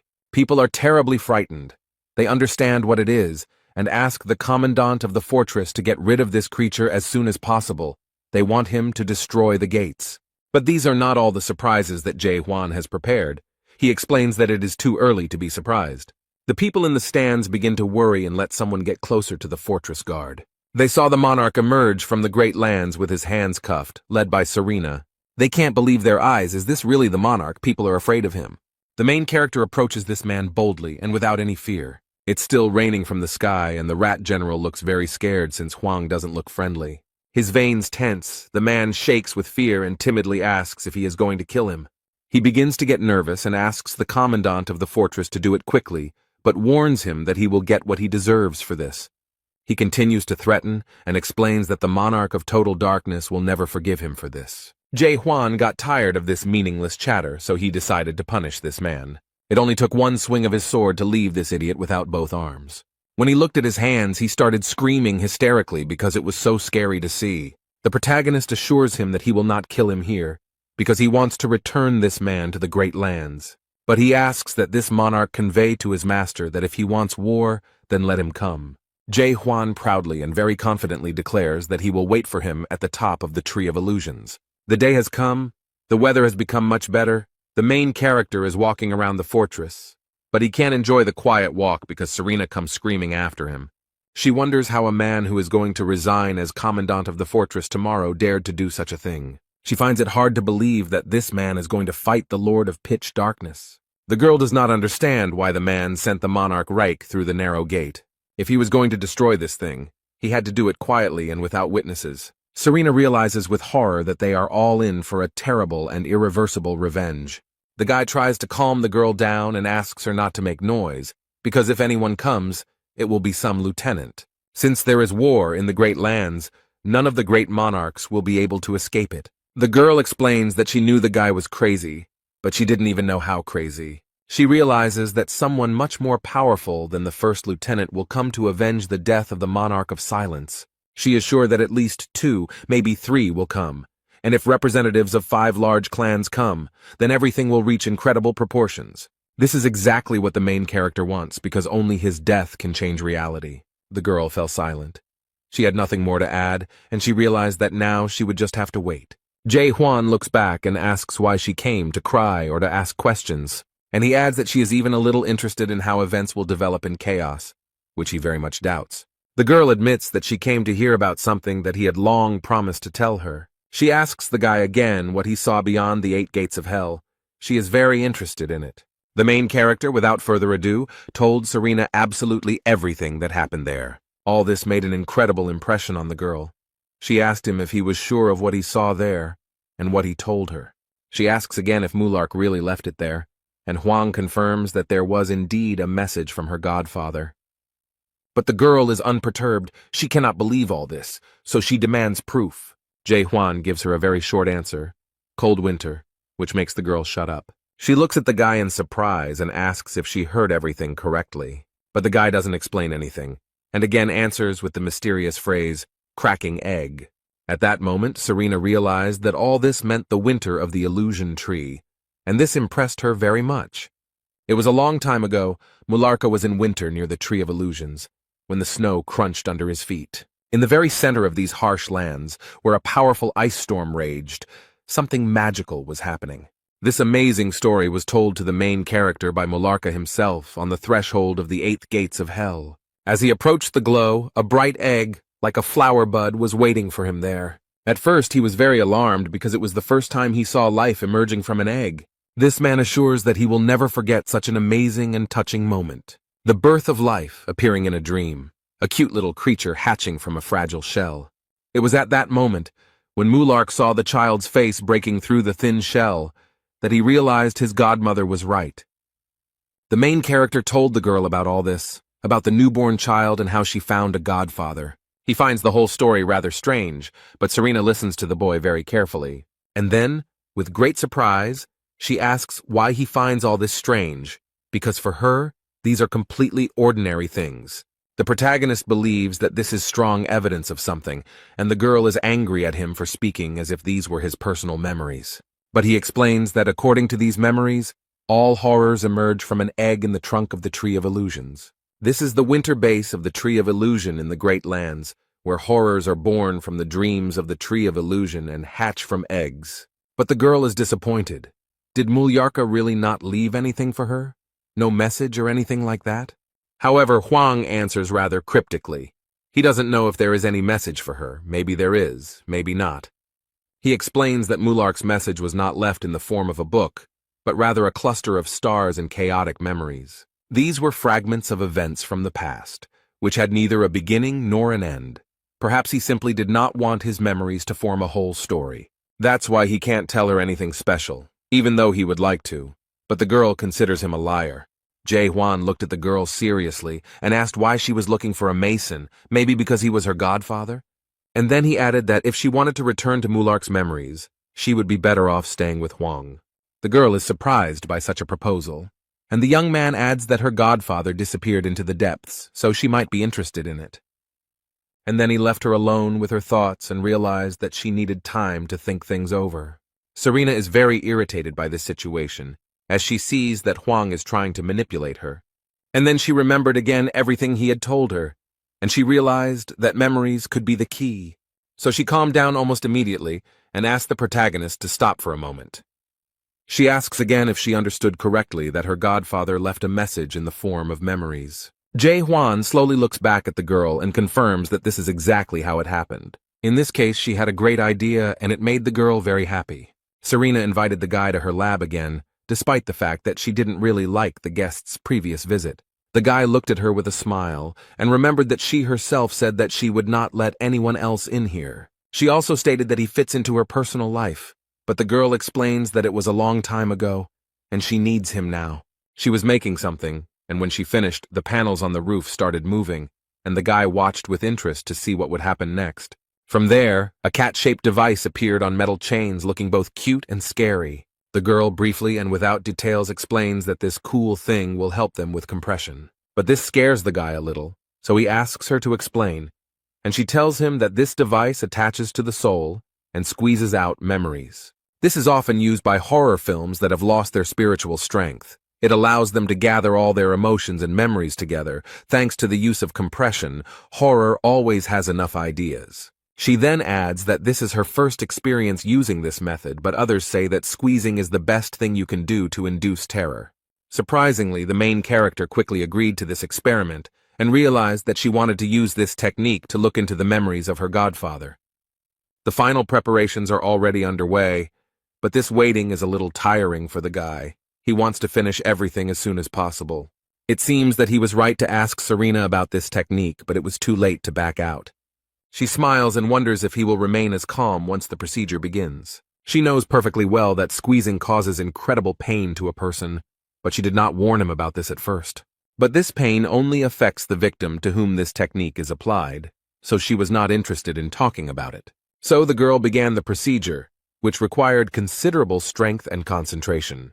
But something didn't go as she planned or imagined because she also feels pain. She knew, of course, that the guy would feel it, and she assumed that it would hurt her too, but not as much. Now she sees that his spiritual power is much greater than the siren expected. She put in even more effort, and from a distance it looked like the two of them were in the center of a huge tornado. And then the magical moment came, and the girl realized that she had managed to do what she wanted. She penetrated the inner world of the escort. She found herself at the center of all of Huang's fantasies. Serena looks around in delight and realizes that the other horrors were not exaggerated when they were told about her. But what strikes her most is the huge number of memories. She never thought that a person could have so many of them. Even when he broke through the 8 gates of hell, she realized that he was not an ordinary person. But now that she had a glimpse into his amazing inner world, she realized how unique he was. Looking around in amazement, she accidentally touched a small bundle of memories. This touch hurt the girl, and she turned away sharply and pushed him away from her. She got seriously hurt from such a small and innocent touch, so Serena should pull herself together. If she makes a mistake here, she might be stuck in his memory forever, so she needs to read the memories of her godfather and leave here immediately. But this mission turned out to be not as simple as the girl thought. It will be a little more difficult, because the deeper she dives into consciousness, the more memories she has. Serena is almost completely trapped in the balls, making it difficult for her to see or move. Well, she has no choice but to do whatever it takes to get out of here. Instead of sitting back, she will gather strength and break through the fragments of the past. So she uses her power and quickly breaks through the large and small memory balls. The passage is very narrow, but this does not stop Serena. She continues on her way. And when she finally got outside, she was absolutely delighted with what she saw there. The girl found herself right in front of a huge ball with the memories she was looking for. She finally found her father's memories, and they seem very sweet and tender to her. The girl remembers her childhood and how they spent time together, and how loving her father was. The poor girl hasn't seen Mallarka for an unusually long time, so now she can't look at it calmly. Tears appeared in Serena's eyes. She didn't even realize how much she missed him. In this memory, he extends his hand to a little girl and asks her to follow him. But now Serena can't hold back and reaches out to her father, who is actually just a memory. She cries and screams in despair that she has been looking for him for so long, that she misses him so much. The poor woman has been searching for him for over 900 years and promises that they will definitely meet again. Due to this despair and regret, the siren couldn't help but melt into Jae Hwan's memories. And the next moment, she came to her senses with tears in her eyes, and everything in her head was somehow very confused. She sits up and tries to understand what happened to her because she remembers how she got into the boy's mind, but she doesn't understand what happened next. It turns out that the siren was on the roof of one of the many high-rise buildings and does not understand where it is. Changing her appearance was the right decision, and she doubted the correctness of her guesses. But it turned out that all her guesses were correct.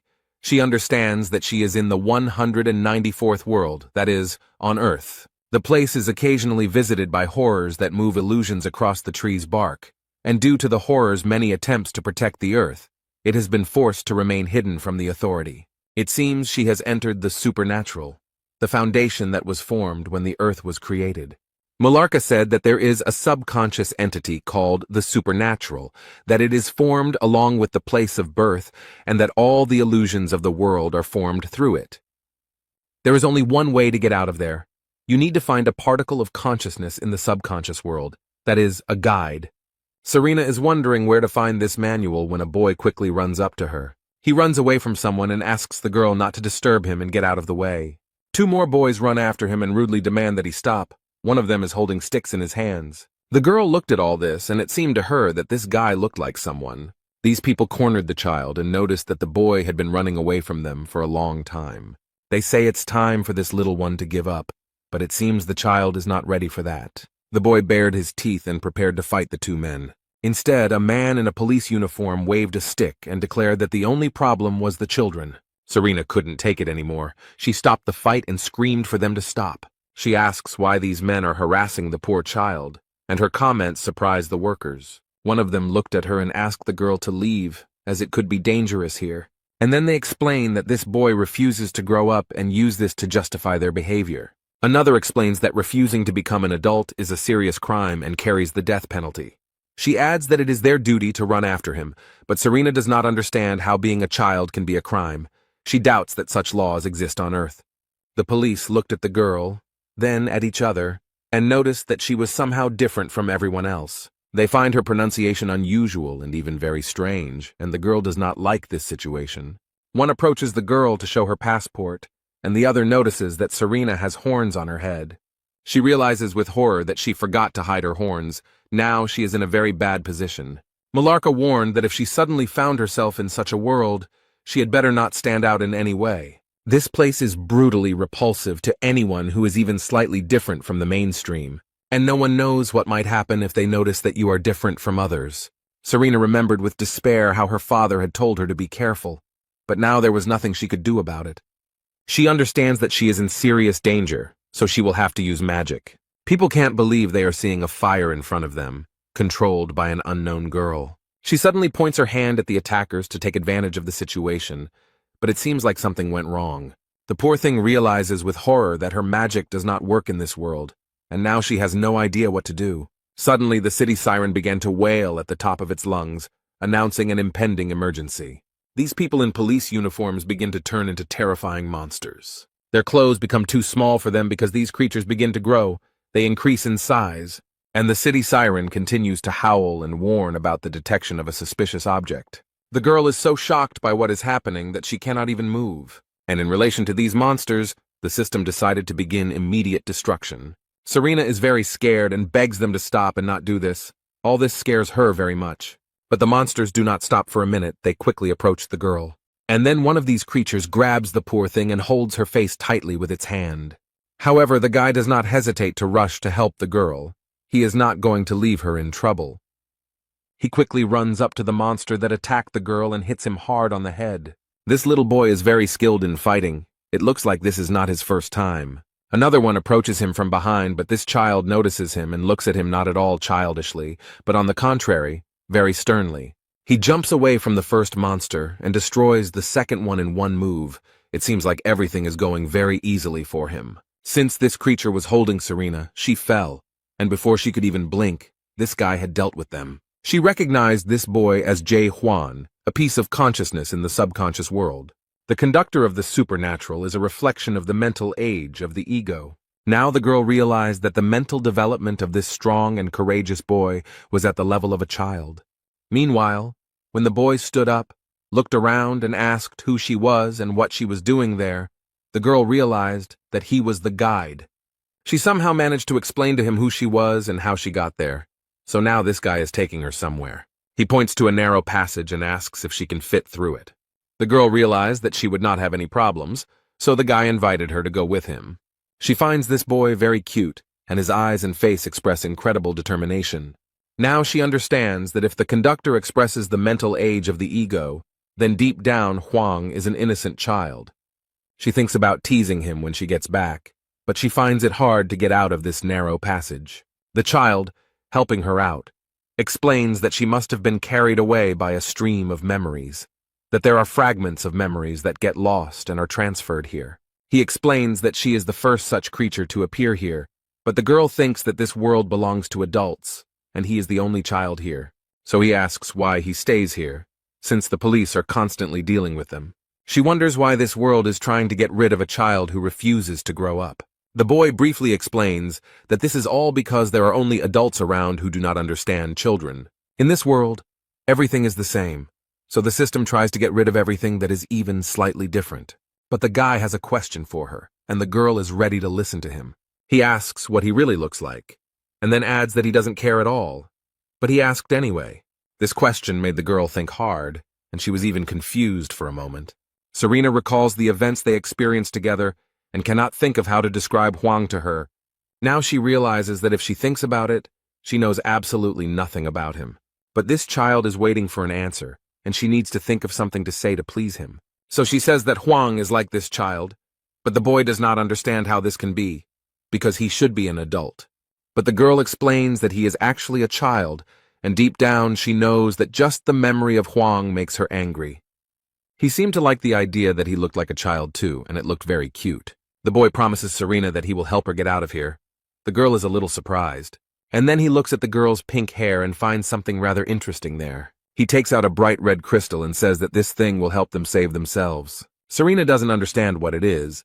The boy explains that the thing in her hair is a fragment of a memory. That is, she came here already with this piece of memories, and this piece, it turns out, got tangled in her hair.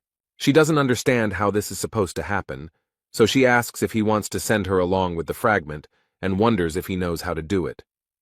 This boy looks very confident in his actions and convinces that he knows how to do it. And then he added that he was doing it right now, and this crystal began to move and emit even more light. The child explains that she wants to regain some of the memories she lost along the way. Now Serena understood why they were called guides. They brought back memories. The boy noticed that, judging by the fact that this particle glowed red, it was a valuable memory. He explains that all memory particles are divided into white, green, blue, and red, and if a particle is not returned to its place, problems may arise in the present. The girl looked closely at the particle and realized that it was a memory of the threat to the monarchs of the 12 regions. She was glad that the guy could send her back right now, but he explains that it is impossible because memories can only be returned when the portal opens. But the problem is that he doesn't know when this might happen, and this answer disappointed Serena. They walked all day and it was getting dark, so the boy suggested that they take a rest in the underpass and continue their journey tomorrow. He lives in this passage alone. Their journey was tiring, so they immediately fell asleep. As soon as the portal opens, the internet signal gets worse, so the guy uses a special device to catch the signal. So they just wait for the signal, and the guy lives his normal life in this world without children. They get up early enough to go to the store and buy food. He looked down and said that this is an enemy that is impossible to deal with, or a strong opponent. By what criteria is the evaluation done? But then it dawned on him that he still had some guesses. It seems that spirits associated with such concepts as gods or apostles are considered high-ranking. Finally, the assessment was successfully completed, and it was confirmed that the vampire count is power. The extraction of power from the spirit is performed. After some time, a notification appeared that the power of the sacrifice of faith was engraved on the soul of the main player. Then he was surprised and mentally asked again. At that moment, someone came up to him from behind and addressed him. There were team members who said that the priests protected people with the power of protection. It turns out that many more people survived than they expected. People saw what happened there and began to shout, did this hunter really defeat the vampire count alone? It turns out this is their hero. Did not expect that the hero himself would come to them. As expected, God did not leave them. Others shouted that this was the messenger of the great God and thanked him for extending a helping hand to them. All these people were very happy, and then the power of the sacrifice of faith revealed a strong faith in the user. The young man looked at them and thought, did these people really send him their faith now? Then he thought, it seems that faith, sent under the influence of delusions, is also considered as faith. He smiled and decided that he should effectively use the opportunity that appeared on his way. After he pulled the sword forward and activated the charisma skill, people began to shout even louder with joy. His weight in the eyes of others grew, and other people were more susceptible to his influence. The guy at that moment thought that you know less never lied. And immediately after that he received the achievements did not lie. Mana was increased by 1. Along with the bright light, there were also notifications that a more powerful effect of the power of the victim of faith was activated. It was necessary to lower the faith in oneself from others, and activate a more powerful effect of the power of divine power. The calculation of the myth based on real results in comparison with the faith of believers was almost complete. Information appeared in the status window that the myth of the vampire exterminator was completed. The main character did not understand what was happening. After the light became even brighter, and in the status window it was written that the divine attack is added, the effect of impossibility of regeneration, and the effect of exorcism was added. The young man imagined the vampire and thought, what does it mean after breaking the chain of infinite regeneration of the vampire count? The effect of impossibility of regeneration was added, and after the mass murder of vampires in the city, the effect of exorcism was added. He smiled and thought that it was interesting. It seems that now he understands what the accumulation of myths is. If you imagine this whole system, the power of the divine power combined with the recently acquired sacrifice of faith takes the form of a myth. Another new power was created inside the power, and all this was concentrated in the heart of the protagonist. Then he thought that he saw how the divine power, which had never been used by him before, steadily flows out. When the myth is activated, the absorption of the divine power located in his heart occurs. Now the same thing happened. Information appeared that there is not enough knowledge and beliefs that could be relied on. The collected faith is saved for the next myth. He thought that now, it seems that the faith that people send, you have already collected to a significant extent. Then the power of the sacrifice of faith was deactivated. All people bowed before the protagonist, while here he thought that this floor was also safely protected. And after all the players returned back to their dimensions, suddenly, a wizard approached the brunette and said that he considered him an infantile idiot. Well, it seems he overlooked his abilities. Then he extended his hand and asked if the young man was ready to forgive him for this. He shook his hand in response and said that of course he was ready. At that moment, everything around shook and the god of battle realized that his potential apostle was dead. Notifications began to appear that the god of battle sensed his existence, and senses his divine power is hostile. The guy fell to his knees, and the old man asked what was wrong with him. He looked up and did not understand what was happening, that the god of battle. The earth suddenly began to tear apart. People fell down and died. The young man looked at all this and thought what was happening. An entrance to the divine realm was made. He clenched his teeth and thought the tests were over. What was this connected with? Meanwhile, people moved the old man even further from the edge of the rift. It was then that the wizard raised his head and realized that his portal was now cut off from him. A brunette approached him and told the British uncle wizard that they needed to fry each other's hands again. Then he took his hand and threw him forward. As a farewell, the old man smiled and thought that the method was quite ignorant.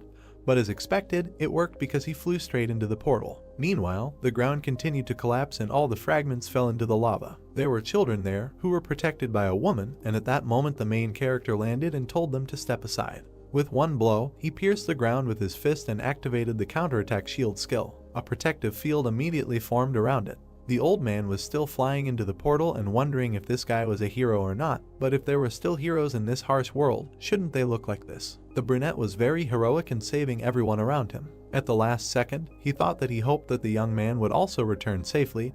He was a real hero of the earth. Sun Jun was not going to give up and continued evacuating people, shouting that he would not be able to hold back the lava for long. He had to cross the bridge quickly. The girl looks at the strange phenomenon in shock and cannot understand what will happen next. They both watch this closely, and the boy explains that this portal will take her out of here. But suddenly, as if out of nowhere, a huge number of monsters appeared, approaching them very quickly. The girl and boy try to escape, and she asks if they all came running here through the portal. Another monster appears on their way, which the boy neutralizes very quickly and skillfully. He explains that this portal is a foreign body in this world, so they instinctively want to get rid of it. They stand near the elevator, and the guy explains that the portal appears for a short time and will soon disappear. But he adds that he needs to get to the roof before it disappears. But at that moment, the elevator doors open and more monsters emerge from there. The child was completely unprepared for this, so they were easily able to grab him by the neck. Serena doesn't know what to do. She's too scared to get her bearings and get help in time. Meanwhile, these scary monsters are already dragging little Huang into the middle of the elevator. But he somehow manages to escape and attack these creatures with his staff. He fearlessly smashes his captor's head in. The boy copes perfectly well on his own. And then he knocks out two more who were on the sidelines. He doesn't need any outside help. The girl is extremely shocked by how skillfully and fearlessly this child did all this. The boy has completed everything and asks Serena not to stand still, but to go inside as quickly as possible. She is still in shock from all these events.